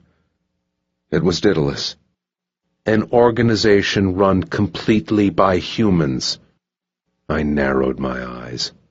All I could do was keep him talking, keep my brain blank from anything we planned. Yeah, thanks for the clarification on that. He looked unmoved. You can't tell me that if your brother had never met that human girl, things would have been different. Same with you. Maybe even the whole world would have been different. After all, your actions in Vegas gave us the perfect opportunity. A muscle along my jaw started to pop. That human girl. I've remembered him calling Kat that twice, and I hadn't really sensed the pure hatred then, just his taste. But I got it now. Oh yeah, I was really picking up on it now. And guess what, Ethan? I could feel Kat's eyes on me. I wouldn't change a damn thing. Neither would Dawson. So chew on that. A flare of white light behind his purple eyes came and went. What if I told you that your parents were alive when they arrived here? For a moment I couldn't think. His words did not make sense. What? Kat demanded. Ethan didn't even look her way. He was locked onto me like he was going to take me out to dinner later. Your parents, Demon. What if they came to Earth, but humans killed them? How would you feel about your precious human then? Or any human? Unable to stop myself from reacting to what he was saying, I sat back and stared at him. Again, I could feel Kat's eyes on me, and I didn't need to look deep to find the answer. Yes, I would feel the same way. He stared at me curiously. Were they alive? Kat asked. That doesn't matter, I snapped. And it was true. None of that mattered now. This is bullshit. All of it. My hands curled into fists atop the kitchen table. What do you want, Ethan? Why this? You want to take over the world or something? World domination, Ethan chuckled. That's so cliché. So damn silly. I don't give a damn about ruling this planet or any planet. I raised my brows. My parents were killed, Demon.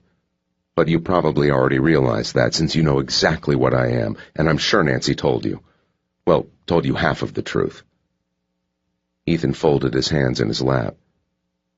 I was a part of the first group of origins, before Nancy stepped in at a young and tender age to spearhead Daedalus. One of the first groups. Yeah, if what Nancy had said about them was true, the first group really didn't have a great go at things. When they realized that my father had mutated my mother, they captured them. Started doing experiments.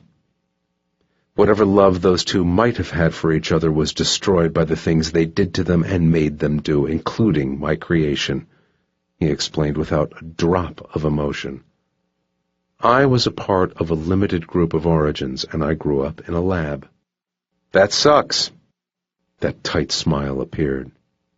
You have no idea. I lived for years knowing that they could end my life if I did one wrong thing.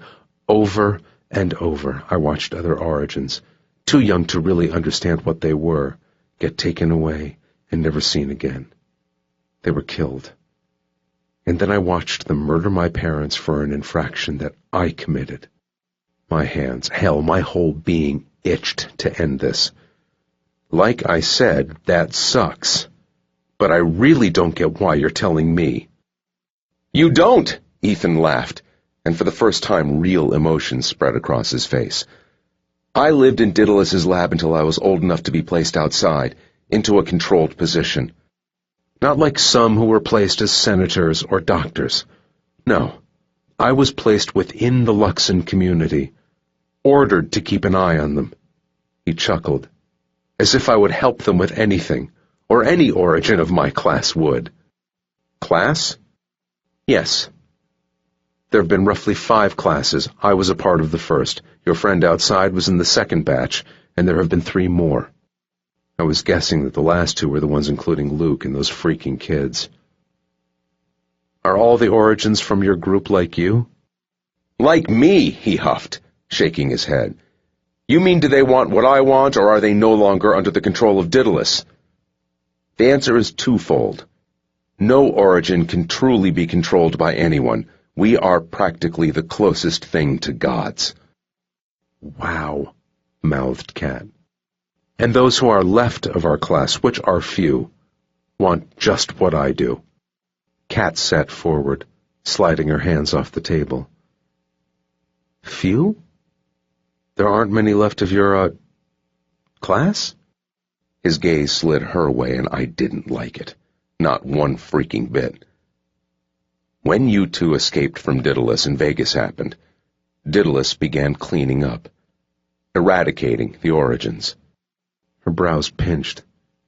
"They said they started that when the Luxon arrived." "And you believe anything a human says. Of course you do, because that is what you are."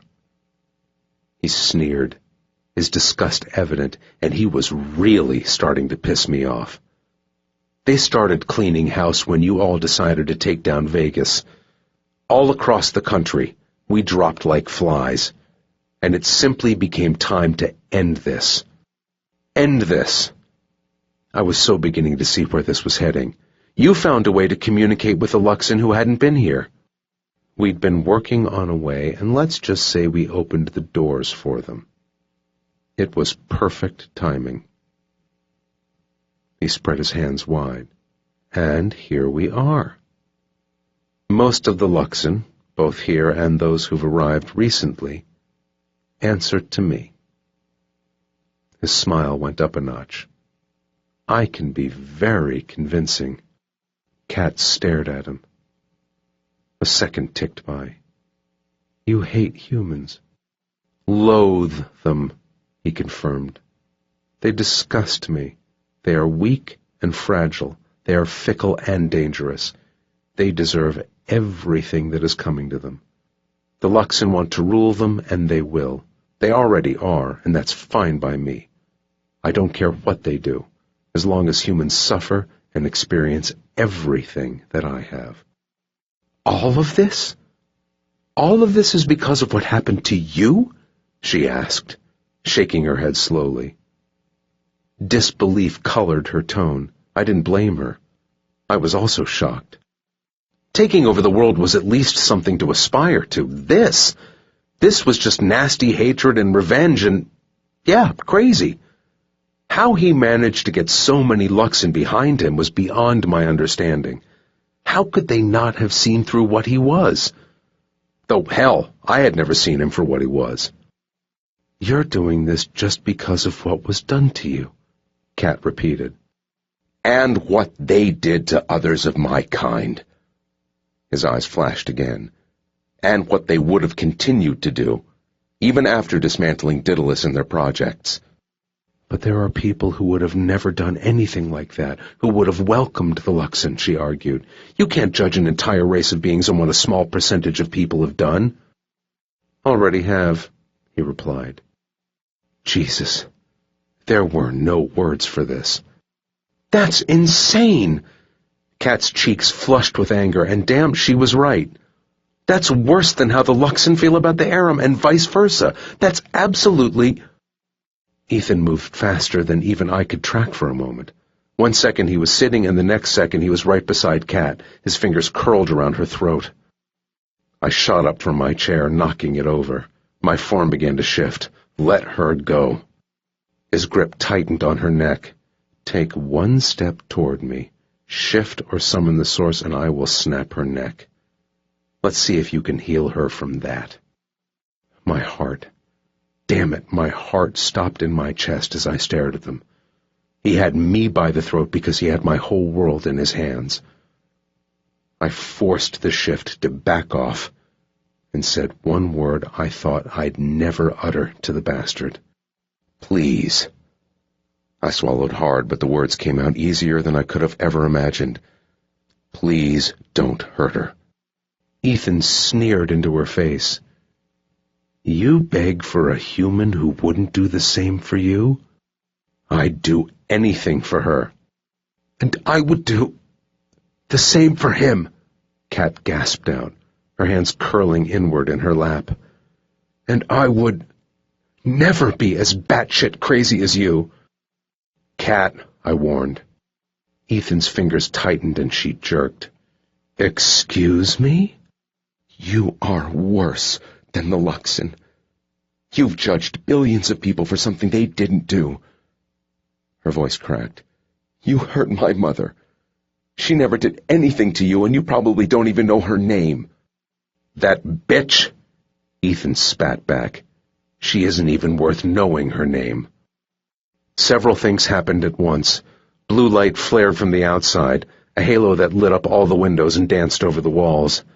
The sound of giant wings beat at the roof. There were shouts from almost every direction. Ethan lifted his head, brows furrowing in a look of confusion. Kat kicked her chair back, swinging one leg up. Her foot connected with Ethan's midsection. She wrenched back and he stumbled against the table. I shot toward her, grasping her by the shoulders before she could fall. I hauled her up and away from Ethan as I shifted. The windows facing the front yard over the sink exploded. I spun Kat behind me, blocking her from the shards of flying glass. Men in black with face shields landed in the kitchen like something straight out of an action flick, their boots crunching on the broken glass. Well, I assumed the military had arrived or a SWAT team had just busted up in the wrong house. The massive weapons they hoisted, PEP guns, told me my first assumption was correct. I backed Kat up, not wanting her to get caught in the whole lot of bad that was about to go down, but I wasn't the only one worried about getting out of the middle of this. Ethan spun, and the bastard ran. Katie. Too much emotion was swirling inside me. I was like a tornado about to wipe out everything in my path. My senses were on overload, and I was overwhelmed by everything that had happened, was happening. Men had just rappelled into the house through the windows. Mom was dead. The whole world had been upheaved on its axle, all because of revenge. That was all. Nothing important, just crazy revenge, and it had changed the entire world, my world. There was no point behind this, no real reason. When Ethan turned to run, I didn't stop to think about it. I didn't hesitate as I reached behind me, yanked on the butt of the Glock, the modified gun. It happened so quickly. I took aim as the men shouted at Ethan. He was already at the sink, about to Houdini himself out the window, and I knew if he got outside we'd never find him. We'd have to start all over, and he'd never pay for everything he had done. I took aim at his head and pulled the trigger. All of this happened within 1 or maybe 2 seconds, and the months and years leading up to it were over in a heartbeat. Ethan toppled over face first onto the kitchen floor. Done. Dead. It was over for him in the span of time it took to move a finger. What had happened to my mom would have taken longer, would have been more painful. Ethan is lucky, I thought numbly. He was there 1 second, and then gone in the blink of an eye. My hand shook as I lowered the gun, and I was vaguely aware of demons staring at me, and the strange men turned in my direction, their faces hidden behind shields, but I could feel their stares. Ethan was dead. It wasn't the same with the Luxon. There was no light show before he died. Ironically, he left this earth like the humans he hated, like the humans he was actually a part of. And how messed up was that? His mother had been a hybrid, part human. Did he hate himself too? Why was I even thinking about this? Because it didn't matter. I tried to take a breath, but it got stuck, and I felt cold and then hot. Too hot. One of the men turned, a gloved hand rising to the side of his helmet. There was a burst of static, and he said, "They're here." At first I thought he meant the Aram, but the pulses of light that suddenly lit up the outside told me that wasn't the Aram. "Go, go!" ordered one of the SWAT-looking guys. The men, 5 of them, went out the same way they'd come in, through the windows. Dumbly, I wanted to point out the door a mere few feet from them, but then Demon was reaching for me, going for the gun I was still holding. I jerked back from him, tightening my grip on the gun. "Kat." My gaze swung over Ethan to the dead Luxon who had assimilated my mom, and as I stood there, shouts rose from the outside. Although it was daytime, it looked like lightning striking horizontally. Demon cursed, his attention divided between me and where his sister was, and I made the decision for him. "This is not over," I told him in a voice that was pitched too high. He took a measured step toward me, and his chin dipped as his gaze collided with mine. "It is for us, Cat. It is." No, it wasn't over. There was too much building in me, a reckless amount of energy and anger and 1,000 other emotions. No. "Cat." I spun around and raced out of the kitchen toward the front door. Demon was right on my heels as I threw open the door. Chaos.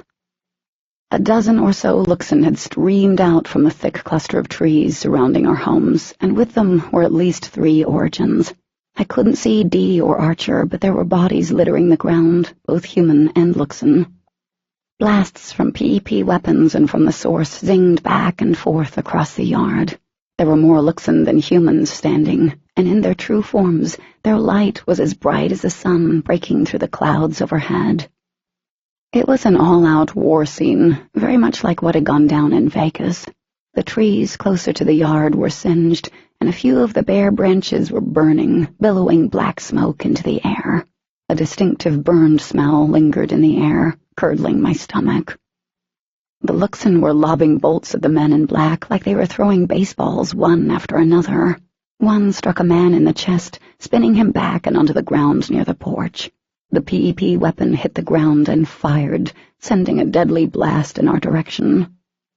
Demon shoved me to the side as the blast from the weapon cracked into the storm door behind us, shattering the glass. Out of the corner of my vision, I saw Archer dart across the driveway, firing off rounds from the gun he held in his hand, the same kind I'd used on Ethan.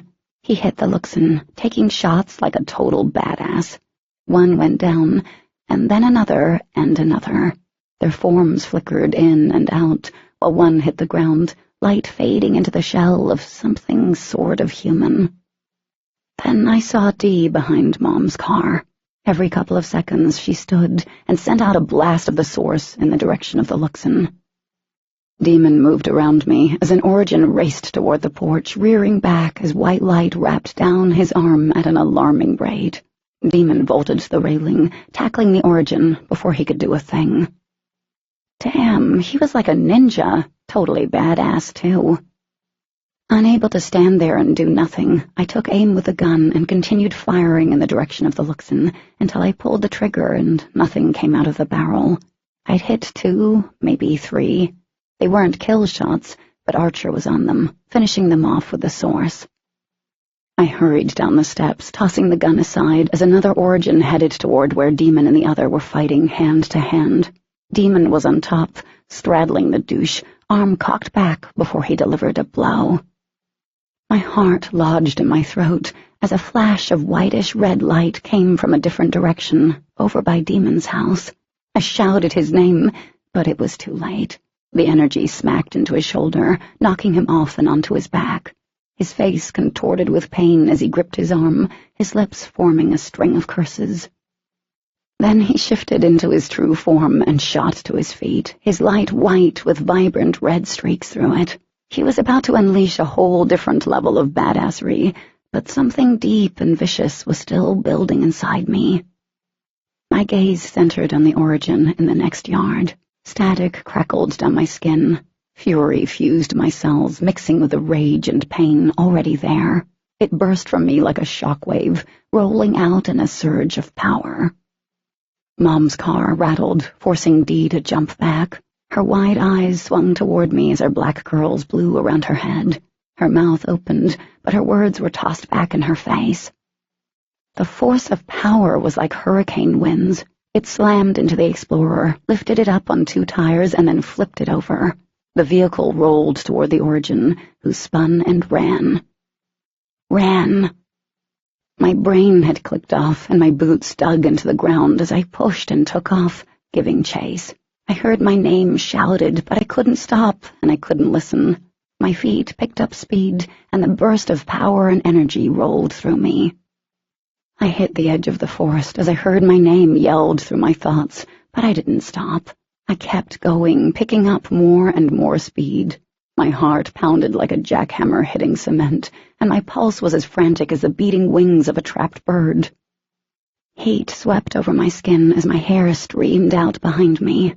Branches snagged at me, catching pieces of my clothing, whipping back at my cheeks and arms like thin lashes. They didn't stop me. I leaped over rocks and fallen tree trunks, my muscles screaming as I pushed harder and harder. I chased the Origin, who stayed a yard or two ahead of me through the forest, darting around trees and large rocks. In the back of my mind, I wondered about the violent energy bouncing inside, and if I'd been tested enough to ensure I wouldn't self-destruct like some hybrids, like Carissa. What if they hadn't, and this was what self-destruction felt like? I was burning up inside, full of murderous rage and frustration and sorrow that cut so deep it was like an endless well of hurting, and I couldn't believe that my heart could beat this fast and still keep going. Cat! I heard his voice again, but I was focused on the Origin, on the need to take him out, to end this with none of them getting away. I had no idea how far I'd run, but the trees started to thin when the Origin glanced over his shoulder. Something about the look on his face caused my feet to stumble, just the slightest. But it was too late. Up ahead, I could see the base of Seneca rocks, their quartzite flecks glittering in the sunlight, rising as tall as I could see, their peaks like jagged fingers reaching into the sky, and I realized I'd run for miles. The Origin broke free of the trees, and I was only a few seconds behind him, clearing the forest, when I stopped, or tried to. Sliding across the ground, I kicked up grass and loose soil as I stared at the rooftops of houses that sat at the base of the rocks, and then my gaze dipped, frantically traveling over the mass of people in front of me. Hundreds, if not thousands, and they weren't really people. Nope, they were Luxon, maybe even a few Origins. It didn't matter. My heart nearly came out of my chest as a horrifying realization kicked in. "Oh, shit," I gasped out. One of the Luxon, a female, smiled when I started to back up, swallowing the rising panic. Stupid, stupid, stupid. I was so incredibly stupid and reckless, and more stupid. I'd run straight into the colony of Luxon. There wasn't even a second to get the hell out of there. A blast of whitish red light blinded me for a second, and then fiery pain lit up my shoulder. The power of the hit knocked me backward. My feet came off the ground, and I saw the blue sky above me. Oh, God! But I never hit the ground. Heat enveloped me. Strong arms surrounded me. I was suspended for a moment, not touching the ground, and then I was pressed against Demon, who stood before the colony in his true form. He shielded me from his own kind. They began to shift, one after another, like Christmas lights blinking on in succession. There were so many of them, too many. We would not be able to fight them all. We would not be able to escape, and this was my fault. "I'm sorry," I said to Demon. The only thing I could think was that maybe one of us could get away if the other caused the distraction. He didn't deserve this. Shoulder aching and possibly smoking, I started to pull away from him. "I'm sorry." Demon's arm tightened around me, and I didn't make it far at all. No, his voice wrapped around me. "Don't even think it. If this is it, then we face it together." His light receded, revealing the form I'd fallen in love with first, the unruly dark waves, broad cheekbones, and bright emerald-colored eyes. "Together," he repeated out loud. My breath caught, and static built in the air around us. My body was trembling from the unspent energy, and the knowledge that there was no escape. "Together," I whispered. Demon bowed his head, lowering his mouth to mine, as a sudden rush of noise caused the blood to freeze in my veins. I feared that this was it, the end. The great, massive oaks and pines around us shook, branches rattled, and birds, thousands of them, took flight, their wings beating into the air as they circled high above the colony of homes, veering sharply to head in the direction of where we'd come from. What the... The strangest thing happened. Clouds, thick and so dark they were almost black, dropped from the sky above Seneca Rocks, and they continued to fall to the ground at a rapid pace. Except they weren't clouds. "Oh my God," I whispered. Demon hauled us back, farther away from the line of Luxon as they started to shift in and out of their forms. Someone, had to be a Luxon who'd been on Earth or an Origin, shouted, "Aram!" 24. Katie. The massive Aram hit the ground, their forms solidifying as they rose over the homes like oily shadows, and then they blanketed everything like black snow. A blast of Arctic air hit us from behind. We turned, and there were more, swooping down among the trees, rushing forward, barely missing us as they swarmed the ground like an army of ants. "They're here," Demon said. "He's here." Oh boy, were they ever. The Aram were everywhere. It was like watching 100 bowling balls knock down 1,000 pins. The Aram on the ground slammed into the first line, appearing to swallow them whole as they converged on the Luxon. Dropping from the sky above, they snatched up Luxon, tossing them into the air, where they were caught mid-flight by another Aram, as some shifted into something that was both solid and yet not. I stumbled back as a Luxon flew past me, slamming into a tree. Before it could fall, an Aram sped forward, a blur of midnight, catching the Luxon and tossing it against the tree with enough power that it shattered the bark. Tiny bits flew into the air.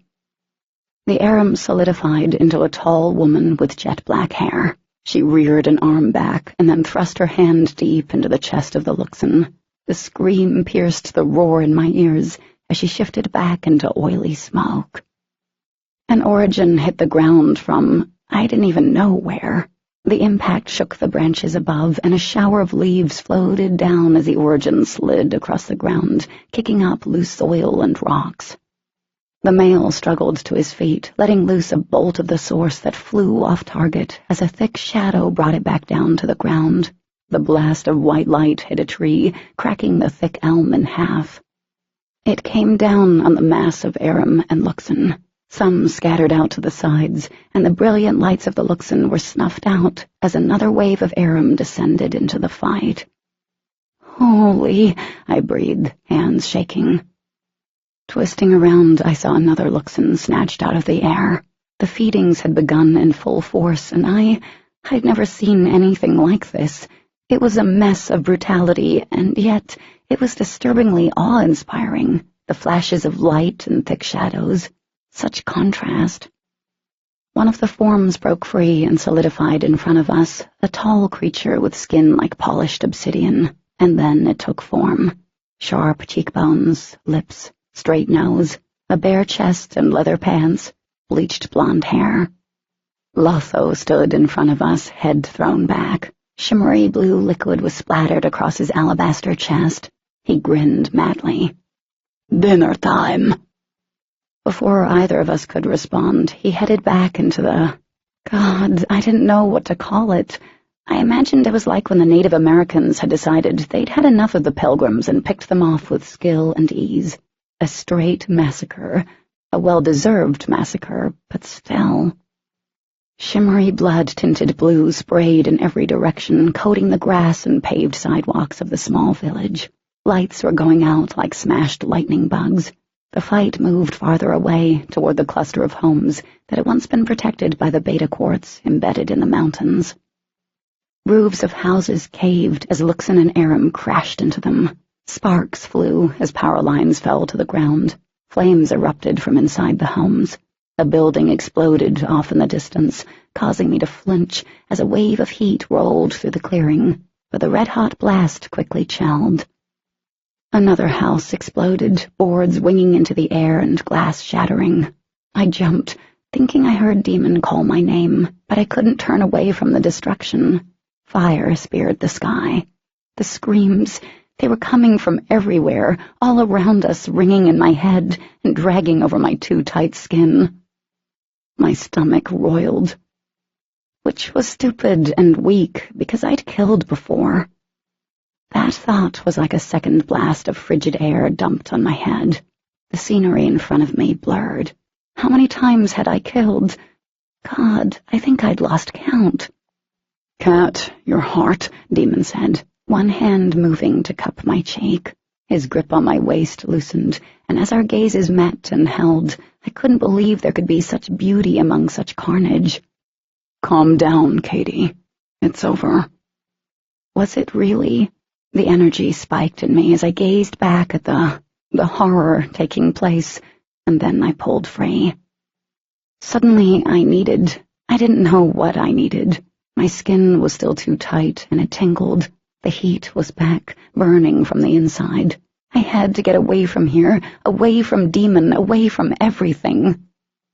My head was a mess as I turned and I started running again, but this time I wasn't chasing anything. Or maybe I was chasing myself. I didn't know or understand.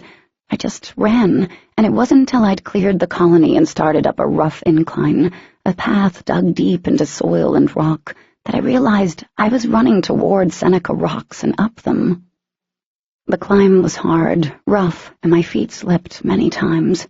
Pressure slammed down on my chest the higher I went, until it was difficult to draw in a breath or to really think about what the hell I was doing. And I really didn't want to think about that, because this was crazy. I knew I wasn't self-destructing. I think I knew that, because as I scrambled up the ragged path, stumbling over small bushes and sliding over pebbles, I remembered how it had been for Carissa. She'd been like something shoved in a microwave that shouldn't have been placed in there. My legs almost gave out when I reached the first of the peaks, a part that was nothing more than a ledge above a steep drop-off. I stopped walking, stopped thinking and climbing. Dragging in deep breaths, I lifted my chin and looked up, and I swore I saw ghosts from the past. I thought I saw Dawson and Bethany looking down on me. My gaze traveled down the other peak to where I stood. I didn't see ghosts. It was a memory, a conversation about what had happened to them. It all had started here. Dawson had healed Beth after she'd fallen from the rocks, which had caused her uncle to contact Daedalus, and then everything from that moment had led to this. Everything had started with Dawson and Beth. Cat. My breath caught as I heard his voice. My chin dipped to my chest as I slowly wheeled around. And everything ended with Demon and me. He stared at me from the path, his eyes brilliant as he watched me. His chest rose and fell as fast as mine. Cat, he said again. My head still didn't feel screwed on right as he took a step onto the ledge. I backed across the smooth rock, breathing heavily. I closed my eyes, and I saw Mom. I saw her without blue eyes, but with beautiful hazel ones, and when I took a breath, it got stuck around a sob in my throat. I saw Ethan sitting in my kitchen and then standing on Demon's porch, the first time I'd seen him. I saw Blake, that carefree, charming smile that had hidden so many secrets. I saw Carissa, who we would never get answers about, and then I saw countless faces with unknown names. Kitten, Demon tried again, and I opened my eyes. I saw him. What are we doing? We, not you, we. I don't know, I admitted in a hoarse whisper. I thought I just needed to get away from it.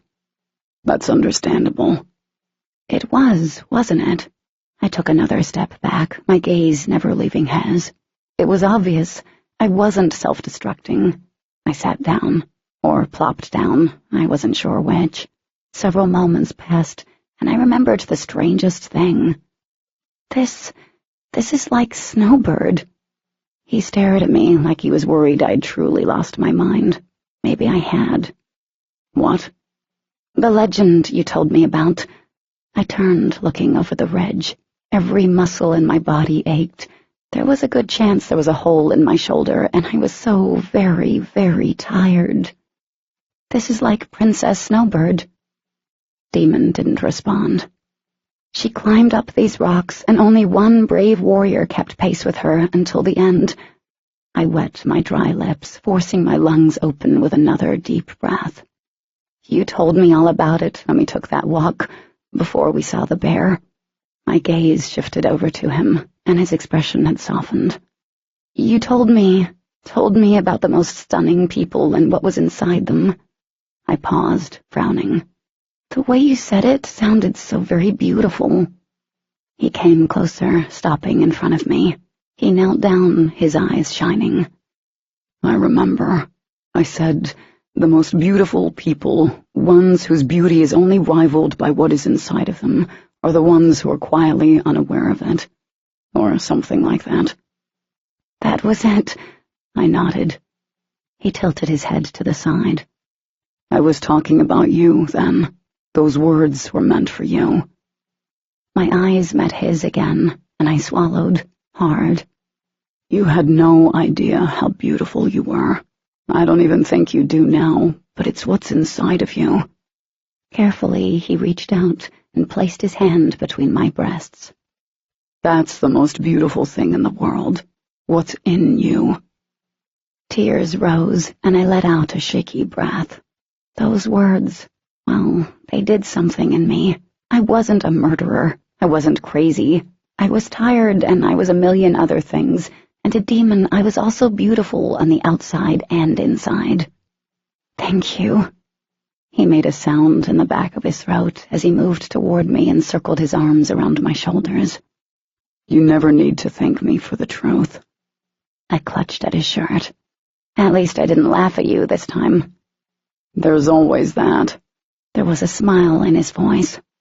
Oh, kitten. From where we were, it looked like thick, dark clouds passing, snuffing out tiny stars, except the mass wasn't clouds, and the lights flickering out weren't stars. Demon rested his chin atop my head as he smoothed his hand up my back, and I felt the familiar warmth of his touch. It's over.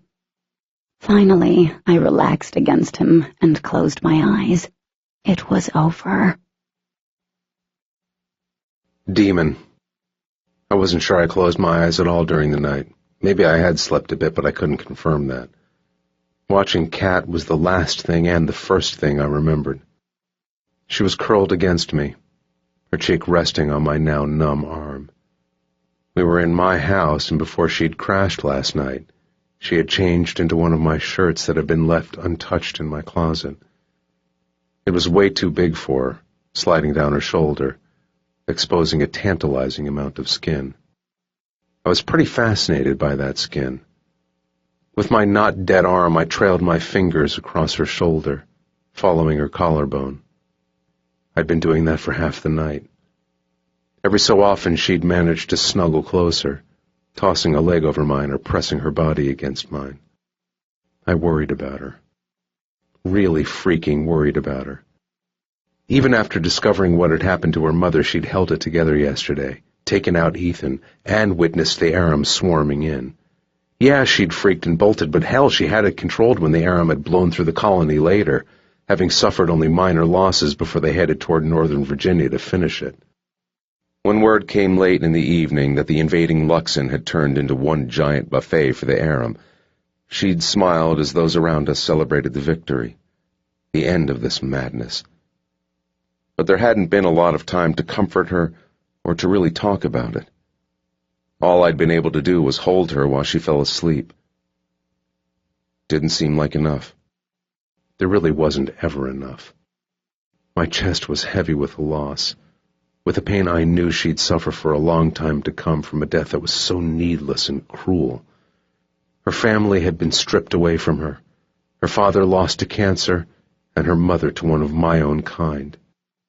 Still, like some kind of miracle, her last words to me before she'd fallen asleep had been, "I love you."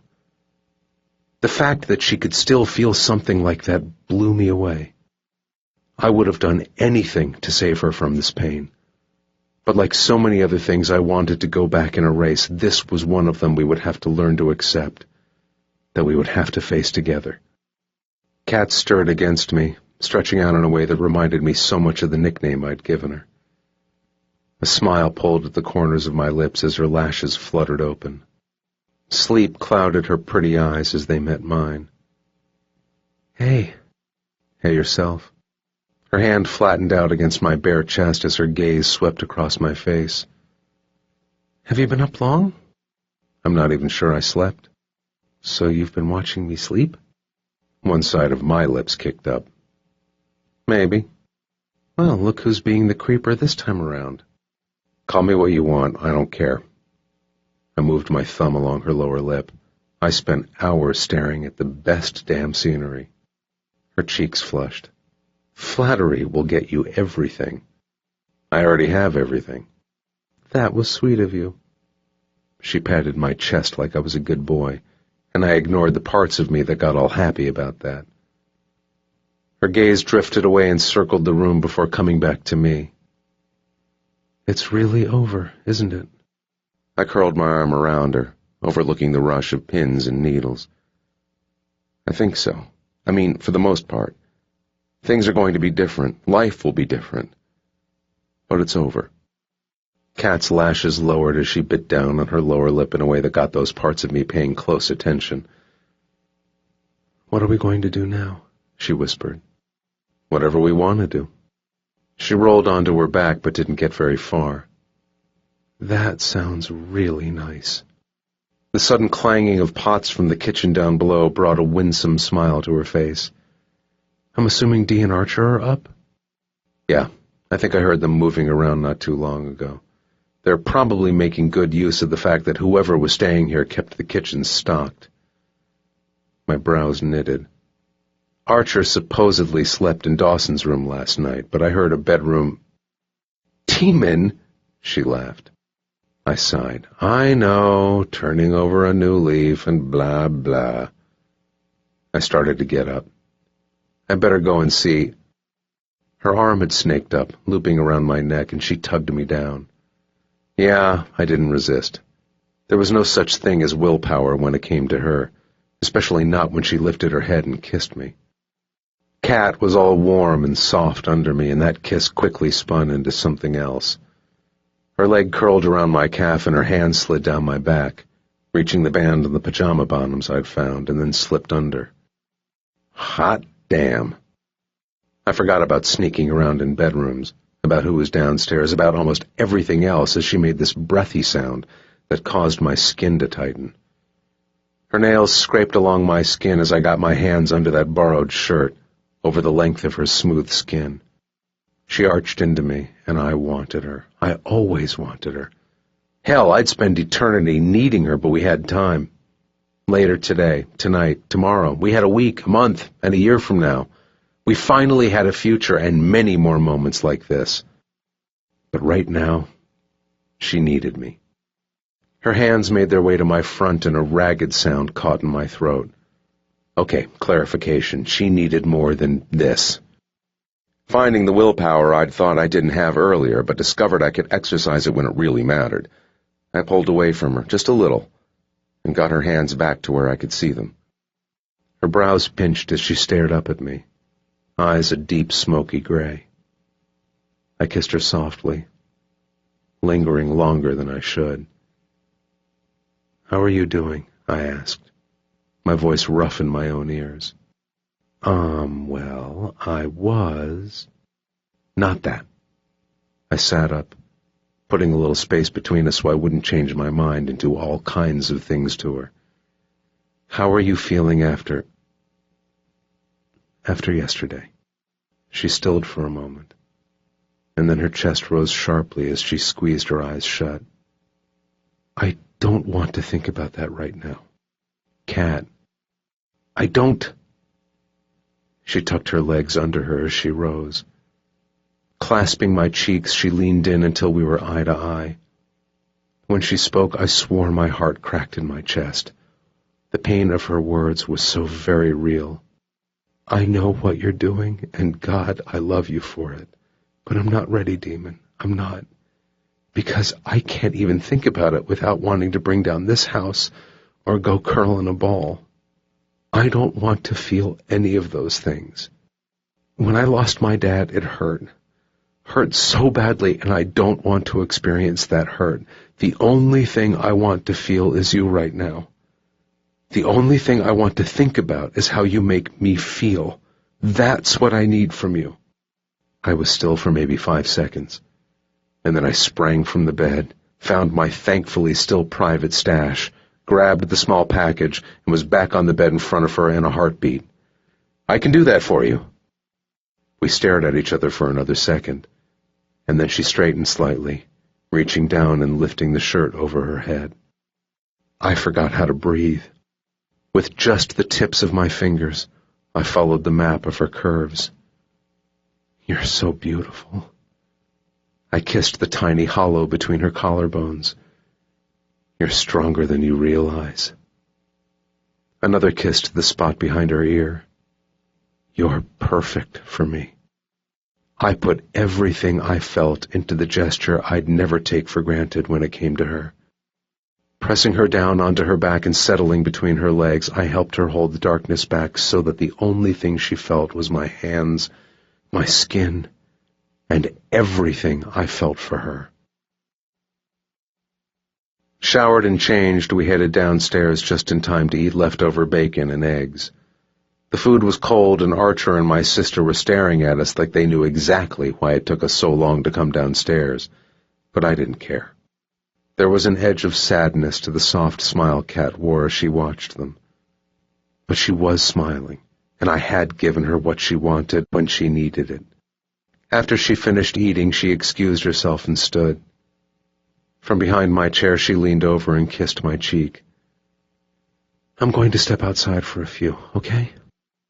I started to follow her, but realized that she probably wanted a few minutes alone, and told myself to keep my ass in my chair. As she turned, though, I caught her arm and tugged her down until I could capture her mouth in a deep, scorching kiss that probably sent her mind back to what went down between us in the bedroom. Archer coughed. "We're not standing here or anything." "Whatever," I murmured as I let Kat go, and she surveyed the room with a red face. Giving an awkward wave, she turned and hurried out of the kitchen. I leaned back in my chair, shooting Archer a look that said, "Shut up." He raised his hands as he backed away from the table and then grabbed the trash, going right to where the can was under the sink in the cabinet. I frowned. "You're awful familiar with my kitchen." Archer snorted. "How is she?" Dee asked as she sat beside me. I sighed. As can be expected. Sympathy poured into her eyes. "I didn't know Ethan had her mom killed, I swear. I would have said something if I did." "I know." I patted her arm. "Kat knows that too." "Totally sucks," Archer said, closing the cabinet door and straightening. "Probably good to get away from here." "Yeah," I murmured, hoping she'd open up soon about what she was feeling. I knew from personal experience how that kind of pain and hurt could tear someone up. "I'll see." Archer's cell phone went off in his pocket. Frowning, he pulled it out and quickly answered. "What's up, Luke?" he asked as he turned back to the sink and grabbed a dish towel. Who knew Archer was so domesticated? I looked at my sister, and she was grinning at him like he was the second coming of something great. "What?" Archer turned to us slowly, frowning. "No, not at all." I sat up straight, on alert. His eyes met mine. "Yeah, I know what you plan to do. It'll still happen." There was a pause, and sudden unease formed in my gut. "I'll call you if anything comes up here."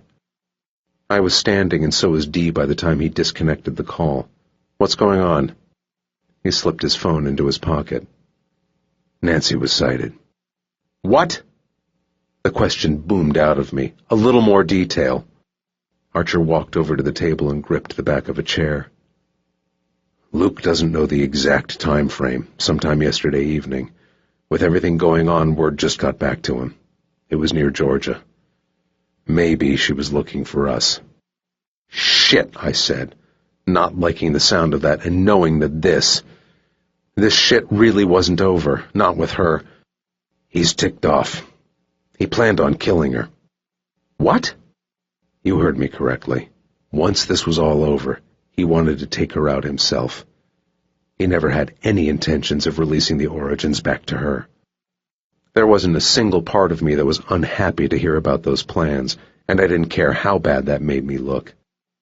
Archer scrubbed his jaw. God, that woman could literally be anywhere, and I'll tell you what, she's a loose cannon. He cut himself off as he whirled around and looked at the clock on the wall. Georgia. It didn't take us that long to make the trip. Oh, shit! He whipped around. I was already racing toward the front door. There had been more than enough time for Nancy to make her way here, and I couldn't imagine that woman would be stupid enough to try to seek vengeance on us. I threw the door open and rushed out onto the front porch, scanning the yard. A burst of air left me as I spotted Kat in front of her house. She was on her knees, her hair up in a knot, pulling the weeds out of the flower box. Frankly, she was ripping them out. She looked up as I jogged over to where she was. Without saying a word, I reached down and hauled her up, pulling her into my arms and squeezing the ever-loving daylights out of her. "Hey!" Her voice was muffled. "Is everything okay?" Holding on to her, I lifted her up off her feet. "Yeah," I said against the top of her head. "I just missed you." "I've only been gone a few minutes." I lowered her to her feet, not sure how to tell her about Nancy or even if I should bring it up.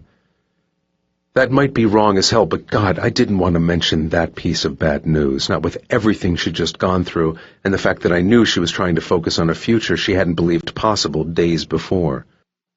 "You are so weird sometimes," she said, grinning as she looked up at me. "But I still love—" Whatever she was saying ended in a shout of warning.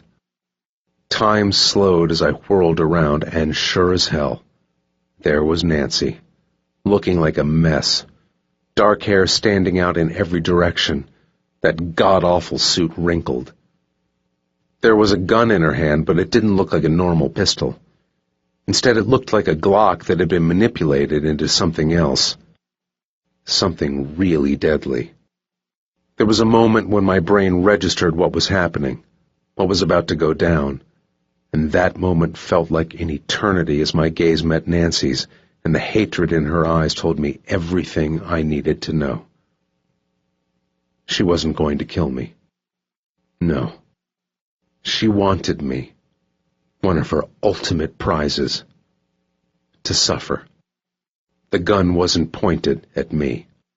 Nancy smiled. "You ruined everything." The time it would take to summon the source, a handful of seconds, wasn't a risk I was willing to take. Before that thought was even finished, I was moving. My hands circled around Kat's arms as she raised a hand, preparing to tap into her ability. I took her down as a spark of blue light flared, followed by a low popping sound.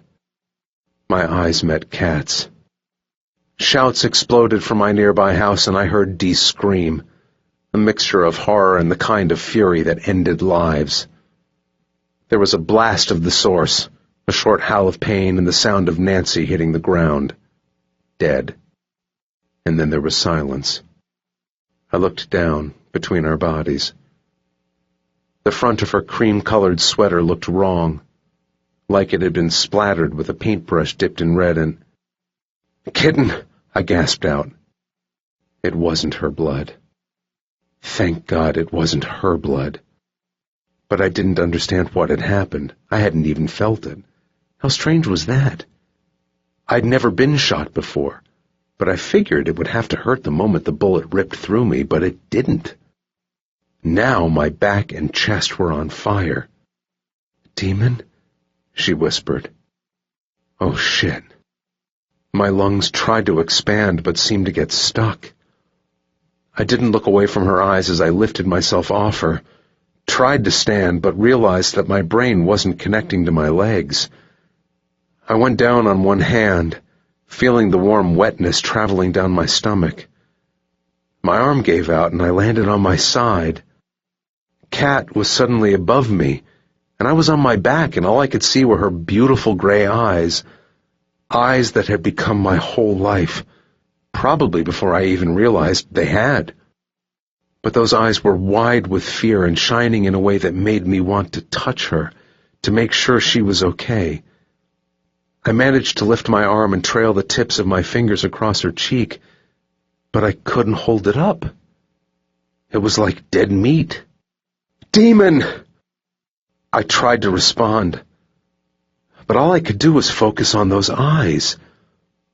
As she leaned over me, her sweet lips so close to mine, my name on her tongue, I thought that if I had to die, if this would be the end, then at least I was seeing her and nothing else. 25. Katie. Demon? My heart was pounding against my ribs, but it felt wrong. It felt worn out and sluggish. Fire traveled up and down my back, but I knew I wasn't hurt. It was Demon. Oh God, it was him. I slid my hand over his chest, crying out as my hand came back soaked with the reddish-blue blood. Oh, no. My name was called out. So was Demon's, but I didn't look to see what was happening. My eyes were locked with Demon's. His lips, bleached of all color, moved, but there were no words. This wasn't happening. This could not be happening. We hadn't survived everything that we'd faced on top of an alien invasion for Demon to die like this. No, no, no! I searched for the source of the wound, but he'd taken the shot in the back. It hadn't been a normal gun. Demon's form started to flicker, and horror kicked me in the chest. I grabbed his cheeks as my lungs desperately tried to force air in. His eyes were closed. "Open your eyes! Damn it, open your eyes!" My legs started to shake with the effort to hold myself up in a kneeling position, and then Archer and Dee were there, and I couldn't help but think of that horrible time in my house when the situation had been flipped, and it had been me lying on the floor. Then we thought we were purely connected, and if one died, so did the other. But now we knew the truth. I ignored the pain roaring through my body and the weakness creeping into my muscles, invading my very being, followed by coldness, a chill of death. My overworked heart turned over. "No!" Dee cried out, dropping down by Demon's head. Her hands landed on her brother's shoulders, and she immediately shifted into her true form. Her light was brilliant, much like an angel's halo. "Fix him, please!" My vision blurred as I started to tilt toward the ground. "Please, please, fix him!" Archer caught me, but I shrugged him off, clinging to Demon as tears streamed down my face. "What do we do?"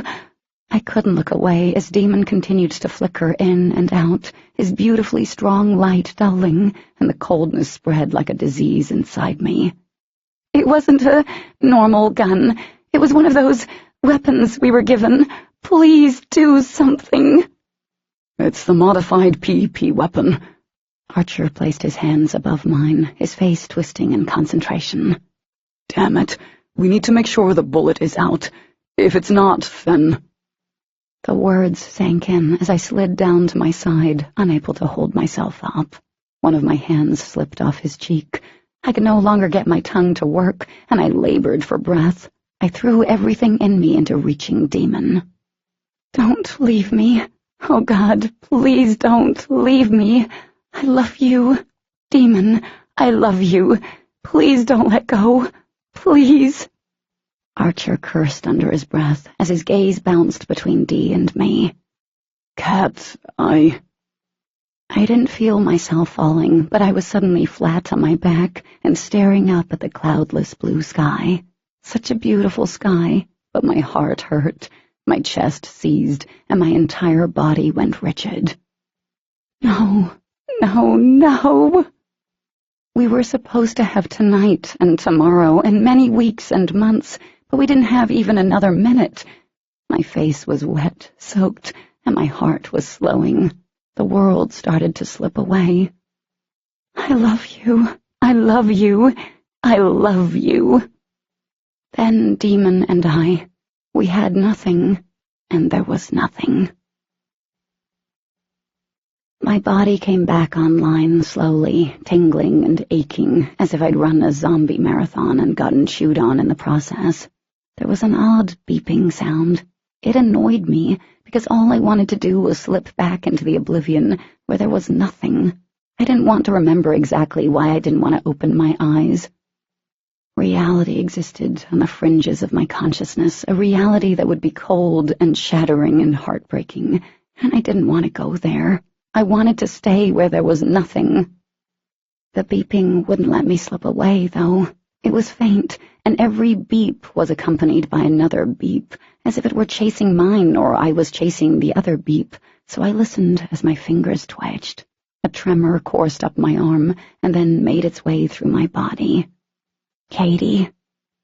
I recognized the voice, and the voice hurt because it reminded me of...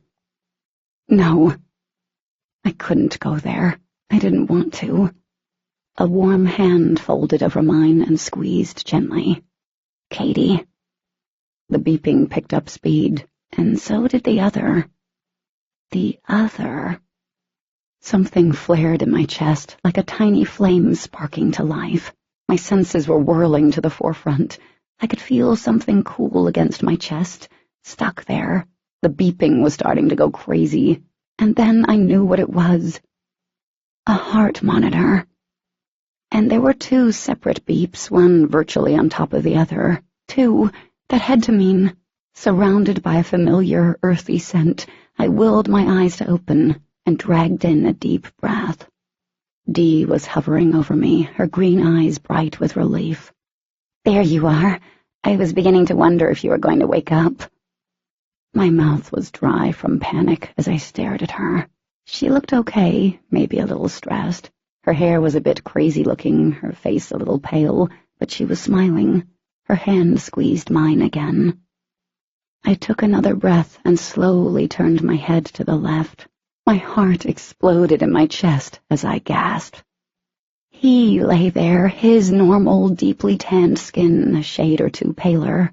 I could only see half of his face, but it was a strong, beautiful profile, the cut jaw and straight nose. I glanced back at Dee in confusion, and then quickly looked back at the bed near mine, afraid to blink in fear he'd disappear. I was shaking as I pushed myself up. I'm awake? Yes. My breath caught, but not in that painful way. I don't understand. She eased away from the bed, giving me room to swing my legs off the side. You should probably take it easy.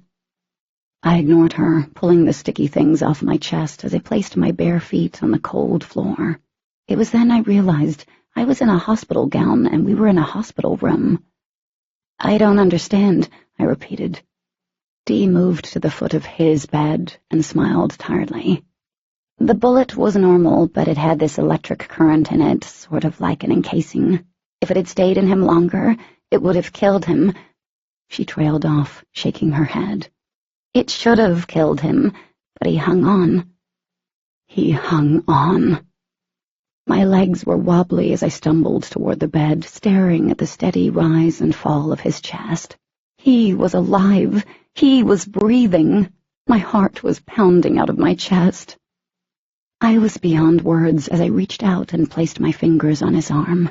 The skin was warm and dry. My breath caught once more. Archer called the general and told him what happened. There was still a lot of military nearby, and he sent a helicopter to pick you guys up. My hand trembled as I slid it up his arm. They flew him and you out. We're at a military base in Maryland. They had doctors here, she explained. They were able to get the bullet out. They say you'll be okay, Katie. I lowered my head to his chest, and I heard it, Demon's heartbeat moving as fast as mine. Oh my God! I sat on the edge of his bed, keeping my ear plastered to his chest. Please, tell me this is real, I whispered, eyes filling up with tears. That I won't wake up again and find this is a cruel dream. Please. It isn't a dream, I promise you. She moved to where I sat and leaned down, hugging me gently. This is real. He's going to be okay, Katie. Thank you, I said, voice thick with emotion. Tell Archer I said thank you. Dee responded, but I was focused on the sound of Demon's heart. I was only vaguely aware that after some time Dee left the room. I stayed where I was, and there was no stopping the tears. They kept coming, streaming down my face, dampening the thin blue blanket that was tucked under his arms. Minutes passed, maybe hours. I didn't move, wasn't capable of it, and didn't want to. My heart finally slowed. So did his, and then it thumped when a heavy arm settled over my waist. Startled and full of hope, I lifted my head. My eyes locked with a pair of brilliant emerald ones. "Demon," I breathed. The waterworks really picked up then, and his beautiful face blurred. His lips slowly parted. "Don't cry, kitten." As if it took great effort, he lifted his other arm, brushing the tears off my cheeks with the back of his hand. "Come on." My chest twisted. "I never thought I'd hear you say that again. I thought you were gone, and—" My throat closed off as I placed my hand over his, pulling it to my mouth. I kissed his knuckles. He made a sound in the back of his throat. "Did you think I'd leave you?" I shuddered. "I heard you," he said, and then he tried to sit up. "Don't," I said, my eyes going wide. He made that sound again, this time more frustrated. "I heard you out in the yard. I wouldn't leave you, Cat. I'd never do that. Now, get down here and kiss me." "But you took a bullet for me, Demon." My breath hitched in my throat again. "She was going to shoot me, and you could have died. I thought you had died." A moment passed as he stared at me like I'd grown two heads. "What else would I have done?" Now I gaped at him through fresh tears. "I love you," he said, his eyes incredibly bright as he spoke those words. "If your life is in danger, I'm going to do everything I can to make sure you're safe. That's what love makes you do, right?" "Right," I whispered, still stunned somewhat. He spoke as if it wasn't a big deal. "I'd do it again." "Oh, God. Demon, thank you." He frowned. "You don't need to thank me." "I do." The corner of his lips tipped up. "Okay. Thank me by getting down here and kissing me." I did just that. I lowered my mouth to his and kissed him softly, reveling in his taste and the warmth of his lips. "I love you so very much, and I'm going to spend every waking moment proving it to you." "I like the sound of that." He tugged on my hair as I lifted my head. "Where are we?" I gave him the quick version of what Dee had told me. "They're not sure how you survived," I sniffled, using my shoulder to wipe the tears off my cheek. "But you're so stubborn." Demon coughed out a dry laugh, and the grip on my hand tightened. "You know how I love a challenge." My heart lurched as I remembered those words from the day we'd learned we were connected, and I'd shot him down when he suggested we should get together. I leaned over him, brushing my lips across his forehead. I closed my eyes, sent up as many thank yous as I could to every god and deity and prophet I know. "So do I, Demon. So do I." Epilogue. 11 months later. Katie. Bright sunlight streamed in through the bedroom window of the townhome at the foothills of the Flatirons. An early bout of October snow had capped the tips of the mountains, turning them white. It really was beautiful here in Colorado, the air fresh and trees everywhere. It reminded me of home, my old home, but with easy access to a lot more cool stuff. Like Starbucks, which had reopened 2 months earlier, just in time for the return of the pumpkin spice latte, a sure sign mankind would trek on. Humans were probably the most resilient and stubborn creatures in all the universes. Something the invading Luxon, those who'd managed to escape the Aram, had learned quickly. Days after the battle, while our little group had holed up in Northern Virginia trying to decide how and where to move on, the remaining invading Luxon left. It had been like a reverse D-Day. Lights had flashed upward in steady streams all across the world for several hours. It had been a sight to see, just like it had been when they'd come, something I would never forget. But we all knew that there still could be some here, and there was no stopping them from coming back. Maybe one day they would, but if I'd learned anything in the last 2 years, it was that I could not look toward the future if I lived in the past. It was hard. Not a day went by that I didn't think of my mom. Like with my dad, it got a little easier, but there were days when something would happen, or I'd just get bored or want to talk to her, and I'd reach for my phone, seconds away from calling her, when I'd realize she wasn't there, that she'd never be there. Those days were rough, full of tears and anger. I wanted to resurrect Ethan just so I could kick him in his junk and kill him all over again. The fury and helplessness and, oh God, the hurt could be so raw some days. If it weren't for Demon and my friends, my new family, it would be unbearable. I glanced over my shoulder. Demon rested against the headboard of the king-size bed, a bed big enough for half of my economics class. His arms were folded behind his head, one leg bent at the knee. No shirt, just faded denim jeans, and I knew for a fact that that seriously was all. The corded biceps drew my gaze, and I soaked in the naturally tan expanse of his chest and the tightly rolled muscles of his stomach. To this day, I had no idea how he got that dip on either side of his hips. Like, what kind of sit-ups does one do for that? The only time I sat up from lying down was to get out of bed. Or get some chocolate. Or a book. But yeah, Demon Black, well, he totally made it bearable. He winked one green eye, and somehow, when most guys would look all kinds of douchey, he made it look sexy. Like what you see. I didn't even dignify that with a response. Instead, I faced my computer, my fingers hovering over the keys, the enter button, to be exact. My heart was racing, like it had been when Demon and I had submitted our applications, the day the University of Colorado had finally opened their enrollment and resumed classes. That had been major. Still felt epic. We both were doing something I thought we'd never be able to do. Going to college had seemed like a fantasy, but it had come true. We were college students, Demon and me. Neither of us had declared a major yet. We had no idea what we wanted to do, but that was okay. We'd figure it out eventually. Just do it, Demon said, his voice closer than I expected, causing me to jump. His chuckle stirred loose strands of hair around my temple. He tugged my ponytail, tipping my head back.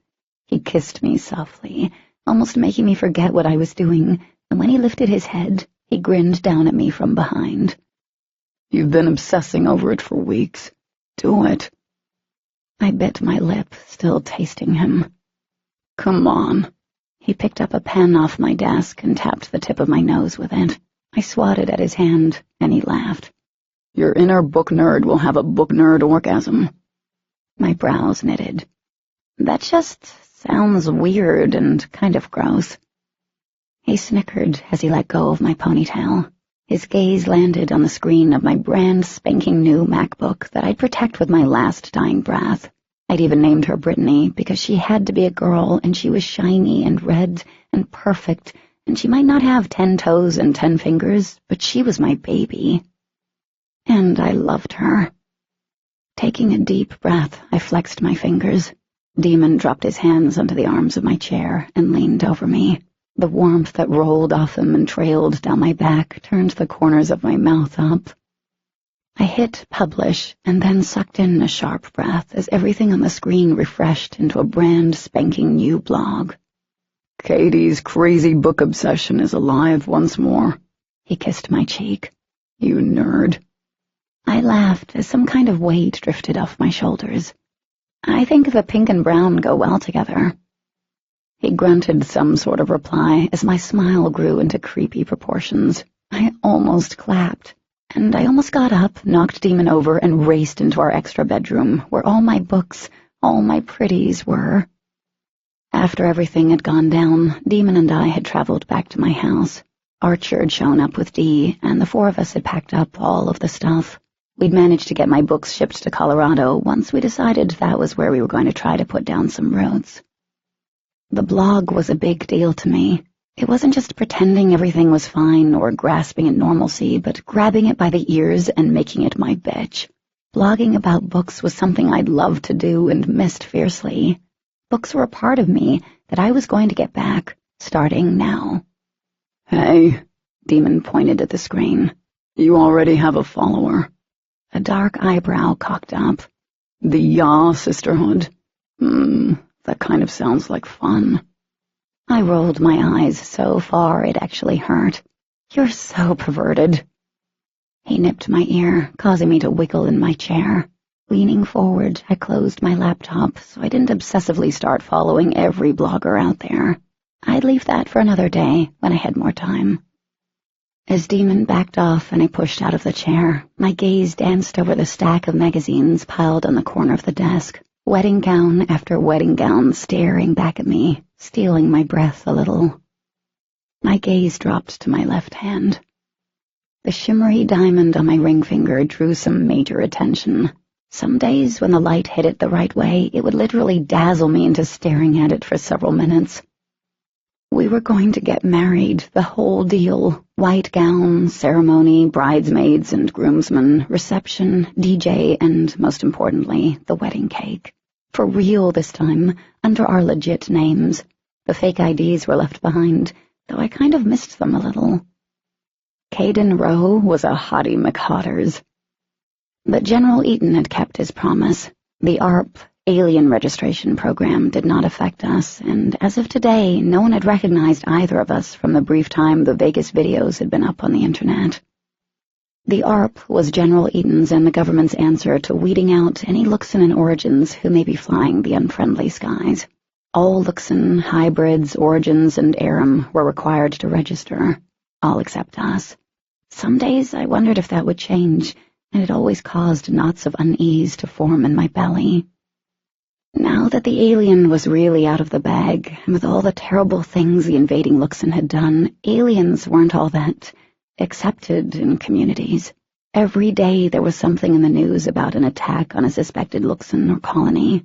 Many innocent Luxon had been injured in the past months, and some, they'd been killed just because of what they were. That was scary, knowing that someone you saw every day who thought you were a nice and normal human could turn on you so quickly once he or she realized that wasn't what you were. And God forbid if the general populace learned how Onyx and Diamond, or even a low-dose taser, could affect us. Things weren't easy or perfect, and the future seemed shaky at times, but life wasn't wrapped up in neat little bows. I ran my fingers over the multicolored tabs poking out of the tops of the magazines that marked pages with the gowns, decorations, and cakes I liked. Demon wasn't much of a planner when it came to the whole wedding thing, even though it had been his idea, but whenever I dragged out one of those thick magazines, he didn't moan and complain as I thumbed through it. Although he seemed disturbingly fascinated with the selection of garter belts. When I lifted my gaze, he watched me intently, in that all-consuming way that always made me feel like I was stripped bare for him. A rush of warmth flowed through my veins. I bit down on my lip as I glanced at the clock on the wall. We have time, Demon said, voice rough as sandpaper. I arched my brow, even as my heart skipped a beat. Time for what? Don't play coy with me. He walked around my abandoned chair, causing my stomach to dip in the most pleasant way as he stalked toward me. I know what you're thinking. Do not. I took a step back, my toes digging into the carpet. Do too, he murmured, one side of his lips kicking up. That's just your overactive ego and your wishful thinking talking. Dark eyebrows rose. Is that so, kitten? Fighting a grin, I nodded as I glanced at the clock again. We so had time. I shrugged. Challenge flared, deepening the hue of his eyes to a forest green, and a burst of excitement went off inside me like a firecracker. I think I can prove that's not the case. Whatever. In the blink of an eye, Demon was in front of me. I started to yell at him because I still hated that, but he captured my mouth in a searing kiss that went straight to my knees. All I need is 10 minutes, he said, voice gruff. What happened to only needing 2 minutes? Demon chuckled as he reached down, caught the hem of my shirt, and tugged it over my head. Well, what I plan to do is going to take a little longer than that. He was remarkably skilled at taking my clothes off in record time. Before I knew it, I was standing there, feeling a wee bit exposed. Demon stepped back, as if he was admiring his handiwork. If I haven't told you this before... He dragged his gaze up, lingering on my chest until it felt like a physical touch. I want you. I'll always want you. Always, I whispered. He stepped forward again, his hands closing around my arms as he lowered his head, brushing his lips along the curve of my cheek. Always. My chest rose, grazing his. The sensation rocked me. He made a deep sound in the back of his throat that twisted up my insides. He kissed me again as his hands skimmed down my arms to settle around my waist. I shivered, and at this rate, I didn't think he'd even need 2 minutes. Demon lifted me up, and I wrapped my legs around his waist. Not once did he break the kiss, and by the time my back hit the mattress, I was breathless with 1,000 different kinds of wants. How many minutes do we have left? He asked as he shucked off his jeans. I smiled as he climbed over the top of me, and as he leaned down, the edges of his hair tickled my cheek. I've totally forgotten about the minute thing. Wow, already, he murmured against my lips, and curled an arm around my waist, lifting me up so our bodies were pressed together at all the amazing points. I'm a little amazed by my own skill. A laugh burst out of me, and he caught the sound with a grin and kiss, and then there really wasn't room for laughing. He trailed a path of hot, tiny kisses across my forehead and then down, way down, where he lingered until he completely erased the whole idea of time and the fact we had things to do. When he rose again, my body was shaking as our hips met. Cat, God, I love you. There would never come a time when I'd grow tired of hearing those words or experiencing just how much he truly did love me. I wrapped my arms around his shoulders, raining kisses across his cheek, his lips, and when his control shattered, I went along with it. I don't know how long he moved while I was awash in a riot of sensations, but when I opened my eyes and his face was pressed against my neck, his brilliant light flickered over the ceiling. A lazy, contented smile pulled at my lips as he lifted his head and placed a kiss to my damp temple, and I fell in love all over again. When he rolled onto his side, he tugged me right along with him, and I rested my head on his chest, listening to the rapid thrum of his heart, matching the pace in my chest. At some point, Demon looked over his shoulder and cursed under his breath. We have 10 minutes before they show up. Holy crap! I shot up, smacking his chest. He laughed as I scrambled off the bed. Where are you going? I need to shower. I tugged my hair out of the ponytail and then twisted it high up. Hurrying around the bed, I shot him a look. His gaze was trained way below my face. You don't need to shower. Yes, I do. I threw open the bathroom door. I smell like you. Demon's deep laugh followed me into the quickest shower I'd ever taken, which was surprising because he hopped in and bathed like a total dude. Some soap here, some soap there. That was all. I hated boys. There was enough time for me to grab the gift bag from my makeshift library of awesome books and run down the stairs before the front door rang. Demon slid past me, reaching the door as I placed the pink gift bag on the couch. He shot me a look. You still smell like me. My mouth dropped open. He threw open the door before I could shriek and run back upstairs, and I was sure I looked really weird because our guests stood at the door wearing identical WTF expressions. Or else freaking Archer was peeping in my head. His amethyst-colored eyes glimmered with amusement. Maybe. He drew the word out, and my eyes narrowed. You really need to stop doing that. Dee brushed past him, her thick, curly hair trailing out behind her like a glossy, high-def cape. You know what he did yesterday? Do I even want to know? Demon muttered. Archer stepped in. No. Great. We were at Olive Garden, and by the way, thank you for talking up the endless breadsticks crap, because I think we've eaten there like 10 times this month, and I'm going to start smelling like garlic, Dee went on, plopping in the recliner and tapping her ballet flats on the floor. I like their soup and salad, he said, shrugging as he walked over to the armchair and sat down. Demon's forehead wrinkled. Anyway, Dee said, I thought our waitress was checking him out, like nonstop, like I wasn't even there. That was hard to imagine, treating Dee like she wasn't there. So I was, doing something normal, she said. Normal?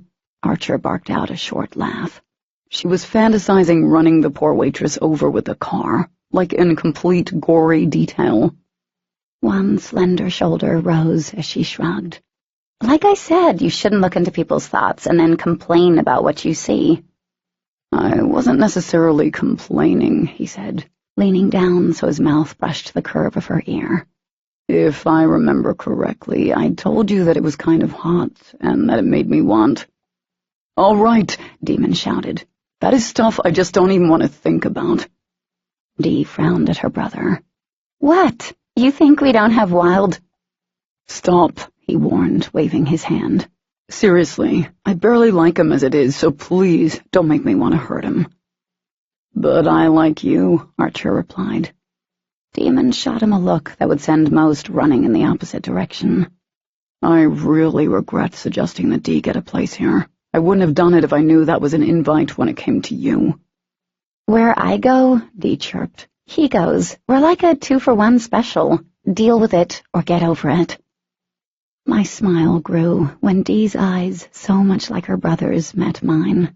It was another thing I thought about a lot. The what-ifs of everything. Like, what if Dee hadn't broken the hold the Luxon held over her? Would she have died in the fight, or would she have survived, only to leave Earth or be hunted down? Losing Dee on top of what happened to my mother was something I don't think I ever would have gotten over. And Demon, I didn't want to even think about how he would have been affected. It would have broken him, almost had, when Dee stood against us. She glanced at the small pink bag as she tucked her hair back. What's in there? Oh, I snatched up the bag. Something I had ordered. Demon shrugged when Archer glanced at him. I don't know what it is. She hasn't told me. Excited about my find, I reached inside the bag and held up the one-piece sleeper for their inspection. What do you think? Demon's brows rose as he read the words in black block lettering. Boyfriends are better in books. Giggling, I placed it on the arm of the chair. I think Dawson and Beth will appreciate it. Archer looked confused. I don't get it. I am not surprised, Dee responded dryly. I think it's adorable. Me too. I folded it up and tucked it back into the bag. I'm going to get her addicted to book boyfriends at a young age. Her? Archer shook his head as he blew out a breath. I don't know how long it's going to take for me to get used to hearing that. You need to, because I doubt that's going to change anytime soon, Demon responded. How do you know? Archer shrugged. She's one of the first female origins ever. Who knows what that kid will be capable of? Well, I seriously doubt changing genders is one of them. Dee wrinkled her nose. At least, I hope not, because that would be weird. Dawson and Beth had brought the surprise to end all surprises into the world when Beth gave birth to a baby girl, so much so that the first thing I thought of was Nessie, and then I couldn't stop cackling for like 15 minutes.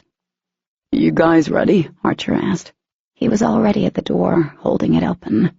Guess who I heard from this morning? He paused as Demon strutted past him. No, jackass, it wasn't Justin Bieber, and I'm not in love with him. What the hell? Demon chuckled. Who? I asked, before the whole conversation derailed. He smiled at me as the door shut, locking behind me. Dee was already calling shotgun on the Jeep Archer was driving. Hunter checked in. He was wondering how everyone was doing. I exchanged a look with Demon as he took my hand. We'd heard from him and Serena a few months ago. They'd been planning on moving out of his brother's house, heading west. Did he move? Yeah, he's actually not that far from here. I think he settled in Boulder or somewhere close, since Serena's from around here. Archer fished out his car keys, and we picked up the conversation once Demon and I had piled into the back. I imagine you might be getting a visit from them, sooner or later. Great, Demon muttered. Every Saturday we made the drive to their house.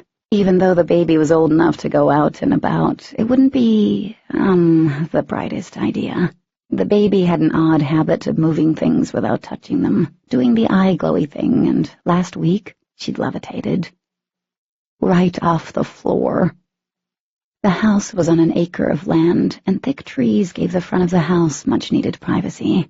Dawson answered the door, smiling as he let us in. I frowned, because he looked different. Dee stretched up, rubbing his head. Is this a dad haircut? Ah, that. His hair was shorter now, cut close along the sides, and a little longer on the top. It looked good on him. Then again, the brothers could go bald, and they'd still look great. I like it, Archer said, grinning because it was nearly identical to his haircut. Beth appeared in the doorway leading to the living room. Propped against her hip was a smiling baby with a head full of dark curls. I ordered Chinese, she said, wincing. I was going to make lasagna, but... Oh, Chinese is fine with us. Dee sent me a look as she hurried down the hall, immediately going for the baby's cheeks. We all had learned quickly that Beth couldn't boil water. Ordering out was a much better option. We were herded into the living room, and I couldn't help but be amazed by how different Beth looked. Her hair was pulled up in a high ponytail, her face fresh and glowing. She still had moments of darkness, and when she didn't seem to have a tight grasp on reality, but she was much, much better. Demon placed the gift bag on the end table, where toys covered one corner of the living room. In the center of the stuffed animals and dolls were baby blocks spelling out a name. Ashley. It was beyond kind and perfect that Dawson and Beth had decided to name her after Ash. If it hadn't been for her sacrifice, the three of them wouldn't be here today. You see that? Dawson's gaze followed mine, and his prideful grin was hard to miss. She did that this morning. My mouth dropped open. She spelled her own name? Yep. Beth glanced at Dawson. Ash was on her mat, playing with her toys, and the next thing we know, she spelled her name. Dee sat on a love seat beside Archer, pouting. I couldn't spell my name until I was, in the first grade, and it's really sad, because my name is, 3 letters. I laughed. Want to hold her? Beth asked. It would be rude to say no, so I nodded and lifted my arms awkwardly. I wasn't good with the whole holding babies thing, even after they weren't newborns and could easily hold their heads up. I just never knew what to do with them once I had them in my hands. Should I rock them? Bounce them up and down? And dear God, what was I supposed to say to them? A second later, the little bundle of origin was in my hands, with big, purple-colored eyes fixed right on mine, and I seriously hoped the kid wasn't reading my thoughts and understanding any of what I was thinking. Because I was a little concerned about accidentally dropping her. As I lifted little Ashley closer to my chest, she was quick to grab hold of 2 of my fingers and squeeze. Hard. I laughed. Wow, she's got a grip on her. She's pretty strong. Dawson smiled as Beth sat beside him on the couch. Just the other day, she threw her teddy from the living room clear into the kitchen. Damn, Archer murmured. Maybe she can be a softball player, Dee suggested. Beth's laugh was light and surprisingly carefree. If she gets any stronger, I'm afraid she's going to throw something through a wall. Well, that would be awkward, I said to Ashley, who just giggled in response. Her gaze flickered over my shoulder, and I could feel Demon drawing closer. Her stare was serious, curious as she studied him.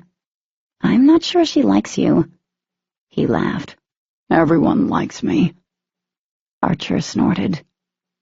Demon brushed his lips over my cheek as he circled his arms around my waist, holding me as I held Dawson and Beth's child. Ashley reached out with one short arm, splaying her chubby fingers alongside his jaw.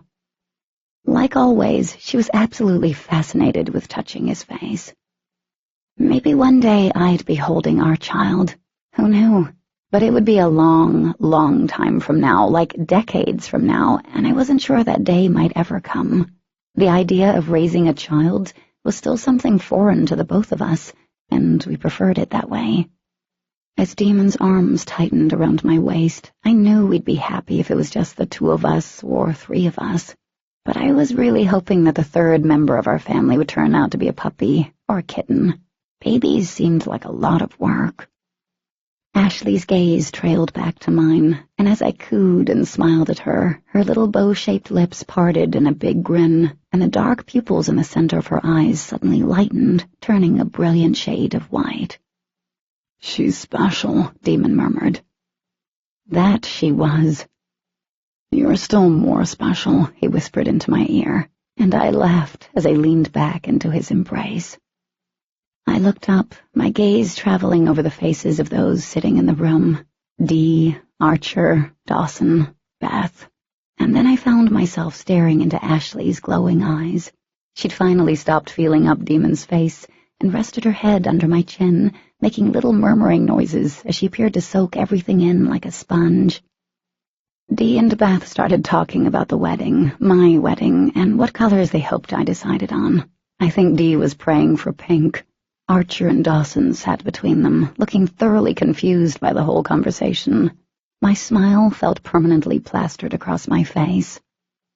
No matter how rough the future got, this was my family, and I would do anything to keep them safe, even if one of them was currently drooling all over my shirt. A knock on the door pulled me out of my thoughts, and when my gaze swept across the room, it landed on Archer. He was grinning like a fool. "Who could that be?" Demon asked. "We're all here." Dawson stirred. "I have no idea. Let me check." I kept staring at Archer, and my stomach tumbled. "Is it?" Archer's grin spread. Turning toward the entryway, my breath held in my throat, and then Dawson was strolling back into the room. Behind him was someone we hadn't seen since we left Montana. Luke strolled into the room, his long-legged pace easy and fluid, and holy crap, he'd grown even taller since the last time I'd seen him. "How dare you guys have a get-together and not invite me?" My lips broke into a wide grin, and I almost ran over and hugged him, because of so many reasons. But I didn't, because I knew Luke wasn't the hugging type. Dee, however, didn't get that.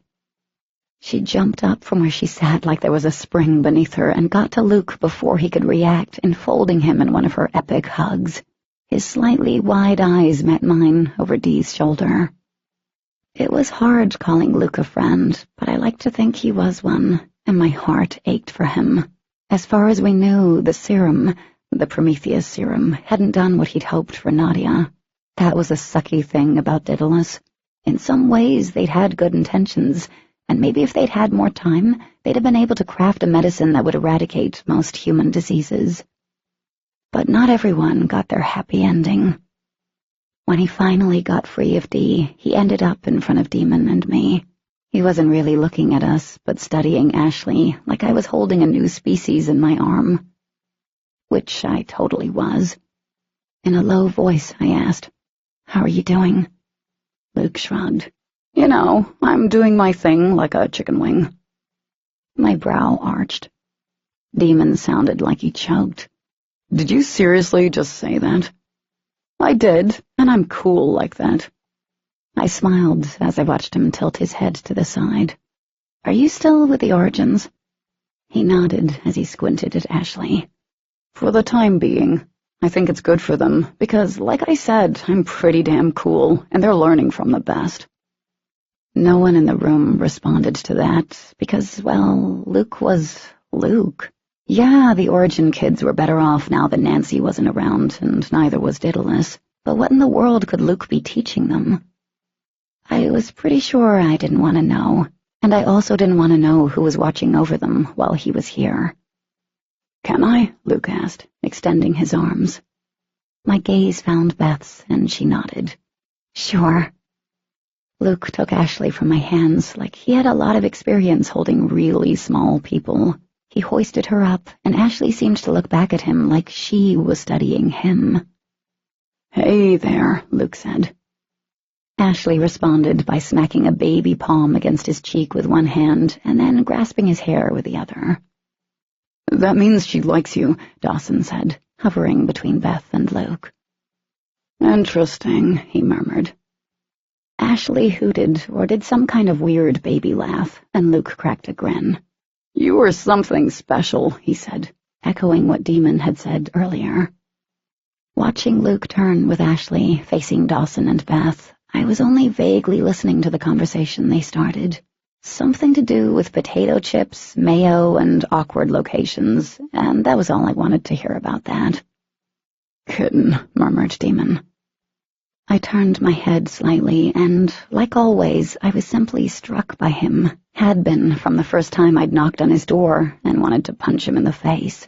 He was mine, all of him, the prickly side and the warm, playful and loving side. "What?" His lips brushed my ear as he whispered a string of words that widened my eyes and scalded my cheeks, and I recognized the words. They were what he'd written on the note he'd passed to me in class so long ago. "You game for that?" he asked, eyes burning a luminous green. "I'm really hoping so. Been thinking about it for, 2 years. Don't let me down, kitten." My heart thumped like thunder in my chest as I said the truest words ever. "I'm game for anything with you, Demon Black." This concludes Opposition by Jennifer L. Armentrout.